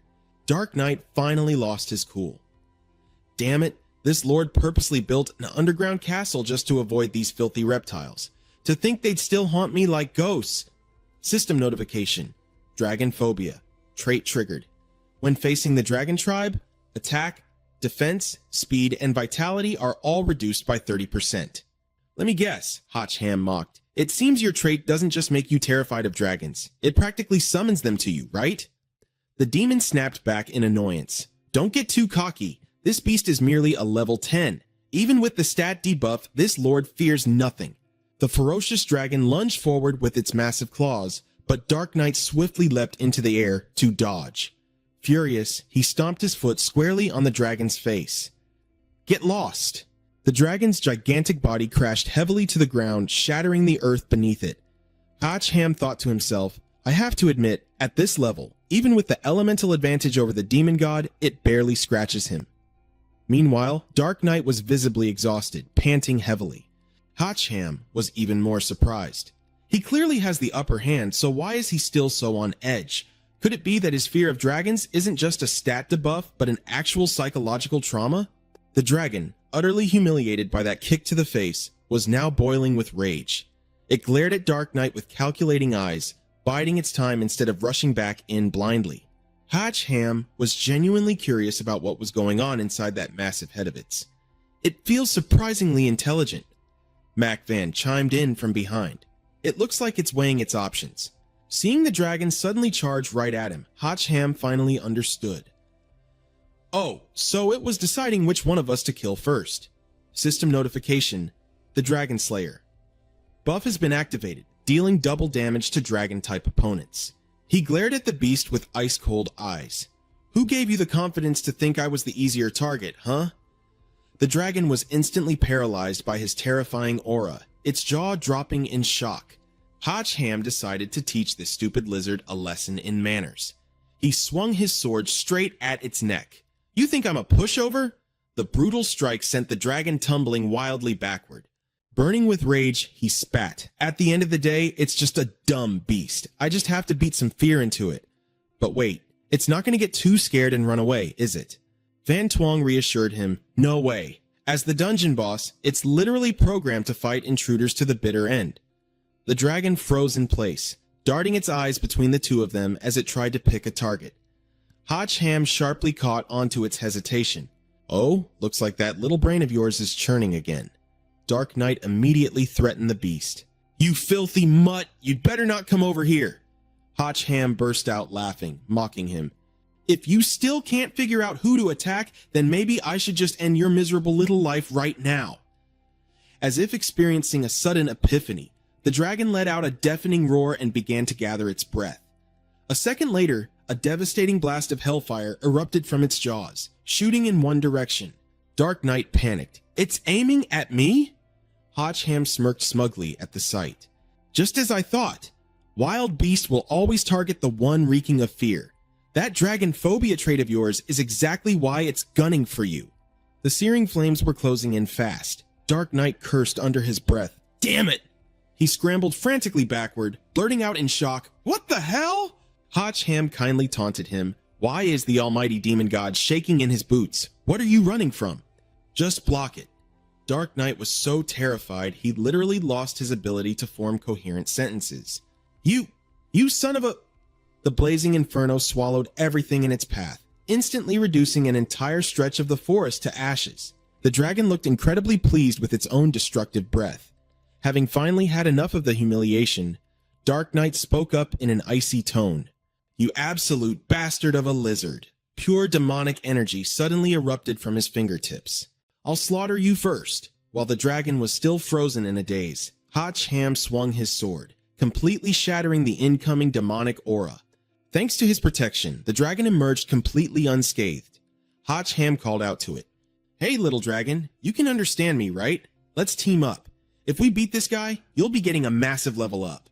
Van Tuong warned him. This is a dungeon instance, you know. Its difficulty tier has already been preset. He casually suggested, then just tweak its settings. Once we head back, you can just design a new physical form for yourself. Van Tuong eagerly agreed right away. Okay! Hotch Ham asked the creature, how about it? Want to team up? Catching its signal, he exclaimed, awesome! Then it's time to slay a demon god. Hotch Ham gave the order with commanding presence. Let's go! Amda sneered at him. You think two pieces of trash like you can actually defeat this venerable one? You're completely delusional. A surging wave of demonic energy blasted toward them. Hotch Ham felt the heavy pressure. Crap. The dragon swung its tail, completely smashing the dark aura apart. Now safe, he was highly satisfied. Great job, as expected of the golden armored earth dragon. But its tail ended up smacking him too. Hotch Ham was sent flying away. Turns out it was just pushing him out of the danger zone so it could keep fighting Amda. He had to give it some praise. What a solid teammate. Amda desperately tried to block while Hotch Ham brought his sword crashing down. He taunted the demon, "You actually managed to block that?" The demon shot back. "Does this little trick already have you panicking? My true power has only just begun to show." Before he could finish his sentence, the dragon opened its jaws and blasted a beam of fire straight through Amda's chest. Staring down at the gaping hole in his chest, he was utterly stunned. What the hell? After that massive strike, the dragon finally collapsed from exhaustion. Amda roared in bitter fury, "You filthy beast!" Meanwhile, Hotch Ham seized the opening, channeling all his strength into a plunging downward strike. This sword strike forced Amda to his knees in a desperate struggle, the blade biting deep into his shoulder. He yanked the sword out and said, "It's all over now. Got any last words?" Knowing when he was beaten, Amda instantly begged, "Please, please spare my life. I promise I'll..." Right at that moment, a noise from behind grabbed Hotch Ham's attention. Amda took that exact moment to lunge forward, trying to crush him. "You little bastard! Go to hell!" But Hotch Ham's reflexes were razor sharp. With a single fluid slash, he cut the demon down, leaving him only enough time to choke out one final sentence. "I refuse to accept this." Amda's entire body was shredded to pieces. He let out a long sigh of relief. It's finally over. Just then, the backlash of the potion kicked in, making him clutch his mouth as he violently coughed up blood. H. Ham collapsed hard onto the ground. Van Tuong explained, "This is the side effect of taking that potion. Right now, your bodily functions have been severely overloaded. You absolutely cannot fight anymore, or your life will be in critical danger." He wiped the corner of his mouth and replied, "So, this is the backlash. I honestly thought I was going to explode and die on the spot." Suddenly, a goblin seized the chance, swinging its club for a sneak attack. Hotch Ham tensed up in a panic. "Not good. I can't move my body at all right now." Unfortunately for the goblin, it was instantly incinerated by a massive burst of flames. Hotch Ham escaped danger by a hair's breadth. It was the dragon that had saved his life. Hotch Ham genuinely thanked it. "Thanks a ton, brother." The dragons slowly began to fade away, and soon their bodies began to fade as well. That was the sign of departure. Van Tuong reminded him, "The instance mission is complete. You can leave now." Outside, Tien Fong let out a relieved sigh after taking care of business. "We finally killed them all." Liu Mang, who was covered in bandages, spoke up. "The question is, where did the boss go? Do you think he..." Tien Min cut him off. "Don't talk nonsense. The boss is crazy strong. How could anything happen to him?" Liu Mang replied, "I know that, but he did challenge a demon god all by himself." "Just shut up." Mac Van sat quietly to the side, so consumed by worry that she didn't even have the energy to speak. Right at that moment, she heard Hotch Ham's voice. "Looks like I came back just in time. I thought you guys had already left." The three of them rushed over in joy. "Boss, we knew you'd be fine." X, receiving this news through his earpiece, let out an intrigued, Oh? He was quite surprised. Hotch Ham had actually made it back alive. No matter, I'll just wait for him at the cave entrance. I'm sure he misses me dearly too. The entire supervisory team stood waiting outside the cave. Director Tran anxiously checked his wristwatch. It's been so long, and no one has come out yet. It seems the remaining participants are all... X told him, "Don't be so impatient, Director Tran. There will be a surprise. You need to have a little more faith in these contestants." An assistant pointed out he was the first one to enter the bottom floor. Director Tran addressed him. "So it was you, huh? Even we couldn't pinpoint the location of the bottom floor. How did you manage to do it? Could it be that you have some sort of secret weapon?" X replied. "Well, if you're calling it a secret weapon, would it still be a secret if I told you?" Director Tran snapped loudly. "Don't think you can act all arrogant just because you have a few cheap tricks. Now that you're here, you must submit to our authority. Otherwise, we'll teach you some manners."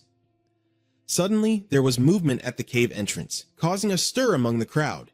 "What's going on? Someone's coming out!" The first footsteps emerged from the shadows. Hotch Ham and the remaining participants had returned. Thien Min blurted out, "Were you all waiting here just for us?" Director Tran clapped his hands in congratulations.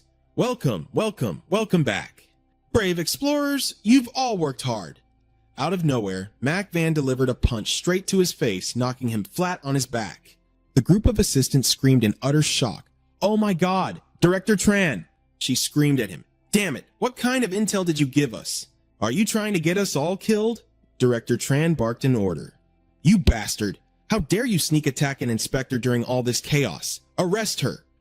His subordinates immediately moved in to comply. "Yes, sir." Liu Mang stepped up, his voice ice cold. "I'd like to see you try." The guards stared at them warily. "You lot." Director Tran knew full well that these people had just crawled out of a mountain of corpses. If it came to a straight fight, his men wouldn't stand a chance. Plus, making a huge scene would be a nightmare to report to his superiors. So, he swallowed his pride and tried to smooth things over. "It's a misunderstanding, just a big misunderstanding. Quick, get the catering team on the line. These contestants must be exhausted and starving. Let's get them some rest." Suddenly, a group of 3 approached from behind. "There's no time to eat. The competition is over." Director Tran froze. "What did you just say? Over?" He pointed a shaking finger at them. "Where the hell did you lunatics come from? Do you have any idea how high profile this tournament is? Who the hell do you think you are?" One of the men silently flashed a Dragon Organization badge. Director Tran started stammering, the color draining from his face. The Dragon Organization? X was taken aback too. Why would the top-tier Esper organization suddenly show up here? Hotch Ham tilted his head. "What's the Dragon Organization, man? Why do I suddenly have a really bad feeling about this?" Lang Min, the man standing in the middle, declared coldly, "This is a state of emergency. I am taking full control of this area." Director Tran immediately bowed his head in submission. Yes, of course, I will cooperate completely." Lang Min turned to the group. "All of you are elite fighters who successfully passed the first trial. Under normal circumstances, you'd undergo strict training, but we are completely out of time. You need to head to the new front line immediately. 5 hours ago, a massive spatial rift opened up. Our defense forces risked their lives and barely managed to stabilize the perimeter. But honestly, we have no idea how long that line will hold. Because of this, you are being drafted into combat for a priority decapitation strike." Hotch Ham's squad stared at him in shock. Infiltrating the front line? A decapitation strike? Wait, what the hell is going on? Liu Mang frowned. "Sir, do you mean an incursion? Doesn't an incursion just mean some gear drops and a few rogue monsters spawn? Is it really bad enough to start a full-blown war?" Lang Min turned to his men. "They still don't grasp the gravity of the situation." "Show them."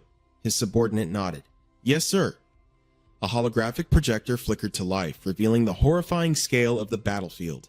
The subordinate grimly explained, "This isn't just an incursion, it's a full-scale invasion. A massive spatial rift ripped open right in the heart of Kim Jong City. An endless horde of monsters is pouring through, and their territory is expanding at an insane rate. The enemy attacks are relentless, making it impossible for us to contain the threat and reclaim the city."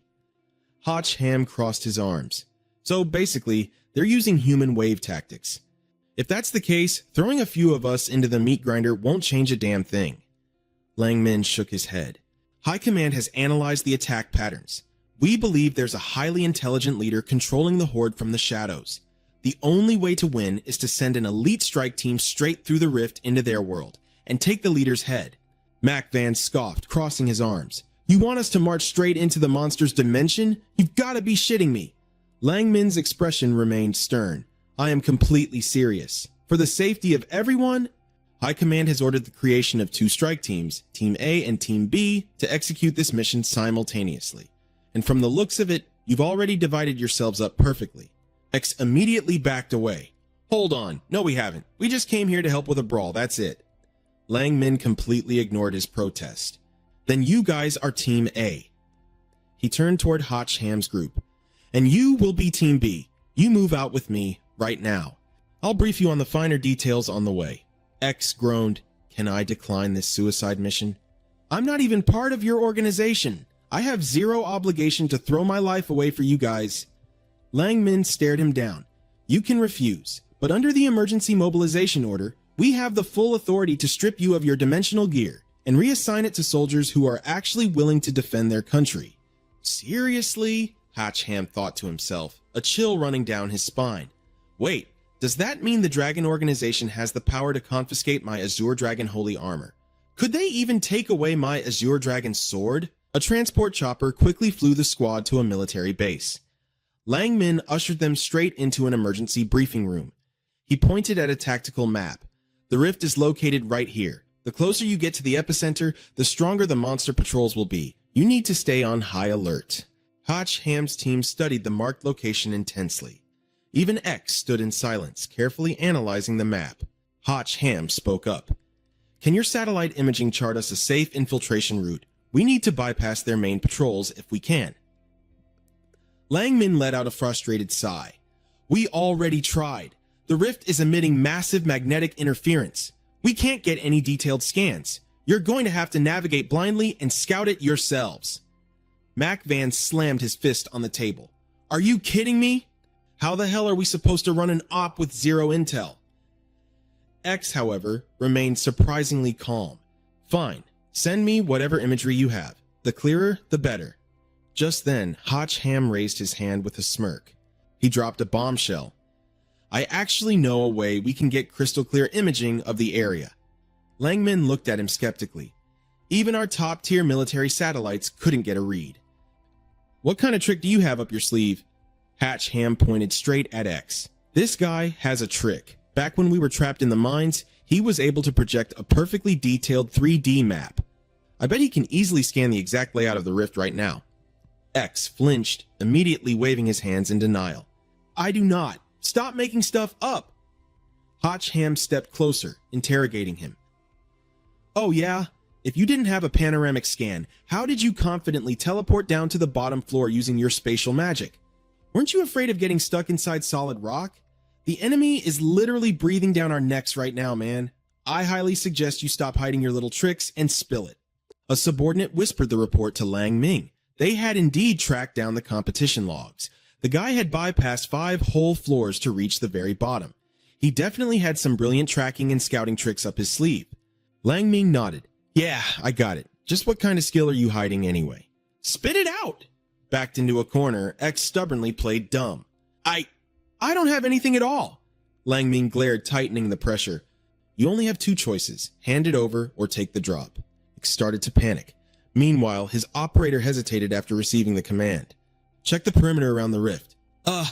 X snapped furiously. Cut the crap!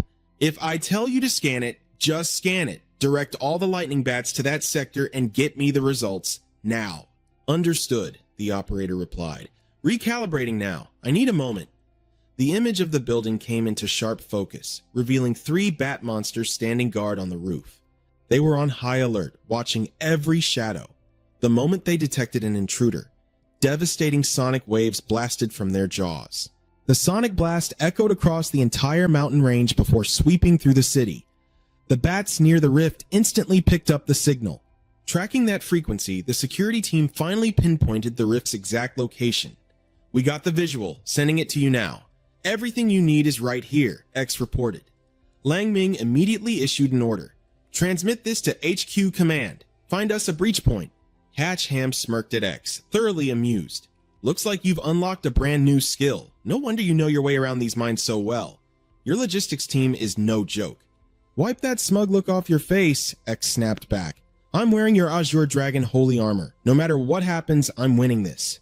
So just choke on your anger and deal with it. Hatch Ham sighed, looking at him with pity. So incredibly short-sighted. He turned and whispered to Mo Yun. He actually still thinks that Azure Dragon armor is some god-tier treasure. Mo Yun giggled cryptically. He has no idea you've already got. Hatch Ham quickly shushed her. Shh. Let's keep a low profile. Seeing their secretive little exchange, X completely took the bait. No freaking way, he thought. Did that guy get his hands on an even better piece of gear?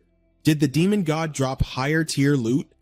Meanwhile, Lang Ming's operator reported in, "We have reached the target airspace." He immediately took command. Team A, touchdown at coordinates Alpha. Team B, drop at Bravo. Listen closely. You must breach that rift and execute the operation at all costs.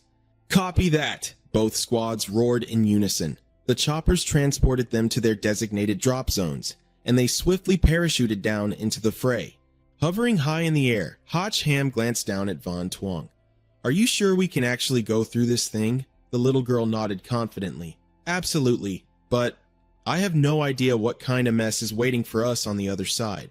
Hatch Ham sighed. Please, just don't screw me over this time. Can you just draw a normal card for once? Van Tuong patted her chest proudly. Don't worry, the bag is in my hands. I've got this. Watching in horror as a teammate's chest was viciously impaled, the survivor frantically radioed in. Crap, this is bad. They've spotted us. Terrifying blasts of energy shot up from the ground below, throwing the squad into total panic. Take cover. Move, move, move. It was a deadly mutant beam firing straight from the bat monster's eyes. Several men couldn't dodge in time and were instantly vaporized. When X threw his head back and laughed maniacally. Oh, that is beautiful. Yes, slaughter them all. Standing behind him, the clown whispered a warning. Boss, you might want to look at the monster crawling up from below. Seeing the creature, X nearly popped a blood vessel. My guys studied this damn map for half a day, and what the hell did they even find? Meanwhile, the bats continued their frenzied assault, sweeping the sky with deadly eye beams. Tianmin barely survived by relying on his lightning-fast agility. We don't have any long-range weapons. What the hell are we supposed to do? Is this some kind of sick torture? Hatch Ham frantically checked the tracker on his phone and yelled, The coordinates are right here. Move. Suddenly, a teleportation portal rippled into existence right behind the two bats firing at the squad. 3 figures shot out from the portal. With a single devastating swing of her blade, Luke Ku instantly wiped out the monsters. Huang Diu charged in right beside her, practically radiating battle lust. You dare lay a finger on my husband? You must have a death wish. The remaining bat hissed fiercely, firing a desperate blast of energy to obliterate the new threat. Over in another sector, 3 more bats sensed that something was terribly wrong. But before they could react, the very air around them violently exploded. It was Quan Kai's handiwork. As long as I'm breathing, you freaks aren't going anywhere. After completely wiping out the threat, the 3 girls landed and rushed over to Hatch Ham. Are you okay? Did those things hurt you? Tian Fong's jaw dropped. Damn, boss. I didn't know you were holding out on a trump card like that. Lu Ku narrowed her eyes at the horizon and asked, Is that massive rift our primary target? Huang Jue urgently chimed in. We need to move, now. If we wait, we're just gonna get swarmed by more of those freaks. But Hatch Ham hesitated, nervously glancing over his shoulder. That rift, honestly, I don't think we need to worry about it. Staring at a massive explosion lighting up the far side of the city, he smirked. Team A is drawing all the aggro for us right now. From the looks of it, that monster is already getting pounded by their squad. Meanwhile, X was screaming at his logistics team. What the hell is going on over there? How the hell did you guys scout this area? Tungjiang quickly defended himself. It was buried deep underground the whole time. Our scanners couldn't pick it up. X didn't give a damn. Save your breath. Just send me heavy backup right now. Give me the absolute highest firepower we have. Sweating bullets, Tungjiang slammed a massive button on his command console. Copy that. Activating the crystal cannon, he yelled. This energy artillery auto-tracks the target's trajectory. Direct hit, guaranteed. Target in 5 seconds, X declared with a smug grin. You're about to be blown to bits. Let's see how long you can keep acting so cocky, a subordinate warned from behind. Boss, why the hell is it so close? Ish panicked, scrambling away as fast as his legs could carry him. Run! An energy blast tore through the sky, through sky, scoring a direct hit right on the monster. But the impact triggered a massive explosion, wiping out everything in the blast radius. Hotch Ham complained as he ran for his life. Is this really how we kill a boss? The monster was reduced to ashes, leaving nothing but a massive crater behind. Thankfully, Eek deployed the Holy Armor's shield just in time to keep the squad safe. Once the dust settled, he clutched his aching waist, groaning about his bruised backside. Just then, Tung Jang warned them over the comms. A massive horde of monsters is closing in on your position, and they're moving fast. Get out of there! Itch scrambled to his feet. I'm settling the score with you when I get back. Just give me an escape route now. Meanwhile, Team B was casually scouting the area. Suddenly, Hotch Ham threw his arms out, stopping the group in their tracks. Tien Min returned from his scouting run. The path ahead is clear. No ambushes, just a few low-level mobs. We can push through without breaking a sweat. Hotch Ham frowned in thought. That's weird. This is a major choke point. Why is it barely guarded? Yeah. Mac Van chimed in. Maybe the rift can't be closed anyway, so they just stopped trying? Suddenly, Liu Mang pointed up. Hey, what's that flying up there? Birds! Tian Fong stared at the massive swarm, a chill running down his spine. The whole area is completely wrecked. How could there be any birds left alive? Those aren't birds, Hotch Ham muttered, his voice tight with panic. Those are not birds. The swarm suddenly dove straight toward them. Team B broke into a dead sprint, making a mad dash for the rift. Run for it! Hotch Ham roared. Push through to the rift! The winged beast shrieked, relentlessly diving at the retreating squad. Liu Mong glanced back, his blood running cold as the monsters closed in on him. Just as they were about to strike, Hotch Ham unleashed a powerful sword slash, freezing the beast mid-air. Boss! Liu Mang cried out. Hotch Ham stood his ground. Running blindly won't work. You guys go ahead. I'll hold them off. The others froze in shock. Hubby! Boss, you can't! Hotch Ham snapped back. Just go. Lu Ku kept her cool, dragging Wang Ru along. Move! The sooner we cross the rift, the sooner he can retreat. She looked back with pleading eyes. Hubby, you'd better not make me a widow. Mac Van firmly added, I'm waiting for you. Hotch Ham flashed a confident smirk. Relax. These low-level bugs are a piece of cake to handle. System, the rest is all on you, he muttered inwardly. Van Twong snapped back. Don't worry, I'm absolutely pissed off right now too. Card draw, Hotch Ham yelled. A card materialized in his hand, but the moment he laid eyes on it, he froze in shock. Meanwhile, the monstrous swarm buzzed toward him like a plague of locusts. Suddenly, a blinding force erupted from the card, obliterating every single beast in its path. The system chimed in. Congratulations, the player has acquired the 5 S-tier equipment, Star Sealing Armor. Passive skill, Star Reserve. Active skill, Summon Lightning Sealing. Van Twong boasted, well, pretty sick gear, isn't it? Hotch Ham gripped his divine ape sword, fully prepared for the next wave. Not bad at all. With every swing of his blade, the monsters were slaughtered without mercy.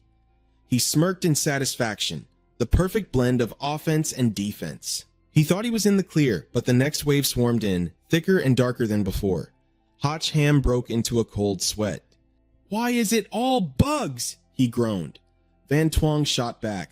How should I know? Stop complaining and figure out how to break through. He pressed a hand to his chest and roared, Summon Lightning Qilin! The armor instantly reacted. Plating detached from his body, rearranging itself into the form of a majestic, crackling Qilin. Hotch Ham leaped onto its back. Lightning Qilin, charge! He commanded. The massive swarm of insects screeched, bracing for the collision. The beast lunged, tearing straight through the dense sea of bugs like a bolt of lightning. Meanwhile, Team B was still retreating, though a few stray monsters were already hunting them down. One of the scouts spotted them, but Thien Min and Mac Van quickly teamed up and took it out. Stay close! Keep moving! Thien Min yelled to the team. They bolted toward the rift as fast as they could, but suddenly, the team skidded to a dead halt. Blocking their path was a massive writhing wall of insects. Damn it! Tian Fong cursed. It's an ambush! No other choice! Liu Mang gritted his teeth. We have to risk it and fight our way through. Thien Min swung his sword until his arms burned, but in a moment of exhaustion, a massive bug slammed him to the ground. Thien Min! McVan screamed as the creature pinned him down by the chest. Out of options, she squeezed her eyes shut and cried out his name. Hotch Ham! Boom! He crashed onto the scene, instantly blasting the swarm surrounding them into oblivion. Slowly, Mac Van opened her eyes.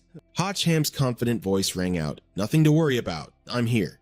Thien Min cheered from the ground. Hell yeah, boss. I knew you were holding out on us with a secret weapon. Suddenly, an entirely different breed of monsters came pouring out of the portal. Heads up, more incoming, Hotch Ham warned the team. Guess these trashes haven't learned their lesson. Stick together, everyone. I'll carve a path for us. Hotch Ham spurred the lightning's Hillen forward. Even the mindless monsters hesitated, intimidated by its sheer, overwhelming aura. He bulldozed through the swarm, clearing a safe zone for the squad. As Liu Mang and the others trailed closely behind, he couldn't help but marvel, man, this new ride is absolutely sick. Suddenly, Luke Ku sensed something beneath them. Speed it up! There's something burrowing underground. Get into the rift, now! Hotch Ham blinked in shock. Wait, what? Don't stop moving. Go straight in. Luke Ku shouted, nearly at the exit. Hotch Ham held the line at the edge of the rift. Go! Everyone inside! But just as they moved, a grotesque entity erupted from the ground, cutting off Quan Kai and Luke Ku.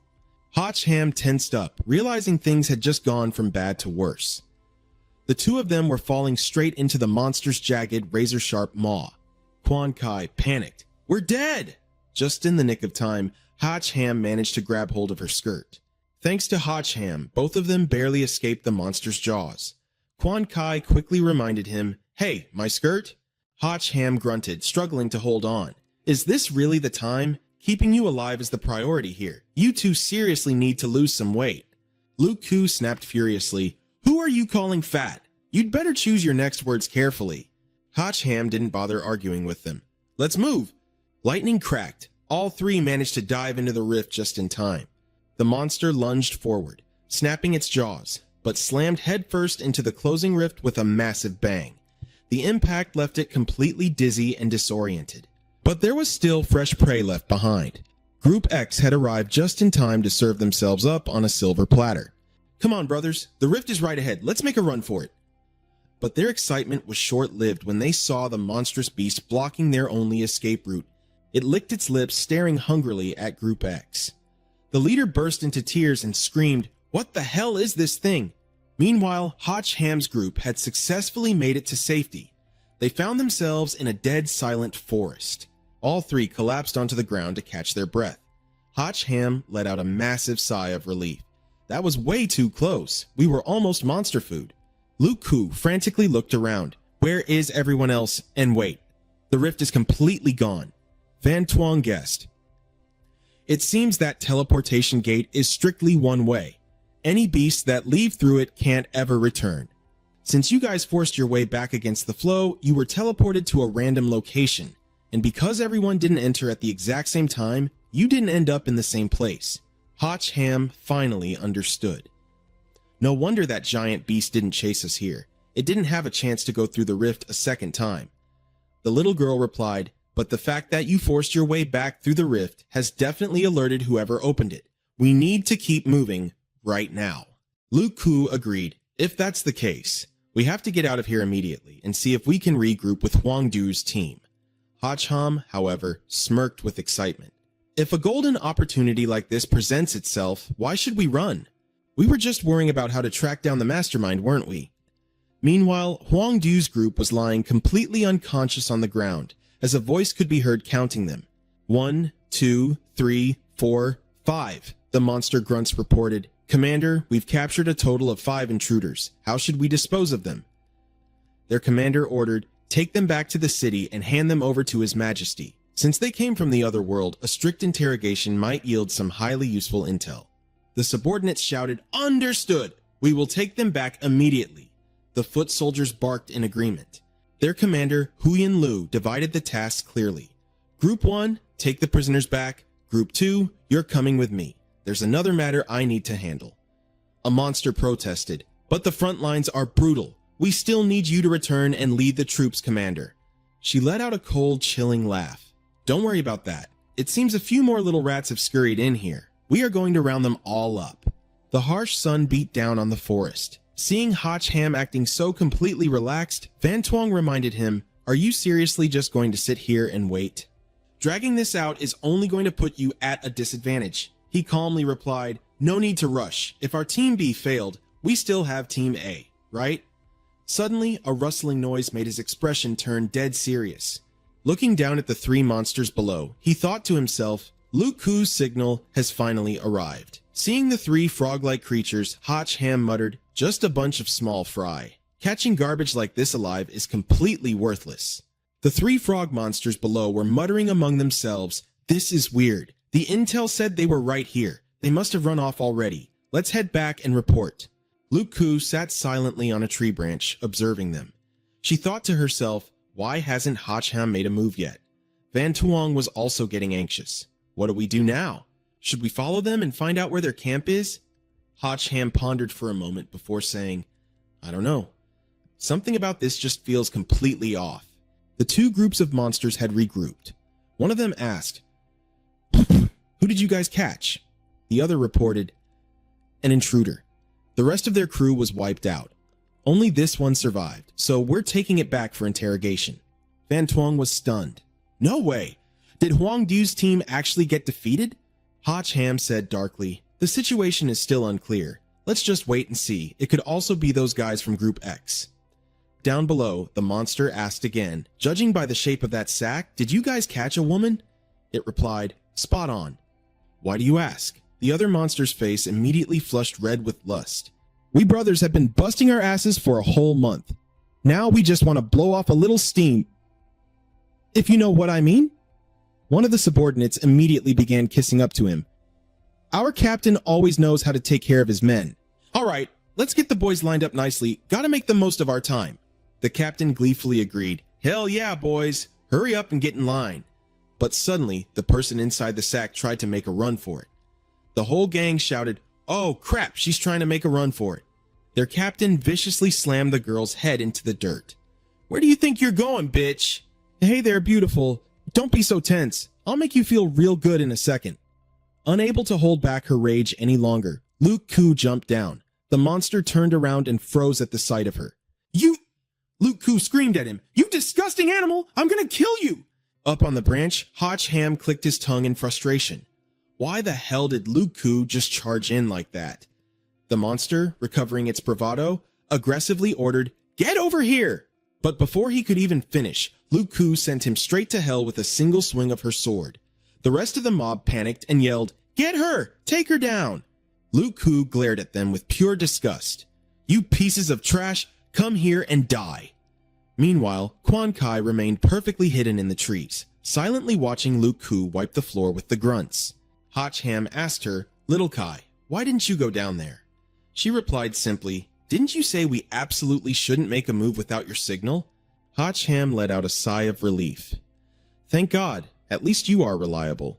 Since Luke Ku already blew our cover, go down and help her out.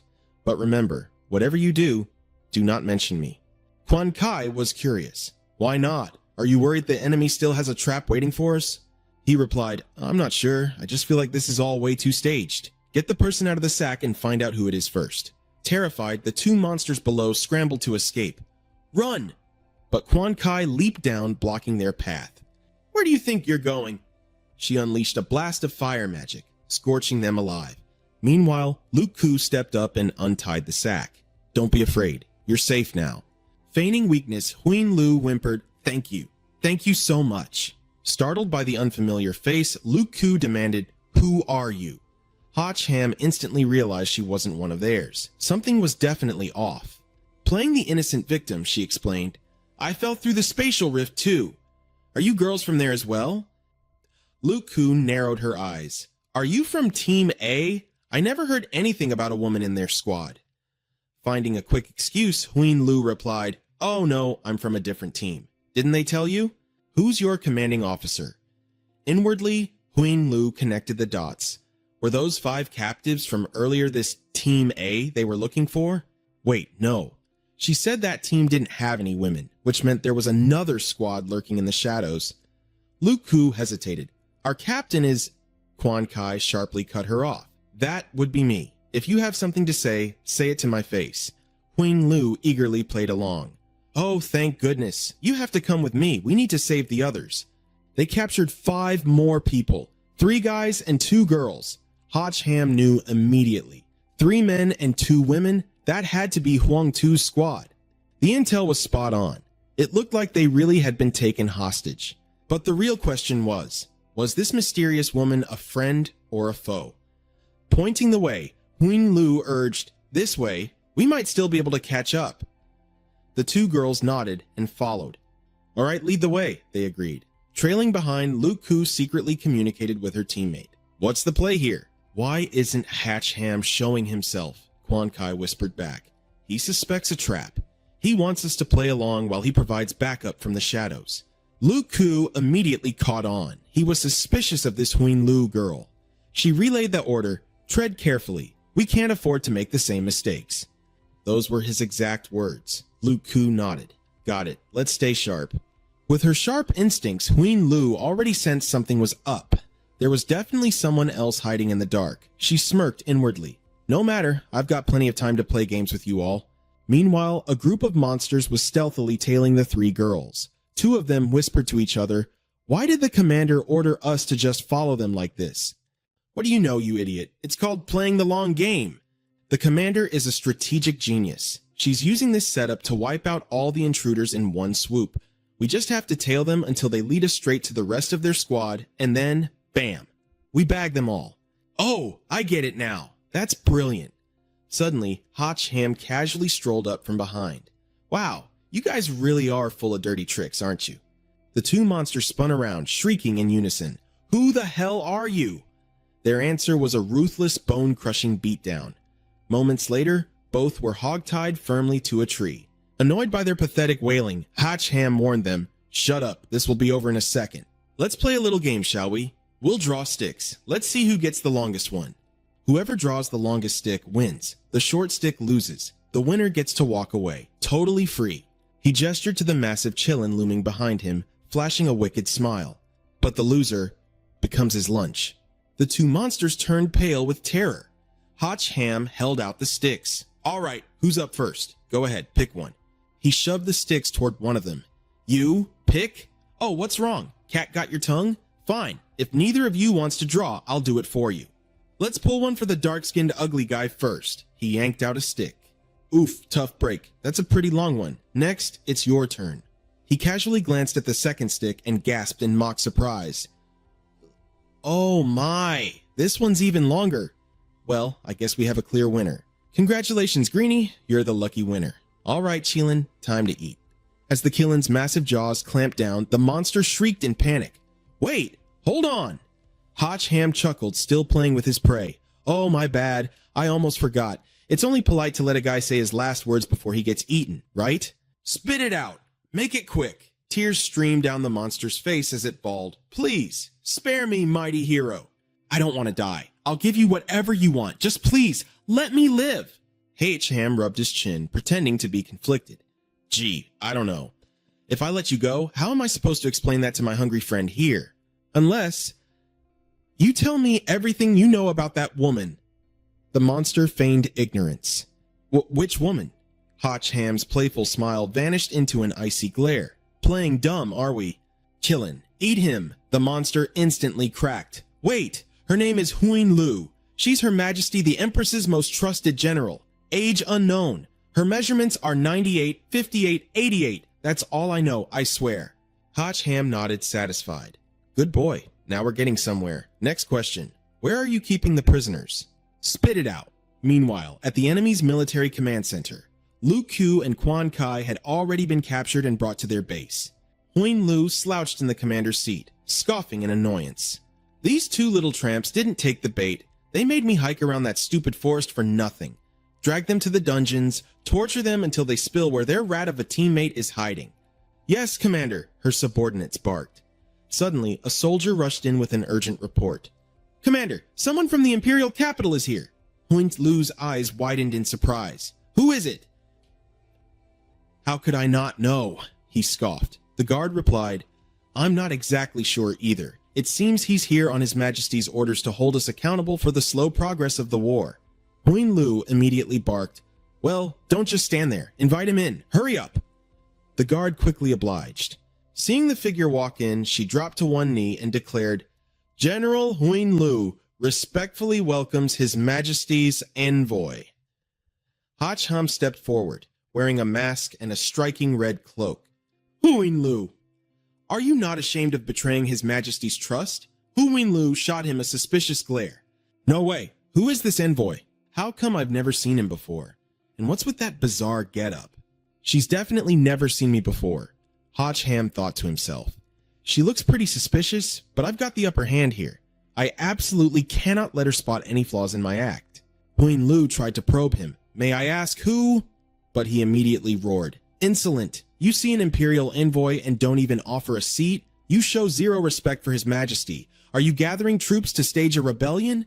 Huin Lu respectfully gestured toward the main seat in the room. I wouldn't dare. It was an oversight on my part. Please forgive me, envoy, he warned her with an icy tone. I am making a mental note of your every word and action. I will report all of this to His Majesty. Huin Lu lowered her head in submission.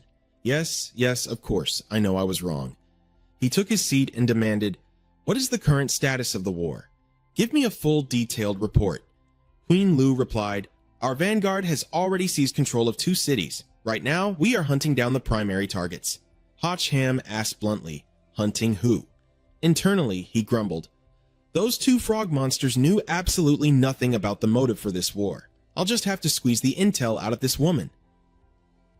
Huin Lu tested him again. Who are we hunting? Did His Majesty not inform you, envoy? Furious, Hacham slammed his hand onto the armrest and roared, How dare you? Are you the envoy here, or am I? How could I possibly not know? I was testing you to see if you still remember His Majesty's decree. Huin Lu broke out in a cold sweat and frantically backpedaled, I wouldn't dare question you. The target is an 18-year-old male. We've already distributed his portrait to all the squads. They are conducting an emergency sweep and wouldn't dare slack off. A male? Hacham echoed in his mind. And around my age too? Is this really the whole reason they started a war? She respectfully inquired, May I ask what urgent business brings the envoy to the front lines? Has His Majesty issued a new decree? Hacham replied, His Majesty heard that some insolent enemies had the nerve to infiltrate our territory. He was furious. He wants me to bring those rats back to the capital for a thorough interrogation. Huin Lu reported, But I already sent my men to escort them to the imperial capital. Did you not cross paths with them on your way here? He casually brushed it off. We must have taken different routes. Huin Lu pressed him further. Hold on a second. I only captured those 2 less than half a day ago. How could His Majesty possibly know so quickly? Who exactly are you? He maintained his imposing aura and snapped, Insolent fool. His Majesty has his own intelligence networks. Did you really think you could just do whatever you please out here? There are countless eyes watching your every move from the shadows. Huin Lu flared with killing intent. I suspect you're an enemy spy in disguise. If you want to clear your name, take off that mask and let me see your face. Otherwise, I won't hold back. Hacham panicked internally. Oh crap. Why is this chick so aggressive?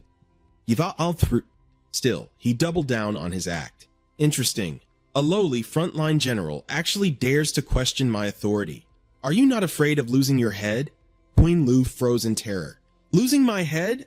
What? Wait, are you from the Shadow Pavilion, the Emperor's most secretive assassination force? Hacham gave a vague, arrogant smirk.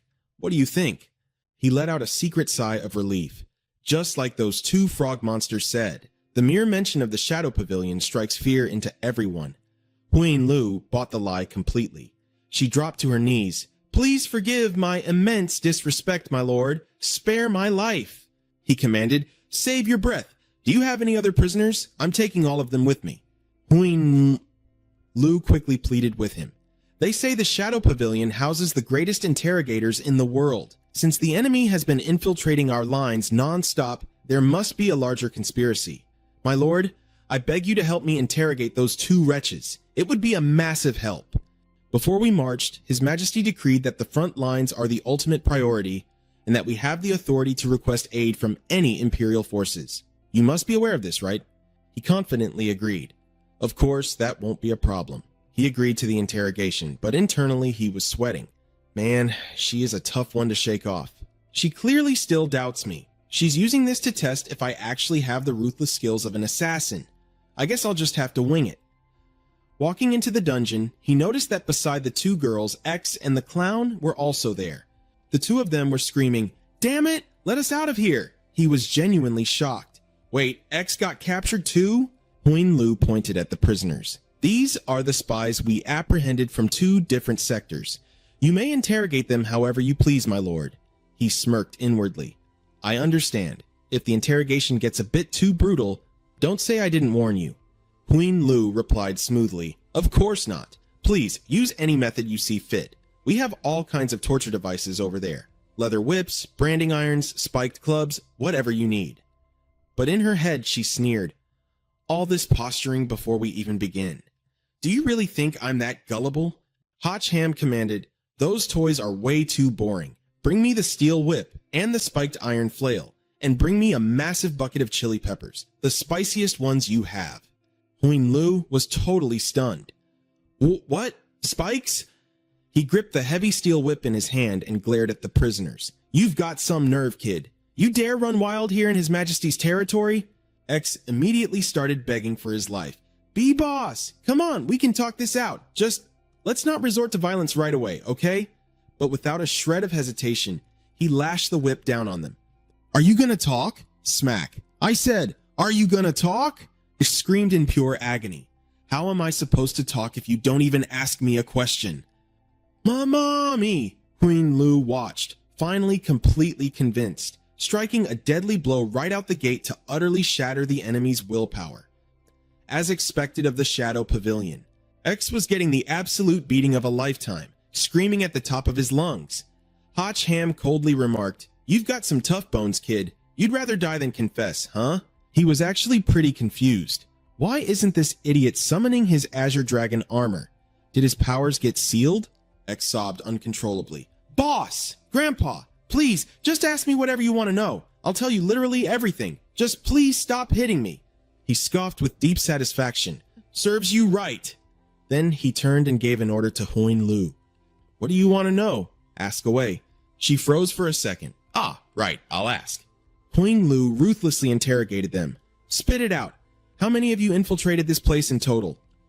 The clown frantically confessed. 2 groups. Everyone in ours is dead. It's just the 2 of us left. As for the other group, I honestly have no idea. The 2 girls next to us are with them. You can just ask them. Hotch Ham followed up. What was your objective in sneaking in here? The clown cried out, To assassinate your emperor. I didn't even want to come. I was forced into this.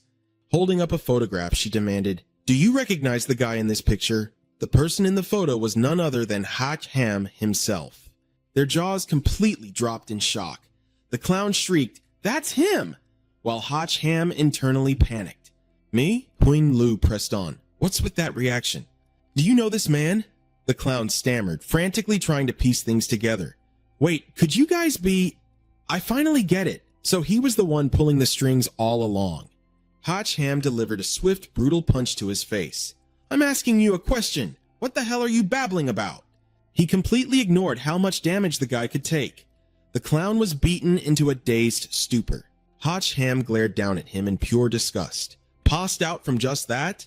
Meanwhile, Quan Kai whispered, Doesn't his voice sound incredibly familiar to you? Luke Ku replied, Yeah. Could it be Hotch Ham? Then Huin Lu suddenly interrupted, reminding him, He looks like he's about to kick the bucket. But Hotch Ham brushed it off coldly. No need to worry. We still have 2 other prisoners, don't we? Hotch Ham then turned his piercing gaze to Luke Ku's group. Do you 2 have anything to add? They quickly shook their heads, playing dumb. Seems you really don't know, he concluded, issuing a command. Throw them in the carriage. We'll take them back to the Imperial capital and interrogate them later. Quan Kai let out a breath of relief. Is he just letting us off the hook like that? Luke Ku was absolutely certain now. It really is him. Huin Lu then stepped forward with an offer. Lord Envoy, This general volunteers to escort the prisoners alongside you back to the palace to seek an audience with His Majesty. Would you grant me permission? Hotch Ham replied nonchalantly. Suit yourself. Huang Lu bowed respectfully. Thank you, Lord Envoy. I will not fail this mission. Showing zero interest, Hotch Ham simply turned on his heel and walked away. I'm going to get some rest. Call me when we're ready to set off. The moment he stepped outside, Van Tuong chimed in with a guess. Don't tell me this emperor is... Hotch Ham let out a heavy sigh. You totally screwed me over again. Looks like he's hell-bent on hunting me down. He straight up launched a full-scale invasion this time. He's making a statement to the whole world that he won't rest until he's torn me to shreds. Van Tuong scoffed reassuringly. What are you so scared of? If anyone dares to lay a finger on you, I'll wipe them off the map. Hotch Ham snapped back. This is all because of the massive hole you dug for me, and you still have the nerve to act tough? That woman, Huang Lu, is incredibly sharp. She insists on tagging along because she's still suspicious of me. I need to find a way to rescue Luke Ku's group halfway, then head to the imperial capital to talk the emperor into pulling back his troops. Meanwhile, Van Tuong was entirely distracted by some highly inappropriate, dirty thoughts. Annoyed, Hotch Ham barked, Hey, little girl, reel those thoughts in and act decent for once. The only real wild card here is whether those two idiots will end up leaking my identity to Huang Lu on the way. Van Tuong tilted her head in confusion. If her main target is you, why not just reveal who you are right now? He quickly shot that idea down. I'm worried. The Emperor isn't just looking for me. He's using this as an excuse to conquer more territory. If I expose myself now, I'll be completely at their mercy. How the hell am I supposed to stop a war like that? Van Tuong finally grasped the sheer gravity of the situation. Good point. Judging by the scale of this invasion, it looks like he's more interested in conquering Earth. Hotch Ham nodded grimly. Exactly. That's why, once we infiltrate the imperial capital, we have to stop the Emperor at all costs.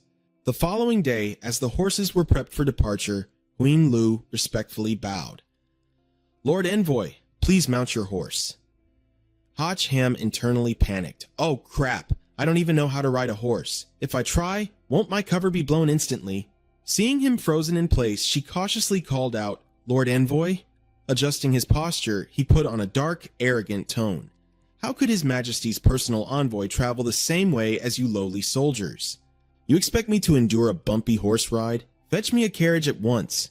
2 foot soldiers overheard and muttered quietly to each other, Look at this guy acting all high and mighty. Who does he think he is? The Emperor himself? Huang Lu swiftly mounted her horse and barked an order at them. Are you deaf? Go find a carriage for the Lord Envoy, right now. They immediately scrambled to obey. Yes, ma'am. As a finely decorated carriage was brought over, Hotch Ham nodded approvingly. This is more like it. Now let's not waste any more time. Move out. Huang Lu slyly tested him. Lord Envoy, could it be that you're just not very skilled at horseback riding? He coldly shut her down. I am not. Now let's depart. The soldiers chanted in unison, wishing the Lord Envoy and General a safe journey back to the imperial capital. Meanwhile, in the prison carriage, the clown nervously whispered to his leader, Boss X, do you think we can find a chance to make a run for it? No. X hissed back. Keep your damn voice down. Do you want them to hear us? That wretched woman's abilities are way too bizarre. The second we crossed paths, she completely blocked me from summoning any of my gear. Listen, even if we decide to bolt, we have to wait for the perfect opening. If we get caught again, we're dead meat. The clown shivered, adding, And what about that masked freak? He's absolutely ruthless. He nearly punched my brains out. With those 2 standing guard, can we really pull off an escape? See, X's eyes darkened as he swore. Just wait. Tonight, an opportunity will definitely present itself. By nightfall, the convoy halted, setting up camp in a wide open clearing. A lowly soldier brought over a tray of food. Lord Envoy, your dinner is served. Hotch Ham let out an inquisitive grunt as he stared at the dish. Swimming inside the bowl was something absolutely grotesque. Hotch Ham frowned in sheer disgust. What in the world is this? The soldier eagerly replied, Pointy blue mushroom stewed with crispy skin grouper, sir? It's a delicacy. Huang Lu suddenly stepped out from the shadows with a smirk. Lord Envoy, I've heard that during the brutal training at the Blood Shadow Pavilion, The recruits had to stomach far worse things than this. Don't tell me a mighty envoy like you can't even handle a simple bowl of stew. Hacham aggressively snatched the bowl from the soldier. This is child's play. Even if this bowl was filled with literal crap, I'd still gulp it down without hesitation. Judging by Huin Lu's probing attitude, Hacham knew instantly. She was deeply suspicious of him. He mentally whispered to Van Tuong, "She already made us switch carriages and now she's trying to strip away our covers. Are you absolutely sure this face-masking artifact of yours is foolproof?" Van Tuong quickly reassured him, "Don't worry, it'll hold. But wait, you aren't actually going to drink that, are you?" Meanwhile, Huin Lu watched him like a hawk, thinking to herself, "Just take one sip. If you dare to drink it, I'll believe you were truly sent by His Majesty. And if you don't dare, I'll kill you right here and now. In this wasteland, no one will even notice a dead body." In the back, Luke Koo screamed, "What kind of garbage is this? Is this meant for dogs?" She hurled the bowl straight at the grunt. "I'd rather starve to death than eat this trash," she cursed at him. "Then just starve." Huin Lu scoffed coldly. "When you're at death's door, you'll be begging for it anyway." But the moment she turned around, she saw Hacham devouring the entire bowl of soup like it was the most delicious thing on earth. Huin Lu couldn't believe her eyes. You actually finished it?" Acting like a boss, he ordered her, "Get some rest. We're heading out early tomorrow." Still in shock, Huin Lu muttered, all right." She then turned and asked the monster guard if he really saw him eat it. He stammered, I wasn't really paying attention. I was just guarding the prisoner cart, but it's definitely gone. If he dumped it on the ground, we would have seen it." Huin Lu was still in disbelief. Could he actually be the special envoy? Meanwhile, inside the carriage, Van Tuong was screaming in absolute rage. "I'm gonna kill you! How dare you shove that disgusting sludge into my mouth? I'm remembering this grudge, buddy. We are so not done here." "Hosky." Ham casually replied, "Come on, you gotta step up when it counts. If I didn't prove myself like that, how else would I put her mind at ease?" Grumpy, Van Tuong spat water right in his face. "I'm still not letting you off the hook for this," Hacham thought to himself. From emojis to a virtual body and now being able to consume physical food, looks like my guess was right. The system is constantly evolving. This is actually amazing. Catching him staring, Van Tuong snapped, "What the hell are you staring at?" He quickly made up an excuse. "Nothing. Just figuring out when we should make our move to save them." The little girl suddenly remembered. "Oh, right. We hit the Imperial capital tomorrow, so if you want to bust them out, you have to act tonight. Do you have a plan yet?" He revealed that he had it all figured out. He just needed an accomplice to lure the guards away. Van Tuong was curious. "And where exactly are you going to find an accomplice?" Hacham smirked. "Don't we have 2 extremely loyal wingmen right outside?" While the 3 grunts were guarding the campfire, he gave the signal. "They're probably out cold by now. We can make our move. Hand me the item." Van Tuong warned him, "This only lasts for 10 minutes, so keep a close eye on the time." He looked at the pill the little girl handed him. "That's plenty of time." Then he swallowed it straight down. Van Tuong could sense it. The effects were kicking in. A thick, heavy smoke began pouring out of the carriage. Huin Lu instantly sensed that something was wrong. Outside, seeing her step out, her subordinate rushed over. "General!" She carefully scanned her surroundings. "Is there anything unusual?" He replied, "Everything is completely normal. The prisoners are all asleep too." Huin Lu still felt uneasy. Was she just being paranoid? She barked an order. "Understood. Look sharp and keep a strict watch all night." The 3 guards acknowledged the order in unison. "Yes, ma'am." Suddenly, a very suspicious-looking fly appeared. Inside the cart, the clown was clutching his stomach, groaning. "Boss, my stomach is killing me. X swore he'd rather starve to death than eat that crap." That fly was none other than Hacham in disguise. He flew right up to X's ear and whispered, "Keep it down. I'm here to bust you guys out." X was stunned. "Huh? Who's there?" He replied, "We're Team C. We came specifically to rescue you. In exactly 10 minutes, I'll launch a surprise attack and blast this prison cart open. Once I do, you guys run straight into the forest and do not stop. Our people are waiting to extract you from a distance." X quickly asked, "Right, there are still 2 other prisoners. Can you save us first? The 2 of us are pretty badly injured and can't run fast. Get us back and we'll definitely make it worth your while." Hacham cursed them in his mind. What absolute trash. At a time like this, they were only thinking about themselves, trying to steal the first chance to escape. They totally deserved to get screwed over by me. He agreed to save the two of them first. X immediately buttered him up. Thank you. Thanks, boss. He nudged the clown next to him. Get up, hurry! The clown groggily woke up and asked, What's wrong? I finally managed to fall asleep. X whispered sharply, Do you want to sleep or do you want to die? Meanwhile, Hotch Ham had already slipped out the vehicle's door. Van Twang smugly remarked, Those two are so out of luck getting played right in the palm of your hand. Returning to his original form and sitting back in the car, he replied, You can't put it like that. I genuinely came to save them, but whether they actually escape or not, well, that's up to fate. Outside, everything was dead silent. After waiting a while, the clown started getting anxious. Boss, it's been like 10 minutes. How exactly are they supposed to save us? X guessed, If it's a sudden strike, it's definitely going to be a massive ambush. A clean getaway without leaving a trace. I'm betting they'll pull off something huge. Like absolutely earth-shattering. The clown nodded in realization. Oh, so that's the plan. Suddenly, X sensed a commotion approaching. A massive blast of firepower from the nearby forest shot straight toward the prison transport. The three guards were completely dumbfounded. What the hell is going on? The raging flames rapidly advanced toward the two prisoners. They stood frozen, watching the inferno barrel right at them. Just as the fire swallowed them whole, one of them couldn't hold back a curse. Holy shit! Are they trying to save us or silence us? Just then, Huing Lu stepped out and demanded, What happened?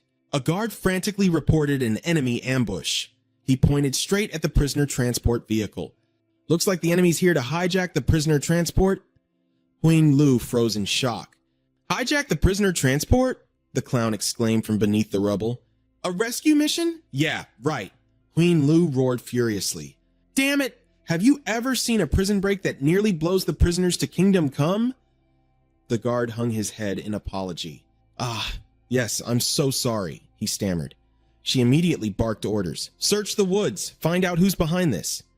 The whole squad sprang into action. Yes, ma'am.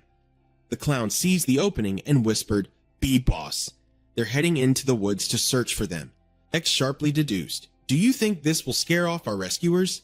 The clown helped X to his feet, while X urged him on. Come on, push through. Just make a run for it and we'll live. Yes, right, he stammered.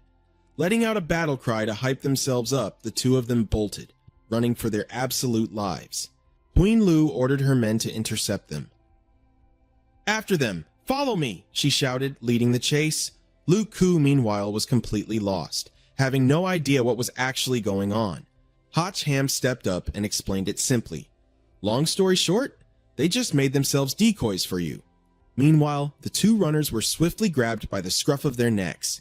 Behave yourselves! Don't move a muscle! Huing Lu let out a sigh of relief. These two are fast. I almost lost them. Suddenly, X screamed at the top of his lungs toward the trees ahead. Damn it! You were supposed to back us up. Where the hell are you guys? Get your asses out here right now. Huing Lu, looking completely bewildered, turned to her guard. What on earth is he blabbering about? The guard replied, Sounds like he's saying they got sold out, ma'am. Huing Lu's eyes widened in sudden realization. Oh no, it's a trap! She scrambled back to the convoy, only to find the prisoner transport completely empty. Damn it, the other two prisoners are gone! A guard rushed up to report. The special envoy has vanished too, ma'am. Huing Lu ground her teeth together. Special envoy, my foot. That was clearly a spy taking advantage of the chaos. She leveled her sword straight at them. I'll kill you two right now. I'm not leaving any loose ends. X dropped to his knees, begging frantically. Mercy, please spare our lives, my lady. I know exactly where the guy you're looking for is. Huing Lu paused, visibly surprised. What did you just say? She demanded. The clown quickly spilled the beans. The man you're looking for, his name is Hotch Ham. He infiltrated this place right alongside us. If I had to guess, he disguised himself as your special envoy and made off with those two women. X desperately chimed in. Yes, exactly. It was definitely him. Huing Lu's face darkened with rage. So that's how it is? The bastard I've been hunting was standing right next to me the whole time. She glared at them. Do you take me for a fool? A guard turned to Huing Lu. General, what should we do with these two spies? She commanded her men to keep escorting them to the imperial capital. "I'll ride ahead and report this directly to Her Majesty." "Yes, General," the guard barked. With that, the convoy resumed its journey. As Huing Lu spurred her horse and galloped away, Hotch Ham, who was hiding high up in the branches, turned to the two girls. "I'm going to tail her and see if I can find an opening to slip into the royal palace," he instructed. "You two follow X's group. Don't rush into a rescue mission, just focus on getting inside the capital for now." Lu Ku looked at him with sheer worry. "Are you sure it's not too dangerous to go alone?" He gave her a reassuring smile. "Don't worry, I've got this. From this moment on, I'm the one pulling the strings." Meanwhile, within the walls of a magnificent, sprawling palace, a maid stepped forward, looking down at the figure swimming in the grand pool before her. "Your Majesty," she reported respectfully. "The spies escorted from the front lines have been thrown into the dungeons. We can begin interrogations tomorrow." The Empress of the Great Tang Empire, Jiao Jiao, calmly replied, "There is no need for interrogations. I have already foreseen the future. He will come to me on his own accord, and when he does, I will personally sever this cursed thread of destiny." It wasn't until the break of dawn that Huing Lu finally reached the imperial capital. "Open the gates," she commanded. "I have an urgent military report." The guards on duty immediately recognized her. "General, please wait just a moment. I'll go inform the duty captain." But Huing Lu had zero patience left. Leaping from her saddle, she launched herself straight up and vaulted over the massive city walls. She struck a perfect landing, immediately glaring at the two stunned guards. "Inform the captain? If you delay this and ruin everything, I'll have your heads on a platter. I should just toss you both to the front lines as cannon fodder." The two soldiers grumbled in frustration. The general's temper was as explosive as ever, but their hands were tied. "What can we do? She's Her Majesty's most trusted confidant," one muttered. Suddenly, Hotch Ham casually appeared behind them. "So, aren't you going to open the gates?" Startled, one of the guards blurted out, "What the hell do you know?" "We're under strict lockdown."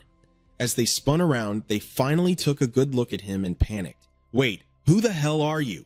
Without missing a beat, he lied. "Me? I'm General Lu's personal attendant. I came up here with her." He gave them a cheeky wave. "Catch you later. Keep up the good work." The guards just stood there, completely dumbfounded. "An attendant?" Deeper inside, Huing Lu was blocked at another set of doors. "Step aside. I have an extremely urgent matter to report," she insisted, but the royal guards didn't budge. "Her Majesty is resting. No one is permitted to enter the inner chambers." Van Tuong asked Hotchham with heavy concern, "What's your plan now?" Peeking out from his hiding spot, he whispered back, "I'm going to slip inside and see if I can get a face-to-face with the Empress. Courtesy first, brute force second. If she refuses to call a truce, I'll just have to hold the monarch hostage and force the warlords to stand down." Van Tuong stared at him, dead serious. "Let me remind you, an empire this massive doesn't have a weak ruler. If you pull a stunt like that, you might just end up losing absolutely everything." He completely brushed off the warning with a grin. "Hey, I've still got you, don't I? We'll totally be fine." Meanwhile, outside the chambers, Huing Lu was pacing with burning impatience. "I'm begging you, just go inside and announce my arrival." Meanwhile, Hotch Ham was already sneaking away in the background. Sensing something off, Huing Lu sharply turned around and interrogated the guards. "Did you see anything slip past just now?" They shook their heads. "Nothing at all, General." Huing Lu started feeling uneasy. Was it just an illusion? Why did that shadow look exactly like that fake envoy? At the same time, Hotch Ham successfully vaulted over the wall, landing silently and safely on the ground. Van Tuong's voice echoed from behind. "With that getup, you'll be instantly recognized as an intruder no matter where you go." He replied, "Yeah, I know. That's exactly why I'm looking for a change of clothes." Hotch Ham casually stretched his arms to loosen up, but suddenly, something caught his eye. Looking at the clothes drying right next to him, he grinned. Well, wasn't this a stroke of luck? After throwing the outfit on, Hotch Ham excitedly muttered, "This disguise is perfectly low-key. I can probably wander around the palace without raising any eyebrows. I just have no idea what rank this uniform actually belongs to."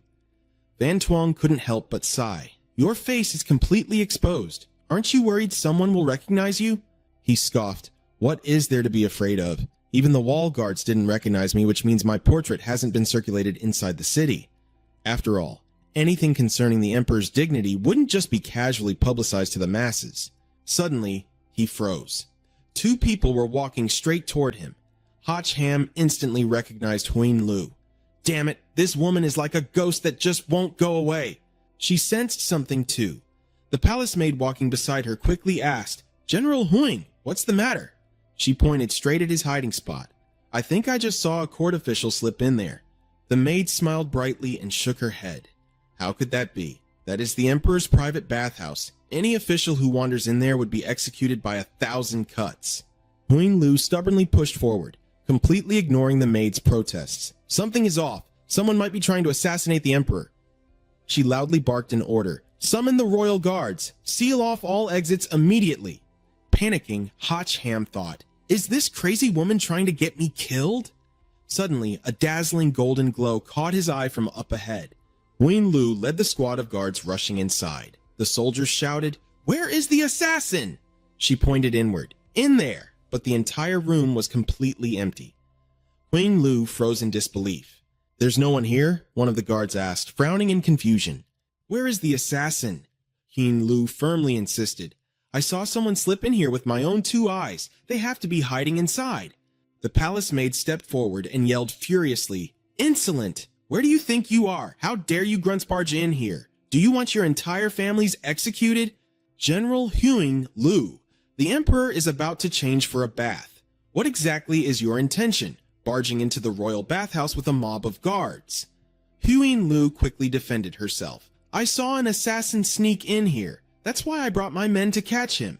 The maid instantly cut her off. Enough! Where could anyone even hide in this bathhouse? You claim there's an assassin. Well, where is he? Huing Lu was completely speechless. Perhaps my eyes played tricks on me. My apologies. She and her troops awkwardly backed out of the room. Holding his breath underwater, Hotch Ham thought to himself, looks like they're finally gone. Talk about a close call. But right at that moment, a soft foot gently stepped onto his shoulder. Jiao Jiao slipped into the bathtub, settled into the water, and asked, What was all that racket about just now? The maid quickly answered, It was just a misunderstanding, Your Majesty. I apologize for almost disturbing your bath time. Jiao Jiao let out a relaxed sigh. It's fine. The water temperature is absolutely perfect. I actually prefer an early morning soak to an evening one. It's just so much more refreshing. Jiao Jiao started humming cheerfully. I am but a free-floating little lily pad, drifting along in the warm, soothing water. But suddenly, she paused, looking confused. How strange. Why do I feel like someone is staring right at me? The maid asked with concern. Your Majesty, did you say something? Underwater, Hotch Ham squeezed his eyes shut and chanted inwardly, See no evil, hear no evil. Form is emptiness, emptiness is form. Lust is nothing but a blade at the throat. Meanwhile, up above, Jiao Jiao instantly noticed something was off. She abruptly stood up and declared, All right, I've had enough. The palace maid behind gasped in surprise. Already, Your Majesty? She then carefully draped the royal robes over her sovereign's shoulders. Are you feeling unwell today, Your Majesty? Meanwhile, faint ripples began to form in the bathwater behind them. Hotch Ham burst to the surface, gasping desperately for air. He panted heavily, having nearly suffocated to death underwater. A moment later, Hotch Ham's face went completely pale as a mysterious force violently yanked him forward. Jiao Jiao glared at him with disgust. So, you're a divine official, at death's door and still so full of lies. You truly deserve to die. Completely baffled, he asked, I hid my presence perfectly. How on earth did you find me? She replied coldly, The moment even a single drop of your filthy blood taints my water, I will know. He felt completely helpless. A nosebleed. There was really nothing he could do about it. After all, they were so close, and her skin was just so flawlessly white. Hearing his shameless excuse, Jiao Jiao flew into a furious rage and unleashed a massive burst of power. Are you asking for death? Hotch Ham scrambled backward in a panic, barely managing to dodge the lethal attack by leaping high into the air at the very last second. Seeing him flee, Van Tuong asked in confusion, Didn't we just manage to find her? What the heck are you running away for? He explained that when facing such terrifying power, only a fool would take it head-on. The smart move was to dodge first and figure things out later. But her energy had already coiled around Hotch Ham's ankles, binding his limbs so tightly he couldn't even twitch. Then his entire body was yanked violently backward. Zhao Zhao glared at him with pure disgust. Just a lowly eunuch, yet you dare to peek at my beauty. Well then, I want to see just how pathetic that purification chamber left you. He frantically tried to explain, "No, wait, you've got it all wrong. Suddenly, a surge of energy grabbed Ham right by the family jewels. "Before you die, let's see if you even have your manhood left." But the moment his pants were yanked down, Zhao Zhao froze. She stammered, completely lost for words. "Oh, you... What in the..."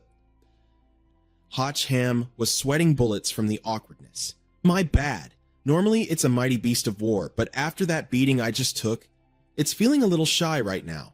"How shameless," Zhao Zhao shrieked, frantically covering her eyes. "You absolute bastard. There is no way you're a palace eunuch. Who on earth are you?" He replied bluntly, "Well, I guess the secret is out now, isn't it?" She stammered in shock. You're him," he confirmed with a smirk. "That's right, it's me. You sent all your people on a massive manhunt for me, didn't you? Well, I'm standing right in front of you now, so call off your troops." He sighed inwardly. In the end, he still had to rely on his gorgeous face to save the world. Zhao Zhao looked stunned. "You already know?" "Of course I do," he replied smoothly. "How could I not know what's in your heart? First, give the order to withdraw your forces. As for whether I marry into your family, or you come over to sign the marriage papers with me, we can take our time and discuss that later." Hearing this, Zhao Zhao scoffed sarcastically. "Marry into my family? Is your brain filled with water?" Ham started to realize the script was going completely off the rails. "What's wrong? Do you actually prefer to marry into my Hotch family instead?" Her face darkened as she roared, "Marry my foot! You are nothing but a cursed obstacle on my path to absolute power. Men will only slow down how fast I can draw my sword. Once I kill you, I can finally focus entirely on conquering the empire."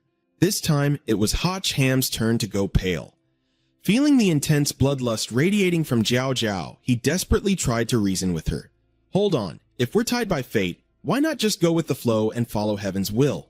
I'm a really warm guy, you know. I guarantee I can give you a super sweet romance." But the Empress's resolve didn't waver in the slightest.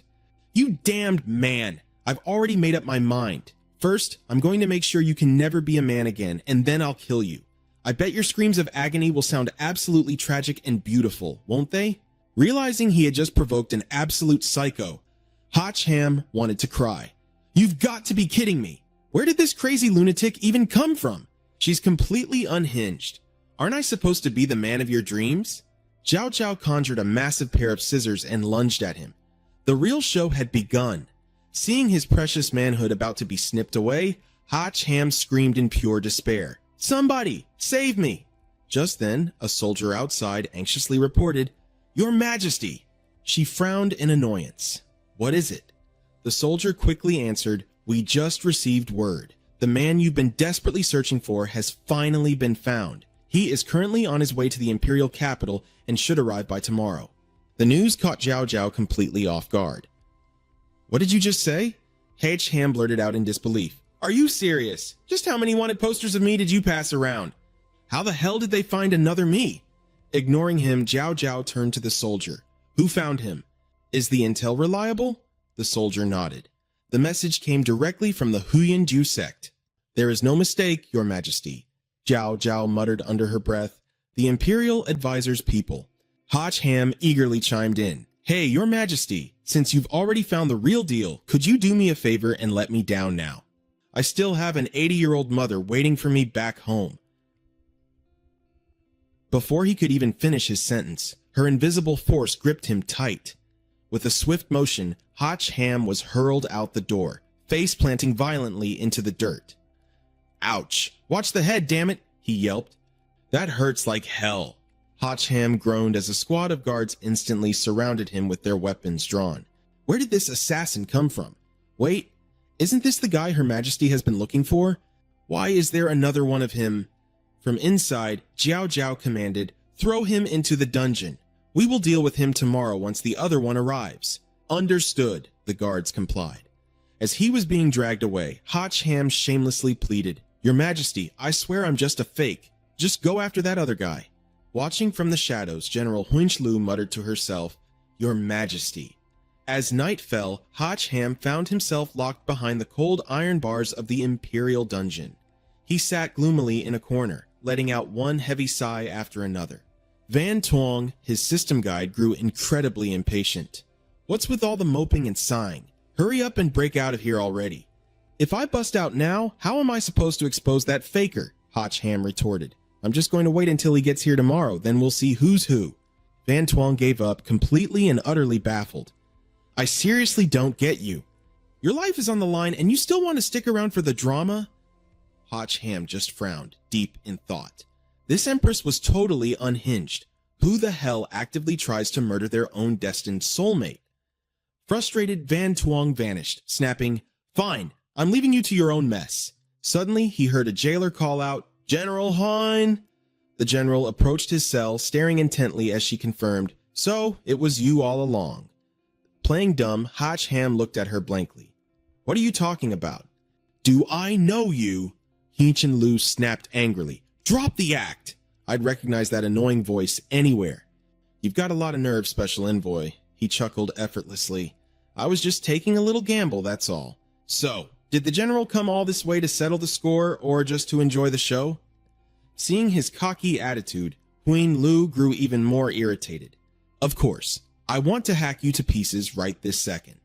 But Her Majesty gave strict orders to wait until tomorrow to clear up this mess before deciding your fate. I only came here to ask you one thing. Are you really the man in the portrait? Do you have a twin brother? Ham shrugged casually. You guys are the ones who drew up the wanted posters. Whether I'm the real deal or not is entirely up to what you guys decide. As for having a twin brother, you'd have to ask my old man about that. But as far as I know, I'm the one and only precious son of our family. Lu beckoned him over. Get over here. Ham eyed her cautiously. For what? She suddenly reached through the bars and violently pinched his cheeks, making him yelp in pain. Ouch! Ow, ow, ow, that hurts! Let go of me. Releasing him, Lu finally had her answer. You aren't wearing a disguise, which means there's only one other possibility. Rubbing his sore cheeks, Ham glared at her in annoyance. No, duh! Of course this handsome face is 100% real. Tomorrow when that imposter gets here, just go pinch his stupid face. Lu voiced her suspicions. I highly doubt you'll even survive the night to meet that imposter tomorrow. Just as she said that, a barrage of arrows rained down from the ventilation shaft. Ham dove to the side, dodging just in time. Staring at the arrows embedded in the ground, Lu knew their enemies had made their move. Ham panicked. Who is it? Just how many people have I pissed off anyway? Out in the corridor, the prison guards were already under heavy attack. Lu drew her sword, ready for a bloodbath. You've got some nerve storming the royal dungeon. Are you all tired of living? The assassins roared back. Anyone who stands in our way dies. Unfazed, she charged right into the fray alone. Let's see if you have what it takes. Ham had to admit, this girl was seriously dedicated. Even knowing he was probably doomed anyway, she was still fighting tooth and nail to follow the Emperor's orders and keep him alive. Suddenly, the dungeon wall behind him blasted open, and a hulking monster stepped through. Locking eyes with him, it growled, confirming its target. Ever the optimist, Ham quipped, Thanks for opening the door, buddy. Looks like someone's really in a rush to claim my head. But the moment he stepped outside, his senses screamed that something was wrong. Looking up ahead, his jaw dropped. You've got to be kidding me! Did I offend the heavens or something? A massive volley of arrows rained down on him. He desperately tried to summon his divine beast, but to his absolute shock, nothing happened. Killin!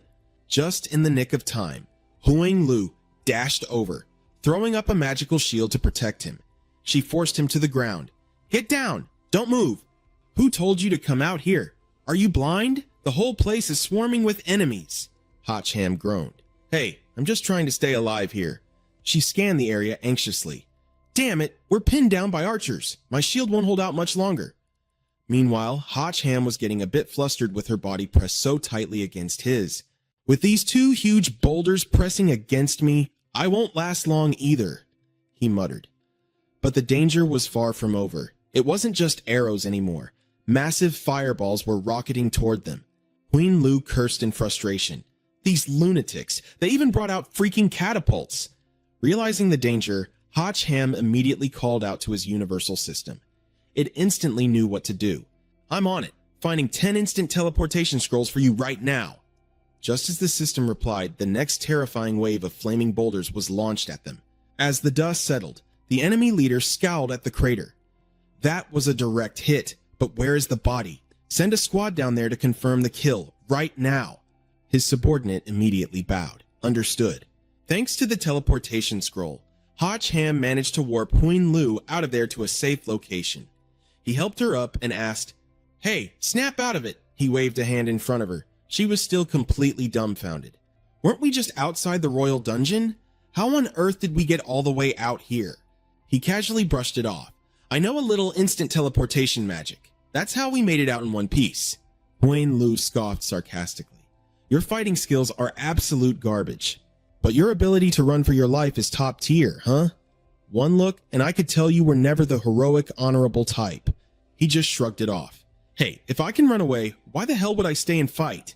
Anyway, I'm out of here. Catch you later. She quickly stopped him. Where do you think you're going? He turned back. My entire goal here is to stop the people invading my world. So, I have to keep moving and find your emperor to talk things out.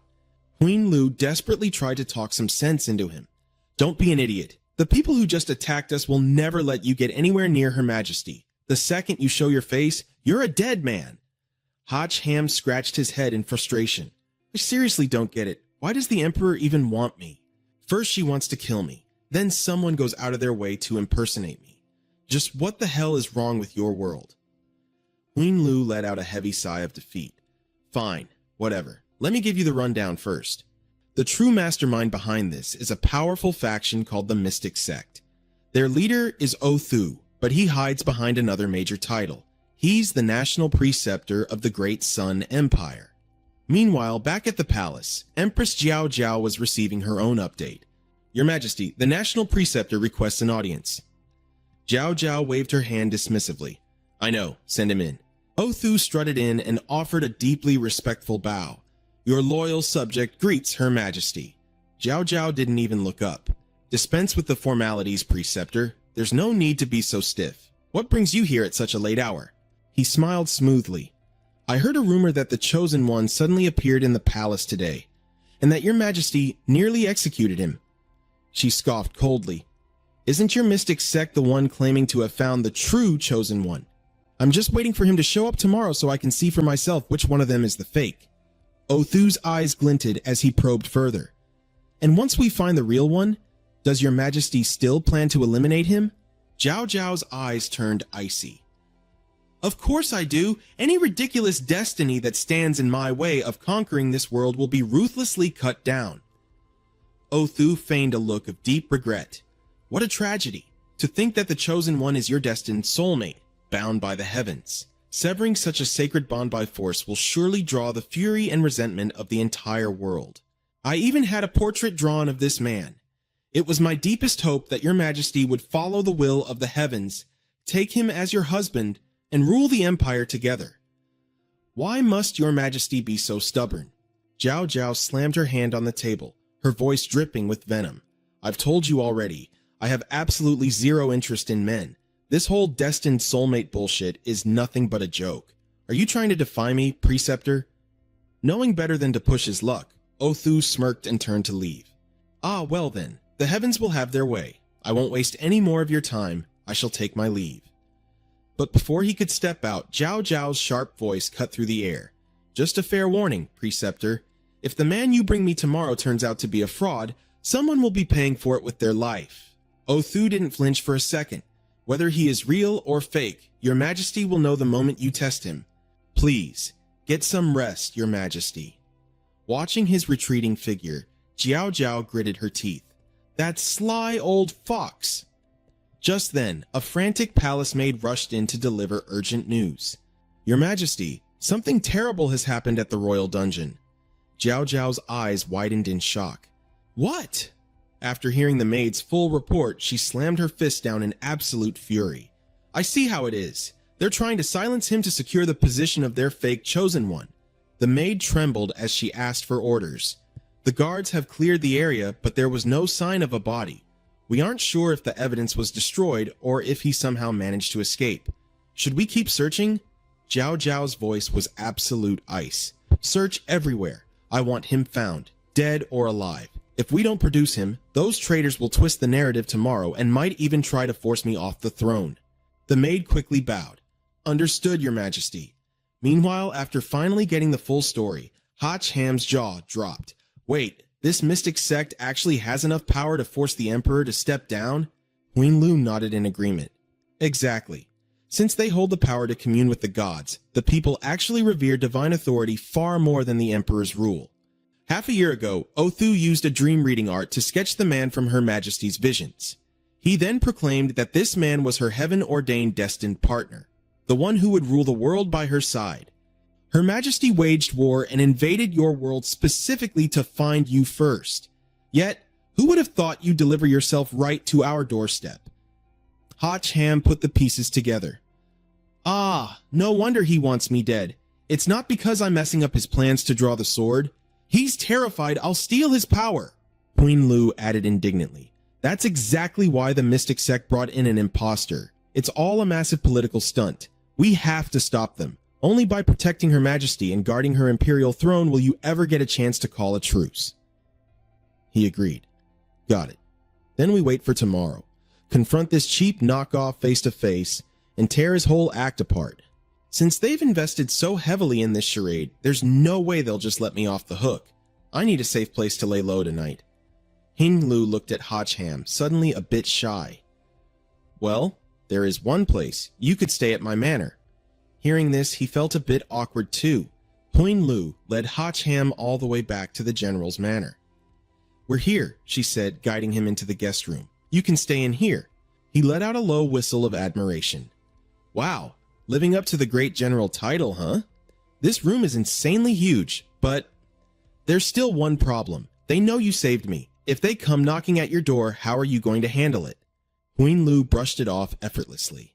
This manor was gifted directly by Her Majesty, and I am a great general appointed by her own hand. If anyone dares to cause trouble here, they can't blame my sword for being ruthless. Hotch Ham took the opening to ask a favor. Great, love the confidence. But speaking of which, King, could you maybe break my friends out? The ones you captured earlier? Huing Lu replied, they're locked up in the dungeon. From what I hear, they haven't been interrogated yet, so they're still safe.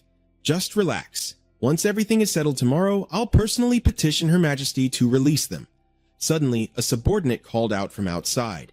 Reporting to the general. The people from the Mystic Sect are here. They are demanding to see you. She didn't look the least bit surprised. They move fast. You called it perfectly. He shrugged. Well, anyone with half a brain would know to come looking for you. Huing Lu waved it off carelessly. Whatever, I'll just chase them away. Just relax and get some rest. She turned and ordered the guards. Lock down the perimeter around this room, unless it's me. Do not let a single soul get close. The guards shouted their compliance. Hotch Ham let out a cold, cynical chuckle. Just relax, she says. You meatheads really do have the simplest minds. Meanwhile, outside, the manor's guards had already stepped up to confront the intruders. Back off. This is the general's manor. Who dares to trespass? They shouted arrogantly. Are you tired of living? Huing Lu strode out confidently. Step aside. I want to see exactly who has the guts to barge in here. Cross this threshold, and you might just lose your head. If you think you got what it takes, go ahead and try. The opposing side instantly went dead silent, not daring to utter a single peep. Huing Lu smirked arrogantly. What's wrong? Scared now. If you're scared, then get the hell out of my sight. Instead, the intruders bowed their heads respectfully. From behind them, Othu slowly stepped forward. General Huing Lu, your temper really is getting worse by the day. What's the matter? Are you saying even I am not allowed to see you? Seeing him, Huing Lu was genuinely shocked. Othu, he actually came here himself? Othu immediately began his interrogation. You are supposed to be commanding the war at the front lines. Why have you returned to the capital? She stood her ground, her aura fierce. Well, didn't we just hear that the very person Her Majesty has been searching for has finally arrived? Naturally, I came back to see for myself. And I hear it was your subordinates who found him, Lord Preceptor. Is that right? Othu gave a cold, dismissive smile. Just a stroke of luck. But I also heard that earlier this morning an impostor dared to mimic Her Majesty's Destined One and bewitched her. After being thrown into the celestial prison, he actually broke out. Do you happen to know anything about this? She put on a perfectly skeptical face. Should I know? Did the Grand Preceptor really barge into my home in the dead of night just to ask about such trivial nonsense? He laid out his cards. We have witnesses. People saw you and that impostor together at the scene of the prison break. How exactly do you explain that? Huin Lu stubbornly refused to budge. Why should I explain anything? Whoever claims they saw me, drag them out here to confront me face to face. But I should also remind you, Lord Preceptor, until the truth is fully brought to light, we don't actually know who the real impostor is, do we? Othu finally lost his patience. His face darkened as he barked an order. Real or fake, we'll know as soon as we catch him. Search the premises. His men roared in agreement. However, Huin Lu was equally unyielding. I'd like to see who dares to make a move. Without warning, Othu launched a preemptive strike right at her. Huin Lu was swiftly subdued. Her soldiers cried out in panic. General! She glared furiously as Othu threatened her. I've already locked down your Chi meridians. If you try to force your power now, you'll be digging your own grave. Tell me, where is he hiding? But she kept her mouth shut. I don't know. Othu sneered. What a fool. Did you honestly think I would come here without absolute proof? Let me make this clear. The entire courtyard is completely surrounded by my men. Not even a fly could escape. I will dig 3 feet into the dirt of this manor if I have to. I refuse to believe we won't find him. Watching his men swarm the estate, Huin Lu felt a spike of pure anxiety. Crap! It's over! What do I do now? After a while, a subordinate rushed out, calling for the preceptor. Othu demanded immediately, Did you find him? The subordinate bowed nervously. We've searched everywhere, but we couldn't find anyone. Othu exploded in rage. What? This place is barely the size of a rat's nest and you can't find one living, breathing person? The man trembled in fear. We really searched everywhere. We cross-checked the identities of everyone on site. We didn't even skip the guard dogs, and we even scoured the latrines. 2 of our brothers even passed out from smoke inhalation. They're still getting medical help. Othu violently kicked him to the ground, roaring, I don't give a damn if they live or die. I just want the target. Huin Lu looked at him with a triumphant smirk. Well, it looks like I'll have quite the story to report to Her Majesty at court tomorrow. In the Great Sun Empire. Whose word actually holds weight anymore? Outplayed and humiliated, Othu was so furious he couldn't even speak. You... Huin Lu immediately slapped a label of treason on him, daring to trespass into the general's manor without permission, violently threatening a great general. It seems the Grand Preceptor wants to overthrow the throne. Finally, gritting his teeth, he barked, We're leaving! But Huin Lu wasn't letting it go. I will definitely settle the score for today's insult later. Watching them disappear into the distance, she let out a massive sigh of relief. That was way too close. Thank God for plot armor. She frowned. But seriously, where the hell did he hide? Nearby, Hach Ham, fully disguised as one of her manor guards, flashed her a cheeky peace sign with a huge grin. Huin Lu's jaw dropped. That kind of crazy bluff. You really are a total gambler. A new day begins. Jiao Jiao asks Othu, Grand Master, we're just receiving a guest. Is it really necessary to set up such a massive formation? He replies, After all, this is the chosen one. He will bolster the supreme authority of our great Tan nation. Your Majesty personally welcoming him only proves our profound reverence for the heavenly way.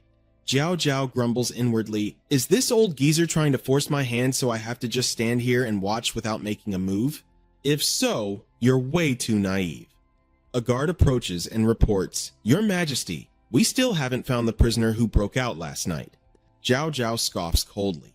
How incredibly suspicious. She says sarcastically, We could have had those two confront each other. But now? Oh great, one of them just conveniently goes missing.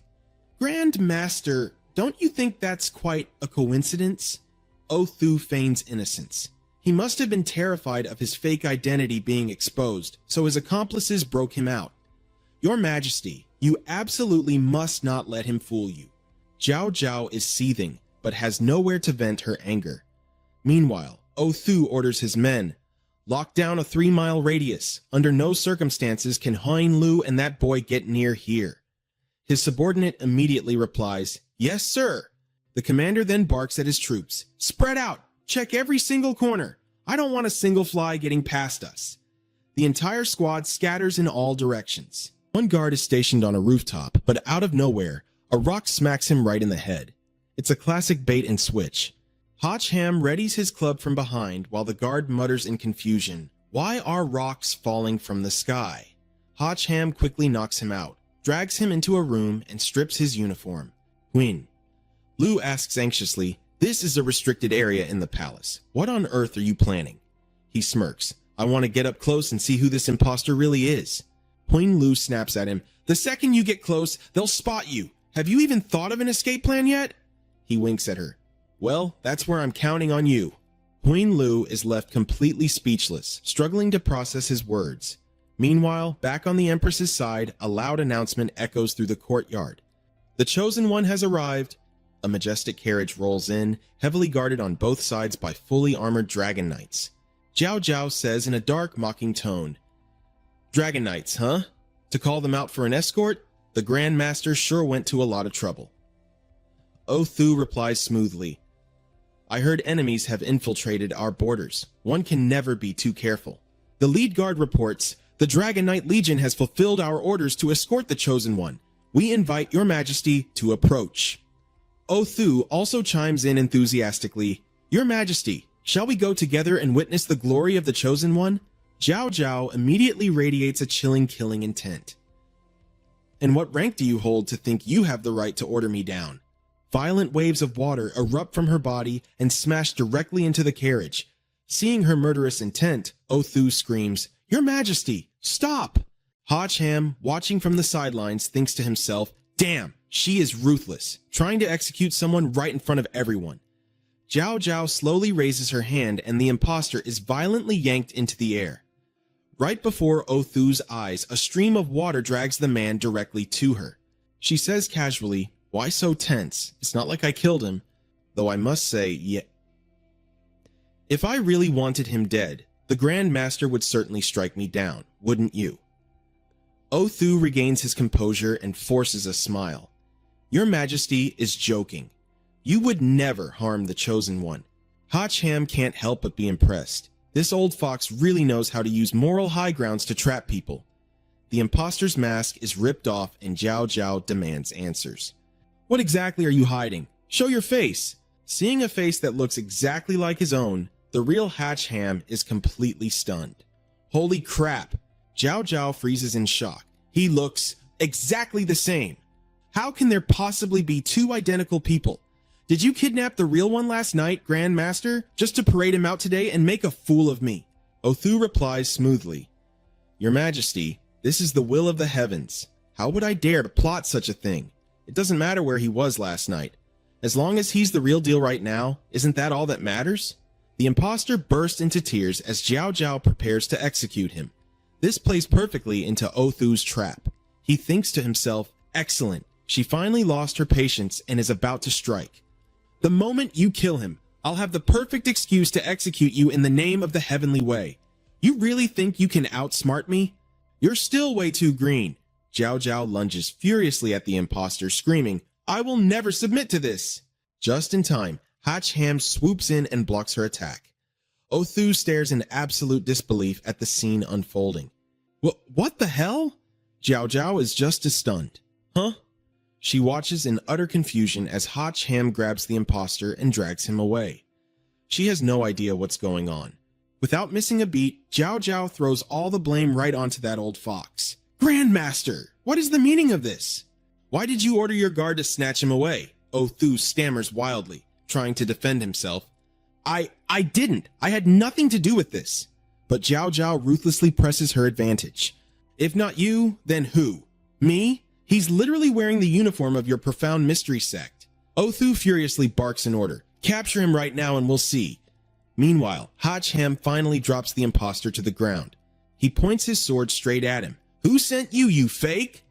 When the guy doesn't answer, Hotch Ham mutters over the tense music, "What? Are you mute or something?"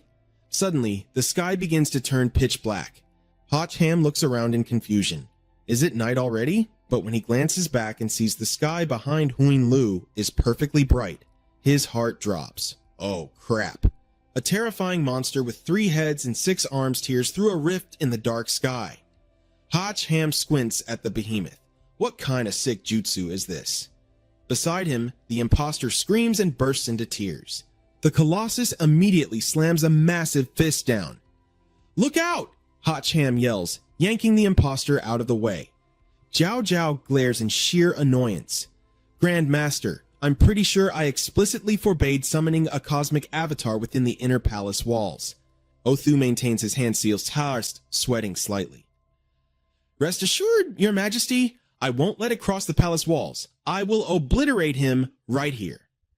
The avatar's massive fists rain down relentlessly. Ham swings his sword to deflect, gritting his teeth. Damn it, this thing just won't let up. He lands a solid slash on the giant, but it does absolutely 0 damage. The monster's attacks are physical, but its body is completely immune to physical strikes. Othu slams his palms together and shouts, "Gotcha!" Instantly, massive stone pillars erupt from the ground, trapping Ham and the imposter inside. Ham panics. Oh no, the avatar is charging right at us. Othu sneers, nowhere left to run. The colossal hand slams down, crushing the area exactly like swatting a pathetic mosquito. Othu spits out in sheer disgust, die, you filthy sewer rat. The Keelan had been summoned. Ham mounted the divine beast, deciding to go all in against his opponent. Playing mind games with me, huh? The Keelan scaled the colossal avatar and Ham aimed his sword dead at the target. I refuse to believe your eyes have no blind spots. One of the avatar's eyes took a direct hit. At that exact moment, Othu clutched his own eye in agony and screamed, "My eye!" Seeing this, Jiao openly gloated. Whatever is the matter, state preceptor, get a little sand in your eye? He let out a vicious curse. Bastard! Using light magic to blind me? The avatar instantly lost its bearings. Furious, Othu barked his orders. Damn it! Absolutely do not let them get away. Lock down the entire city and go after them. Understood, the guards shouted. Jiao Jiao coldly turned and walked away. What a boring game. Play it yourselves. Othu swore, this humble minister will capture the chosen one for your majesty at once. Meanwhile, Jiao Jiao covertly ordered her own subordinates. Deploy our forces as well. We must find him before they do, dead or alive. They immediately bowed. Yes, your majesty.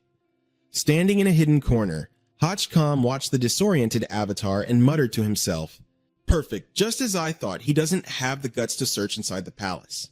Now I can finally deal with this guy properly. He pinched the fake's face and interrogated him. Tell me, who the hell are you? As the mask was peeled off, he stared blankly at what was in his hands. Huh? He asked in shock. X, why is it you? X just pointed at his own mouth and burst into tears. Wah! Ham instantly understood the problem. Oh, your mouth is glued shut, isn't it? He desperately tried to pry the guy's jaws open.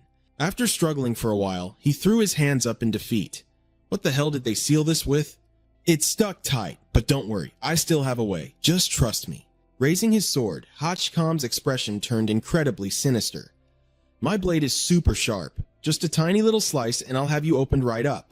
Stop squirming! I'm just doing this to save you. It's definitely not a personal grudge or anything. Hold perfectly still! Right at that moment, X desperately mumbled out a sound. Ham was caught off guard when he saw X frantically writing on the ground. Etched in the dirt was a single word. Oil. Meanwhile, over at the Imperial kitchen, the royal servants were bustling about.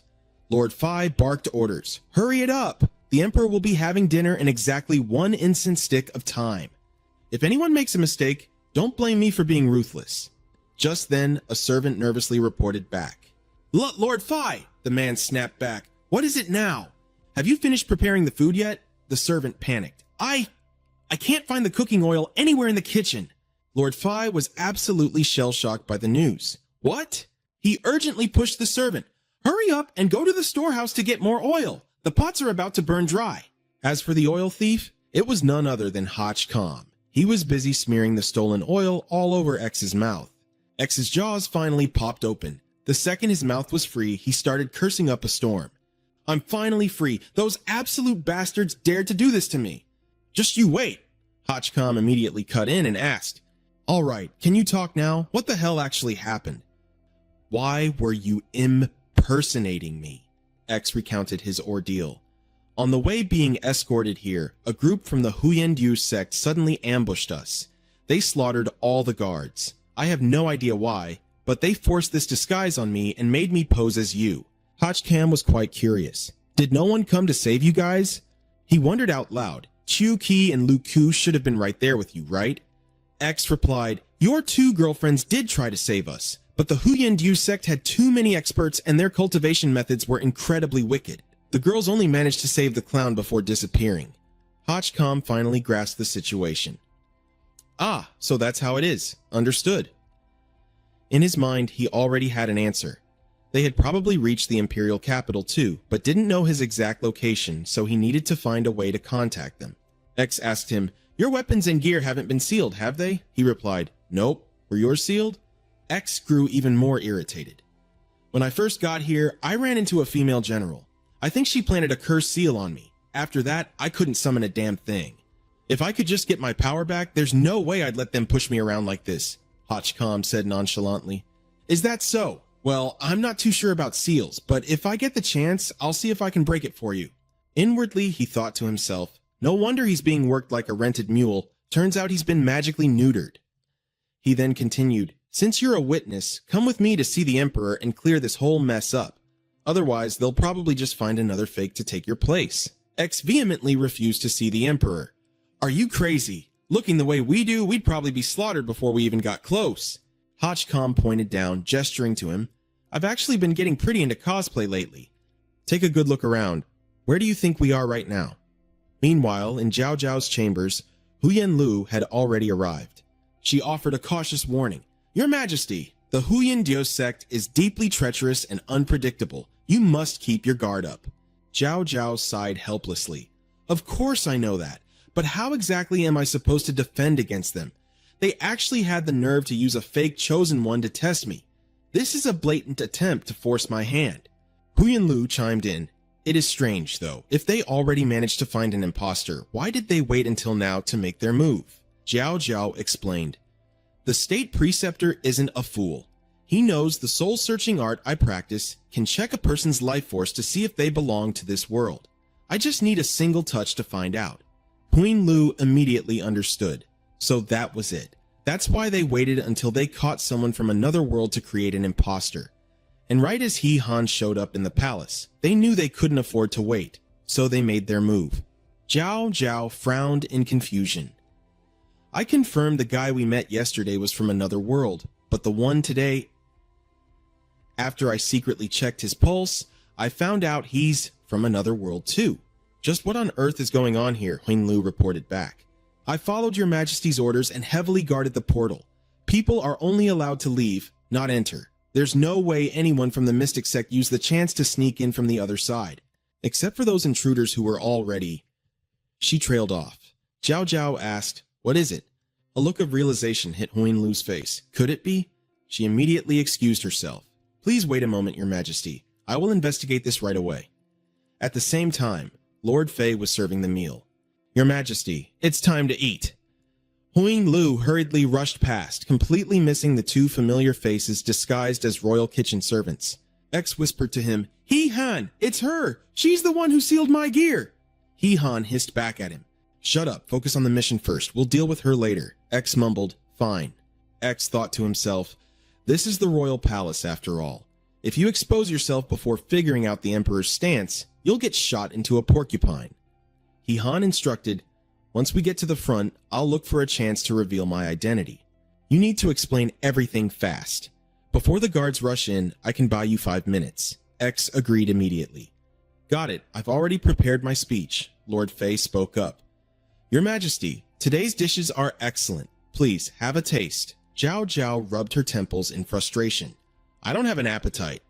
Taking the cue, He Han signaled to get ready. X gave a low grunt of confirmation. But suddenly, a voice rang out just as the two were setting the table. It is only natural that Your Majesty has no appetite, He Han muttered in annoyance. Why did this jinx have to show up? Wushu walked in, continuing his taunt. The Chosen One is still missing, and the future of the Empire looks grim. If I were you, I wouldn't be able to swallow a single bite either. How could you possibly have an appetite? Zhao Zhao's headache worsened at the sight of him. State Preceptor, you barged into the palace with your men. What is the meaning of this? Wushu smirked. I believe assassins have sneaked into the palace and pose a threat to your majesty, so I came specifically to protect you. Zhao Zhao slammed her hand on the table in a rage. How arrogant! Who gave you permission to bring your men into the palace?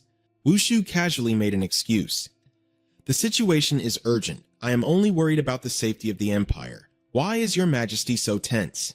Could there be a hidden secret? Zhao Zhao was on the verge of losing control. You!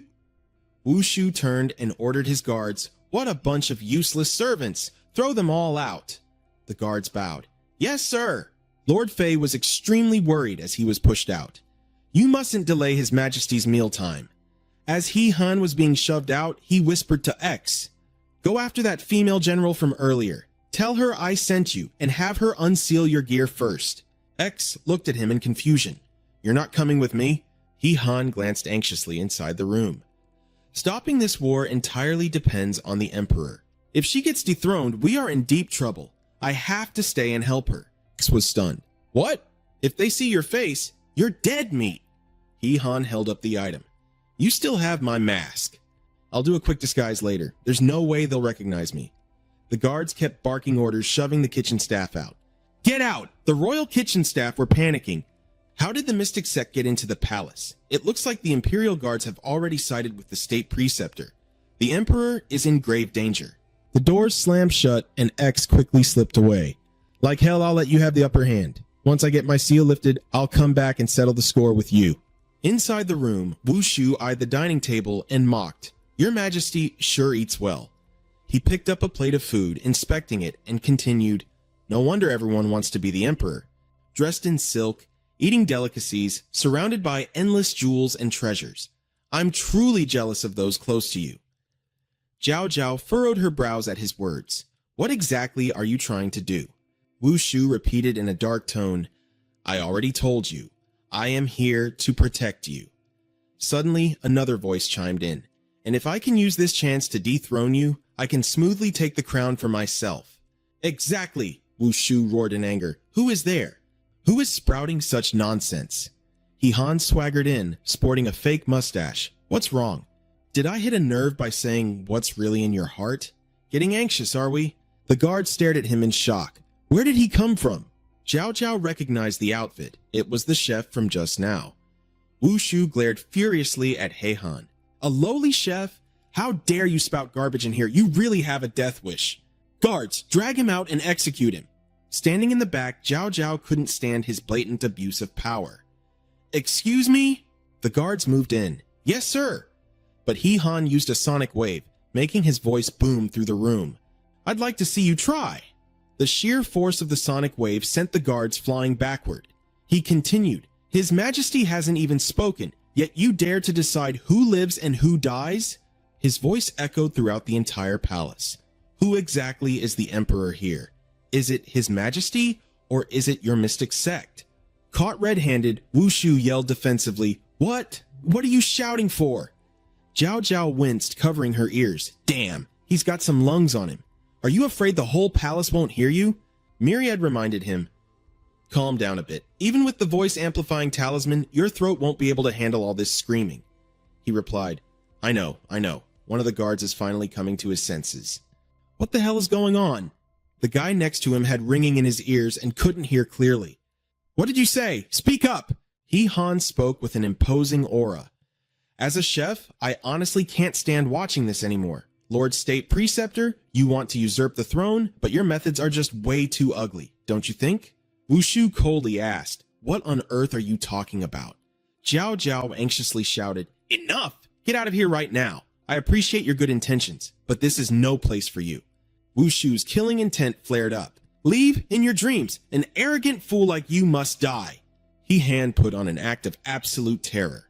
Ah, State Preceptor, what are you doing to me? These highly suggestive words echoed everywhere. Please, don't do this. I can't handle it. It's too deep. It hurts. Wushu roared, "What the hell are you babbling about? Shut your mouth. I haven't even touched you." He-han kept up his act. "No, please don't. You are the state preceptor." Wushu turned and demanded an answer from Zhao Zhao. "Your Majesty, look at this nonsense. Is this proper?" But even she played along.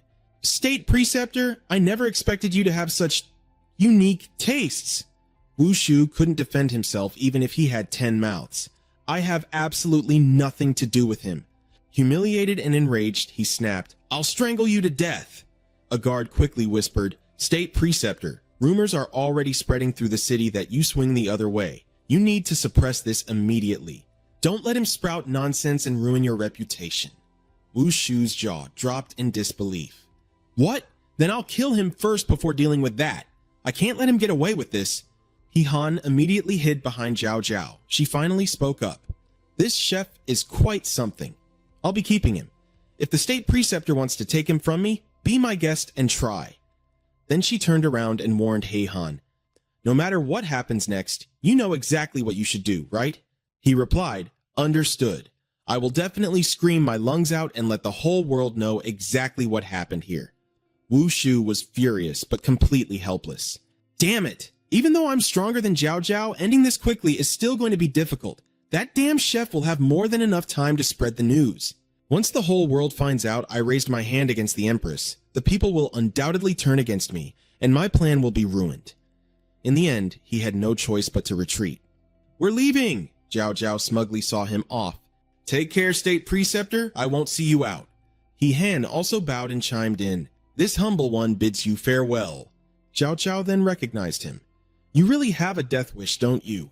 He-han took off his mask. "I can't believe you still recognize me even with this disguise," he said. She replied, "I don't recognize people with my eyes, but with my senses. How could you possibly hide the scent of the other world on you?" He cupped his hands and said, "The situation was urgent, so I had to use this trick to force him to leave. I beg your majesty's forgiveness." Zhao Zhao quickly put the pieces together. "Were you the one who snatched that guy at the square? If you already got him, why did you come back for me?" He-han sincerely pleaded, "I beg your majesty to order a retreat and stop attacking the people of my world. Besides, since I'm already here, there's no point in continuing the invasion, right?" Zhao Zhao pondered for a moment and said, "The day I withdraw my troops is the day I will be destroyed. If you were in my shoes, what would you do?" He-han was dumbfounded. "What exactly do you mean by that?" Zhao Zhao revealed the truth. "You saw it yourself. The state preceptor has always wanted to usurp my throne. That whole chosen one nonsense was completely fabricated by him to threaten me. I can only withdraw my troops if I find you, but once I do, I'll be forced to marry you and hand over the throne to him. He has 100 different ways to control you and take over the entire nation. And as for you, without me holding the throne, you'll end up dead too." He-han helplessly rubbed his forehead and sighed. "So, after all this time, it's still a dead end. That damn old geezer is such a massive pain." Zhao Zhao continued, "Since you did me a huge favor by stepping in to protect me earlier, I'll spare your life. Go, get as far away from here as possible. If I ever see your face again, I won't be so merciful. If I kill you, I can live out the rest of my days in peace without worrying about the state preceptor using you against me." He completely disagreed. "If you think that, then you're way too naive. If he can use a human skin mask to create a fake once, he can easily do it a second or third time. How long do you think you can keep fending him off? Instead of waiting around, we should form an alliance and take the fight to him." Zhao Zhao still couldn't figure out what he was planning. He revealed his intentions. "I'm not the type to just sit back and take hits. If he wants to start a war, then I'll strike first and make his life a living hell." Seeing Zhao Zhao suddenly burst into laughter, He-han asked in surprise, "What's so funny?" She replied sarcastically, "You're the naive one here. Did you really think I hadn't considered such a simple solution? Over the past 3 years, I've sent out 14 waves of elite assassins to take his life, but not a single one succeeded. All of those experts vanished without a trace. Not even their corpses were found. Meanwhile, his power just keeps growing. Not only does he control the court officials, but he has even infiltrated my inner palace. The fact that you were able to just waltz in here earlier is proof enough of that," he replied. "You failed, and that's because you weren't ruthless and cunning enough. But I'm different. I'm a master of dirty tricks. Zhao Zhao frowned. A master of dirty tricks? What do you mean? He smirked and said, that doesn't matter. Just let me handle it. If I lose, the blame is all mine. But if I win, you have to agree to withdraw your troops and call a truce. Deal? The deal was struck, and the Empress agreed. Fine. But if you get captured alive, you know exactly what the consequences will be, right? Even though I can't kill the state preceptor, taking care of you would be a piece of cake. He swore seriously. Don't worry, I guarantee I won't leave them a way out. However, I need to borrow someone from your majesty to help me with this operation. Zhao Zhao asked in confusion, borrow someone? Meanwhile, on Huang Lu's side, she impatiently asked her subordinate, are they still not here yet? My own subordinates were personally escorting them. They should have arrived last night. He was equally confused. Other than the group from this morning, we haven't received any prisoners escorted from the front lines in the past few days. Could they have gotten lost? Huang Lu was absolutely sure they wouldn't get lost. It looked like the mystic sect really had ambushed them halfway and snatched the prisoner. She turned to leave, muttering to herself as she walked. What do I do now? I've doomed Her Majesty. Suddenly sensing danger from behind, Huang Lu spun around, firing a hidden dart straight from her palm. Who's there? She demanded. X ducked behind a wall and yelled, Friendly! It's me! Friendly! She recognized him immediately. It's you? What are you doing here? Where are the guards who are escorting you? And where's the other prisoner? X quickly explained. We got ambushed by the mystic sect halfway there. They slapped Hotch Ham's mask on me and dragged me here. Luckily, someone broke me out. Huang Lu finally realized that the person at the palace square had been him all along. X urgently pressed her. Hotch Ham sent me to find you. You need to undo my seal right now. He's already throwing hands with the mystic sect inside the palace. I need to get over there and back him up. Huang Lu gasped in alarm. He's doing what? She immediately started undoing his seal. Damn it. No wonder I was hearing those strange explosions earlier. So it was Hotch Ham clashing with the state preceptor. Spiritual energy flowed into X's body as she shouted, Release! Feeling his strength return, X laughed triumphantly. Ah, the seal is broken! Completely off her guard, Huang Lu turned away. Don't worry, I'll head into the palace and find them. Suddenly, X hoisted his battle axe. You stupid bitch. Every miserable thing I suffered on that road was your fault. I'm gonna butcher you first, and then I'll go settle the score with those other bastards. But his vicious swing hit nothing but thin air. A mysterious force had completely blocked his strike. Huang Lu turned around in confusion. What's going on? Seeing a figure suddenly fall from the sky, she recognized him instantly. Hotch Ham? Meanwhile, Hotch Ham was groaning on the ground. Ouch, that landing was an absolute disaster. Huang Lu rushed over to help him up. How did you find your way here? Hotch Ham replied, I planted a tracking talisman on him. No matter how far he went, I could teleport straight to him. Just as he said that, the two of them finally noticed X and froze in shock. X was trembling in agony, cross-eyed as he stared at his own axe deeply embedded in his skull. Huh? Ah! What kind of bad karma did I rack up to deserve this? Hotch Ham awkwardly had to help him out. All right, just grit your teeth, Hotch Ham said, wincing. Easy! Pull it out easy, X screamed. Finally, Hotch Ham yanked the axe out, leaving X howling in pain. Hotch Ham looked around, confused. There are no enemies here. Why did you even have your weapon drawn? X clutched his bleeding head and grumbled, I was just worried it might get rusty if I didn't use it for too long. Just took it out to taste a little blood, that's all. But mark my words, your daddy's gonna remember this grudge. Hotch Ham cut him off, getting serious. Let's focus on business first. I met with the Empress. She agreed to join forces with us to take down the state preceptor. Huang Lu gasped in shock. Her Majesty actually agreed to your conditions? Hotch Ham nodded. Yeah, the prerequisite for her troop support is that we eliminate the state preceptor. I've never fought him face to face, so I'm not sure if I can just one-shot him. Do you know how strong he actually is? Huang Lu revealed the grim truth. The state preceptor's cultivation is unfathomably deep. His ultimate void technique is virtually unrivaled, and he looks down on everyone. As for you, I don't really know your true strength either, so how could I even compare the two of you? Van Tuong suddenly chimed in from the side. With me around, I guarantee that the stronger your opponent is, the stronger you'll become. Hotch Ham shot the little fairy a smirk. That's exactly what I wanted to hear. Seeing him muttering to thin air, Huin Lu gave him a weird look. What did you just say? Hotch Ham chuckled. Oh, nothing. Whether we can beat him or not, we'll find out once we try. Let's go hunt him down. Huin Lu was still hesitant. Is this really something you can just try? Regardless, they all headed towards the mystic sect together. Huin Lu signaled them. We're here. That's the mystic sect up ahead. The state preceptor himself is inside. Crouching in the bushes, Hotch Ham turned to X. Didn't you want revenge? Your chance has arrived. Go assassinate the state preceptor. X stared in pure shock and pointed at himself. Me? Hatch Ham waved it off casually. I'm kidding. Just go bait him out. Spotting X approaching, the sect guards shouted, Who dares to act so arrogantly at the gates of the mystic sect? X glared at them with pure disdain. You two lowly grunts think you're worthy of yelling at me? Pulling out his dual axes, X aggressively commanded them, Tell that old geezer state preceptor to roll out here and face me. Realizing he was an enemy, the two guards scrambled to sound the alarm. X immediately charged in for the kill. Hiding in the bushes, Hotch Ham muttered, Man, having his gear back really made his ego skyrocket. By the way, what kind of move did you use to seal him earlier? The one that locked down his weapons? Huin Lu explained, It's a trick Her Majesty taught me. She said it was a secret technique of the mystic sect that locks down the enemy's spiritual energy flow. Wait, does that move actually restrict your weapon usage too? Hotch Ham's face instantly darkened.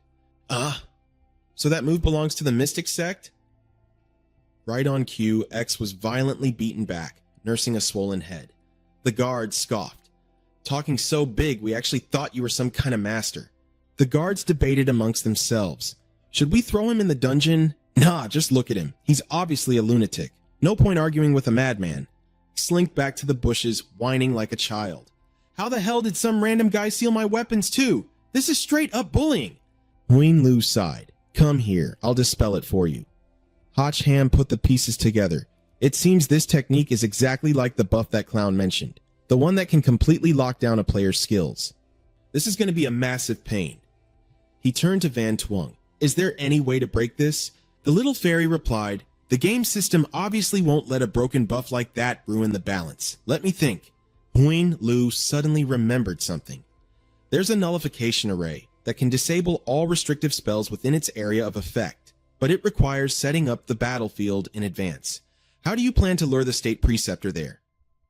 Hotch Ham smirked. That? We just need to predict exactly where the state preceptor is headed. The group soon arrived at the entrance of the underground dungeon. The head jailer looked at them suspiciously, repeating their question. The group that was brought in earliest? Huin Lu cut straight to the point. Are they locked up in here or not? He's pointing over to the right, isn't he? Her Majesty ordered tight security. They've been locked up this whole time. How strange. Why is everyone asking about them today? Huin Lu's instincts kicked in immediately. Wait, who else was asking about them besides us? The guard explained. About 15 minutes ago, people from the mystic divination sect were snooping around. They didn't say why, just asked and left. Hotch Ham smirked. Looks like my hunch was right. Since they couldn't track the two of us down, they're planning to use Huang Du's crew to forge another chosen one. The warden panicked at his words. You've got to be kidding me. What exactly are you people planning to do? Spit it out, or I'm reporting this directly to Her Majesty. Without missing a beat, Hotch Ham flashed a royal token and delivered the decree. By the order of Her Majesty, I am taking full control of this prison. As midnight approached, the assassins from the mystic divination sect made their move. Their commander barked out the orders. The targets are locked in cell block T on the 3rd basement level. We need them alive.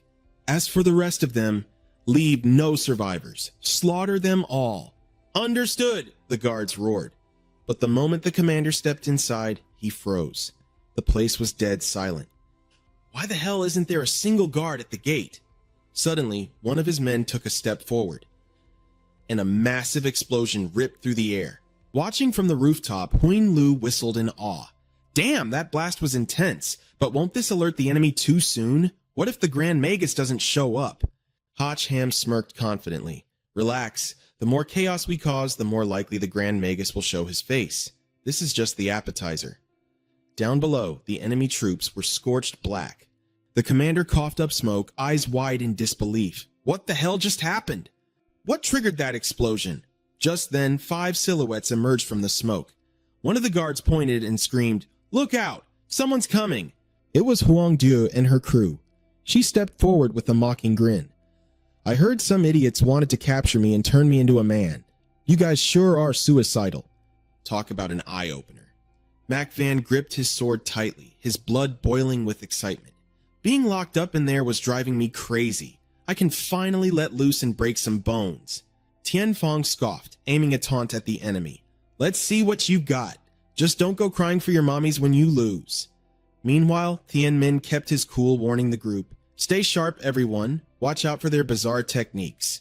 The only reason we got captured last time was because they sealed our weapons. Liu Mang quickly assessed the area and nodded.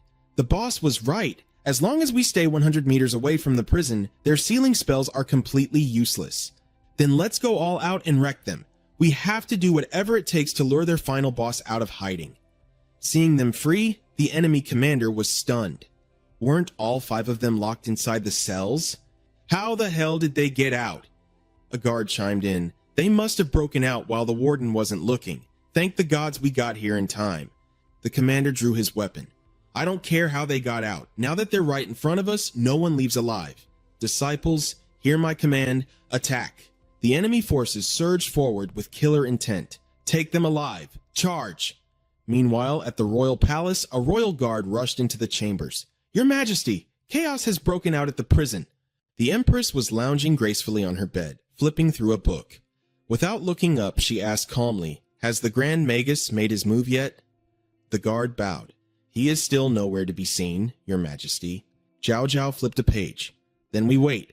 Until he shows himself, no one makes a move. But the moment he steps out into the open, slaughter them all." Back at the battlefield, Huang Du's crew was having the time of their lives tearing through the enemy ranks. Tian Fong laughed maniacally. "Oh man, this feels way too good." Suddenly, Mac Van noticed something glowing on the ground. "Watch your step." A sinister red magic circle had just materialized, trapping Tian Fong inside. The enemy commander turned to the mysterious spellcaster behind him. "What's going on? Why isn't the binding curse working on them?" The caster trembled, wiping non-existent sweat off his mask. I don't know, sir. We're pouring all our mana into it, but something is blocking the spell." The commander snapped. "You're wearing a damn mask. What the hell are you wiping?" "Screw this. If we can't lock them down, we'll crush them with raw power." But just as the commander was about to signal for their trump card, a subordinate panicked. "Senior brother, wait. The Grand Magus strictly forbade us from using that near the capital. We're right under the Empress's nose." The commander viciously kicked him aside. "Shut up. If we don't bring those targets back tonight, we're dead men anyway." Without another word, he pulled out an eerie, bone-white flute and blew into it. The other disciples instantly recognized the terrifying sound. Panic swept through their ranks, and they scattered like rats. "We're dead. Run for your lives." Seeing them retreat, X looked around in confusion. "What the hell is going on? What's happening?" Up on the roof, Hotch Ham frowned deeply. "What's the deal with that flute? Is it summoning something?" X was completely baffled. Why are they running away like a bunch of cowards? Beside Hotch Ham, Huin Lu was trembling, not out of fear, but sheer fury. "That absolute lunatic! He's summoning the Dragon Knights! This is blatant treason!" Hot Ham's eyes widened in realization. "Wait, you mean the same Dragon Knights that escorted X back here? But I thought there were only a handful of them?" Suddenly, a massive rift tore through the fabric of space. Hotch Ham gasped, "What the hell is that thing?" Down below, Mac Van stared in awe. "A spatial rift?" Tian Min gripped his weapon, sweating bullets. "Brace yourselves! Something massive is coming through!" The rift expanded rapidly, glowing with a destructive aura. Mac Van froze as a deafening rumble echoed from within. Wait, that sound... An absolute stampede of heavily armored Dragon Knights poured out of the rift. The commander pointed his blade and roared, "Kill them all!" Huin Lu gritted his teeth in absolute disgust. "Are you kidding me? They deployed an entire army just to deal with 5 people? Talk about overkill. 800 Dragon Knights could level an entire city. Huang Du's squad is going to get wiped out." But X just watched with a twisted sense of satisfaction. "My men were all slaughtered, so don't even think your subordinates will make it out alive. Let's see how you talk your way out of this one." But when X turned around to gloat, the rooftop was completely empty. Wait, where the hell did he go? Huin Lu was equally stunned. He was literally just standing right next to me. Down on the ground, seeing the overwhelming tide of Dragon Knights charging at them, Huang Du's crew finally panicked. Fall back! Retreat! But it was too late. Just as the cavalry was about to crush them, a blinding pillar of light erupted right in front of the group, forcing everyone to shield their eyes. The terrifying stampede of Dragon Knights ground to a halt, staring warily into the sky. And there, descending from the heavens like an absolute god, was Hatch Ham, majestically riding his Qilin and looking down on them like they were nothing but trash. You dare pretend to be dragons with this bunch of small fry? Even if a real dragon showed up, I wouldn't be afraid, let alone a trash like you. It was so jealous he burst into tears. The divine beast Qilin is truly on par with a dragon. Oh my god, how can it be so badass? I want one too! Hatch Ham valiantly stood alone against 800 soldiers. Seeing the Dragon Knights frozen in place, the troops urged them on. What's going on? Charge, you useless trash. Huang Du happily realized that the moment Hatch Ham's lightning Qilin entered the battlefield, its aura completely overpowered them. The soldiers finally realized, wait, isn't that the chosen one from the portrait? He actually showed up! Suddenly, a strange sound caught his attention. What is that noise? Mac Van muttered in confusion. It's that whistling sound again, but the rhythm is different from earlier. Hatch Ham noticed the pressure in the air had gotten much heavier. Are they giving some kind of order? The group of Dragon Knights instantly snapped into action, their demeanor growing far more vicious. Hatch Ham tensely realized that the whistling was paralyzing the Dragon Riders' minds, forcing them to overcome their fear of the Qilin. As the Dragon Knights hissed and unleashed destructive sound waves, Hatch Ham shouted, "Lightning Qilin!" The overwhelming pressure radiating from the lightning Qilin instantly froze the ground beneath its feet. In a flash, the entire squad of Dragon Knights and soldiers were frozen solid. Liu Mang struggled to hold up his shield, warning him, "Boss, we can't hold on much longer." Observing the battlefield from afar, the enemy general was dumbfounded. He thought in sheer panic, "I'm dead! The Dragon Riding Legion is the State Preceptor's core force for building his new empire. Now that they're completely wiped out, how am I going to explain this to him?" He roared out, "You little brat!" Hatch Ham immediately looked over, his guard up. He urged the Qilin to dodge a sudden sneak attack, but another strike slammed straight into Liu Mang's leg. He cursed, "Oh crap, it's shattering!" Before he could even finish his sentence, the entire group was blasted by the attack. Seeing this, even Hatch Ham broke into a cold sweat. That strike was way too powerful. He immediately ordered Huan Lu to rescue them. She and it charged forward without hesitation. "Got it, we're on it." Hatch Ham let out a breath and glared in a certain direction. "You finally decided to show your face, you damn old geezer." Staring at the smoking crater where his legion had stood just moments ago, Othu screamed in absolute agony.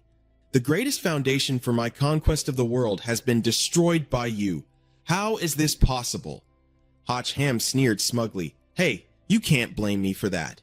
I wasn't even planning to make a move at first, but you used hypnosis to force them to attack us. If you want to blame anyone, blame your own rotten luck. Who told you to blow that damn whistle twice?"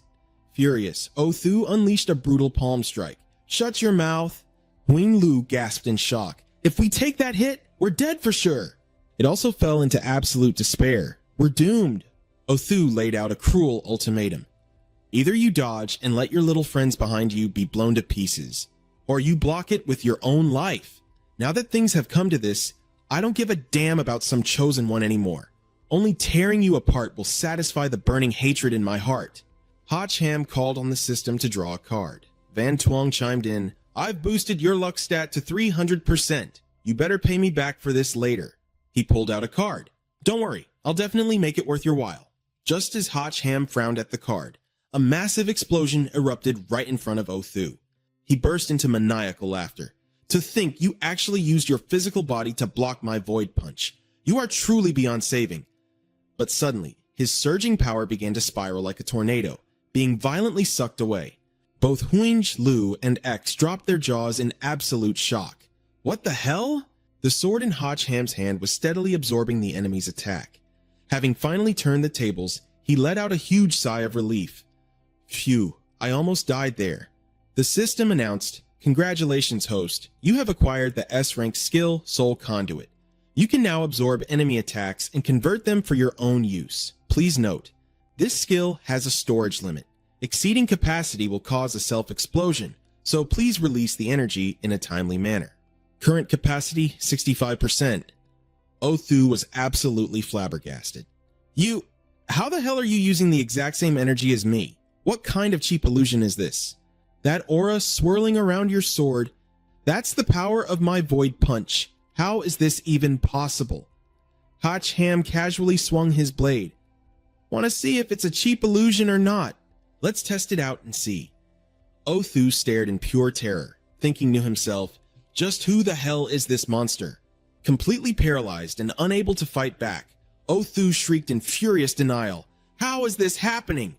A blindingly hot shockwave then blasted straight toward him. Othu's subordinates watched the scene in pure horror. Their almighty state preceptor had been slammed flat into the dirt, the ground shattering beneath him. He cursed under his breath. Damn it! This little bastard can actually absorb my techniques. He's a real pain in the ass. Van Tuong asked curiously, aren't you going to rush in and finish him off while he's injured? Ham replied cautiously, I'm not an idiot. Why would I just walk right out of the magic array's protection? I just caught him off guard, that's all. The real battle hasn't even started yet. Zhao Zhao's men, who were watching from a distant rooftop, couldn't help but acknowledge him. This kid is an absolute genius. He actually beat the state preceptor into total submission. One of them quickly asked, should we head to the palace and ask His Majesty for orders? The other replied, are you blind? The winner is already obvious. By the time we get orders back, it'll be way too late. He just fired the signal flare. Move out, now. Looking up at the bright flare in the sky, Ham muttered in surprise, what's that? Why do I suddenly have such a bad feeling about this? The flare burst brilliantly against the night sky. Standing at the very top of the building, Hamok made his grand entrance, gripping a magic staff blazing with immortal fire. He swung his staff. Watching the pillars of fire erupting from all sides, Huangdiu asked in shock, what in the world is that? The flames from 12 directions converged, manifesting into a massive fire phoenix. Ham stared in absolute stun. What the heck is that? Tears welled up in Hoing Lu's eyes as she cried out, why? Why would Her Majesty do this? Mac Von asked suspiciously, what exactly is this thing? Hoing Lu collapsed to her knees, sobbing bitterly. The 12 Phoenix Array. It's Her Majesty's ultimate defensive formation. Anyone trapped inside will be refined alive. Their very bones will turn to ash. Hearing this, the others were completely paralyzed with shock. Turn to ash? Huangdiu grabbed her shoulders, shaking her in disbelief. Why would she do this to us? Didn't we already form an alliance with your emperor? Hoing Lu replied helplessly, I'm so sorry. I truly didn't know. Watching from a distance, Zhao Zhao finally spoke up. I am truly sorry, but for the sake of the kingdom and its people, this is the only way. I promise your sacrifices will not be in vain. Ham swung his sword at the phoenix, but his attacks did absolutely nothing. He cursed out loud, screw this! My attacks are completely useless against this formation. Suddenly, a barrier sprang up, locking him inside. Following that, the Qilin lost its strength and plummeted from the sky. The moment he hit the ground, Ham scrambled up, shouting, is everyone okay? Huangdiu's group quickly called out, we're trapped in here too. Ham yelled, Hoing Lu, what the hell is this thing? Is there any way to break it? She shook her head helplessly. This is the ultimate trump card Her Majesty secretly prepared to deal with the Grand Tutor. I never expected her to use it against all of us just to be safe. Huangdiu roared in frustration. Then why didn't she just fight the Grand Tutor head on? Why drag us down with him? Hoing Lu sobbed. I'm afraid Her Majesty intended to wipe us all out from the start. Ham seethed with anger. What a cold-blooded, ruthless woman. She wants to let us kill each other and reap the rewards, huh? Nearby, Othu's subordinates were also screaming in panic. I don't want to die. Grand Tutor, please save me. My chi is draining away. Help us! Grand Tutor, save us! Meanwhile, Othu was circulating his energy inside a protective bubble. You little royal brat! Did you really think this old master wouldn't see through your tricks? You think a mere Phoenix Array can hold me? You are far too naive. In fact, you've inadvertently done me a massive favor. A dark surge of power blasted from his palms. His guards immediately cheered in relief. Look at that! The Grand Tutor is saving us. We're gonna live! Hochham watched in absolute shock. Was he actually going to break the formation? But suddenly, the leading general felt his ki being violently sucked away. Horror dawned on his face as he realized he's draining our life force. The general's body rapidly withered into a husk. You cursed old bastard! In seconds, there wasn't even a trace of dust left inside his empty armor. Hochham was thoroughly disgusted. Draining his own men's ki to boost his cultivation. What an absolute monster. Othu smirked arrogantly. Normally, I wouldn't be able to suck them completely dry. After all, no one just sits there and willingly hands over their life. But since that foolish emperor was kind enough to lock them in a cage for me, I'll gladly accept the meal. Ah, the feeling of absolute power is simply intoxicating. Outside, the cultivators maintaining the Phoenix array sensed the disruption and desperately poured all their strength into suppressing him. Othu unleashed a massive wave of energy to shatter the array. Bursting the bubble around him, the backlash instantly struck the formation masters, making them violently cough up crimson. Othu immediately locked his sights on them. Now it's your turn to perish. Still trapped inside the barrier, Hochham muttered, "Oh, this is bad." The Grand Tutor lunged toward Hochham, sneering, "A quick end would be far too merciful for a pest like you." Wang Jie watched in sheer panic. "What are you planning?" The head array master barked an order. "Curse him! Push it to the limit! We have to pin him down!" But Othu merely unleashed 12 bursts of deadly aura, shooting out in every direction. The Emperor's men were blasted back. Hochham tensed up as a terrifying thought crossed his mind. "Wait, don't tell me he's going to—" "The Grand Tutor's Kui has invaded the Array Master's bodies!" McVaughn screamed in terror. "He's hijacked their minds! The 12 Phoenix Array belongs to him now!" Zhao Zhao's soldiers watched in utter despair. Her Majesty spent 10 years meticulously planning this, and it's shattered just like that? The blazing golden flames of the Phoenix twisted into a sickly, eerie green. The entire formation had been completely taken over. Hochham was the first to take the hit, his body instantly crushed under the pressure. Othu glared at him. "You little rat, I'm going to refine your body into an elixir. Once I drag that little palace brat from her throne, I'll come back and celebrate my victory over your ashes." He turned away, heading straight for the palace to settle the score with Zhao Zhao.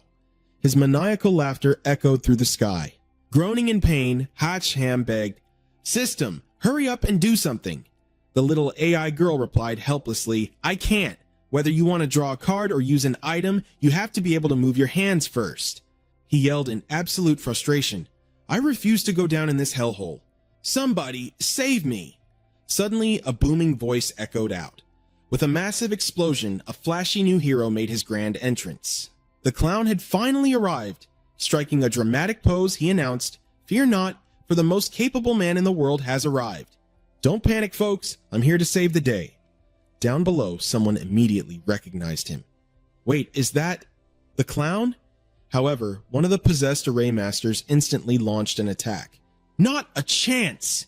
A monstrous wave of energy blasted straight from the Phoenix's beak. The clown took the hit point blank and shrieked. "Oh, give me a freaking break!" Hochham facepalmed, completely exasperated. "You call that a grand entrance? Son of a gun, I actually got my hopes up for a second." Regaining his composure, Hochham muttered, "Don't lose hope just yet. The real show hasn't even begun." The possessed array master scoffed coldly. "I thought some grand expert had arrived, but it's nothing more than a leaping circus freak." But just as he spoke, a sword pierced right through his chest. Luke Koo said coldly, "A dancing clown? Were you talking about yourself?" Shouts echoed from every direction. "Not good. It's an enemy attack." Hochham breathed a sigh of relief, watching the explosions tear through their key positions. "Thank God, it's Luke Koo's group." Quan Kai said apologetically, "Young master, I'm so sorry. We're late." The trapping formation around Hochham finally shattered. He replied, "You're not late at all. Your timing is perfect. I'm leaving this place to you guys." Huin Lu asked with concern, "Where are you going?"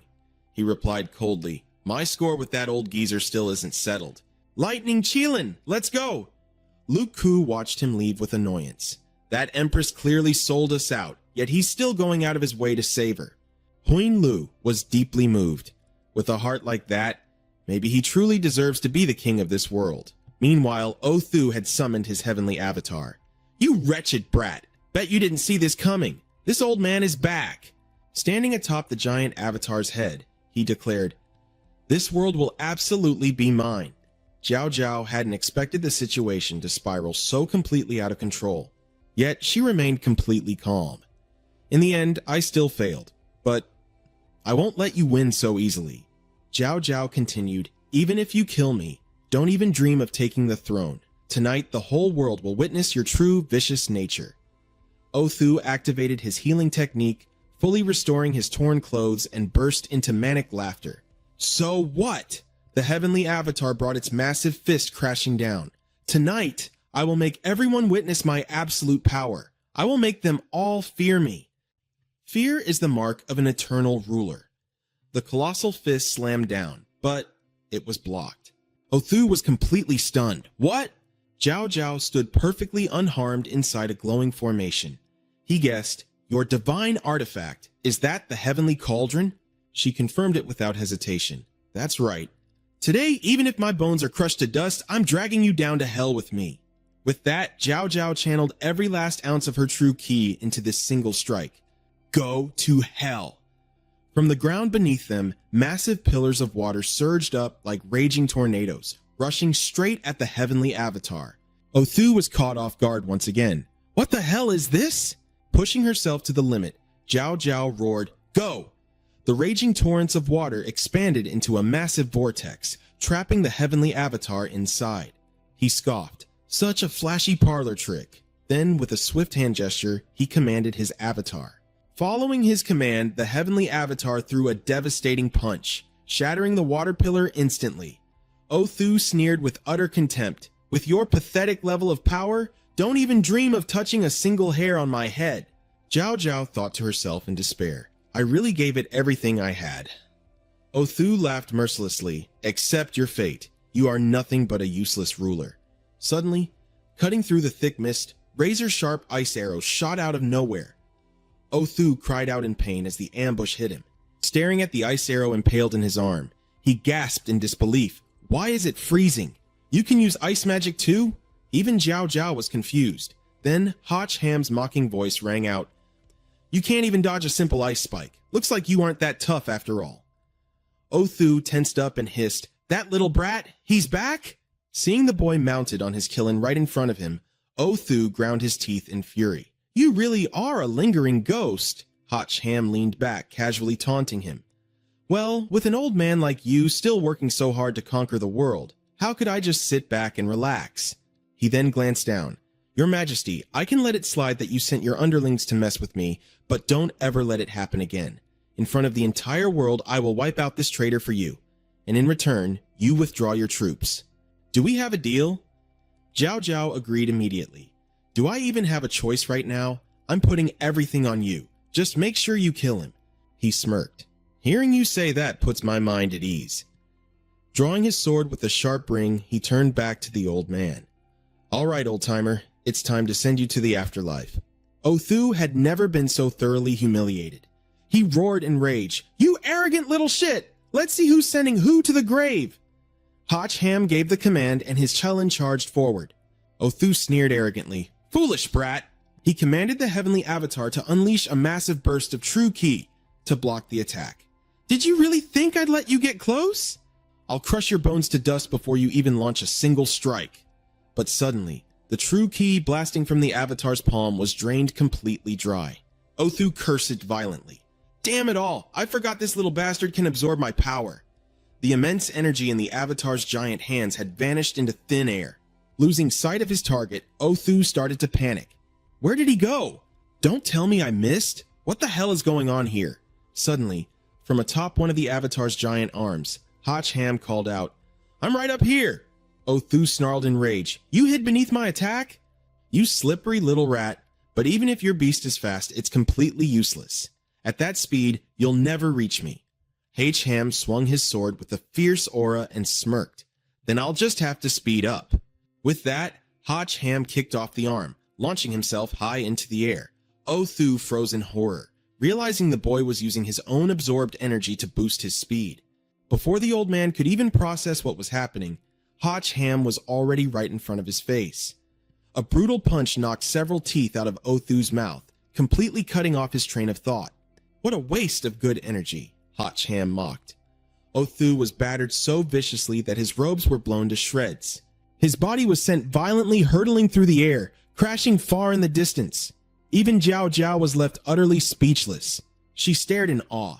This guy, his raw strength is absolutely terrifying.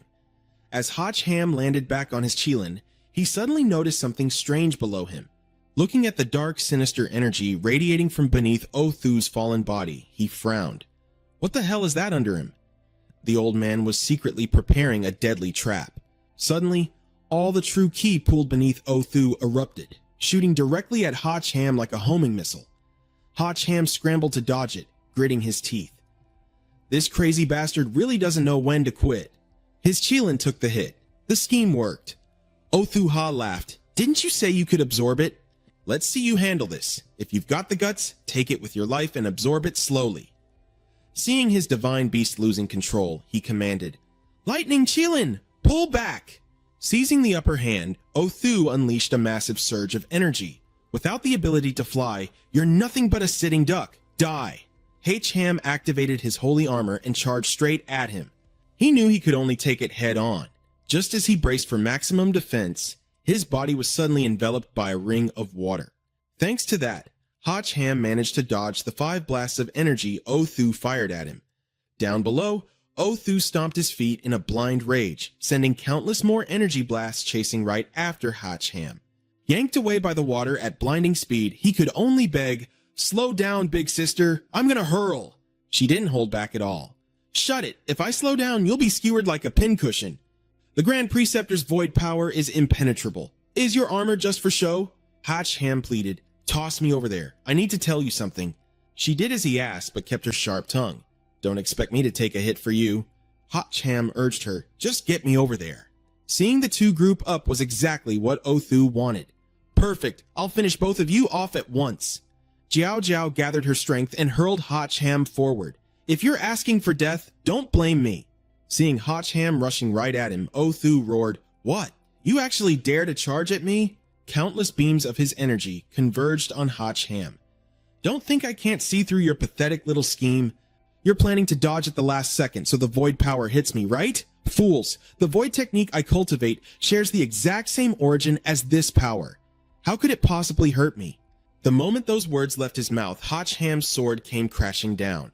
Othu had no time to dodge. Staring blindly into the thick cloud of dust, he completely lost his bearings. What the hell? Hotch Ham shouted. Right at that moment, he pulled her. Her hands followed his lead, but she deliberately yelled out, Your plan has been completely seen through. You're just wasting your energy. Othu was still soaking in his smugness. I honestly feel sorry for you fools. The man whose intellect severely limited his perception was suddenly stabbed in the back. The smug smile instantly vanished from the old man's face. Meanwhile, Jiao Jiao watched in horror as Hotch Ham plummeted to the ground. What? He cheerfully announced, Nailed it! Staring at his own body, which was now riddled with holes, the old man refused to accept it. But I clearly absorbed the void power. Why? Hotch Ham casually explained. You might be able to absorb the void power, but you can't exactly absorb the ice spikes on it, can you? Othu finally put the pieces together. You blocked my vision to buy time to freeze the void power. You're so young, yet so utterly shameless. Hotch Ham raised his sword and sneered, It's just a pity that your intellect limits your perception. Trembling, the old man begged for his life. How about I help you become emperor? I've been the Grand Preceptor. I have experience. Wait, hold on. I surrender. But Othu's fate was already sealed. Not interested, Hotch Ham replied coldly. See ya. With one clean strike, Othu was beheaded, his headless body slumping to the ground. Hotch Ham breathed a sigh of relief. Finally, took care of that. Seeing his level shoot up to level 39, it suddenly hit him. I almost forgot this is just a game mechanic. Fun Tuong Khan, consider yourself lucky. It was dangerously close, but you still cleared the quest. At this point, Hotch Ham turned to look at the only other person left. Jiao Jiao was completely stunned. He immediately asked, The biggest threat is gone. What are you spacing out for? She replied, I honestly never expected you to win. Oh well, in the end, this empire was never meant to be ruled by a woman like me anyway. I'll withdraw my troops tomorrow and then surrender the throne to you. Hotchham instantly waved it off. Whoa, hold up. I have zero interest in playing Emperor. Just calling your army back is more than enough for me. Let's leave it at that. I'm gonna find my team. Zhao Zhao looked at him in pure admiration. Does a man who desires neither an empire nor beautiful women truly exist in this world? I don't believe it. Meanwhile, his team was being guided over by Huing Lu. They chattered loudly. Where's the royal palace? It's right up ahead. You aren't just leading us in circles around the city, are you? I'm not that bored. The imperial capital is just massive. I'm doing my best here. Huang Jie happily pointed ahead. Hey, look over there. Hotchham was pleasantly surprised to see them. Oh, you guys made it all the way here? Quan Kai asked in surprise. Young master, where's the bad guy? Is he already taken care of? He smiled and replied, everything is completely sorted. We can head home tomorrow. The whole group immediately erupted into cheers. Hell yeah! Long live the boss! Huin Lu, however, asked anxiously, where is Her Majesty? Are you hurt? Hotchham blurted out. Fit as a fiddle. Ah, wait, I'm safe and sound. Overwhelmed with emotion, Huin Lu threw her arms around him in a tight hug. Thank you so much. You truly are the lucky star of this empire. Hotchham kindly gave her a warning. Whoa, calm down a bit, or I won't be able to protect you in a second. Feeling the terrifying, murderous aura radiating from the group of women, Huin Lu stammered, sorry, I just got a little too emotional. Just then, Hotchham's attention was drawn to someone else. Where's X? Why didn't he come over with you? Mac Van frowned and said, he and the clown already went on ahead. He even said to consider this a win for you guys, but it won't be that simple once we get back. We definitely have to settle the score once and for all. He also left a message for Hotchham. His Azure Dragon armor is incredibly uncomfortable to wear. Tian Feng angrily cursed that bastard. Mac Van added that sooner or later they would have to settle things with them. Hotchham scoffed. That guy? Since when did I ever consider him a rival? Why does he keep clinging to me? Mac Van looked at him with concern. Even though he took a heavy loss this time, the root of the problem is still there. Once we get out, it's going to be a huge mess. Hotchham let out a yawn and said, whatever, let's just get through the current hurdle first. We'll head in together tomorrow. Once we get the Emperor's Truce Edict, we can finally pull back. For now, let's just go back and sleep. A new day began, and X had also returned to reality, collapsing to the ground in sheer exhaustion. Suddenly, he sensed a heavy killing intent around him and shouted, Who are you? Why are you in my headquarters? A figure stepped forward. Strictly speaking, we are not human. Over on Hotchham's side, a palace maid had come to invite him. Her Majesty invites the Chosen One into the palace, Hotchham muttered as he followed behind. Why do they have to be so extra? Huin Lu explained, You caused such a massive uproar yesterday. The whole world knows you crushed the State Preceptor's plot to usurp the throne. You've earned this bit of glory. Who knows, there might even be a much richer reward waiting for you. The palace servant stopped outside a room. Her Majesty is waiting for you inside. He was quite curious. Shouldn't we be in the royal court? Why did you bring me here? Huin Lu firmly shoved Hotchham inside. Stop wasting time. Her Majesty obviously has her own arrangements, so just get in there. The outer door slammed shut behind him. The person inside spoke up. You're here? Once again, he found the Empress taking a bath. Hotchham squeezed his eyes shut and said, Your Majesty, it's getting late. I really should head back. Please just hand over the retreat edict so I can take it back and report. She held up the royal edict. I've already prepared it for you. Come over here and take it. Hotchham awkwardly declined. No, that's really not appropriate. I should step outside first and wait to see you after you're done bathing. Zhao Zhao crooked her finger, beckoning him over. Why pretend to be a gentleman in front of me? Hotchham was suddenly hoisted into the air by a giant hand made of water.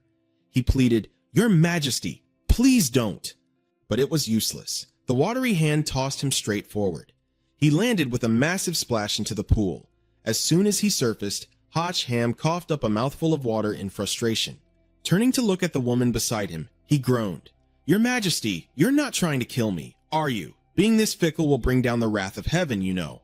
Zhao Zhao gently reassured him. Don't be so tense. The whole world knows you're the chosen one now. If I try to get rid of you, how could I ever win over the hearts of the people? Trapped by the swirling water, Hotch Ham furrowed his brow. Zhao Zhao continued, I've been racking my brain trying to figure out how to secure my throne without defying the prophecy. And I finally came up with a brilliant idea. Having your child. That way, I can rightfully maintain my rule as the mother of the nation, and later pass the throne down to our child. Hotch Ham panicked and tried to refuse. No, wait, we really don't need to do this. I can publicly announce that I'm giving up the title, but Zhao Zhao wasn't having it. This is the only way. Just submit to me. His entire face instantly flushed beet red. Zhao Zhao let out an awkward gasp. Why is it so huge? He forced a nervous smile and replied, Exactly, it's going to hurt a lot.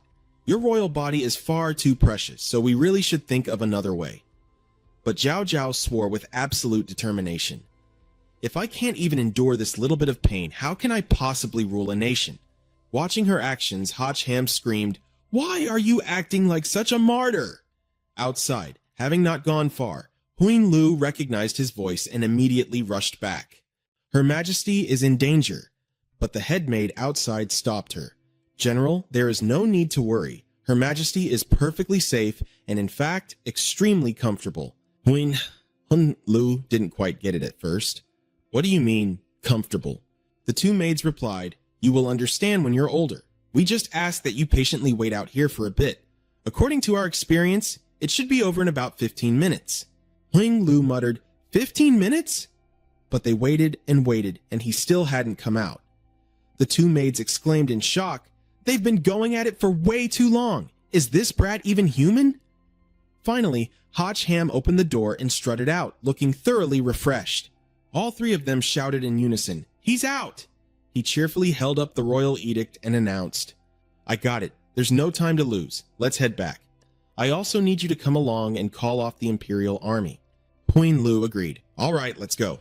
Meanwhile, the two maids hurriedly peeked inside and called out, Your Majesty! Zhao Zhao was lying inside, completely exhausted. She thought to herself, Next time, I absolutely have to take the lead. They made their way to the dimensional rift. Huing Lu shook Hotch Ham's hand to say goodbye. The army outside has been fully withdrawn. The war is officially over. Thank you for all your hard work. He then warned her, Make sure you keep an eye on your emperor. Don't just go around attacking others so easily next time. She replied, I'll do my best to talk her out of it, but if she really won't listen, I'll just come find you for help. The group stepped into the rift. Hotch Ham waved his hand and shouted, Goodbye! His silhouette slowly faded away. Huing Lu breathed a heavy sigh of relief. It's finally over. Suddenly, a soldier riding a dragon rushed over to report, General, Her Majesty wants the chosen one to stay behind. She gasped in surprise. Wait, why? They're already gone.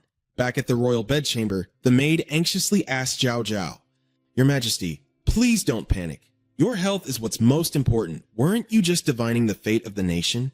Why the sudden change? What exactly did you see? She cried out in pure terror. I saw it! Hotch Ham is going to die. Meanwhile, upon returning to the city, Hotch Ham happily cheered. It's finally over. The monster beasts are gone too. Looks like Huing Lu really kept her word. Mac Van was a bit annoyed. And yet, no one even came to pick us up. Shouldn't they be lining up to welcome us? Right at that moment, his phone rang. Hotch Ham was curious. I just got back and my phone's already ringing. Who misses me that much? On the other end of the line, a panicked voice spoke up. Hotch Ham, it's me. He immediately recognized the voice. X, who was currently hiding behind a cliff, explained the situation. Listen to me. Something huge just went down. Someone is looking for you. As soon as he said that, the cliff where he was hiding exploded, knocking the phone right out of his hand. Hotch Ham lost the signal and immediately grew worried. What's going on? X, lying flat on the ground, cursed under his breath. Damn it, that bastard caught up. You're pretty good at running, aren't you? But too bad, it's totally useless. The guy was Flame, and he interrogated X. Where the hell is Hotch Ham? You two disappeared together, so why did you come back first? Showing true loyalty, X refused to spill a word. I don't know anything, Flame's whip cracked again. That's fine. I have other ways to find out. Your life ends right here. X talked tough. You'll never kill me. Even if I die, I'm going back to our meeting spot first. As Flame's whip lashed out, X intentionally threw himself off the cliff. "I'll wait for you in hell. Be there or be square," Flame said coldly. "You really think throwing yourself off is going to help you escape? Too naive. The Five Elements assassins never let anyone get away." His figure slowly walked away. Hotch Ham had caught that name over the phone.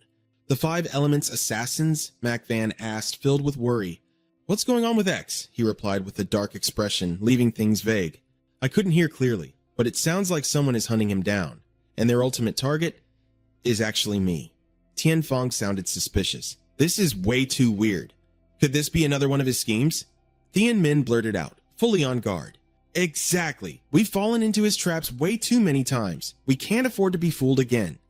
Hotch Ham replied, "My gut tells me he isn't lying this time. Looks like I need to find him and confront him face to face." Mac Van asked in surprise, "Do you even know where he is?" He said calmly, "I don't, but I know exactly where he's going to be." Down at the ravine where X had fallen, he dragged himself out of the riverbed and started bandaging his wounds. Suddenly hearing footsteps, X went on high alert. "Who's there?" It turned out to be Hotch Ham. "Just as I thought, you're hiding here." X looked like a massive weight had been lifted off his shoulders. "You finally made it," Hotch Ham asked with genuine concern. "How did you get hurt this badly?" "Do we need to get you to a hospital?" X replied, "Don't worry, I'm not dead yet." As expected, the one who understands you best is always your rival. "I just mumbled a few random words, and you actually understood." Hotch Ham chimed in. "That secret code was so obvious. You might as well have just sent me your live location." "How could I not understand? Our meeting spot. Be there or be square. You're pretty hardcore, aren't you?" While helping X bandage his wounds, he asked, "All right, spill it. What the hell actually happened?" X explained everything in detail from the beginning. "To be honest, after returning from the alternate realm, I was just planning to head back to the base and get some rest. But the second I walked through the door, I saw these weird guys waiting inside. They only sent out one guy, and I was completely powerless against him. Even that Azure Dragon holy armor I snatched from you, it shattered after blocking just one single attack." H. Ham blurted out in shock. "Level 30? X shook his head. Music. "I'd guess they're at least level 35. Hotch Ham realized the gravity of the situation. "Level 35. No wonder you got beaten up this badly. Why do they want to find me?" X snapped back, annoyed. "How the hell should I know? But they were absolutely certain that I knew your whereabouts." Hotch Ham said bluntly, "So you called me all the way out here and you don't even have any actual intel?" X was completely furious at that remark. "I risked my damn life for this information. Do you have any conscience at all, you heartless bastard?" Another call came in and Hotch Ham cut him off. "X, hold on. Music, Mac Van is calling." X grumbled, "I shouldn't have bothered. I should have just led them straight to you and let them kill your ass." Hotch Ham asked her, "Mac Van, did you guys make it to the command center?" He received some terrible news. "Boss, the command center, it's been completely destroyed." Hotch Ham was shocked. "What?" Mac Van observed the ruins from a distance and continued her report. "A group of ability users attacked the command center building this afternoon. I heard that all the data on the contestants from the Elite Selection Tournament was completely stolen." Hotch Ham was deeply suspicious. "The data from the Elite Selection Tournament? What the hell do they want with that stuff?" She guessed, "I really have no idea." "Are they trying to dig up something from the competitors' files?" Hotch Ham suddenly realized. "Wait, is my profile in there too?" Mac Van confirmed. "Yeah, ours are in there too. Everyone's info is recorded down to the last detail. Height, weight, age, stamina, and their exact origins." It instantly clicked for Hotch Ham. "That's it. They're trying to dig up my past." Lam Phi and Fan Ko back in Damdong City were in grave danger. Meanwhile, the two girls were currently cruising down the highway. Lam Phi glared at her phone impatiently. "That idiot, doesn't he even know how to pick up the phone and call me?" Fan Ko chuckled. "If you miss him that much, just call him yourself." Lam Phi frowned at her. "Oh, and I suppose you don't miss him at all, huh?" Fan Ko scoffed, talking big. "A guy like him, I could easily find a dozen better ones. Why would I miss him? He's just a thing of the past." Right then, Lam Phi finally got a call through. "Hello? Is it Hotch Ham?" Fan Ko asked eagerly. "Did he really call?" Lam Phi held up a completely blank screen, teasing her friend. "Look who's exposed now. You miss him, but you just won't admit it. Fanco snapped, flustered. You little brat, look who's talking. But right on cue, had a trenchchasen their fug. While how could Hatch Ham's name actually popped up on the screen. Lamfi quickly answered the phone. Oh, it really is him, Fanco urged anxiously. Hurry up and answer it. Lamfi picked up the call. Hello, who is this? It was an emergency, so he cut straight to the chase. Lamfi, listen to me very carefully. You might be in serious danger right now. There are some unknown experts coming after you. Call Fanco immediately. Both of you need to go hide and wait for me to get back. Sitting beside her, Fanco asked curiously, What's he saying? Lamfi grew tense and replied to Hatchham, I'm with her right now. What the hell is going on? Hatchham replied, That's perfect. You girls need to hurry. Before he could finish, Fanco tuned out the call, her eyes widening in sheer horror at the road ahead. She slammed on the brakes so hard that the airbags deployed. Lamfi rubbed her head, groaning. Jeez, lady, do you even know how to drive? Fanco pointed with trembling hands. Look out front. On the other end of the line, Hatchham sensed the sudden chaos. What's going on over there? A strange, ominous figure was walking straight toward their car. Lamfi stuttered, The guy you mentioned, he's already here. Hatchham shouted desperately, Run! Get out of there right now! You guys are no match for them! Lamfi frantically yelled at Fanco, Reverse! Back the car up! The car shot backward, nearly hitting another driver who yelled out his window, Hey, watch where you're going. You got a death wish or something? The strange figure approaching them was none other than Ha Kiet. His eyes flashed menacingly. In the blink of an eye, Ha Kiet bolted after them. Lamfi reported back to Hatchham, Thank God we're in a car. I think we finally lost him. Fanco confidently slammed the gas pedal. I hit 0 to 100 kilometers in 2.6 seconds. Even if that freak could fly, he'd never catch us. Suddenly, a massive wall blocked the middle of the road before they could even react. What the hell is that? There was no way around it. Fanco screamed for her friend to hold on tight. The speeding car hit the barrier, launching into the air and barrel rolling across the sky. Inside the spinning wreckage, Lamfi shouted, Are you okay? Fanco groaned, I'm fine. Where's the phone? I don't know. I lost it, Lamfi yelled frantically. Just get out of here first. The moment the wrecked car hit the ground, Lamfi drew her gun. She fired repeatedly at the roof, but every single bullet simply bounced off Hakiet's reinforced body. Lamfi froze in disbelief. Am I shooting at a literal rock? Suddenly, a massive hand smashed through, grabbing her by the throat, and effortlessly tossed her onto the hard asphalt like a rag doll. Still trapped inside, Fanco stuttered in terror, Don't come any closer! As Hakiet's monstrous hand reached for her, she unleashed a hidden technique to strike back. A blinding flash of light erupted from her palms, momentarily stunning the giant. A second later, the inside of the car exploded into flames. Lamfi watched in pure horror.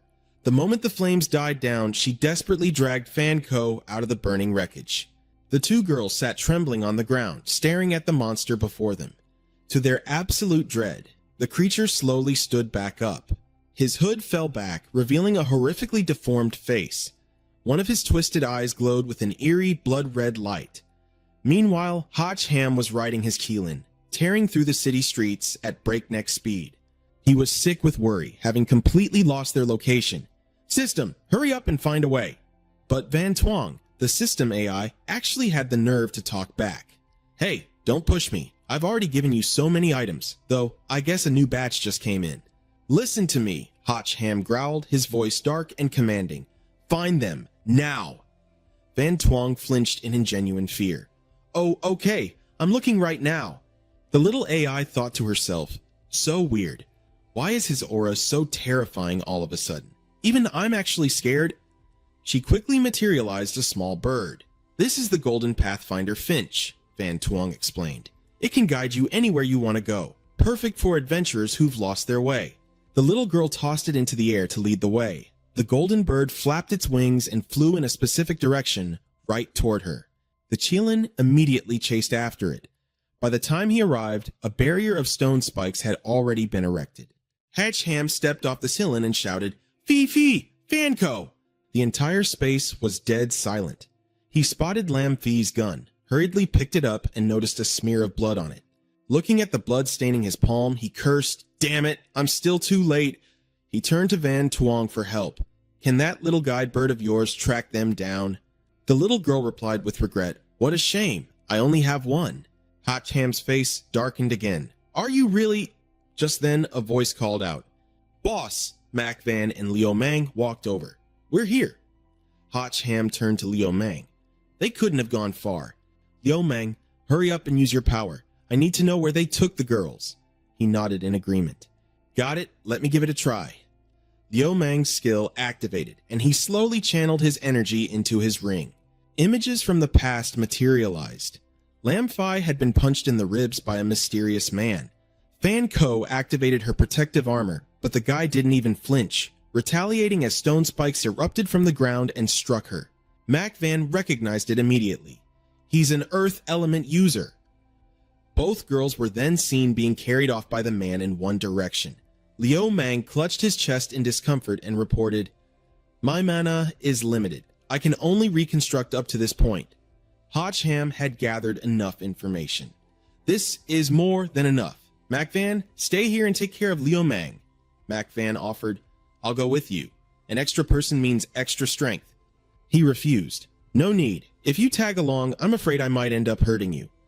Seeing his resolute attitude, Liu Mang felt extremely anxious. Is the opponent really that strong? Is the boss actually worried that guy could hurt you? Mac Van shook her head. "No, he's not afraid of the enemy hurting me. He's afraid he will be the one to hurt me." This man is finally about to unleash his full power.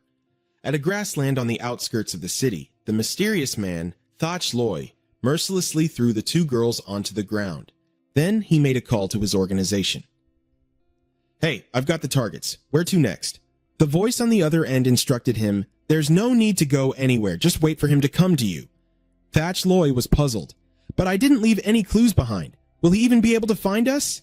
Just as the other side warned, "Titan, don't underestimate him or you're going to suffer the consequences," Hotch Ham launched a surprise attack from behind. Completely oblivious, Thach Loi replied, "Got it." A sword was already pressed against his neck. Hotch Ham noticed something. "So, you don't just control the earth element? Your entire body is made of solid rock too?" Thach Loi furiously turned his head. "You bastard!" Hotch Ham's sword slashed down, instantly freezing the man's entire body as thick ice rapidly encased him. Thach Loi was trapped within layers of impenetrable solid ice. Hotch Ham pulled his fist back. "Go to hell." Panic set in as Thach Loi thought to himself, "If I take a punch while completely frozen like this, I'll shatter into pieces." Struggling to speak, Thach Loi choked out, "Don't get too cocky." Surges of power rising from the ground caught Hotch Ham slightly off guard. In a brief moment of distraction, two massive boulders suddenly jutted out from the earth, tightly crushing his body. The intense pressure caused the surrounding space to tremble violently. Seeing this, Thach Loi smirked and let out a cold, triumphant snort. But before he could even savor his victory, he was startled to realize that an intense freezing aura was seeping out from between the boulders. Suddenly, the massive rocks erupted with a deafening blast, shattering into oblivion in the blink of an eye. At that exact moment, Thach Loi felt an overwhelmingly scorching wave of heat crash into him, fierce and utterly savage. A thunderous explosion violently shook the earth as a massive area detonated into a sea of flames, with blazing crimson fire roaring high into the sky. Watching from afar, Liu Mang muttered, "It's starting! My god, that power is even more terrifying than a nuclear blast. The boss's true strength is seriously unfathomable." Mac Van grumbled in response. "What do you mean unfathomable? They just touched his reverse scale and triggered his absolute bloodlust, that's all." Liu Mang looked confused. "Reverse scale? What exactly is the boss's reverse scale?" "How come I didn't know about this?" She replied, "Those two girls who were taken away, they're his women." "Wait, you didn't know?" He answered naively. "No one ever told me anything about that." "How did you know anyway?" Mac Van revealed. "That's just a woman's sixth sense." While they were chatting, two streaks of light came crashing down from the sky. Liu Mang was shocked. "What the hell is that? Is it a shooting star? It's a good omen. Quick, make a wish." Mac Van sharply realized it wasn't a shooting star at all. "That's enemy backup. We need to head over there and pull him out." Back on Hotch Ham's side, all that remained beneath his feet was a massive crater filled with ash. Thach Loi, Charred Pitch Black coughed violently. Hotch Ham interrogated him. Who the hell are you people? Why are you coming after me? Van Twong urged him from the side. Why do you care so much about this guy? Just kill him already. Thach Loi solemnly repeated, Didn't that X-guy make it clear to you? We aren't humans. Hi. Hotch Ham was still processing this. Not human?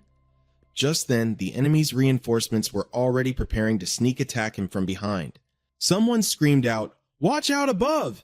He managed to dodge to the side just in time before two beams of destructive energy crashed down from the sky. Hotch Ham instantly figured it out. Backup arrived this fast, huh? As the dust settled, the silhouettes of the two newcomers became clear. Thach Loi told them, You guys are late. Mock Sam calmly replied, As long as you're not dead, we aren't late. So this is He-Han. Beside them, Shui Miao suddenly took a keen interest in him. Oh, he's exactly my type. Can we just not kill him? What should I do? I'm already losing it, and now you want him?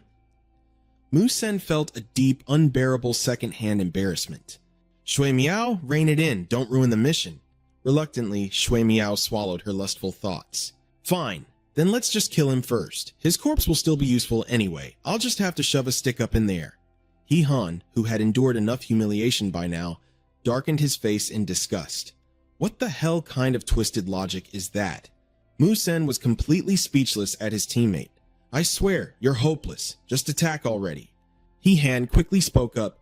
Hold on a second. Who exactly are you people? And why are you so dead set on killing me? Mu Sen turned to Shirley. You still haven't told him? Shirley replied that he hadn't gotten the chance yet. Acting merciful, Mu Sen decided to enlighten the boy about their origins.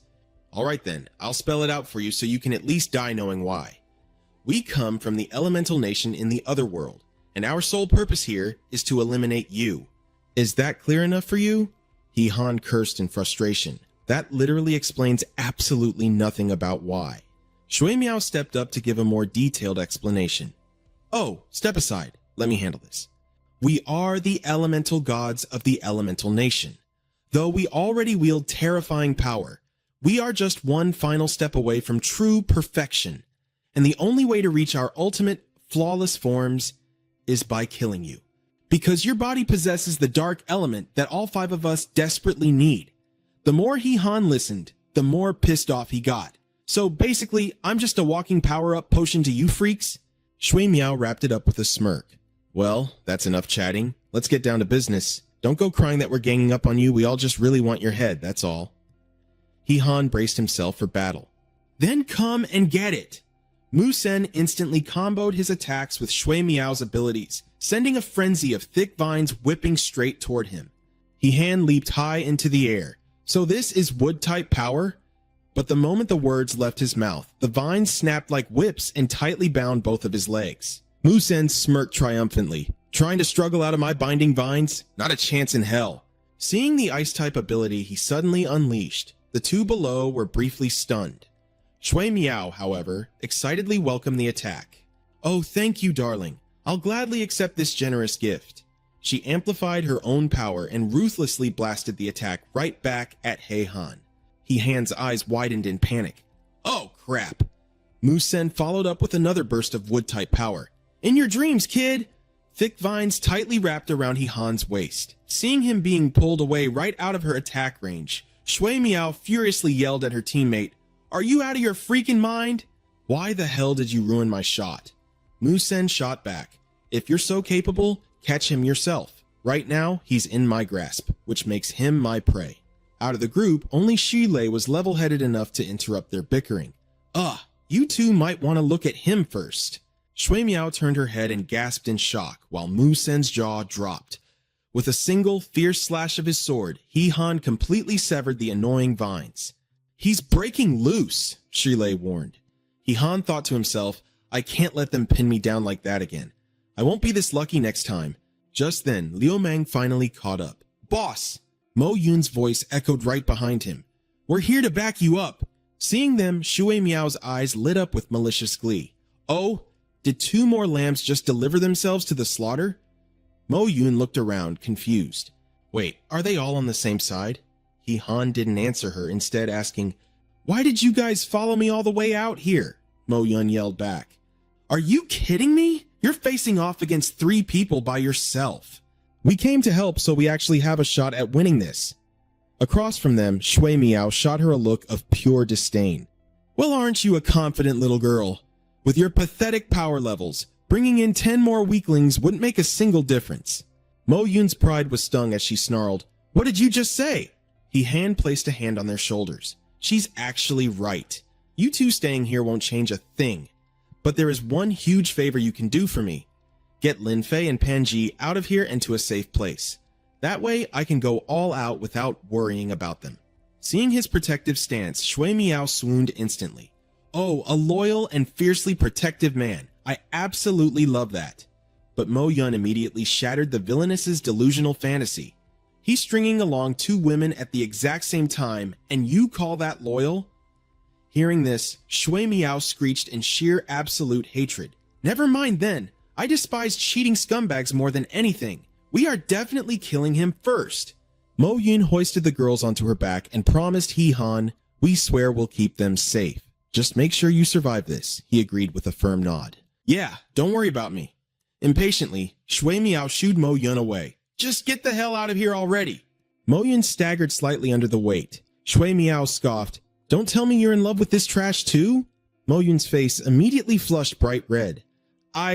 Liu Meng nudged her from the side to snap her out of it. "Let's go. Don't distract the boss while he's fighting." Mo Yun dropped the argument. But before leaving, she shouted back, "That's right, I do like He Han. Got a problem with that? After everything we went through together in the mines, I couldn't help but fall for him. Even though I know there are already so many amazing women by his side, I don't even care. Just being with him is enough for me." Receiving such a passionate, out-of-the-blue confession right in the middle of a deathmatch, He Han stood there completely paralyzed in shock.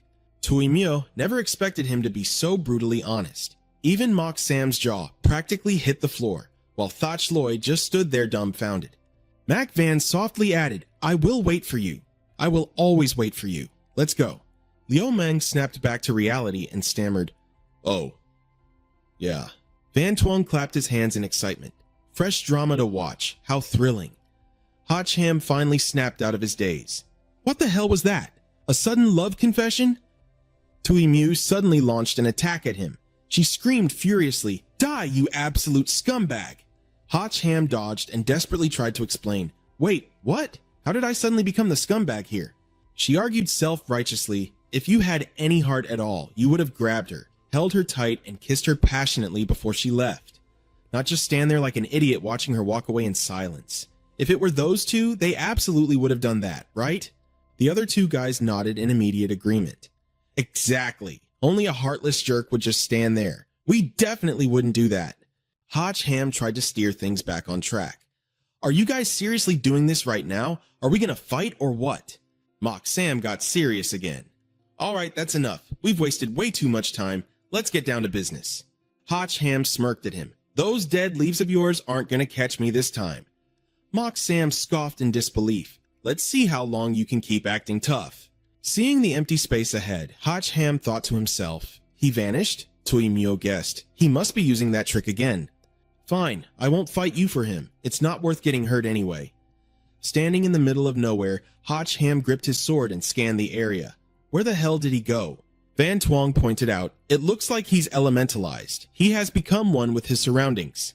This was the first time he'd heard the term. Elementalized. Every blade of grass on the ground slightly twitched and the wind shifted strangely. Does he have wind control too? Just as he said that, razor-sharp gusts of wind shot straight at Hotch Ham. He leaned back to dodge, but a sharp breeze still grazed his cheek. Feeling the sting on his face, Hotch Ham realized those weren't leaves at all. They were flying razor blades. On the ground, glowing green elemental energy began creeping up his armor. As Hotch Ham analyzed the situation, the attack suddenly changed direction to chase him. Do these leaves actually have a mind of their own? As if that wasn't bad enough, massive tree roots erupted from the ground. They surged violently toward Hotch Ham, leaving him cursing under his breath. Damn it! Left with no choice, he finally summoned his trump card, the Lightning Qilin.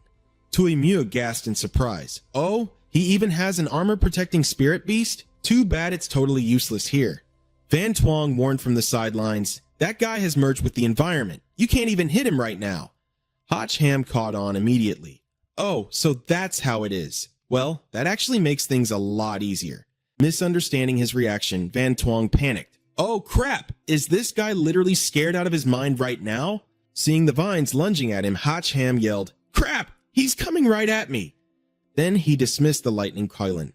Van Twong screamed, "Are you out of your mind? This is the exact moment you needed to help you dodge, and you just put it away?" Thatch Loy rolled his eyes and looked away. Whatever, guess he's nothing special after all. Tui Myo agreed, "Let's go. He's about to be a corpse anyway." Suddenly, Hotch Ham raised his sword, and the Shilin spirit surged straight into the blade. Van Twong slowly realized what was happening. The lightning Shilin wasn't returning to the armor. It was fusing with the sword. Wait, is he planning to... With his sword now supercharged, Hotch Ham fearlessly charged forward. Seeing that the fight wasn't over, Tui Myo narrowed her eyes. What does he think he's doing? The massive roots erupted from the ground trying to ensnare him. Hotch Ham sneered in contempt. You're literally just asking for a death wish. With a single, devastating swing, the thick roots were sliced into pieces. On the ground, 2 small paper figures were revealed. He thrust his sword downward. Die! As the blade struck the earth, Hotch Ham finished his battle cry, "Oh, for me!" Tui Myo watched as if it were a comedy sketch. And here, I thought you actually had some secret weapon. Is this it? How pathetic. Hotch Ham calmly replied, if the entire environment is his body, then why would I even need to find his real body to attack? Her face instantly went pale. He channeled even more raw power into his sword, and in a flash, the entire surrounding area was completely encased in solid ice. The other 2 froze in sheer disbelief. Hotch Ham had single-handedly flash frozen the entire meadow.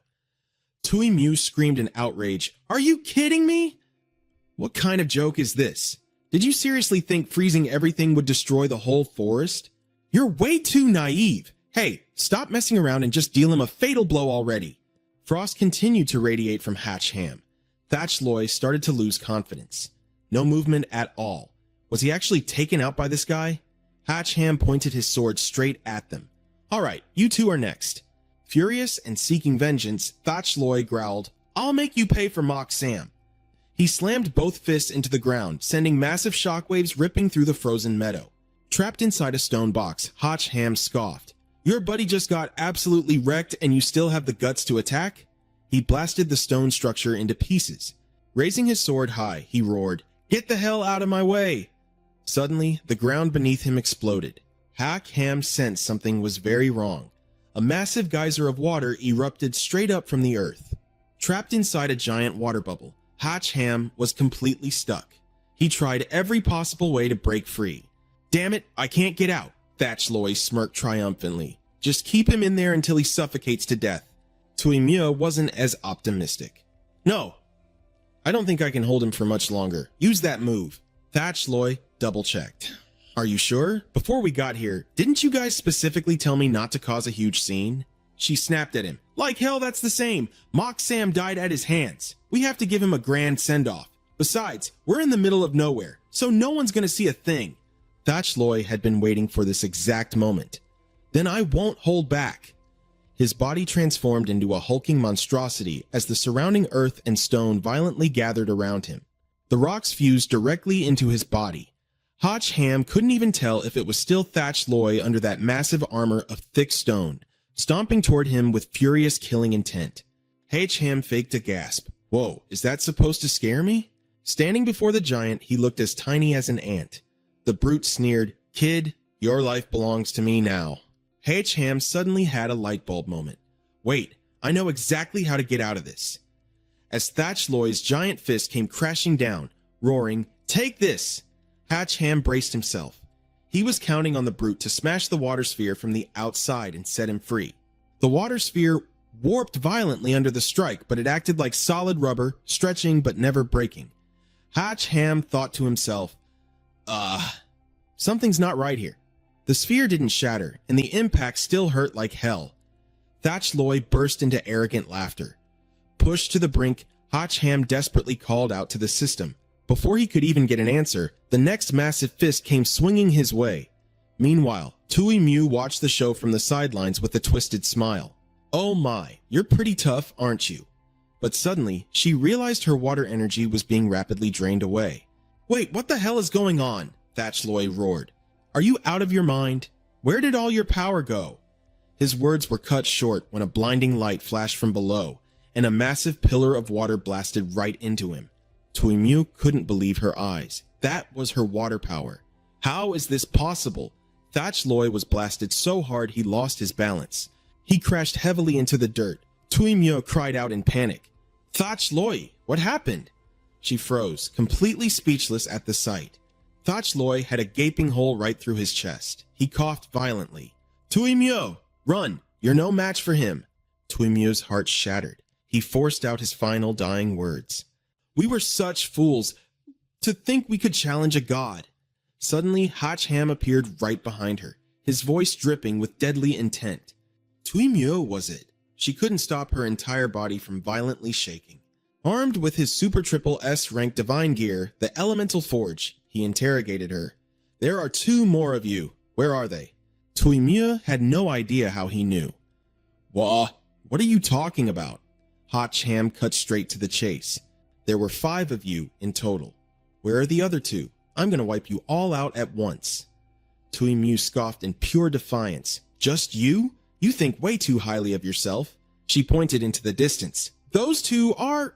Look, they're already here. Hacham glanced back, only to see absolutely nothing. Taking the chance, Tui Mew unleashed a massive barrage of ice arrows.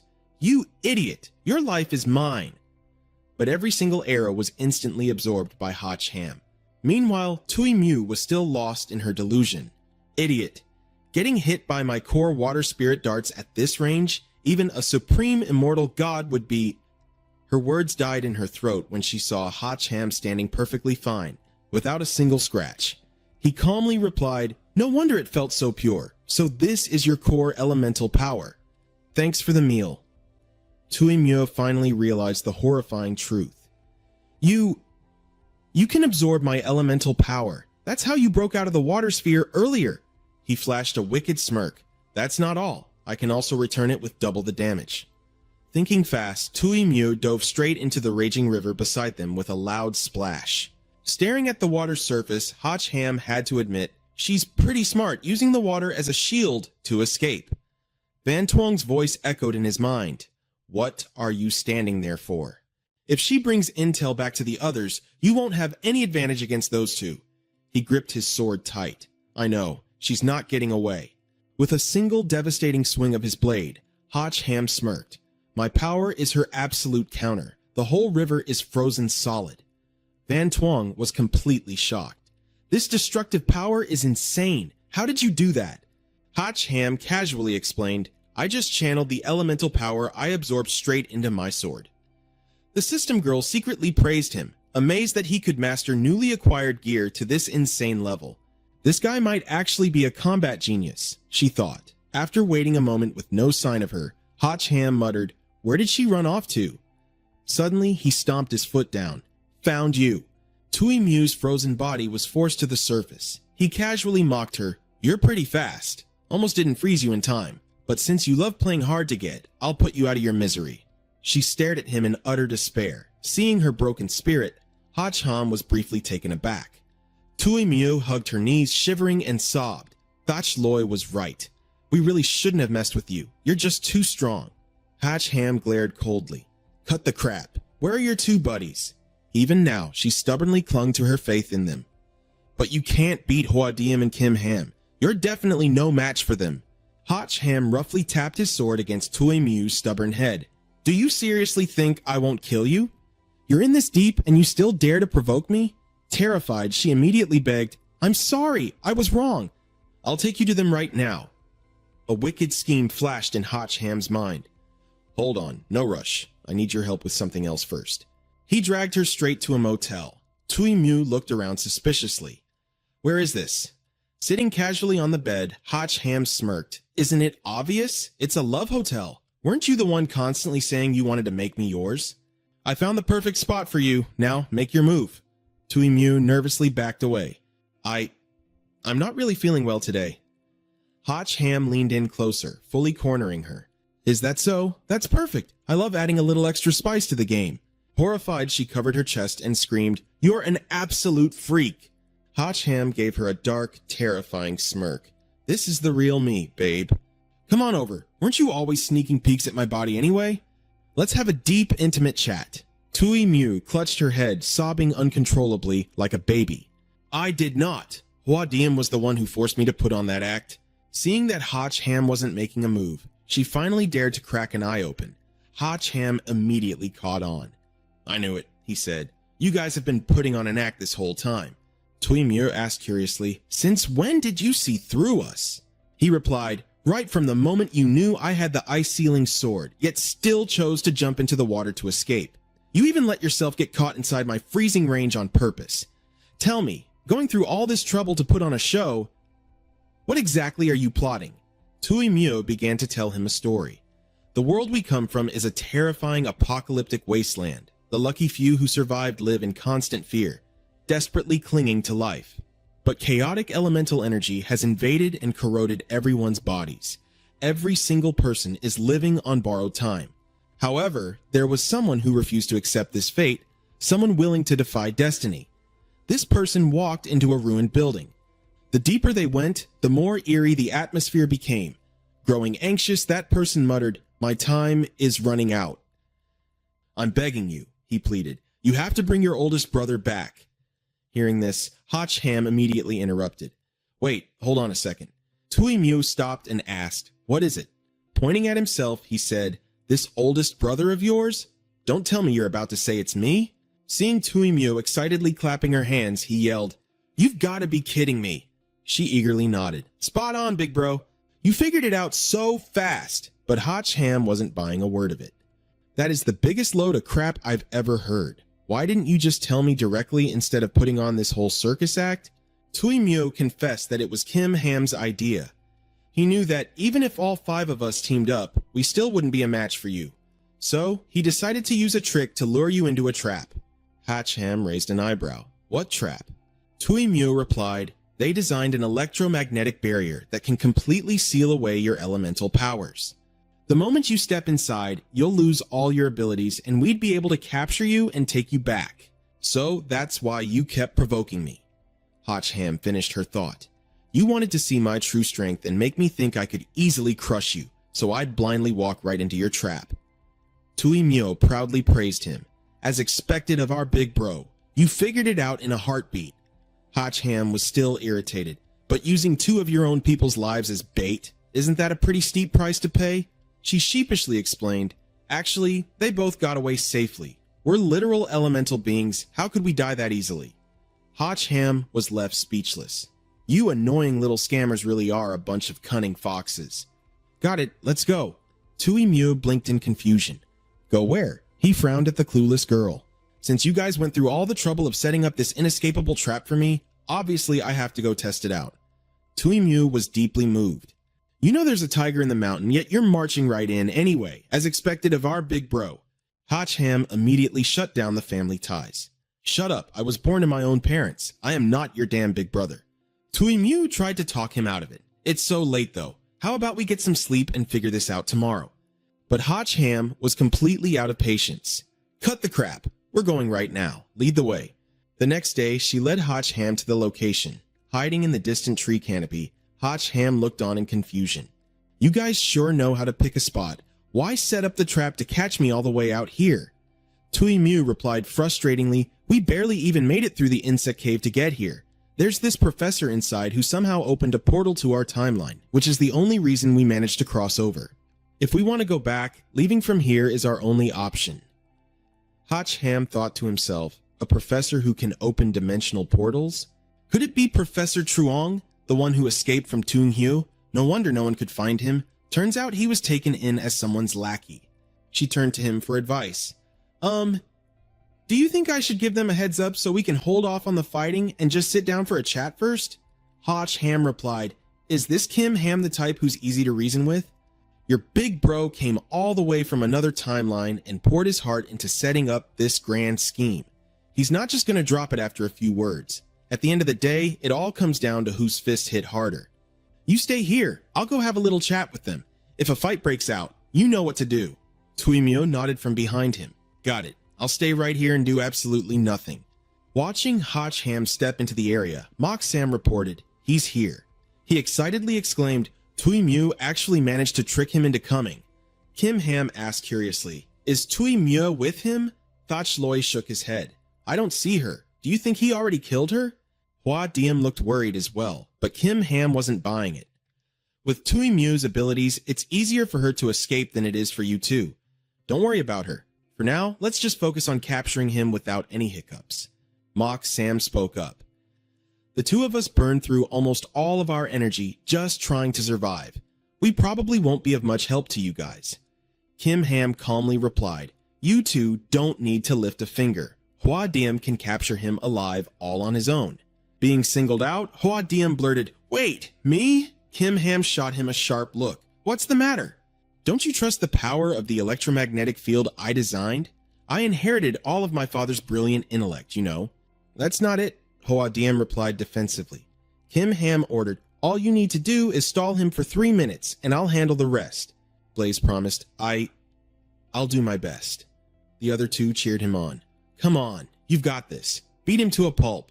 Hotch Ham scanned his surroundings, thinking to himself, Aqua said she didn't know what this electromagnetic field was about. Do I really have to go inside the vehicle to find out? Suddenly, he crossed paths with someone. Blaze stepped forward to confront Hotch Ham. You're finally here, my arch nemesis. Hotch Ham hesitated, thinking, do I seriously have to keep playing along with these clowns? Watching from behind, Forrest muttered, our mission was just to lure him in, but honestly, we've already done everything we could. Stone looked uneasy. Are we really sure about sending Blaze out there? Gold stated his true motive. His mission isn't to win. It's to force Hotch Ham to go all out, so I can siphon his powers. That's why Blaze needs to push him to the absolute limit and awaken his full potential. Hotch Ham casually checked on his opponent. Hey, you good? You're looking a little tense over there. How about we just sit down and have a chat? Infuriated, Blaze stuttered as he yelled back. Who the hell is tense? I'm just gathering my energy, he thought to himself cautiously. Those two idiots never explained why they suddenly lost, so I better play it safe. I'll just hit him with a lethal strike right off the bat. With that, he hurled a massive fireball straight at Hotch Ham. Facing the blazing fireball, Hotch Ham just stood there, dumbfounded. Holy crap, going full try hard right from the start? Inside, Stone jumped in shock. He's using that move? Forrest cursed nervously. This idiot has zero self-control. What if he accidentally kills the brat? Gold scoffed coldly. Then it's just his bad luck. Honestly, crippling him would be the best outcome anyway. Back outside, towering flames engulfed the spot where Hotch Ham had been standing. Blaze went on a smug rant. Anyone with a brain would try to dodge, but the moment you scramble in panic and focus entirely on the flames, I can lock onto you and finish you off without breaking a sweat. His voice trailed off. As the smoke cleared, there was absolutely nothing there. Panic instantly flared in his chest. Oh crap. Don't tell me he just ran straight into it and blew himself up. Suddenly, Hotch Ham tapped him on the shoulder from behind. Yo, Blaze froze completely. Behind me? The moment he spun around, he heard Hotch Ham ask, What the hell are you screaming about? Stone couldn't believe his eyes. How did he suddenly appear behind him? Gold swallowed hard, putting up a tough front. It's just an evasion skill. Don't panic. Beside him, Myriad chimed in with a warning. You better be careful. I don't have that many teleportation scrolls left, you know. Hotch Ham casually replied, Yeah, I know. Look at you being all stingy. Blaze unleashed his ultimate attack. 10,000 heart-piercing flames. Die. Gold grew so anxious that he leaped out of his seat. That's the move. Every single flame projectile is homing in on his heart. Let's see him dodge this. Facing the deadly barrage, Hotch Ham simply let out a confused, huh? Meanwhile, Blaze started running his mouth again. You idiot! My flames have locked onto you. Even if you run to the ends of the earth, they will pierce right through your heart. But as the fatal strike landed, Hotch Ham simply absorbed every single drop of it. Oh, so that's how it works. Hotch Ham smirked. Nice, thanks for the gift. Blaze contorted his face in absolute shock. My elemental power? It was devoured? What kind of dark magic is this? Hotch Ham blinked in surprise. Wait, Stone ran all the way back here and didn't even tell you guys? Inside the base, realization suddenly struck Stone. Oh, now I remember! Back then, I think he absorbed Aqua's elemental power, and that's how he beat me. So that's his trick. Gold's face darkened with rage. He barked an order. You, get out there! Stone looked entirely confused. Wait, why? With a brutal kick, Gold sent him flying out the door. Why the hell are you only mentioning crucial information like this now? Out on the battlefield, Blaze shouted in frustration. How do you possess such cursed abilities? Hotch Ham shrugged playfully. Hey, I think it's pretty useful. At the very least, it completely counters your powers. And honestly, that's more than enough. His ego bruised. Blaze snapped back. Counter? Don't make me laugh. You're just absorbing my elemental energy. It's not like you actually have the power to strike back. Hotch Ham narrowed his eyes at him. Aqua told me you guys were sent here as backup, but clearly, you don't give a damn about helping anyone. You're only here to steal my powers. Looks like I seriously need to teach you guys a lesson. Blaze channeled all his fiery energy into the blade in his hand. Don't think just because you beat a couple of worthless losers, you can look down on me. Now I'll show you what true terror looks like. Surging with killing intent, he charged forward. Hotch Ham waited calmly for his opponent's strike. You really want to try close combat with me? Too bad, I'm not in the mood. In a flash, all the fiery power he had absorbed from Blaze was blasted right back out through the artifact on his chest. Here, have it back. Blaze was caught completely off guard. What? The sheer force sent him flying violently backward. Still inside the hall, Stone gasped in awe. So this is the true power of an almighty elemental god of war. Beside him, Forrest could feel the very ground trembling violently beneath their feet. Hotch Ham's voice boomed, echoing toward the base. Listen up, you cowards hiding inside. Drag yourselves out here right now. If you try pulling any more of your dirty little tricks, I promise you, I won't hold back. Gold sneered, his voice dripping with contempt. What an arrogant little brat. Does he really think he's invincible?